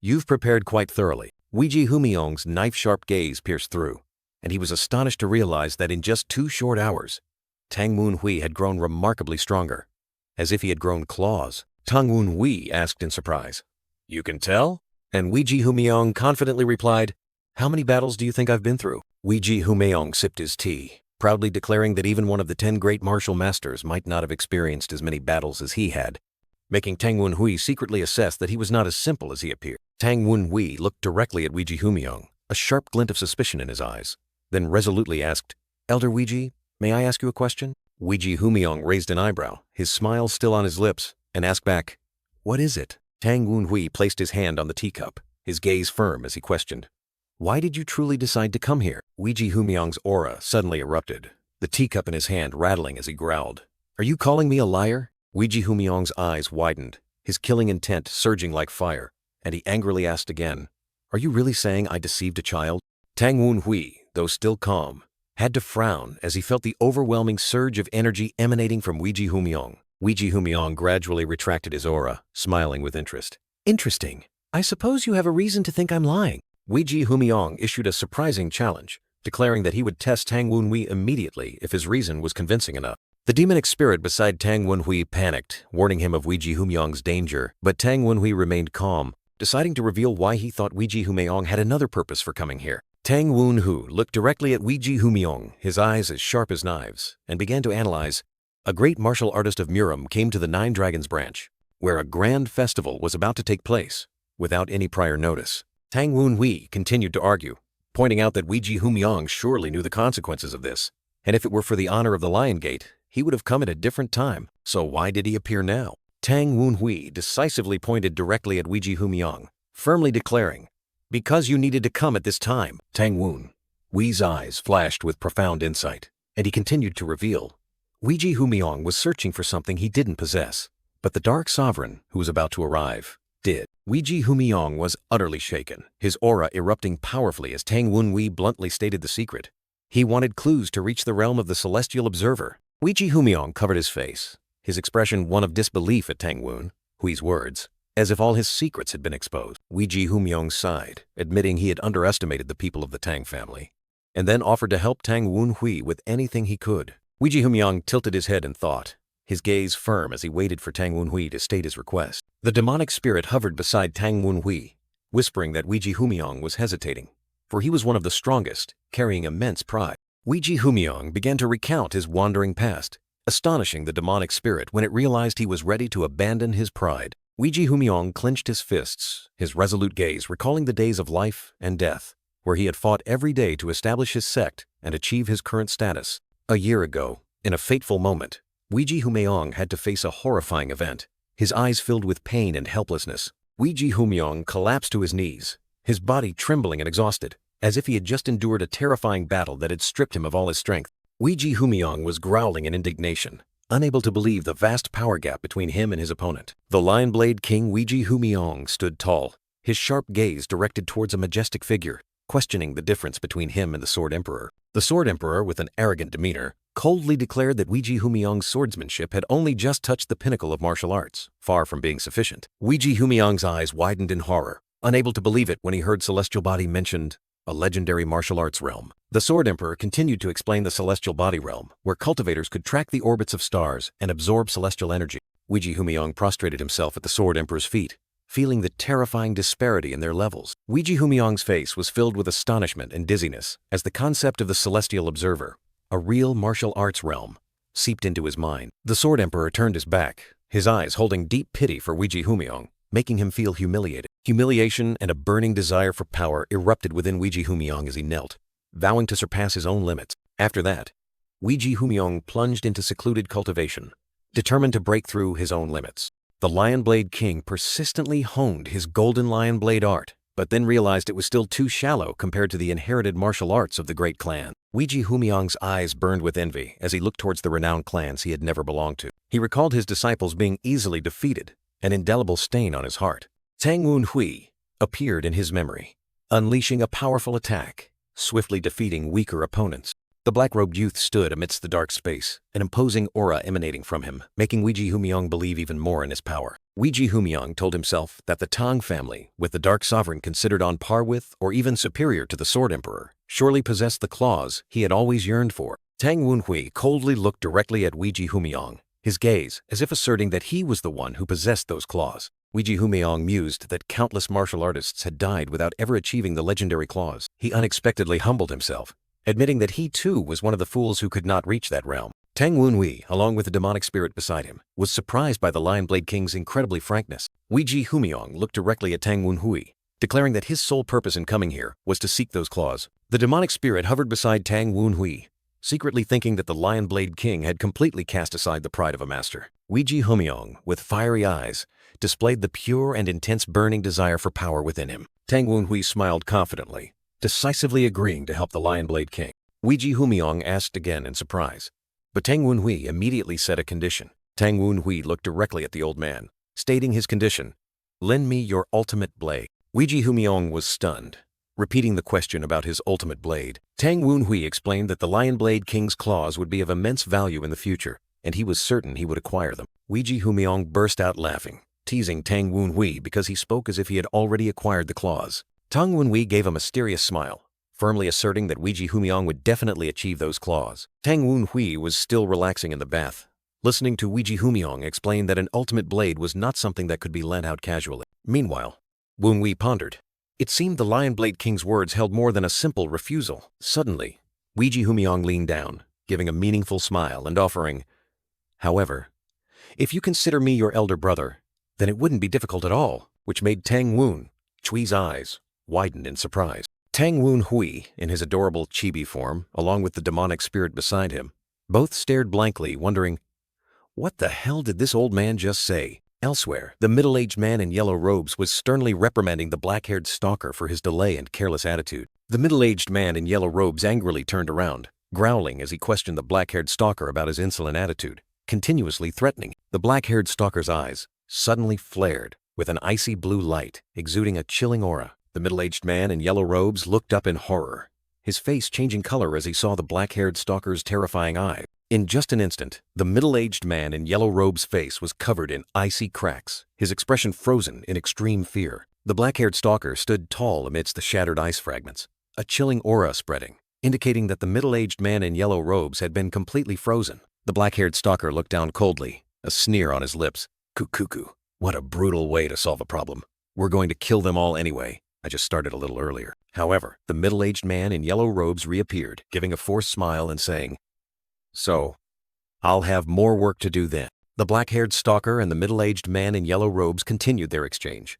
The man in yellow robes asked about the investigation results, and the black-haired stalker replied that no weaknesses were found. The middle-aged man in yellow robes looked worried, speculating that the information might have been leaked and warning the black-haired stalker that pursuing Tang Wunhui in this situation could be very dangerous. The black-haired stalker's eyes flared with icy light again, and he glared back asking, "Do you think I wouldn't calculate the risks?" The middle-aged man in yellow robes immediately bowed deeply, sincerely apologizing for overstepping his bounds. The black-haired stalker coldly warned, "I won't overlook it a second time." The middle-aged man in yellow robes hastily replied, "I will remember that." Suddenly, a mysterious female figure with silver-white hair and glowing eyes appeared, hovering in midair, causing the middle-aged man in yellow robes to exclaim, "Lan Gu?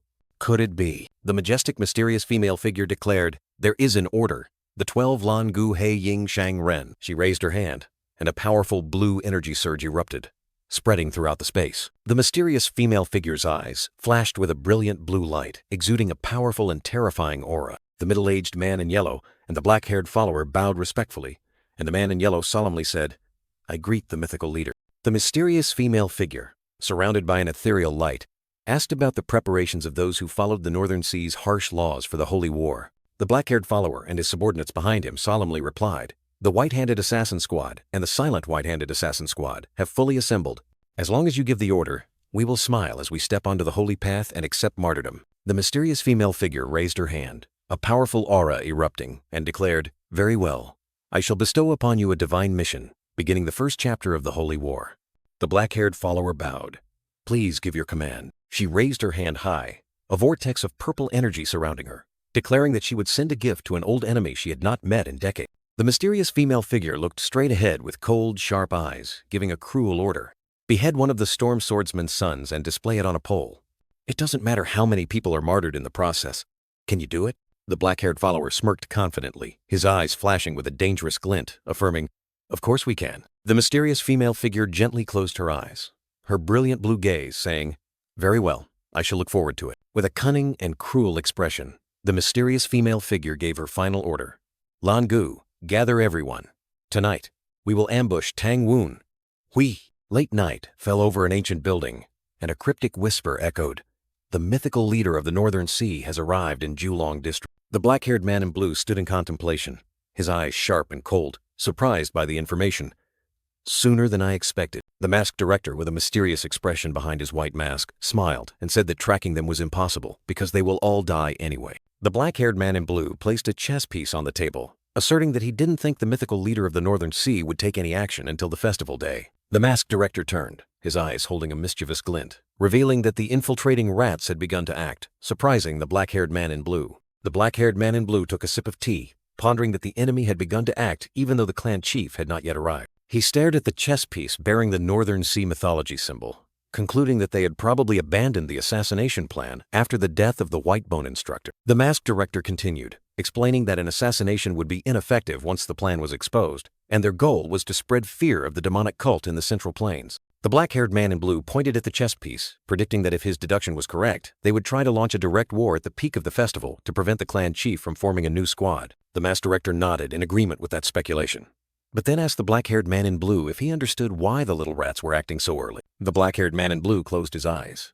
admitting that he saw no reason for them to start so early. The masked director revealed the true purpose. They wanted to humiliate the Tang family for seeing through their plan and were trying to intimidate them. The black-haired man in blue was surprised, unable to believe that the enemy would be willing to discard their advantage in battle just to intimidate, and the masked director affirmed that was their nature. The masked director pointed to a chess piece, saying that the most effective target for that purpose would be the clan chief, who was leading the festival. The black-haired man in blue placed a chess piece with the words Storm Swordsman on it, but then thought that killing him was too difficult, so he guessed they would target him instead. The masked director mockingly asked how it felt to be the target, but the black-haired man in blue merely replied indifferently, "It's nothing significant." The masked director continued to tease, praising him as worthy of being a leader and inviting him to join the Wind Evolution Center. But the black-haired man in blue decisively refused. The black-haired man in blue leaned his hands on the table, his eyes sharp, declaring that he had something for the masked director to do. He flashed a cunning smile, deciding to use himself as the target to turn them against themselves. The night market glowed with lanterns. Xianyi and Su Min were cheering excitedly, while Gyu Jin looked around with a joyful expression. Xianyi smiled brightly, praising the Tang family for organizing such a superb festival, making the atmosphere even more lively. Gyu Jin sighed softly, regretting that she couldn't take her siblings out yesterday because of Wen Ju. Xianyi smiled brightly, saying that the match held on the day they arrived was really good. But Su Min bristled, pouting in fierce protest. "No, it wasn't good at all." The dark-robed female leader stood in the middle, gesturing with her hands, trying to ease the tension.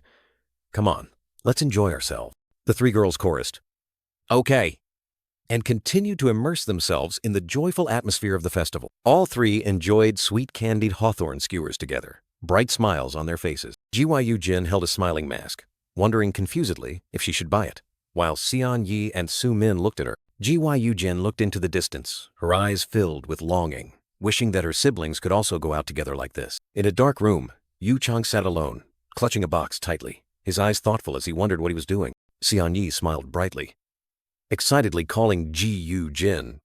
"Ju Jin! Let's go!" And Gyu Jin behind her happily replied, "Ah, all right." The three girls, Gyu Jin, Sonyi, and Su Min, were gliding through the air, surrounded by unsettling dark energy. Su Min suddenly flinched, her eyes wide with horror as she sensed an unusual demonic energy. Gyu Jin turned back and asked, "Do you feel it too?"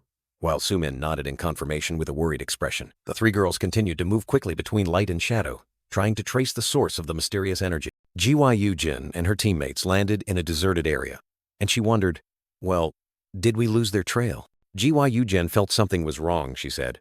"Something's off," and Xianyi behind her also asked doubtfully, "Huh? What is it?" Su Min cautiously looked around, realizing that the place was suspiciously silent, and thought to herself, "There's no presence here at all." Su Min frowned, her sharp eyes realizing the horrifying truth. "This is a trap," Gyu Jin quickly ordered. "We have to get out of here." And Xianyi below also agreed. "That's right." Suddenly, dark, arrow-shaped energy streams shot out rapidly, fiercely attacking the three girls. Gyu Jin unleashed a powerful sword strike, creating a white light stream to block the opponent's attack. Xianyi was no less skilled. She swung her sword to create sharp sword chi, repelling the dark attacks. Su Min concentrated all her strength, enveloping herself in a brilliant blue sword chi, realizing that this was the demonic energy Yon Woon Wee had once faced. A black-haired man in blue appeared majestically, stepping out from the shadows, surrounded by two ghostly figures, and casually spoke. As expected, these are the future leaders of the Sichuan martial arts world. He flashed a smug smirk, half his face covered by a cold blue demonic energy. The black-haired man in blue spread his arms, demonic energy erupting around him, and taunted, "You blocked my attack quite easily." Su Min froze, cold sweat breaking out. as she horrifyingly realized that the enemy's demonic energy had reached its ultimate peak. The black-haired man in blue casually stepped forward, declaring there was no need to worry, while demonic energy still surged around him. He continued, his sharp eyes fixed on Su-min. However, the MA sect's anti-demonic swordsmanship will be very troublesome. The black-haired man in blue flashed a cunning smile, pointing his hand toward Su-min.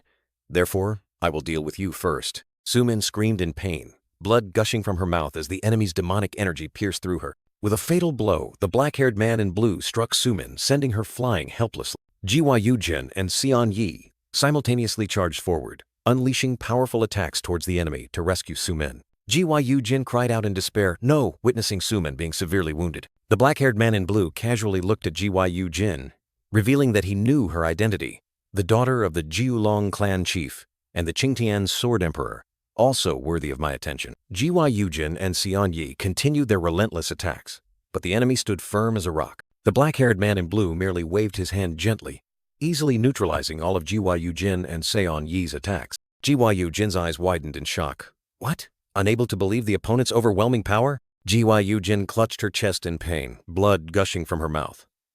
She, too, was severely wounded. Su-min and Jiwa were powerfully struck by a mysterious energy, creating cracks in space. Su-min collapsed to the ground, clutching her stomach in pain, while the mysterious attacker stood tall with an overwhelming aura. Xian Yi knelt in horror, desperately calling out Su-min and Jiwa-Jin's names, seemingly unable to believe the scene before her. The mysterious attacker, a black-haired man in blue, slowly approached the fallen Jiwa, his eyes cold and threatening. Jiwa vomited blood, trying to lift her head to look at the enemy, and whispered, "You, what are you going to do with?" The black-haired man in blue ordered coldly, "Silence."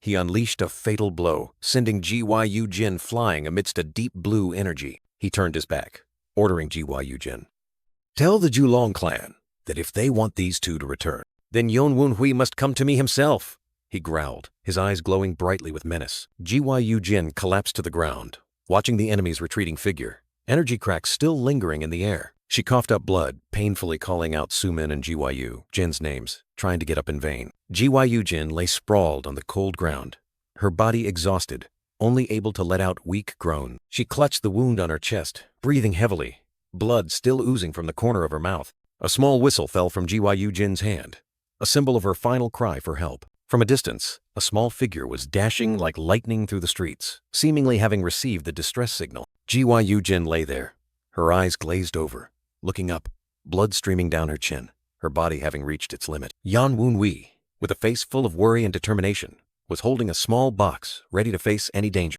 Jiwa still lay slumped on the ground, looking in the direction where the enemy had disappeared, the surrounding space still haunted by the aftershocks of the battle. She continued to cough up blood, her breath ragged, trying to cling to her fragile consciousness. Jiwa lay motionless, her body aching, only able to emit painful groans. She clutched her wound tightly, her eyes vacant, blood still staining the corner of her lips. The small whistle lay on the ground. An urgent signal had been sent. The small figure was still rushing through the dark night, carrying the last hope of the injured. Jiwa, her eyes, bloodshot from pain and despair, whispered a warning. "I won't forgive you if you fail, Woon Hui."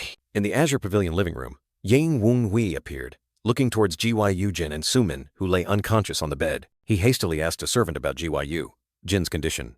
"How is she?" The servant explained that Jiwa had both external wounds and ice poison, but thanks to the Great Meridian Sealing technique, the poison did not spread. Jiwa lay motionless on the bed, her body emitting a faint blue glow of ice poison, indicating her critical condition. Yan Wunhui asked if the Tang family had a cure for ice poison, and the servant sadly admitted, "No, we don't." The servant further explained that this was not ordinary ice poison, but heart-corroding ice poison from the North Sea mythology, completely different. Yan Wunhui resolutely declared, "I will treat her. Step aside." He walked forward, his eyes full of confidence and determination, surprising the servant. Yan Wunhui looked worriedly at the unconscious Su-min, realizing that the ice poison's toxicity was even more terrifying than Baek-san's. Fortunately, she was still alive thanks to the Great Meridian Sealing technique. He extended his hand, a blue energy current enveloping it, explaining that the Great Meridian Sealing technique forces all blood vessels and meridians, along with the dantian, to close. Yan Wunhui frowned, beads of sweat forming, and continued to say that this method was very effective in preventing the poison from spreading through the meridians, but caused the user to lose consciousness. In a flashback, Yan Wunhui sat with Gyu Jin and other Tang family members, analyzing that the enemy would not use swords but ice poison to attack. Gyu Jin and another girl listened as he emphasized that using ice poison, though malicious, still carried a risk of death. Yan Wunhui looked directly at everyone, asked if the plan was too dangerous, then decisively declared, "All right." Gyu Jin raised her hand, affirming her agreement, and the girl next to her also nodded in approval, all ready to accept the risk. The girl smiled confidently, saying that Yan Wunhui must have a solution for the ice poison, which is why he proposed this plan. Yan Wunhui, with a resolute expression, his hand glowing again, explained that the Great Meridian Sealing technique could prevent the poison from spreading, and as long as they were alive, he could cure the ice poison. Gyu Jin winked mischievously, gesturing with her finger, and asked again, "So we just need to use the Great Meridian Sealing technique as soon as we're poisoned, right?" Yan Wunhui looked at Gyu Jin with surprise, making her wonder why he was looking at her like that. He turned his face away, a little flustered, admitting he didn't expect her to accept such a dangerous plan so easily, especially since they had just met. Gyu Jin looked at him, her expression a little surprised, saying that it wasn't an easy decision. A flashback showed the fierce sword fight between Yan Wunhui and Gyu Jin, and she explained that she had decided to trust him after yesterday's match. Gyu Jin smiled, with her eyes closed, instructing him with full trust. "So don't you dare fail, okay?" Back in the present, Yan Wunhui clenched his fist, a blue energy current surging, telling himself that she had trusted him and fulfilled her role. Now it was time for him to keep his promise. The ice poison energy emanated strongly from Yan Wunhui's palm, showing that he was clearly sensing its power. He held a block of icy energy, his eyes sharp, asserting that Chi Min Chai definitely still possessed that thing. Yan Wunhui gave a meaningful smile, his hand clenched, speculating that Chi Min Chai probably hadn't fully mastered it yet, which is why he always carried it with him. Gyu Jin groaned softly, weakly calling Yan Wunhui's name, gradually regaining consciousness after her injury. Yan Wunhui stood by the bed, asking worriedly. Gyu Jin sighed in relief, admitting she had trusted him but didn't expect to have to deal with a supreme-level master. Yan Wunhui gave an enigmatic smile, asking Gyu Jin if the attacker had said anything. Gyu Jin recounted the enemy's message. "Tell the Julong family that if they want these two back, Yan we must come to me alone." He immediately asked, "Where?" Gyu Jin exclaimed blankly, thinking the enemy's request was absurd because he hadn't mentioned a location. In the room, Yan Wunhui stood next to Gyu Jin, who was sitting on the bed, along with two guards, and he asserted that the enemy was testing them. Yan Wunhui explained that the enemy wanted to test if the Tang family had the ability to find their location. He frowned, clenching his fist, correcting that more precisely. He was testing him personally. Gyu Jin looked at him expectantly, asking if he could do it, and Yan Wunhui confidently replied, "Of course." Gyu Jin asked Yan Wunhui again if he had caught the attacker, and a soldier confirmed that he was being held in the interrogation room of the Fengjung Pavilion. Gyu Jin smiled impressively, drew her sword from its sheath, and declared that she would also go with him. Yan Wunhui looked down worriedly, reminding someone that they had not fully recovered after the Great Meridian Sealing and ice poison, and needed to rest. Gyu Jin raised her head, her eyes resolute, declaring that she couldn't sit idly by waiting for the other two to return. Seeing Gyu Jin's determination, Yan Wunhui reluctantly agreed, and asked a servant to bring the remaining revitalization pills to help her recover faster. Yan Wunhui held a red pill, explaining that this was a special poison that would paralyze the nerves, making Gyu Jin forget her fatigue. He warned Gyu Jin that in exchange for being able to move normally, she might feel more exhausted or mentally hazy when the medicine wore off, and asked if she would accept that. Gyu Jin didn't hesitate, her eyes blazing, resolutely demanding Yan Wunhui give her the medicine, preferring to act rather than sit idly waiting to die. 2 hours later, at the Jinjian sect's manor in Julong County, Yan Wunhui and his team confirmed the sect members' bodies, asserting that this was indeed the place they needed to be. A severely wounded man whispered, revealing that this was a manor on the outskirts of Julong County, purchased by the Jinjian sect to manage the surrounding land. The demonic energy spirit appeared beside Yan Wunhui, warning of a formation that had been set up, and he immediately recognized it as the Blizzard Imprisonment Formation of Feng Bei. Yan Wunhui turned back to order the branch captain to stay and await orders, also instructing them to run immediately and use a distress signal if they felt danger. The branch captain looked at him with resolute eyes, affirming that their top priority was Yan Wunhui's safety. Yan Wunhui gave a confident smile, replying that they were overly worried about him. Without hesitation, Yan Wunhui shot off like an arrow, leaving behind a powerful promise. I will return. A powerful surge of energy erupted from Yonwun-hui, shattering the silent atmosphere. He dashed forward swiftly, his entire body enveloped by a blue energy current, and realized that the formation had been fully activated. Yonwun-hui looked up at the sky as white snowflakes began to fall, signaling imminent danger. He stood amidst the fierce blizzard, realizing he was in the blizzard imprisonment formation, a masterpiece researched and created over many years by the North Sea mythology. This formation was designed to completely disorient its victims, then gradually freeze them to death from hypothermia. For those belonging to the North Sea mythology, this was an extremely advantageous battlefield because they used cold chi as their power. Immediately, Yonwun-hui faced a horde of grotesque zombies which roared and charged towards him in the blizzard. Without hesitation, Yonwun-hui drew his fan, ready to engage in battle. He unleashed sharp attacks, quickly and cleanly defeating the horde of zombies, demonstrating peak combat skills. Standing amidst the defeated enemies, Yonwun-hui disdainfully declared that they were nothing compared to the legendary swordmaster Baeksan. He directed his cold gaze towards a figure sitting silently amidst the blizzard, surrounded by an eerie blue flame, realizing that this was the main opponent he needed to deal with. Yonwun-hui walked steadily, step by step, heading straight towards the enemy, unfazed by the tense atmosphere. Standing opposite the mastermind, Yonwun-hui growled, "I've come alone as you requested. Where are the other two?" The one sitting there, the black-haired man in blue, looked up, his eyes full of hidden meaning, uttering that he had felt something strange. Yonwun-hui was surprised, frowning as he asked again, "Strange about what?" The mastermind, the black-haired man in blue, revealed that he had ordered the Baisho assassin squad to eliminate key members of the Jiulong family just to see how long it would take Yonwun-hui to reach him amidst the chaos. But it seemed things hadn't gone as planned. In the stark, white, snowy landscape, the black-haired man in blue stood tall, his cold gaze looking down at a miserably failed individual. He stood on the mountaintop, gazing into the distance, silently contemplating the righteous faction annihilation plan, the demonic cult's grand strategy to conquer the Central Plains. Turning to look at the defeated opponent, the black-haired man in a blue robe growled, unable to believe that his adversary not only understood the demonic cult's complex strategy but also dared to use it against them. A faint white-haired phantom appeared behind him, and the black-haired man in a blue robe suddenly realized a terrifying truth. Impossible. Unless Yonwun-hui himself was the one who created that plan. He smirked with a crazed laugh, telling himself it was absurd, yet unable to find any other explanation. The black-haired man in a blue robe's face contorted with shock and disbelief.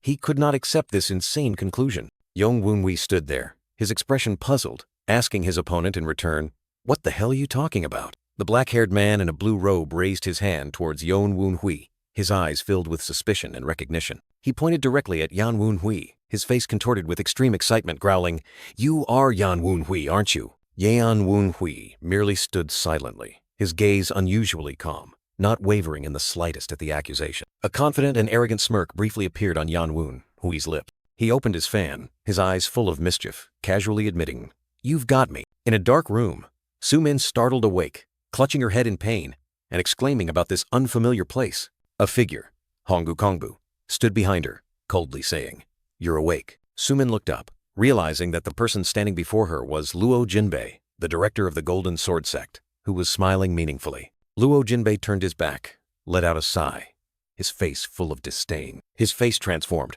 revealing a sinister smile and a gruesome scar, and he declared, "I am still in disguise." Su-min was horrified as she recognized the familiar demonic aura, exclaiming, "Living Jiangshi. No, this aura. It's like that cursed white bone instructor's, the devil wheel Jiangshi." Honggu Kongbu smirked, praising Su-min's intelligence, surprised that a Qingcheng disciple could recognize him. He sat down, his eyes full of self-satisfaction, revealing his true identity. "I am Honggu Kongbu, and also the Valley Master of Bone Ghost Valley." Su-min struggled desperately, her body completely restrained. She realized she had been bound by his dark magic. Honggu Kongbu raised his hand, and eerie purple-red characters emanated, confirming to Su-min that this was indeed his dark magic. Su-min screamed in anger and fear, trying to push his hand away. "Get away from me, you filthy heretic demon!" Honggu Kongbu grabbed Su-min's face, squeezing it to silence her, and mocked, "Oh, you're too noisy. You should learn from your little friend here." Su-min collapsed, completely unconscious, while Honggu Kongbu mentioned a name, Seon Yi. Honggu Kongbu looked down at Su-min with a cruel expression, commenting, "This little one has been silent since she woke up." He reached out and touched Su-min's forehead, his eyes full of amusement as he watched her unconscious, saying sarcastically, How obedient. Suddenly, Honggu Kongbu startled and looked up, his face clearly showing surprise. He looked around the room, realizing something had happened, and muttered, The formation has been activated. Honggu Kongbu smirked, declaring that Tang Wunhui had come to rescue the two girls, but his tone was full of mockery. He turned and walked away, tauntingly asking if they felt hopeful, then let out a malicious sneer. With a sinister smile, Honggu Kongbu growled reassuringly that after everything was over, he would turn both of them into living jiangshi. The two girls still lay motionless on the cold floor, completely unaware of the horrifying fate awaiting. Sumin and Gyu Jin slowly regained consciousness. Sumin anxiously asked about Gyu Jin's condition, but her heart was still filled with unease. Gyu Jin admitted that the situation was extremely dangerous, with tight security and likely many other hidden masters, not to mention the formations that might be waiting. Sumin desperately realized she couldn't move due to the binding dark magic, and a terrifying ice poison was slowly spreading throughout her body. Gyu Jin collapsed, her eyes filled with despair, as she realized their situation had become utterly dire. Gyu Jin anxiously turned to ask Sumin if she was okay, her eyes full of concern. Gyu Jin reassured her that Yeon Wunhui must have taken care of everything, but Sumin could only whisper, "I hope so," with a look of unease. The two girls lay side by side, deciding to wait as Yeon Wunhui had instructed, while also reminding themselves that they still had a plan B if things didn't go smoothly. Amidst the blinding blizzard, the black-haired man in a blue robe coldly faced Yeon Wunhui, his eyes sharp as daggers, growling, "It's you." He looked directly at Yeon Wunhui, calling his name, but Yeon Wunhui merely smirked back defiantly.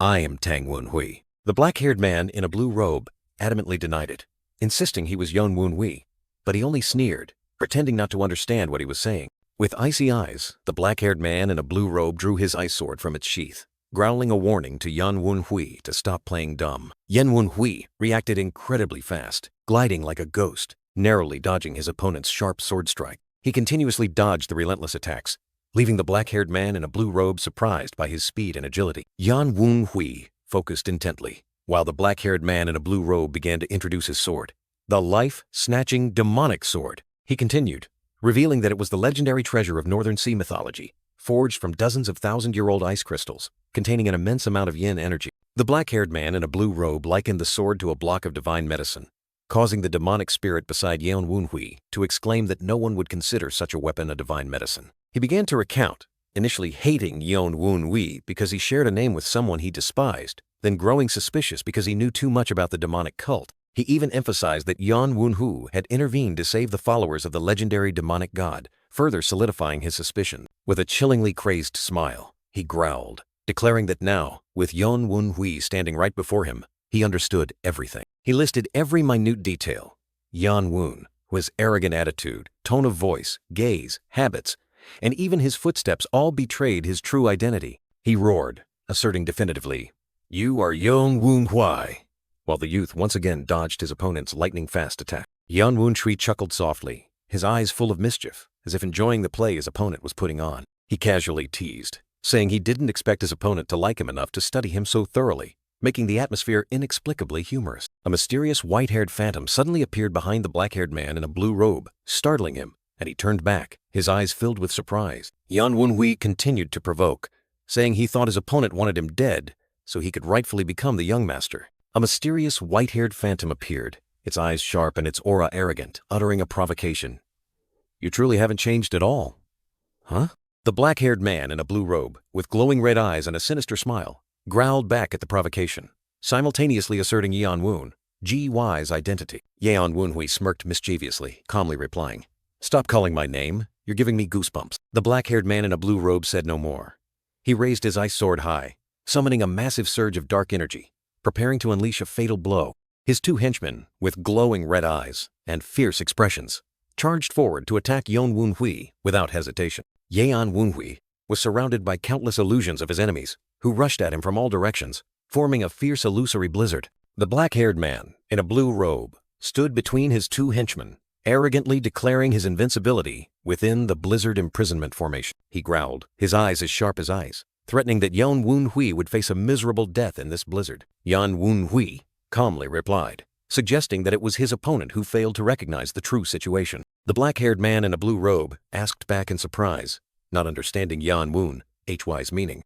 Yang Wunhui, with sharp eyes and a cold demeanor, pointed out that if his opponent had already guessed his identity, he should have been more careful with what he was about to use. The two henchmen were horrified as they realized the ground was beginning to crack, signaling that something ominous was about to happen. The black-haired man in a blue robe stared in shock as his blizzard imprisonment formation crumbled to pieces, unable to believe his eyes. Yan Wunhui, with a terrifyingly confident expression, asked his opponent in return if he thought he didn't know how to destroy such a cheap formation. Yan Wunhui smirked sinisterly, declaring that he didn't want to waste the yin energy of the ice crystals used to build this formation. He began to exert his power, summoning a mysterious purple energy, preparing for an earth-shattering move. Yan Wunhui transformed his opponent's formation into the demonic hell formation, engulfing the space with dark energy and demonic tentacles. The black-haired man in a blue robe was horrified to realize that Yan Wunhui had not only destroyed his formation but also restructured it into his own. A henchman cried out in panic, revealing that Yan Wunhui had poisoned the blizzard, plunging them into despair. The black-haired man in a blue robe roared Yan Wunhui's name, his eyes filled with rage and helplessness at the turn of events. Yan Wunhui maintained his mischievous expression, indifferently telling him to stop calling his name, and asked in return, "Didn't you come here to fight?" The henchman, worried about the young master's well-being, ordered an attack on Yan Wunhui, hoping to turn the tide. Yan Wunhui unleashed a powerful fan sweep, creating brilliant purple energy currents, pushing back the crowd of enemies. He sarcastically called his opponent foolish as another minion was sent flying and collapsed in pain. Yan Wunhui explained that their attacks were only effective in a blizzard because of poor visibility, but now everything was completely different. With cold eyes and an overbearing aura, Yan Wunhui declared that he could clearly see their every move within the new formation. The man with black hair and blue robe realized in horror that the energy Yan Wunhui was using was the heavenly demonic sword, a terrifying power. Yan Wunhui unleashed the heavenly demonic sword storm, a destructive storm of purple sword energy that engulfed the entire battlefield.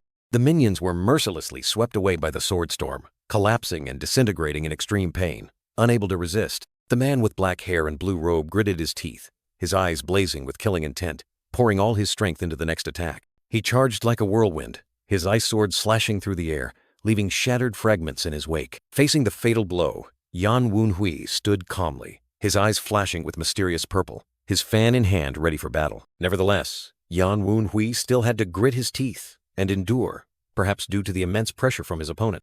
The man with black hair and blue robe struck down with a powerful sword blow from above, forcing Yan Wunhui to look up and face the imminent danger. The two swordsmen clashed fiercely, the ice sword and iron fan intertwining in a brilliant explosion of energy, creating a spectacular sight. Yan Wunhui was pushed back, his body engulfed in a chaotic vortex of energy, his opponent's power seemingly wanting to tear him apart. The man with black hair and blue robe attacked while roaring in astonishment.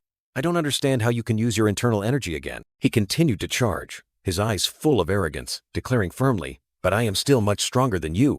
Yan Wunhui subtly smirked, gliding lightly like a breeze, evading his opponent's attack with disdain. The man with black hair and blue robe stood upright, a smug smile on his face, provocatively asking, "So, are you happy?" Yan Wunhui's face changed with anger, his eyes wide, as he growled in response, "You!" The man with black hair and blue robe did not hesitate, unleashing a rapid flurry of consecutive attacks, as fast as lightning. He spun agilely, his ice sword glowing brightly, preparing for a decisive strike. Once again, the two confronted each other directly, creating an earth-shattering collision. Yan Wunhui used his fan to block the sharp ice blade, his gaze firm and unwavering. The man with black hair and blue robe suddenly launched a spinning kick or a close-quarters attack, forcing Yan Wunhui to react extremely quickly. Yan Wunhui's eyes widened, focusing intently to counter his opponent's unexpected move. The man with black hair and blue robe roared, "Ha!"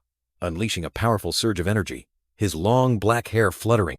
He continued to press Yan Wunhui with relentless attacks, giving his opponent no moment to breathe. Suddenly, the man with black hair and blue robe staggered back, his face filled with horror, a cry of pain escaping his lips. Yan Wunhui seized the opportunity, lunging forward to deliver a swift counterattack at close range. He delivered a powerful strike with his fan, sending his opponent flying backward. Yan Wunhui stood firm, his aura soaring, watching the man with black hair and blue robe being sent flying through the air. The man with black hair and blue robe was slammed to the ground, creating a shattered ice crater, and he cried out in despair, "I won't let you get away with this!"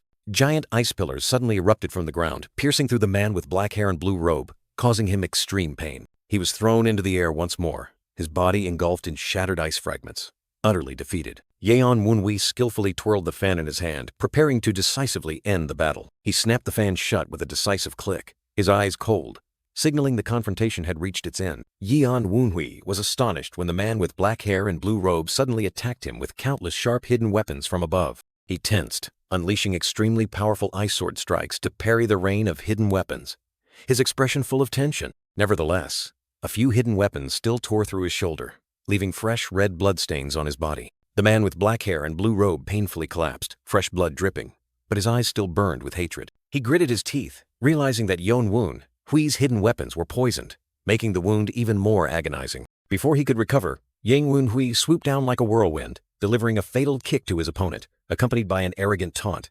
"How is it? How does my soul-shattering sand taste?" The man with black hair and blue robe tried to resist, but his eyes were filled with confusion and indignation, wondering why. He roared internally, unable to accept that Yeon Wunhui's martial arts were clearly inferior, yet he still couldn't win. In contrast, Yeon Wunhui wore a sinister, meaningful smile, as if he had everything firmly in his grasp. The man with black hair and blue robe glared at Yeon Wunhui, feeling scorned. "You are looking down on me. You think I'm nothing compared to the martial artists you faced when you were the young master." He roared in resentment, believing Yeon Wunhui was underestimating his speed and agility simply because he had just surpassed the initial peak realm. With explosive fury, the man with black hair and blue robe lunged at Yeon Wunhui with an extremely powerful ice sword strike, growling, "You don't think I'm a worthy opponent, huh?" His ice sword emitted a dazzling light, carrying destructive power, ready to tear everything apart. He unleashed a series of consecutive slashes, each strike carrying bone-chilling cold energy, forcing Yeon Wunhui onto the defensive. The man with black hair and blue robe roared, pouring all his strength into each move, his eyes blazing as if to incinerate his opponent. Blood continued to gush from the man with black hair and blue robe's arm, but he still fought tenaciously, not retreating an inch. Suddenly, Yeon Wunhui's eyes widened in surprise, a mysterious purple energy flashing, causing him to exclaim, "What?" In a flash, Yeon Wunhui unleashed an extremely powerful counterattack, creating a massive energy explosion that engulfed the entire battlefield. The explosive power spread everywhere, sweeping away everything in sight, creating an overwhelming spectacle. After the explosion, only fragments remained scattered in the air, signaling a far from gentle outcome. The man with black hair and blue robe's ice sword fell to the ground, shattering into pieces,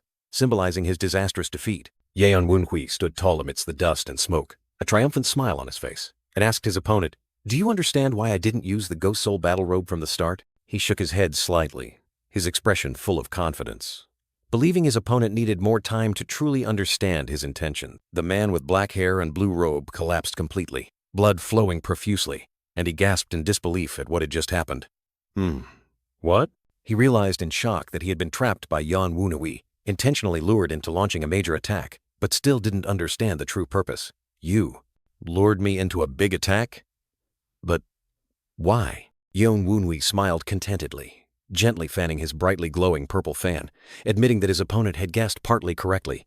"You've understood that much, at least." The man with black hair and blue robe screamed in pain as Yeon Wunhui delivered the finishing blow with his fan, a dazzling light engulfing. Yeon Wunhui's fan transformed into a sharp weapon, and he revealed that he had intentionally hidden his true speed to deceive his opponent. "That's right.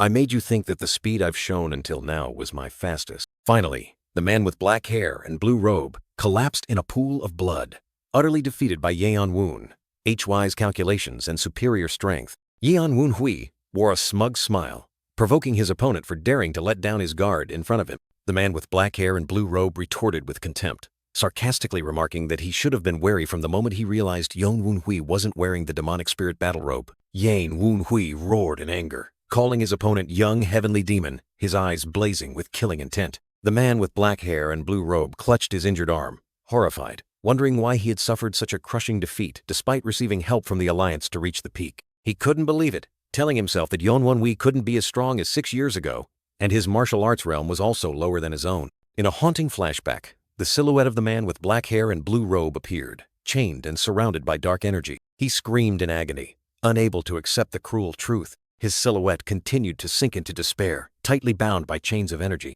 And then, he cried out in extreme pain, unable to defeat Yeon Wunhui despite trying so hard. Returning to the present, the mysterious female character darted through the night, the demonic cult assassins having begun their operation. She flew over ancient rooftops, noticing strange bird calls emanating from a nearby tower. The mysterious female character hastily swallowed a pill, muttering to herself if that monstrous bird had forgotten that she came from the Buddhist sect. She silently told herself that the wind enforcement team would handle the others, while she would deal with anyone on guard. A group of assassins dressed in blue appeared, one of them recognizing the monstrous bird that the Valley Master of the Bone Ghost Valley was looking for. The mysterious female character suddenly burst out, delivering a fatal blow that made one assassin cry out in terror. The other assassins realized in panic that this was an ambush and sensed the familiar energy of the MA sect. The mysterious female character coldly drew her sword, an assassin already fallen at her feet. She continued to swing her sword with extreme speed, taking down the second assassin in an instant. The remaining assassin stared in horror at her cold, sharp blade. He screamed in despair as the mysterious female character delivered the final blow. The monster bird, Huan, soared into the sky, escaping the assassin's encirclement. The last assassin angrily cursed the mysterious female character as that MA sect. The mysterious female character responded with a sharp gaze, asking in return if his words were fitting for a demonic cult martial artist. The assassin roared in pain as she finished him off. The mysterious female character suddenly turned her head, knowing someone would come. She quickly took a defensive stance, ready to face the new threat. Another mysterious figure emerged from the shadows, asking her if she had come alone. The mysterious female character was horrified to see two more assassins appear, realizing she had underestimated her opponents. She gasped for breath, her face showing clear fatigue and surprise at the perilous situation. The mysterious female character raised her sword, her eyes sharp and full of determination, stating in a low voice, "Things won't be that easy." She faced three assassins in blue robes, one of them provoking, "However, did you come alone?" Another assassin, with a cunning expression, raised a golden bell high, smugly saying, "You have underestimated us." He began to chant, brilliant magical characters surrounding his body, signaling an extraordinary technique. The mysterious female character was astonished, her eyes revealing surprise and extreme vigilance at her opponent's magical power. She erupted with power, unleashing a powerful sword technique, creating a fierce pink-purple energy surge, attempting to break through the magical encirclement. The assassin sneered, as if her technique had no effect on him, mocking, "Tsk, it's not as effective against an MA sect disciple as I expected." The mysterious female character rushed into close combat with another assassin, sword chi clashing and sparking, showing the fierce intensity of the battle. Her eyes flashed with confusion and worry, wondering if she could defeat them with just anti-demonic energy internal force. "I can't defeat them with just anti-demonic energy. What should I do?" She continued to fight, dodging relentless attacks, while an assassin had to admit, "I must admit you're very good at defense." Suddenly, she flinched, a familiar feeling washing over her as she recognized the enemy's techniques. Huh? Why are their techniques so familiar? In that moment, memories of Yan Wunhui flashed back, making her wonder, are these the techniques Yan Wunhui used? Did he prepare us to fight these people? She sneered, finding it hard to believe that the Tang family members could be so wicked, then stated in a low voice, "Well, I don't usually hear that the Tang family members are so wicked, but..." The mysterious female character erupted with power, unleashing an enormous pink sword chi attack, sweeping away two assassins with ease, angrily exclaiming, "This is too much!" The remaining assassin, with a pale face and bloodshot eyes, roared in anger as he witnessed his comrades being defeated. "You bitch!" He summoned a giant monster bird, Huan, which charged directly at the mysterious female character, creating a massive shockwave. Huan roared resoundingly, soaring in the air, and the mysterious female character realized this was the Gudiao monster bird that the Valley Master of Bone Ghost Valley was looking for. The assassin once again chanted, brilliant magical characters surrounding him, preparing for a new attack. Huan, the monster bird, roared ferociously, its eyes glowing menacingly, ready to attack. The mysterious female character was attacked by surprise. She was sent flying, showing Huan's terrifying power. She exclaimed in astonishment, realizing this monster bird was Yan Wun, Hui's Gudiao. That's Yan Wun, Hui's Gudiao. The assassin chuckled sinisterly, confidently declaring he would deal with her as well. Hey, I'll take care of you too. Inside a dark room, Sion Yi lay on the floor, feeling strong vibrations and wondering if Yan Wun Hui was here. Sumin woke up, her eyes surprised, as she realized the familiar sword scent was not Yan Wun Hai's, but Sion Yi's. Sion Yi and Sumin lay next to each other, discussing the situation. Sumin confirmed she also smelled Yan Wun Hui's sword, but he wasn't here. Sumin deduced that this peculiar scent and the anomaly were likely brought by that monster bird, asserting, "It must be that bird. It came with them." Sumin closed her eyes, concentrating to sense, affirming she only smelled Yan Wun Hui's sword from afar, but no one else from the wind enforcement squad was nearby. Seon-yi was astonished, asking Sumin again if only Sumin and that bird were here, and Sumin replied, yes. Seon-yi pondered, thinking that Sumin probably hadn't recovered much energy after the battle. Before the mysterious female character, the giant demonic energy spirit appeared, emitting a turquoise energy surge and asking, did you call me? It continued to make a tempting offer. Yes. If I lend you my body, can you control it? The mysterious female character maintained a calm expression, causing the demonic energy spirit to burst into maniacal laughter, questioning her. Kick! Kicky kick! Are you crazy? Answer me! The demonic energy spirit, with a gruesome smile, confidently replied, of course, kick. Ignoring the magic and ice poison, even if your body will be shattered later, it will still have enough power. Kick. The mysterious female character, with resolute eyes, declared, as long as I can save Sumin and Seon-yi, then it's not a problem. The demonic energy spirit looked at her with surprise, then sneered. Are you serious? After a moment of silence, the demonic energy spirit agreed, flashing a devilish smile. Kick. All right. I'm happy as long as I can fight.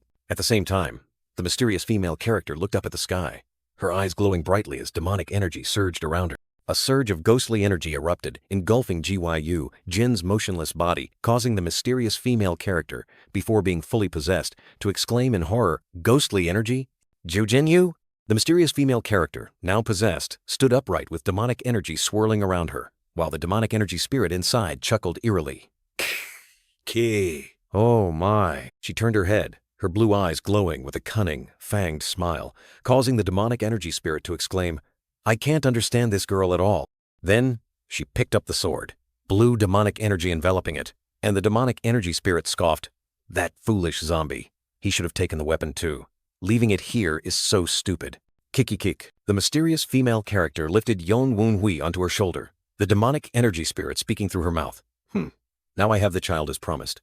The child? She looked around with a challenging expression, asking Yon Woon-hui, child, who is the strongest person here? With sharp eyes and a gruesome smile, she directed her gaze in one direction, the demonic energy spirit whispering, 2 o'clock from where you're looking. Keek. Over there? The mysterious female character dashed away at terrifying speed, leaving a dazzling blue streak, preparing for a destructive attack. The black-haired man in blue robes stared in horror at the scene before him, unable to believe what he was witnessing. His eyes widened in fear, realizing the worst was about to happen.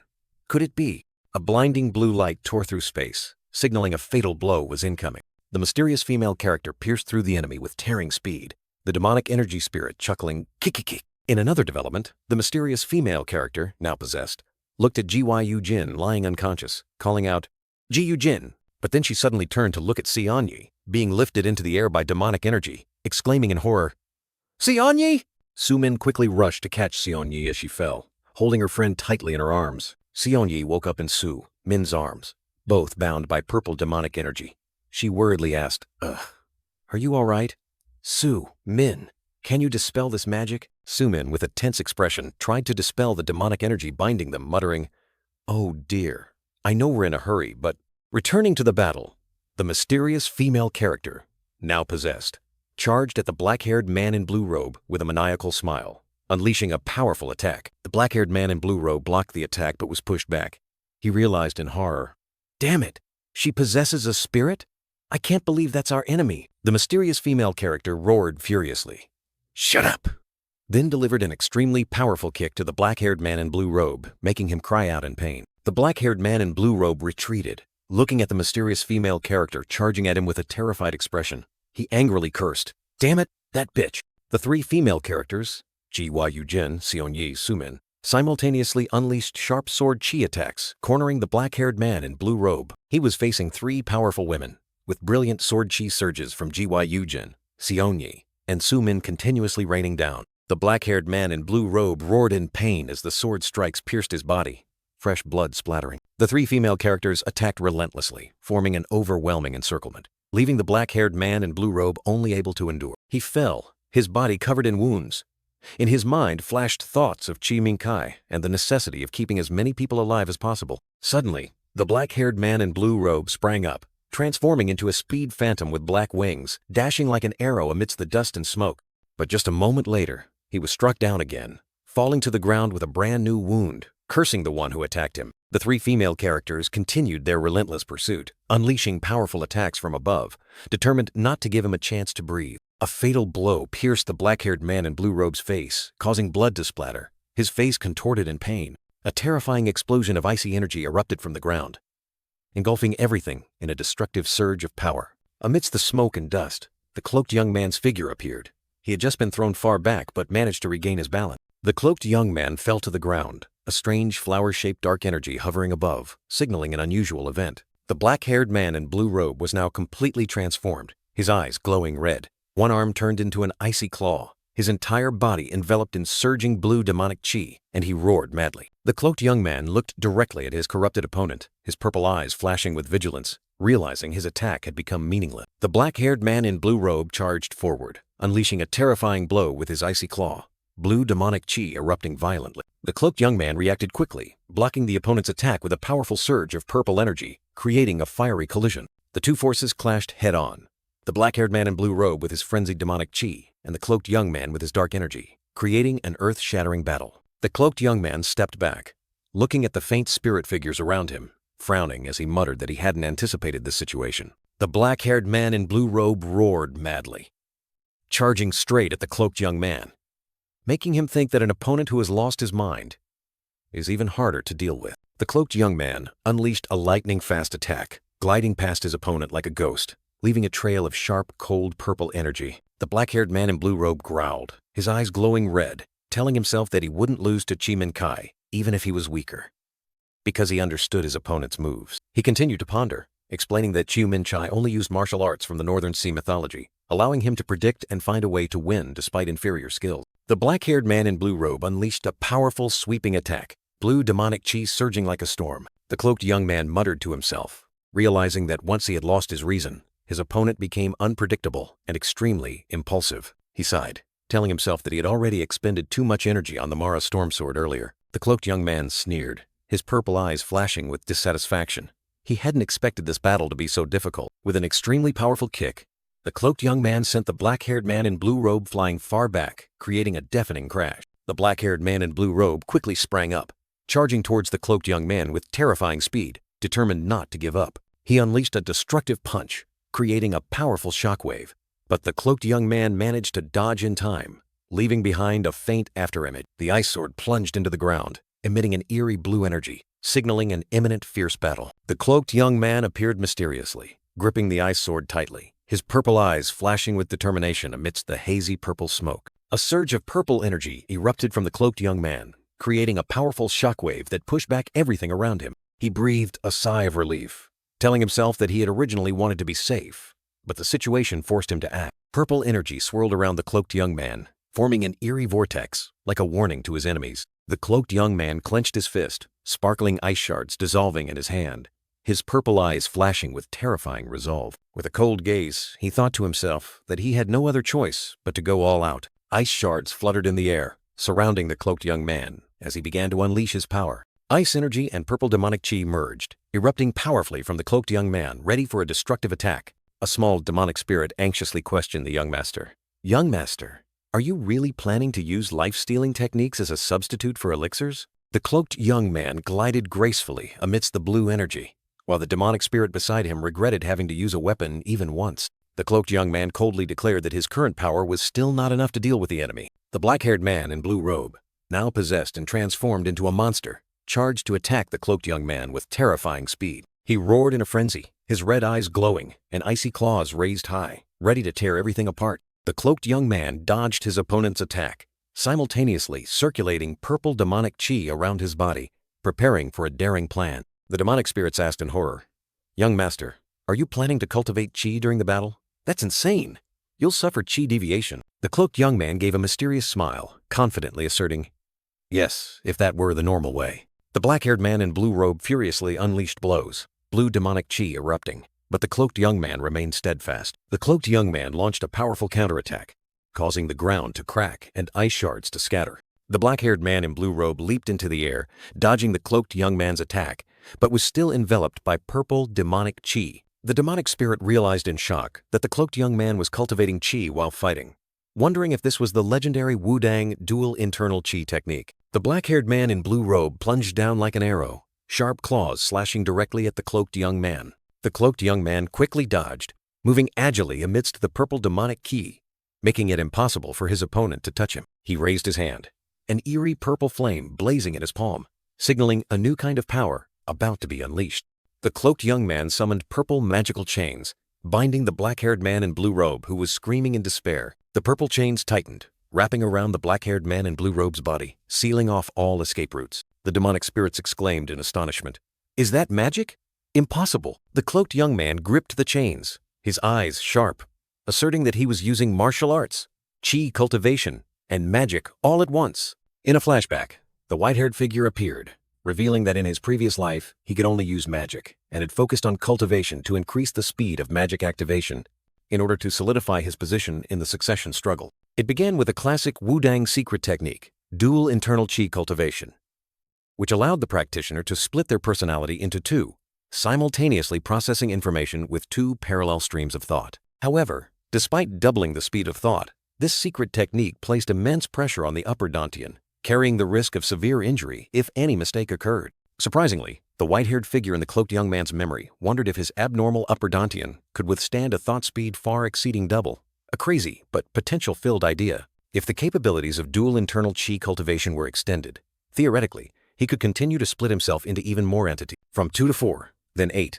multiplying continuously, transforming dual internal chi cultivation into an instantaneous splitting technique, allowing him to possess multidimensional parallel perception. And that was the ultimate secret technique called spirit division art that the cloaked young man was trying to unlock. Returning to the present, the cloaked young man unleashed brilliant purple demonic chi chains, tightly binding his opponent who was roaring madly. Two demonic spirits exclaimed in panic, unable to believe the power the cloaked young man was displaying, even though his previous life's upper dantian had not fully recovered. Amidst the fierce barrage of attacks, the cloaked young man continuously dodged, simultaneously calculating how to minimize damage and maximize absorbed energy. The difficult problem lay in the enormous amount of cold chi hidden within the life-stealing blade, a legendary treasure of the Northern Sea mythology, which was extremely difficult to assimilate. But a cunning smile appeared on the cloaked young man's obscured face, because right before him was a living textbook demonstrating how to handle peak cold chi.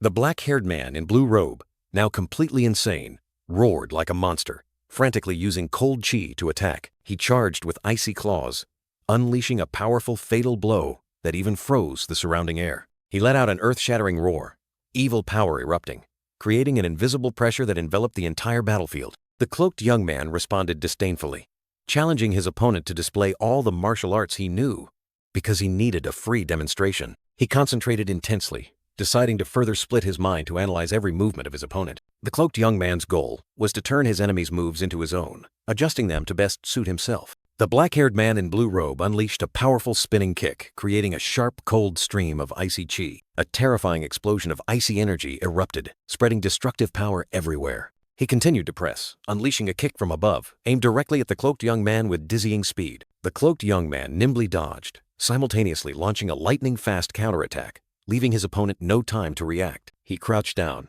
gathering his strength, ready for the next explosive attack. The cloaked young man's hand emitted a brilliant purple light, demonic chi surging, signaling a powerful technique about to be unleashed. The black-haired man in blue robe was entangled by purple demonic chi tentacles, screaming in pain as they tightened around his body. With a cold gaze, the cloaked young man continued to gather demonic chi, preparing for a powerful finishing blow. He unleashed a powerful surge of purple demonic chi, sending the black-haired man in blue robe flying far back, leaving him unable to resist. He screamed in extreme pain, blood splattering as the cloaked young man's attacks inflicted severe wounds. The cloaked young man gently placed his foot on the ground, creating a small tremor, showing his composure after the intense battle. A mysterious smile appeared on the cloaked young man's lips as he confidently declared that he had found a way to control and absorb cold chi.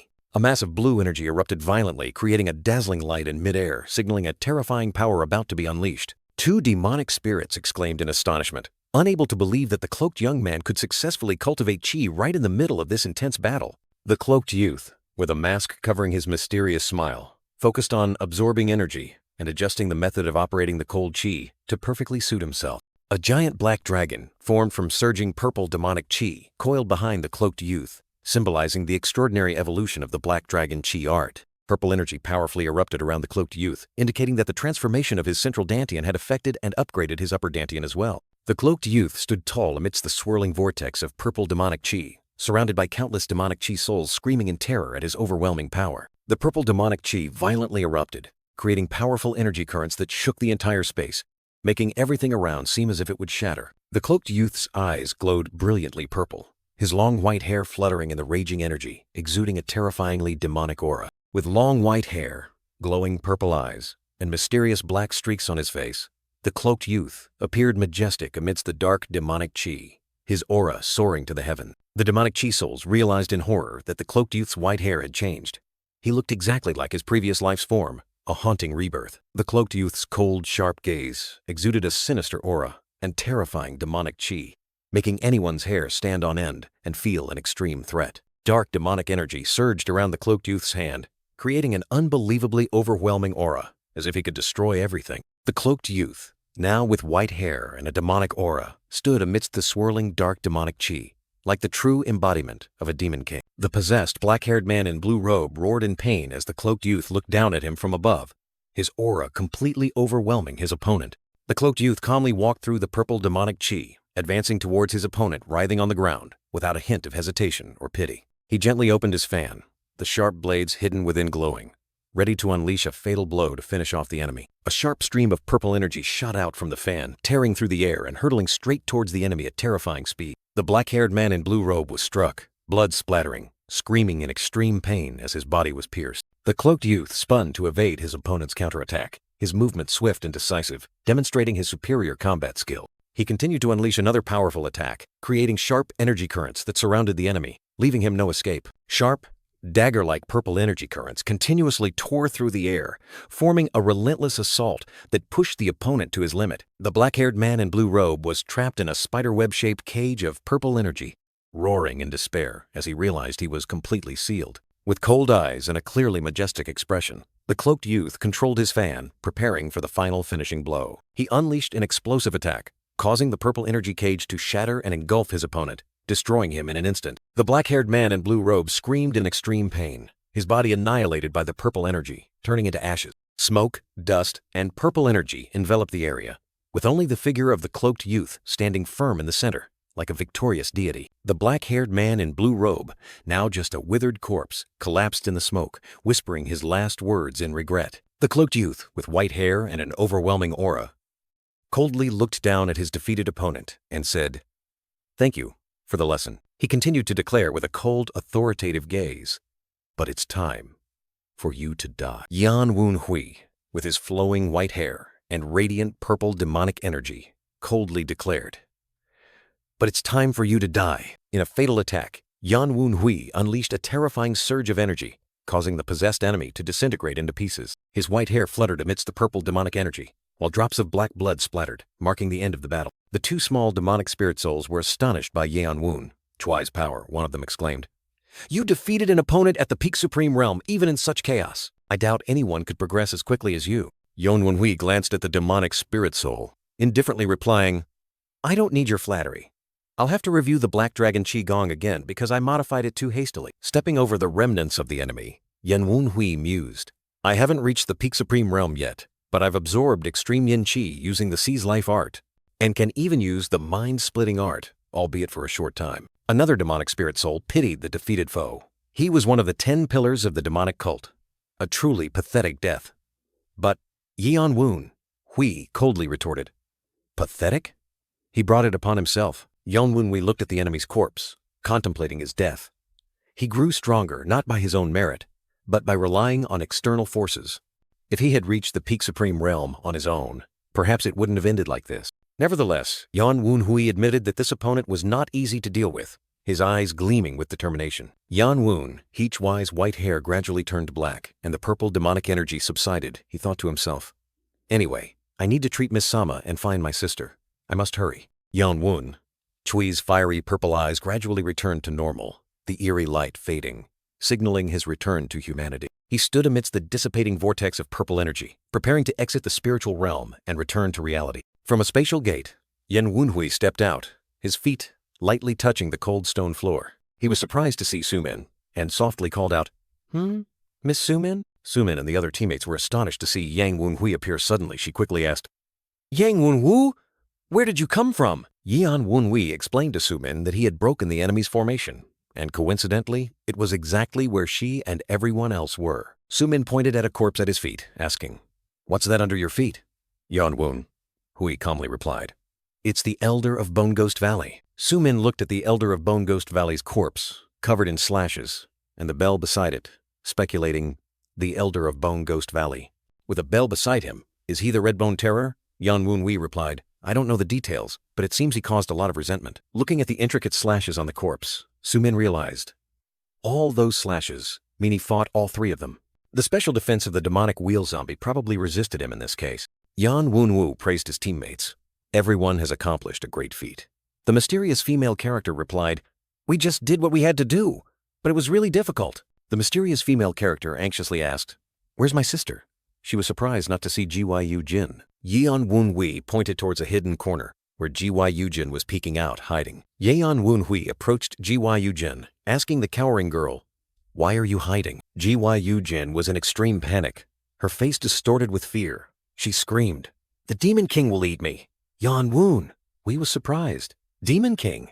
What?" Gyu Jin was still trembling, while a blue spirit escaped from her body, muttering, "Finally, I'm out." Sumin witnessed the strange sight, her eyes filled with surprise. Yan Wun Hui called Gyu Jin's name. The girl tried to force a laugh, saying, "Gyu Jin? Haha, it's nothing." Gyu Jin asked Yan Wun Hui if everything was over, though her face still showed a hint of fear. Yan Wun Hui turned to look, confirming, "I've defeated the enemy's leader." Although the mastermind had been defeated, his numerous henchmen were still lurking everywhere, ready to cause new trouble. A henchman with pale skin and bloodshot eyes growled furiously, unable to believe the sight before him. Yan Wun Hui and his teammates were surrounded by an overwhelming number of enemies, causing them to exclaim in surprise and anxiously seek a way to cope. Facing the difficult situation, Yan Wun Hui merely smirked, his eyes flashing with mysterious confidence. Without hesitation, Yan Wun Hui unleashed a fatal attack, piercing through the henchman's body, causing blood to splatter. In an instant, Yan Wun Hui transformed into a whirlwind of death, emerald energy currents sweeping through, striking down numerous enemies around him. Another henchman continued to take the full brunt of Yan Wun Hui's devastating blow, his body shattering amidst a spray of blood. The enemy screamed in horror as he was sent flying, his bloodshot eyes now filled with extreme terror. Witnessing Yan Wun Hui's overwhelming display of power, Sumin, Gyu Jin, and the mysterious female character were stunned, uttering words of admiration. Immediately, a new, more formidable group of enemies, led by the deputy clan leader of the Branch Clan, charged to attack Yan Wun Hui, creating a new wave of pressure. The deputy clan leader of the Branch Clan, with resolute eyes, turned to inquire about a comrade's situation, showing concern amidst the fray. Yan Wun Hui turned to look at the deputy clan leader of the Branch Clan, giving a mischievous smile and questioning, "Why are you only arriving now?" The deputy clan leader of the Branch Clan explained that Yan Wun Hui himself had ordered him not to enter the formation, and they had split up to ambush the enemy from behind. Yan Wun Hui seemed displeased, chiding the deputy clan leader of the Branch Clan that he should have helped rescue Gyu Jin. The deputy clan leader of the Branch Clan recalled the horrifying sight of the Redbone Terror screaming in agony, asserting that Gyu Jin and the others were perfectly fine. In a humorous moment, Gyu Jin, Sumin, and the mysterious female character suddenly transformed into chibi versions, giggling and blushing when mentioned. The deputy clan leader of the Branch Clan smiled and asked Yan Wun Hui, wanting to confirm that everything had been resolved properly. Yan Wun Hui confidently replied with a radiant smile, "Of course." The smile on Yan Wun Hui's lips suddenly vanished, his eyes turning cold as he mentioned his corpse. Yan Wun Hui's eyes widened in horror, a tear rolling down, signaling something extremely terrible. Yan Wun Hui stared in shock at a white-clad figure standing silently, hands clasped behind his back, exuding a mysterious and terrifying aura. The white-clad enemy stood amidst a brilliant blue energy vortex, sharp icy fragments scattered at his feet, creating a powerful spectacle. The fierce blue energy surged, gradually revealing a cold face, as if the enemy's power was erupting. Yan Wun Hui looked up, his face pale with terror at the terrifying power that had just appeared. The deputy clan leader of the Branch Clan and other teammates were thrown back by an invisible force, falling to the ground and groaning in pain. The mysterious female character in Sumin watched the scene in horror, exclaiming in fear at the mysterious power that had just attacked. The white-clad enemy stood tall, radiating an extreme cold aura so intense that merely sensing his presence was enough to make one feel frozen to death. With icy energy swirling around him, the white-clad enemy revealed his terrifying identity. Leader of the Northern Sea mythology, Northern Sea Ghost Sword Gu Raxiong. The deputy clan leader of the Branch Clan and another comrade cried out in despair, trying to order the Wind Justice team to deploy the 7 formations to deal with the new threat. The deputy clan leader of the Branch Clan and his group of warriors charged forward valiantly, determined to confront the enemy. The deputy clan leader of the Branch Clan turned back, his eyes resolute, decisively ordering Yan Wunhui. "Deputy clan leader, run home! Don't look back! We will try to hold him off." Gu Roxiong, with a chillingly cold expression, spoke cryptically about the chaos of war and parents' right to reclaim their children's bodies. In the blink of an eye, 2 warriors were mercilessly struck down, demonstrating the opponent's terrifying power. Yan Wunhui observed thoughtfully. The demonic spirits around him indicated that Gu Roxiong's yin-qi energy was much stronger than 6 years ago, on par with the 10 great martial masters. Gu Roxiong, with a sinister smile, revealed that Gu Minche was merely bait. He continued to speak of his cruelty, stating that letting his son die nearby was part of the plan. Yan Wunhui, with sharp eyes, deduced that Gu Roxiong wanted to test their defense system and see how much they knew about his conspiracy before attacking Dark Supreme. Gu Roxiong, leader of the Northern Sea mythology, flashed a crazed smile, making Yan Wunhui secretly think that he was truly a psychopath. A chilling blast of cold air tore through the atmosphere, signaling a terrifying attack was imminent. The deputy clan leader of the Branch Clan was knocked backward, his face contorted in pain and helplessness. He braced himself, but was clearly completely overwhelmed by the opponent's terrifying power. The deputy clan leader of the Branch Clan struggled to raise his hand, trying to block the next blow, but it seemed too late. Gu Roxiong coldly grabbed the deputy clan leader of the Branch Clan's neck, his emotionless eyes staring directly at him. He casually called the deputy clan leader of the Branch Clan by name, recognizing him as the leader of the Storm Team and the 9 Dragons. Yan Wunhui stepped forward, bowed respectfully with clasped hands. "I, Tang Wunhui, heir of the 9 Dragons Branch Clan, extend my greetings to the leader of the Northern Sea mythology. It is an honor to meet you." Gu Roxiong suddenly flashed a sinister smile, his eyes glowing crimson, declaring Yan Wunhui to be cunning. Yan Wunhui maintained a calm expression, even giving a knowing smile, and asked Gu Roxiong, "Have you met me before?" Gu Roxiong affirmed that this was their first meeting, then asked why Yan Wunhui harbored such deep hatred for him. Yan Wunhui replied that he was a member of the Tang family. Yan Wunhui continued, explaining that anyone from the Tang family would be enraged if someone tried to invade their territory. Gu Roxiong shook his head, denying Yan Wunshui's explanation, saying that it wasn't the kind of anger he was carrying, but a much wilder and more primal emotion. Gu Roxiong, with a grotesquely distorted face, questioned Yan Wunhui.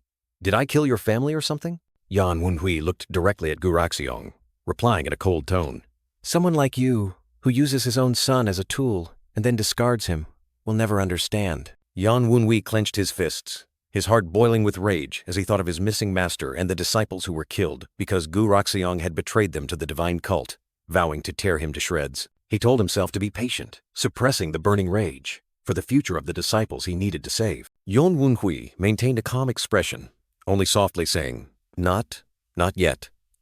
And Gu Roxiong let out a faint, as if he understood something. Gu Roxiong turned and walked away, leaving Yan Wunhui and the others, wondering why an outsider would want to know so much about them. The vice clan leader of the Branch Clan was startled, recognizing a familiar voice. Yan Wunhui, with a meaningful smile, confirmed his suspicion that Gu Minche was just a minor issue, not worth bothering with. The Tang Clan leader, Tang Moonhyuk, stood majestically amidst a mystical green aura, his words echoing with authority about the appearance of the North Sea mythical. He continued to assert that he had foreseen his opponent's arrival, his sharp eyes revealing absolute confidence. The black-haired man in the blue robe, with a gaunt, cold face, replied, showing an unyielding attitude to the provocation. Tang Moonhyuk, with an explosive aura, growled, declaring, "If you have something to do, then do it and leave this place." The black-haired man in the blue robe maintained an expressionless face, his eyes sharp and cold, seemingly unconcerned by the threat. 2 young female characters, the mysterious female character and the white-robed female character, looked in astonishment towards Tang Moonhyuk, sensing a terrifying aura emanating from him. The mysterious female character trembled as she exclaimed, realizing that aura belonged to the Tang Clan leader, Dark Supreme, one of the 10 greatest martial masters, on par with her father. Tang Moonhyuk suddenly lunged forward with terrifying speed, leaving a dazzling streak of light, demonstrating the extraordinary power of a peak martial artist. He stood tall, facing the black-haired man in the blue robe, and he coldly recognized his opponent as his old friend, the Tang Clan leader. The black-haired man in the blue robe smirked, greeting Tang Moonhyuk sarcastically. "Long time no see." Tang Moonhyuk replied with a challenging sneer. "Indeed, I'm not happy to see you again." Yan Woon Hui, along with the surrounding spectral spirits, showed discomfort at the tense and sarcastic exchange between the two strongest individuals. He thought to himself, these two are talking about killing without batting an eye. Someone is definitely exploiting this assassination plot for profit. The black-haired man in the blue robe, with sharp, cold eyes, seemed fully aware of the conspiracy, but was completely unconcerned. Tang Moonhyuk growled provocatively, "Do you really think you can take my head?" He swung his hand, and a series of sharp green energy spikes shot out, their terrifying power distorting the surrounding air. The black-haired man in the blue robe merely curled his lip, replying confidently, "Oh, why not?" Two streams of green and blue power collided violently, creating a terrifying energy explosion that shook the entire space. The vice clan leader of the branch clan roared in horror, feeling the immense pressure from the battle of the two powerhouses. Yon Woon Hui and the blue-robed male character also gritted their teeth, clearly feeling the terrifying pressure weighing down on them. The two powerhouses, Tang Moonhyuk and the black-haired man in the blue robe, stood facing each other, their auras erupting like two volcanoes about to erupt. The black-haired man in the blue robe suddenly turned his back, preparing to leave, causing Tang Moonhyuk to ask in surprise, "Leaving already?" He turned his head back, smirked, and declared, "Why stay? I've already gotten what I wanted." Tang Moonhyuk frowned, his eyes filled with suspicion and confusion at his opponent's words. The black-haired man in the blue robe fully turned around, his sharp eyes fixed on Tang Moonhyuk, uttering a threat. "I'll visit again soon. Next time, I'll bring a very nice gift." Tang Moonhyuk, with a resolute expression, replied coldly, "I'll be waiting." He watched the black-haired man in the blue robe and his companions leave, his eyes harboring deep calculation. Yan Woonhu and the blue-robed male character, along with other Tang family members, bowed to Tang Moonhyuk, expressing their gratitude and respect. Tang Moonhyuk looked at the Tang family members, proudly declaring, "All of you are my children, for you are people of the Tang family." Tang Moonhyuk coldly declared that he only did what had to be done, but his sharp gaze was fixed on Yon Woon Hui, causing the young man to let out a faint, puzzled, Yon Woon. HY's eyes suddenly widened, gleaming with extreme astonishment, as if he had just realized something utterly terrifying. Before he could compose himself, Yeon Woon Hui was suddenly grabbed by the chin by Tang Moonhyuk, an invisible surge of power striking him before he could react. Tang Moonhyuk gazed thoughtfully at the unconscious Yeon Woon Hui, remarking that his internal injuries were extremely severe, but he couldn't help but admire the young man's tenacious will to have endured for so long. The Tang Clan leader turned away, telling himself that the black-haired man in the blue robe had achieved his goal anyway, a mysterious smile fleetingly appearing on his face. He looked down at Yan Woon Hui once more, his gaze resolute, then told himself it was time to start preparing for his next moves. In the rainy, windy night, horse-drawn carriages rolled one after another down the deserted road, carrying a heavy and gloomy atmosphere. Inside one carriage, G.Y. Yujin silently looked out the window, her gaze distant as if lost in her own thoughts. G.Y. Yujin, Sumin, and the white-robed female character sat close together in the carriage, their faces clearly showing worry and unease. G.Y. Yujin painfully thought about her promise to become Yan Woon Hui's sword. But now she only felt helpless and useless, unable to do anything for him. All three girls bowed their heads, disappointment and helplessness clearly visible on their faces, making the atmosphere in the carriage even heavier. G.Y. Yujin looked at Xian Yi and Su Min, her eyes filled with determination as she began to say something important. With a resolute gaze, G.Y. Yujin powerfully declared that she wanted to become stronger, like a vow to herself. Xian Yi and Su Min looked at each other in surprise, then turned back to G.Y. Yujin, seemingly moved by her resolute declaration. The two young girls, Xian Yi and Su Min, exchanged a subtle, meaningful smile, their eyes also beginning to gleam with no less determination. The three fists of G.Y. Yujin, Xian Yi, and Su Min powerfully met, shouting in unison, "Let's become stronger together," a promise for an explosive future. Under the full round moon, the carriage finally stopped before a magnificent, splendid city gate. Inside an ancient room, warm, golden light shone, creating a quiet and solemn atmosphere. Yan Woon Hui woke up, lying on the bed.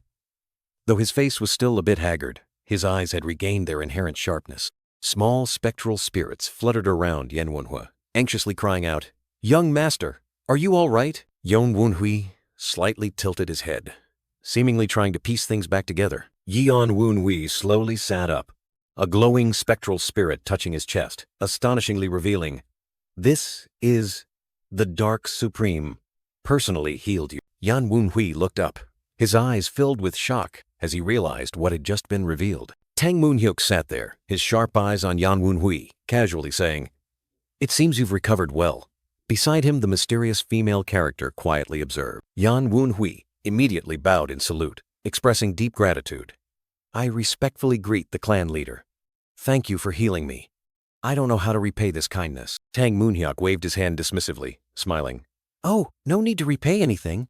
I've said it before. If you bear the Tang surname, you are my child. Yon Won Hui was still a bit confused, trying to say, but, while the mysterious female character behind him also showed clear surprise. Tang Moonhyuk silently looked at Yon Won Hui, his eyes full of hidden meaning, while the mysterious female character kept her eyes on the clan leader. The mysterious female character pondered, her eyes full of thought as she wondered about Yan Woon, Juai's true position in the Tang family, or the hidden meaning behind the clan leader's words. Clan leader Tang Moonhyuk playfully teased Yan Hun Hui, saying that he was the person he had wanted to meet, causing Yan Hun Hui to deny it in bewilderment. Yan Hun Hui looked at Tang Moonhyuk with a puzzled expression, while the Tang clan leader continued to ramble about him, not remembering him. Small spectral spirits fluttered around Yan Hun Hui, whispering about him being too foolish and wasting his handsome face by not understanding women's thoughts, making him even more confused. Yan Hun Hui stared blankly into space, his mind swirling with dozens of question marks, wondering what he had done wrong.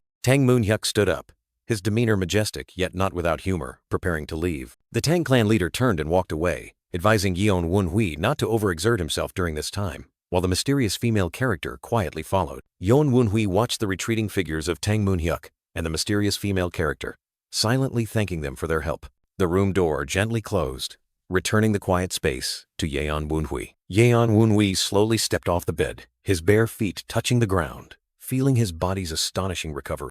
He sat down on the floor, the small spectral spirits flying around him looking worried, and he told himself he had to start preparing for the fated battle tomorrow. Yan Won Hui sat cross-legged in meditation, his sharp eyes full of determination, ready to face the upcoming challenge. He began to circulate his energy, a gloomy, green, poisonous aura enveloping his body, signaling a dangerous cultivation process. Yan Won Hui concentrated intensely, using the venom dragon cultivation technique to open his lower dantian, causing the poisonous energy to swirl powerfully within his body. Next, he connected the black dragon chi to his middle dantian, an explosive surge of dark energy, creating a scene both majestic and terrifying. A stream of fresh blood gushed from Yon Won Hui's mouth as he strained to endure the extreme pain from the rigorous cultivation process. Yon Won Hui trembled, his entire body stiff with pain, but he persevered, preparing for the final step. He combined everything with the Phantom King tome of his upper dantian, and a brilliant purple light erupted from his forehead, enveloping his entire body in terrifying demonic energy.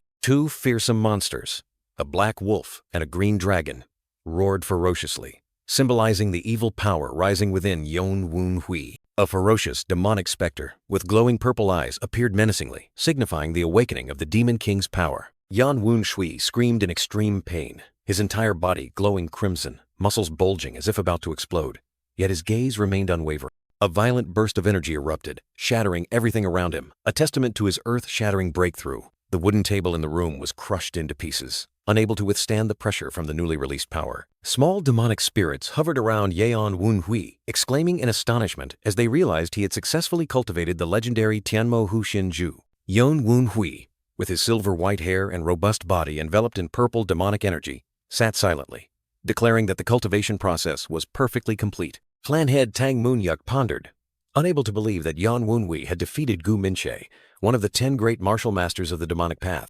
He admitted that he initially didn't place much hope in the boy, seeing it only as an excuse to meet the Dark Supreme. Tang Moonhyuk questioned himself. How could he dream of overseeing celestial bodies when he couldn't even clearly see those under his command? But now, Yan Won Hui had made remarkable progress in just a few days, strong enough to defeat a peak martial venerable, forcing the Tang family head to reconsider. The white-haired specter appeared in Tang Moonhyuk's mind, like a reminder of his own limitations and complacency. Tang Moonhyuk knelt, his eyes deep in thought, questioning what he possessed, what he had achieved. He stood up, walking slowly in the magnificent room, realizing that all he had learned from martial arts over the years might still not be enough. The Tang family head stared at the gleaming golden lion-headed sword, sighing softly as if he already knew something. He firmly asserted that his golden lion blade technique itself was the problem, the thing that had hindered him from progressing further. Tang Moonhyuk raised his calloused hands, reminiscing about the years he wielded a sword on par with the world's top martial artists. He clenched his fists, an endless regret swelling in his heart, wishing he had been born into a prestigious family or a renowned sect.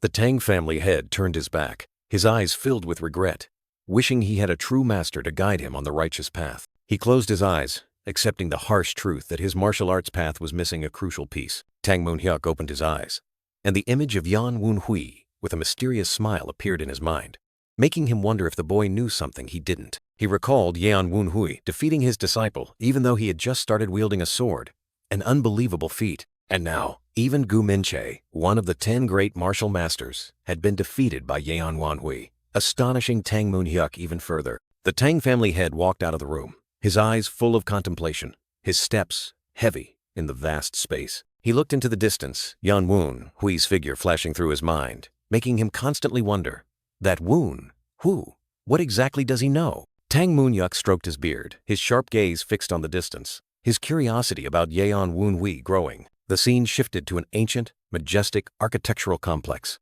bathed in brilliant golden sunlight. Yan Woon-hui was shirtless, his muscles bulging, meticulously wrapping bandages around his hands, preparing for a rigorous training session. Small demonic spirits hovered around, anxiously calling out to the young master, their eyes filled with unease. They repeatedly reminded Yan Woon-hui that even though the Dark Supreme had healed him, he should still rest to fully recover. But Yan Woon-hui continued to walk steadfastly, ignoring the spirit's advice, determined not to back down. He gripped the sword hilt tightly, his eyes flashing with determination, ready to face the challenge. The demonic spirits continued to lament, warning Yan Woon-hui not to train in his current condition. But he only replied decisively, "I cannot skip training." Yan Woon-hui walked resolutely, each step imbued with an unshakable will. He smirked confidently, his sharp eyes looking straight ahead, as if he had already seen his goal. Yan Woon-hui continued, revealing his deeper motivation.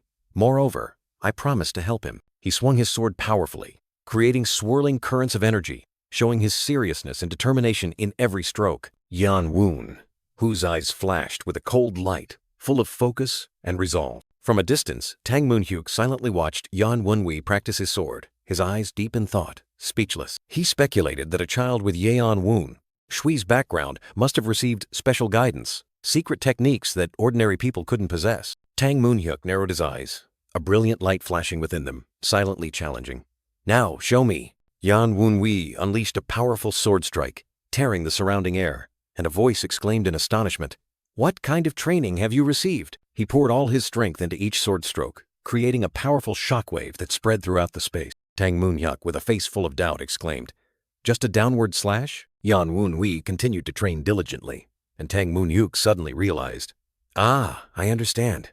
He's just warming up." The young master continued to gather his internal energy, preparing for another explosive attack, his gaze unwavering. He unleashed another equally powerful sword strike, and Tang Moon-hyuk thought with anticipation, "Then, show me what else you've learned." Successive sword strikes tore through the wind, creating terrifying currents of energy that echoed everywhere. Tang Moon-hyuk still stood there, his eyes filled with astonishment, following Yan Woon-hui's every movement. Yan Woon-hui finished his warm-up, standing still in the courtyard, making Tang Moon-hyuk wonder, is that all? He clenched his fists, his heart full of questions. What about the teachings of the Dark Supreme? What about the most precious techniques of the Tang family? Tang Moon-hyuk roared in anger in his thoughts. Why is he only repeating the most basic sword technique? He turned away, utterly disappointed. What a waste of time.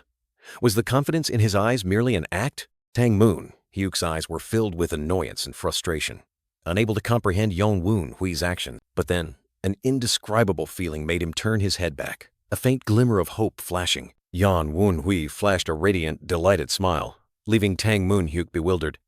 But why does he look so happy? The lively atmosphere of the town suddenly became more bustling than ever, as people began to pour into the streets. The crowd buzzed with chatter, jostling each other, all heading towards a single point, where a major event seemed about to unfold. A young female disciple suddenly exclaimed, "Huh?" Everyone clamored, pointing and shouting, "Here, come quickly." A senior male disciple with his long black hair neatly tied turned his head when he heard the call "senior brother" from behind. He asked the group of female disciples gathered, "What's happening? Is it a match between the clan head of the branch and the Sword King?" A female disciple shook her head and replied, "It's not them. It's the deputy clan head of the branch." Deputy clan head Tang Woon-hui appeared, a powerful aura emanating from his every step, standing tall with a confident expression. A decisive step was taken, signaling the beginning of a dramatic confrontation. Tang Woon-hui faced Weiji Humyong, a majestic old man with a giant sword, the tension between them palpable. Tang Woon-hui smiled confidently, cupped his hands in a salute, and declared, "I am Tang Woon-hui, deputy clan head of the Julong branch. I hope this will be a spectacular match." Weiji Humiang retorted in a gruff voice, his eyes sharp. I am Weiji Humiang, leader of the Lion Sect. You'd best be thoroughly prepared. Weiji Humiang narrowed his eyes, looking at Tang Hui's sword, an inexplicable doubt rising in his heart. He directly questioned Tang Hui. Where is your fan-shaped sword? But Tang Hui only smirked in response, full of challenge. Does that matter? Yan Hui smiled confidently, asserting that weapons are not the most important thing in a battle. The demonic spirits panicked as Tang Hui coldly ordered them not to question his actions, while Weiji Humiang still stood there, full of majesty. Yan Hui stood in a vast space, his eyes sharp, preparing to face the upcoming challenge. Weiji Humiang roared in indignation, his eyes blazing red, questioning whether a spoiled child from a prestigious family could understand anything. A fiery sword energy erupted between Tang Hui and Weiji Humiang, creating a dramatic confrontation scene. The crowd of spectators, including a senior disciple, were terrified by the horrifying killing intent emanating from the match. The bearded man, one of the spectators, intended to intervene, but then appeared surprised and hesitant. Tang Moonhyuk stood next to the bearded man, coldly signaling him to just observe. Tang Moonhyuk and the bearded man watched the match from afar, curious to see what Yan Hui would show. Yan Hui calmly declared that it didn't matter whether one came from a prestigious family or was just a wanderer. He gave a challenging smirk, emphasizing that his origin was not what mattered. Weiji Humiang looked directly at Yan Hui with sharp eyes, showing anger and determination. The ghostly spirits around Tang Hui trembled, anxiously questioning him about his cruelty and the consequences of his actions. Weiji Humiang's sword plunged into the ground, creating a large crack, demonstrating his terrifying power. Weiji Humiang stood tall, holding his massive sword, declaring he was fed up with his opponent's jokes. He strode towards the sword rack, preparing to choose another weapon to confront Yan Hui. Tang Hui reached out and drew a sword from the rack, his eyes sharp, ready to join the fight. Weiji Humiang lunged at Yan Hui with terrifying speed, generating powerful surges of energy, commencing the real battle. Yan Hui looked directly at his opponent, his eyes full of resolve, ready to receive the first attack. Weiji Humiang roared, swinging his sword with immense power, challenging Yan Hui to show him what truly mattered. Continuing his charge, Weiji Humiang relentlessly increased the pressure, his surging aura enveloping the entire space. Yan Hui remained steadfast, his gaze unwavering before his opponent's overwhelming power. The old Sword King growled again, wanting to see if the what matters Yan Hui spoke of could withstand his absolute power.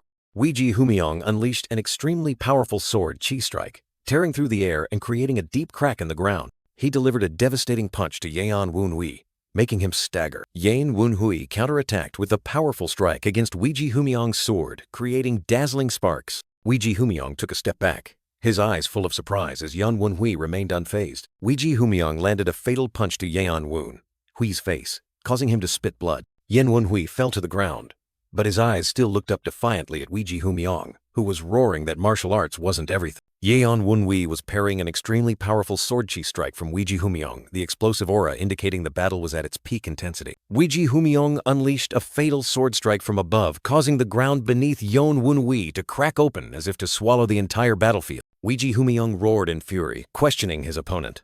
So what truly matters then? Yan Hui still stood firm amidst the swirling dust, the sword in his hand a testament to his unyielding will. Yan Hui gave a slight, challenging smirk, even though fresh blood stained his hands. Weiji Humiang stared at Yan Hui, his eyes showing clear confusion and surprise. Weiji Humiang turned his back, honestly admitting, "To tell you the truth, yesterday I secretly observed your training." Yan Hui turned chibi, looking bewildered with a question mark hovering above his head, surrounded by equally confused ghostly spirits. The ghostly spirits around Weiji Humiang looked suspicious, while Weiji Humiang, oblivious, continued to recount like an innocent big dog. Weiji Humiang looked at Yan Hui with disappointment, saying he had expected something special, but only saw him practicing basic sword technique. Yan Hui calmly looked to the side, unfazed by his opponent's remark. However, Yan Hui's eyes suddenly flared with a brilliant fire, signaling something was about to happen. Weiji Humiang gripped his brightly glowing sword, declaring grandly, "I won't assume this is all you can do." Weiji Humiang roared, swinging his sword down, a brilliant golden sword chi tearing through space. Weiji Humiang unleashed an extremely powerful sword chi strike, shouting a challenge, "Try to block this." A colossal surge of sword chi shot straight down at Yan Hui, its terrifying power shattering the ground into pieces. Yan Hui bravely parried the terrifying attack, his eyes still resolute and fearless. An earth-shattering explosion erupted, engulfing the entire area in thick smoke and dust. Tang Hui and another disciple had to shield their faces, exclaiming in shock, "Wow, what is this?" Tang Hyuk gazed thoughtfully at Weiji Humiong, his eyes full of contemplation. Tang Hui gripped the hilt of his sword, his sharp eyes fixed on the ongoing battle. Tang Hyuk stared at Yeon Hui, muttering, "That's right, that expression." Yeon Hui sat on the ground, covered in blood, but still wearing a mysterious smile, wondering what could be so fun. Yeon Jalai's lips curved slightly, his eyes sharp as he mused. Is there any reason for me not to be happy? Yeon Hui stood up, his aura soaring, declaring, "I am facing an extremely powerful opponent, and this is an opportunity to display everything I have practiced." Weiji Humiyoung looked at Yeon Hui in astonishment, exclaiming in disbelief, "You're injured and still happy? You're insane." Yeon Hui looked directly at Weiji Humiyoung, asserting, "That is the meaning of a martial artist. And you?" Yeon Hui pointed directly at Weiji Humiyoung, his eyes as sharp as knives, asking back, "You're also very happy, aren't you?" Yeon Hui tightened his grip on the sword hilt, a challenging question suddenly echoing in his mind. "So happy?" Weiji Humiyoung's reflection shimmered on the sword blade, as he questioned himself with doubt. "Me?" In a moment of recollection, Weiji Humiyoung's hand reached up from a dark abyss as he wondered, "Since when did I try to climb this endless martial arts cliff?" His hand was bloody, straining to cling to the cracked cliff face, showing the arduousness of the path he had chosen. A younger Weiji Humiyoung knelt before a majestic senior, who asked him, "Sword King, why do you strive to become stronger?" The old Sword King, Weiji Humiyoung's sharp eyes narrowed, and he growled in his mind, "Why do I strive to become stronger? I've never had a specific reason." A memory flashed back to a young Weiji Humiyoung, smiling brightly, simply enjoying holding a wooden sword in his hand. The young Weiji Humiyoung enthusiastically swung his sword in the forest, simply because he found joy in immersing himself in every sword stroke. Then time passed, and Weiji Humiyoung became a martial arts grandmaster who reached the pinnacle, even becoming the leader of a renowned sect. The old Sword King's resolute gaze once again turned to the present, with only one thought in his mind, "I merely." He looked up at the star-filled night sky, realizing that throughout his life, he had simply enjoyed martial arts. The old Sword King's face was stained with blood and tears, a complex emotion welling up as he looked down. A tear, or a drop of blood, fell onto the cracked ground, creating spreading ripples like an echo from the past. Weiji Humiyoung's hands and feet were covered in blood and mud, but he still stood firm like a towering mountain. The old Sword King's eyes widened, blazing with an unshakable fire of determination. The old Sword King, like a shooting star, plunged straight from the high mountain peak into the deep abyss under the night sky. His feet landed on the ground with immense force, creating a terrifying shockwave. Weiji Humiyoung roared with excitement, the sword in his hand erupting with fiery sword. "Ka! So fun. This is too fun." In response, Yeon Hui also swung his sword, its blade emitting a brilliant golden light, ready to meet the challenge. The entire arena shook violently, cracks spreading everywhere, demonstrating the terrifying destructive power of the match. Two horrified spectators looked up, one exclaiming in shock, "Are you kidding? Is this really a training match?" Amidst the colossal lion-shaped fiery sword chi, Weiji Humiyoung excitedly shouted as he confronted Yeon Hui. "Hui, shall we fight a little more?" Tang Hui was surrounded by frightened, ghostly spirits. He anxiously cried out, "Young master, it's too dangerous. You must get away. This will leave me bedridden for days." Weiji Humiyoung's colossal lion sword chi roared fiercely. Tang Munyuk quickly warned, "Get away now. Even you can't block this strike." Meanwhile, the panicked crowd screamed, "Run! Ah!" Yeon Hui remained steadfast, his sword seemingly saying, "Your sword must now be aimed at me." An earth-shattering explosion erupted, engulfing everything in a brilliant sea of fire. Amidst the rubble and dust, Yeon Chui's feet remained as firm as bedrock, completely unfazed. Not to be outdone, Weiji Humiyoung also stood proudly, his feet still steady after the terrifying destructive blow. After the earth-shattering battle, the ground was torn into massive fragments, leaving behind a haunting scene of devastation. Weiji Humiyoung and the others approached Yeon Hui, a meaningful smile on his lips, offering congratulations. Despite still having bloodstains on him, Yeon Hui maintained his composure, bowed in return, and also offered congratulations to his opponent. Amidst the surrounding crowd, Weiji Humiyoung looked at Yeon Hui, who was bowing his head, and continued to offer congratulations on the achievements he had made. Weiji Humiyoung slowly strode towards Yeon Hui, his eyes filled with contemplation as he faced the young man. The Lionblade King placed his hand on Yeon Chui's shoulder, his face reflecting a complex expression, both satisfied and slightly regretful. Weiji Humiyoung looked at Yeon Hui and, in a deep voice, thanked him for helping him recall something extremely important that he had long forgotten. Yan Wunhui looked up at Weiji Humiong, a faint smile on his lips, and returned his thanks. Weiji Humiong turned to the crowd, a gentle smile on his face, as if he had just concluded a worthwhile performance. Ancestor Weiji Humiong decisively declared the duel over, while also revealing another shocking piece of information. The Lion Blade King turned around, his sharp gaze sweeping over the crowd as he continued to announce his intention to re-establish a disbanded force. Weiji Humiong's face showed clear determination as he solemnly announced the re-establishment of the Storm Squad, a unit that had been disbanded 24 years ago. 3 people in the crowd widened their eyes and gaped in astonishment at Weiji Humiong's shocking declaration. The elders among the opponents could not believe their ears, collectively questioning Weiji Humiong about his intention to re-establish the Storm Squad.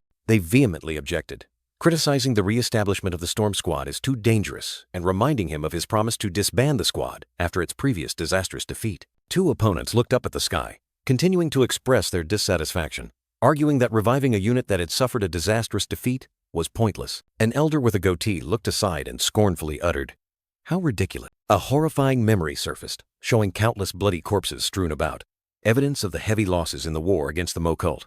A fist clenched in fury, accompanied by an implied line about the hatred for the idea of wielding a sword to fight against the Mo cult once more. Weiji Humiong looked directly at the opponents and declared in a harsh voice, "I said I would do it." The Lion Blade King's eyes suddenly turned cold, and he challenged those who dared to stand in his way. "Do you have the ability to stop me?" One of the opponents was stunned, his mouth agape, unable to utter a word before Weiji Humiong's overwhelming aura. Weiji Humiong's face contorted, exuding terrifying killing intent, and he used his absolute power to intimidate those who dared to oppose him. 3 elders collapsed, clutching their chests and coughing violently, completely overwhelmed by his terrifying power. Weiji Humiong's figure stood tall, surrounded by countless glowing red eyes, exuding a terrifying pressure that forced the opponents to retreat in fear. A demonic glowing red eye, as if wanting to devour everything, emphasized the terrifying power that was erupting. Weiji Humiong scornfully watched the panicked opponents flee, curling his lip and deeming them weak for being scared by just a small joke. The Lion Blade King cleared his throat, turned to Yon Wunhui, and invited him to continue their unfinished conversation. Weiji Humiong stood in the center of the courtyard, declaring to the crowd that they could not do everything on their own, and would make an important offer to everyone present, as well as to their allies in Jianghu. The Lion Blade King Weiji Humiong raised 2 fingers, firmly stating 3 prerequisites for joining the Storm Squad: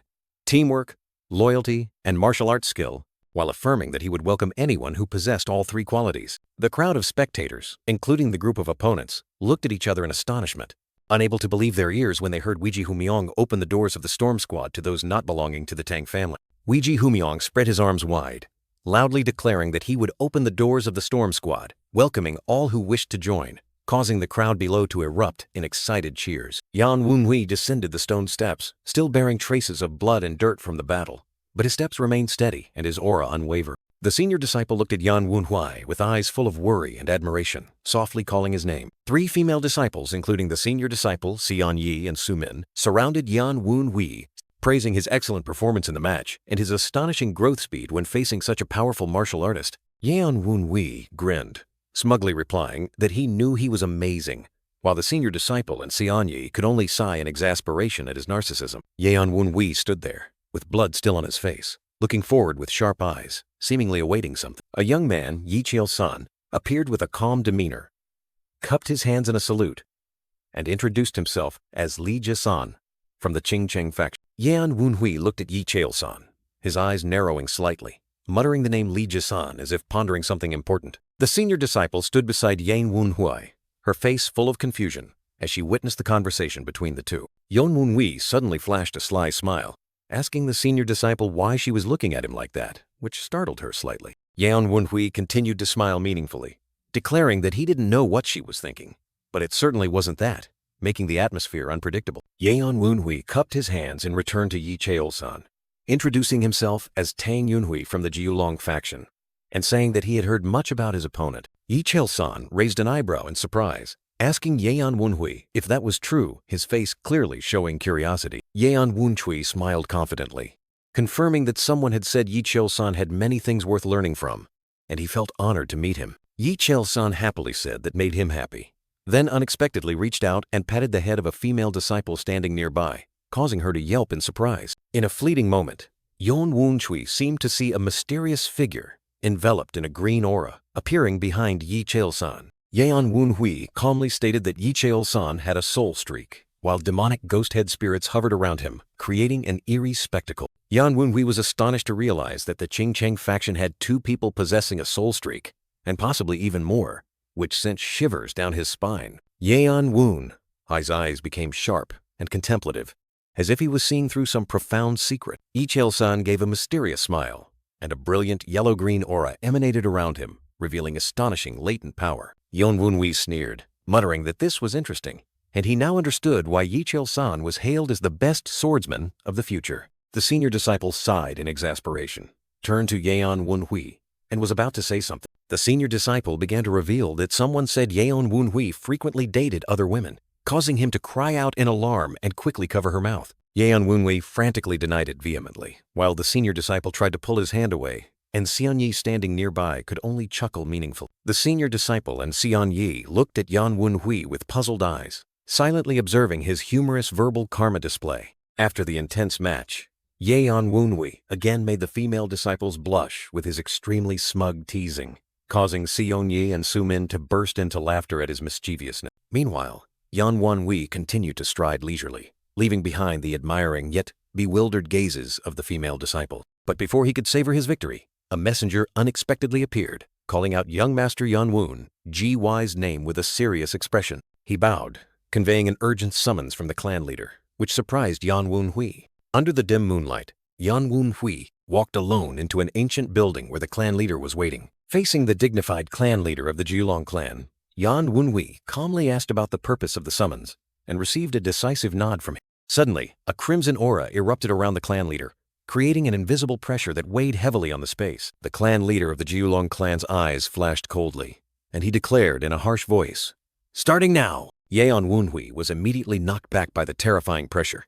coughing once, while the clan leader coldly warned, "Think carefully before answering my question." Under the horrifying pressure, Yeon Woon-hui felt as if he was being crushed. The image of the clan leader in his eyes transformed into a terrifying monster, and a resounding voice urged, "Young master, run!"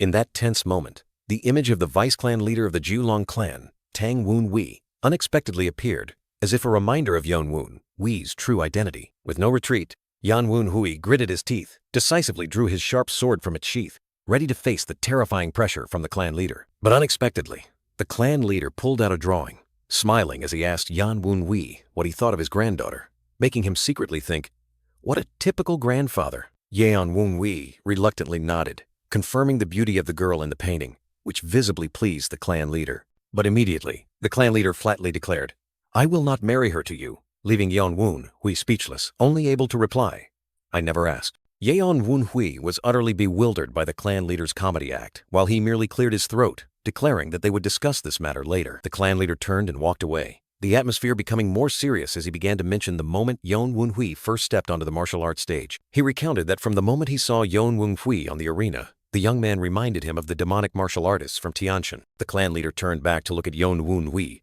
his eyes full of profound meaning, affirming, "You are certainly a talented individual." However, he emphasized that the most important things were mental cultivation and balance in martial art. Because no matter how powerful one's martial arts, if balance is lacking, the only outcome can be chi deviation and blocked meridian. As proof of his words, a brilliant green energy burst from his hand, like a terrifying warning. He began to tell of a talented disciple exactly like Yeon Woon-hui, who had appeared 17 years ago, and whom he had greatly enjoyed teaching.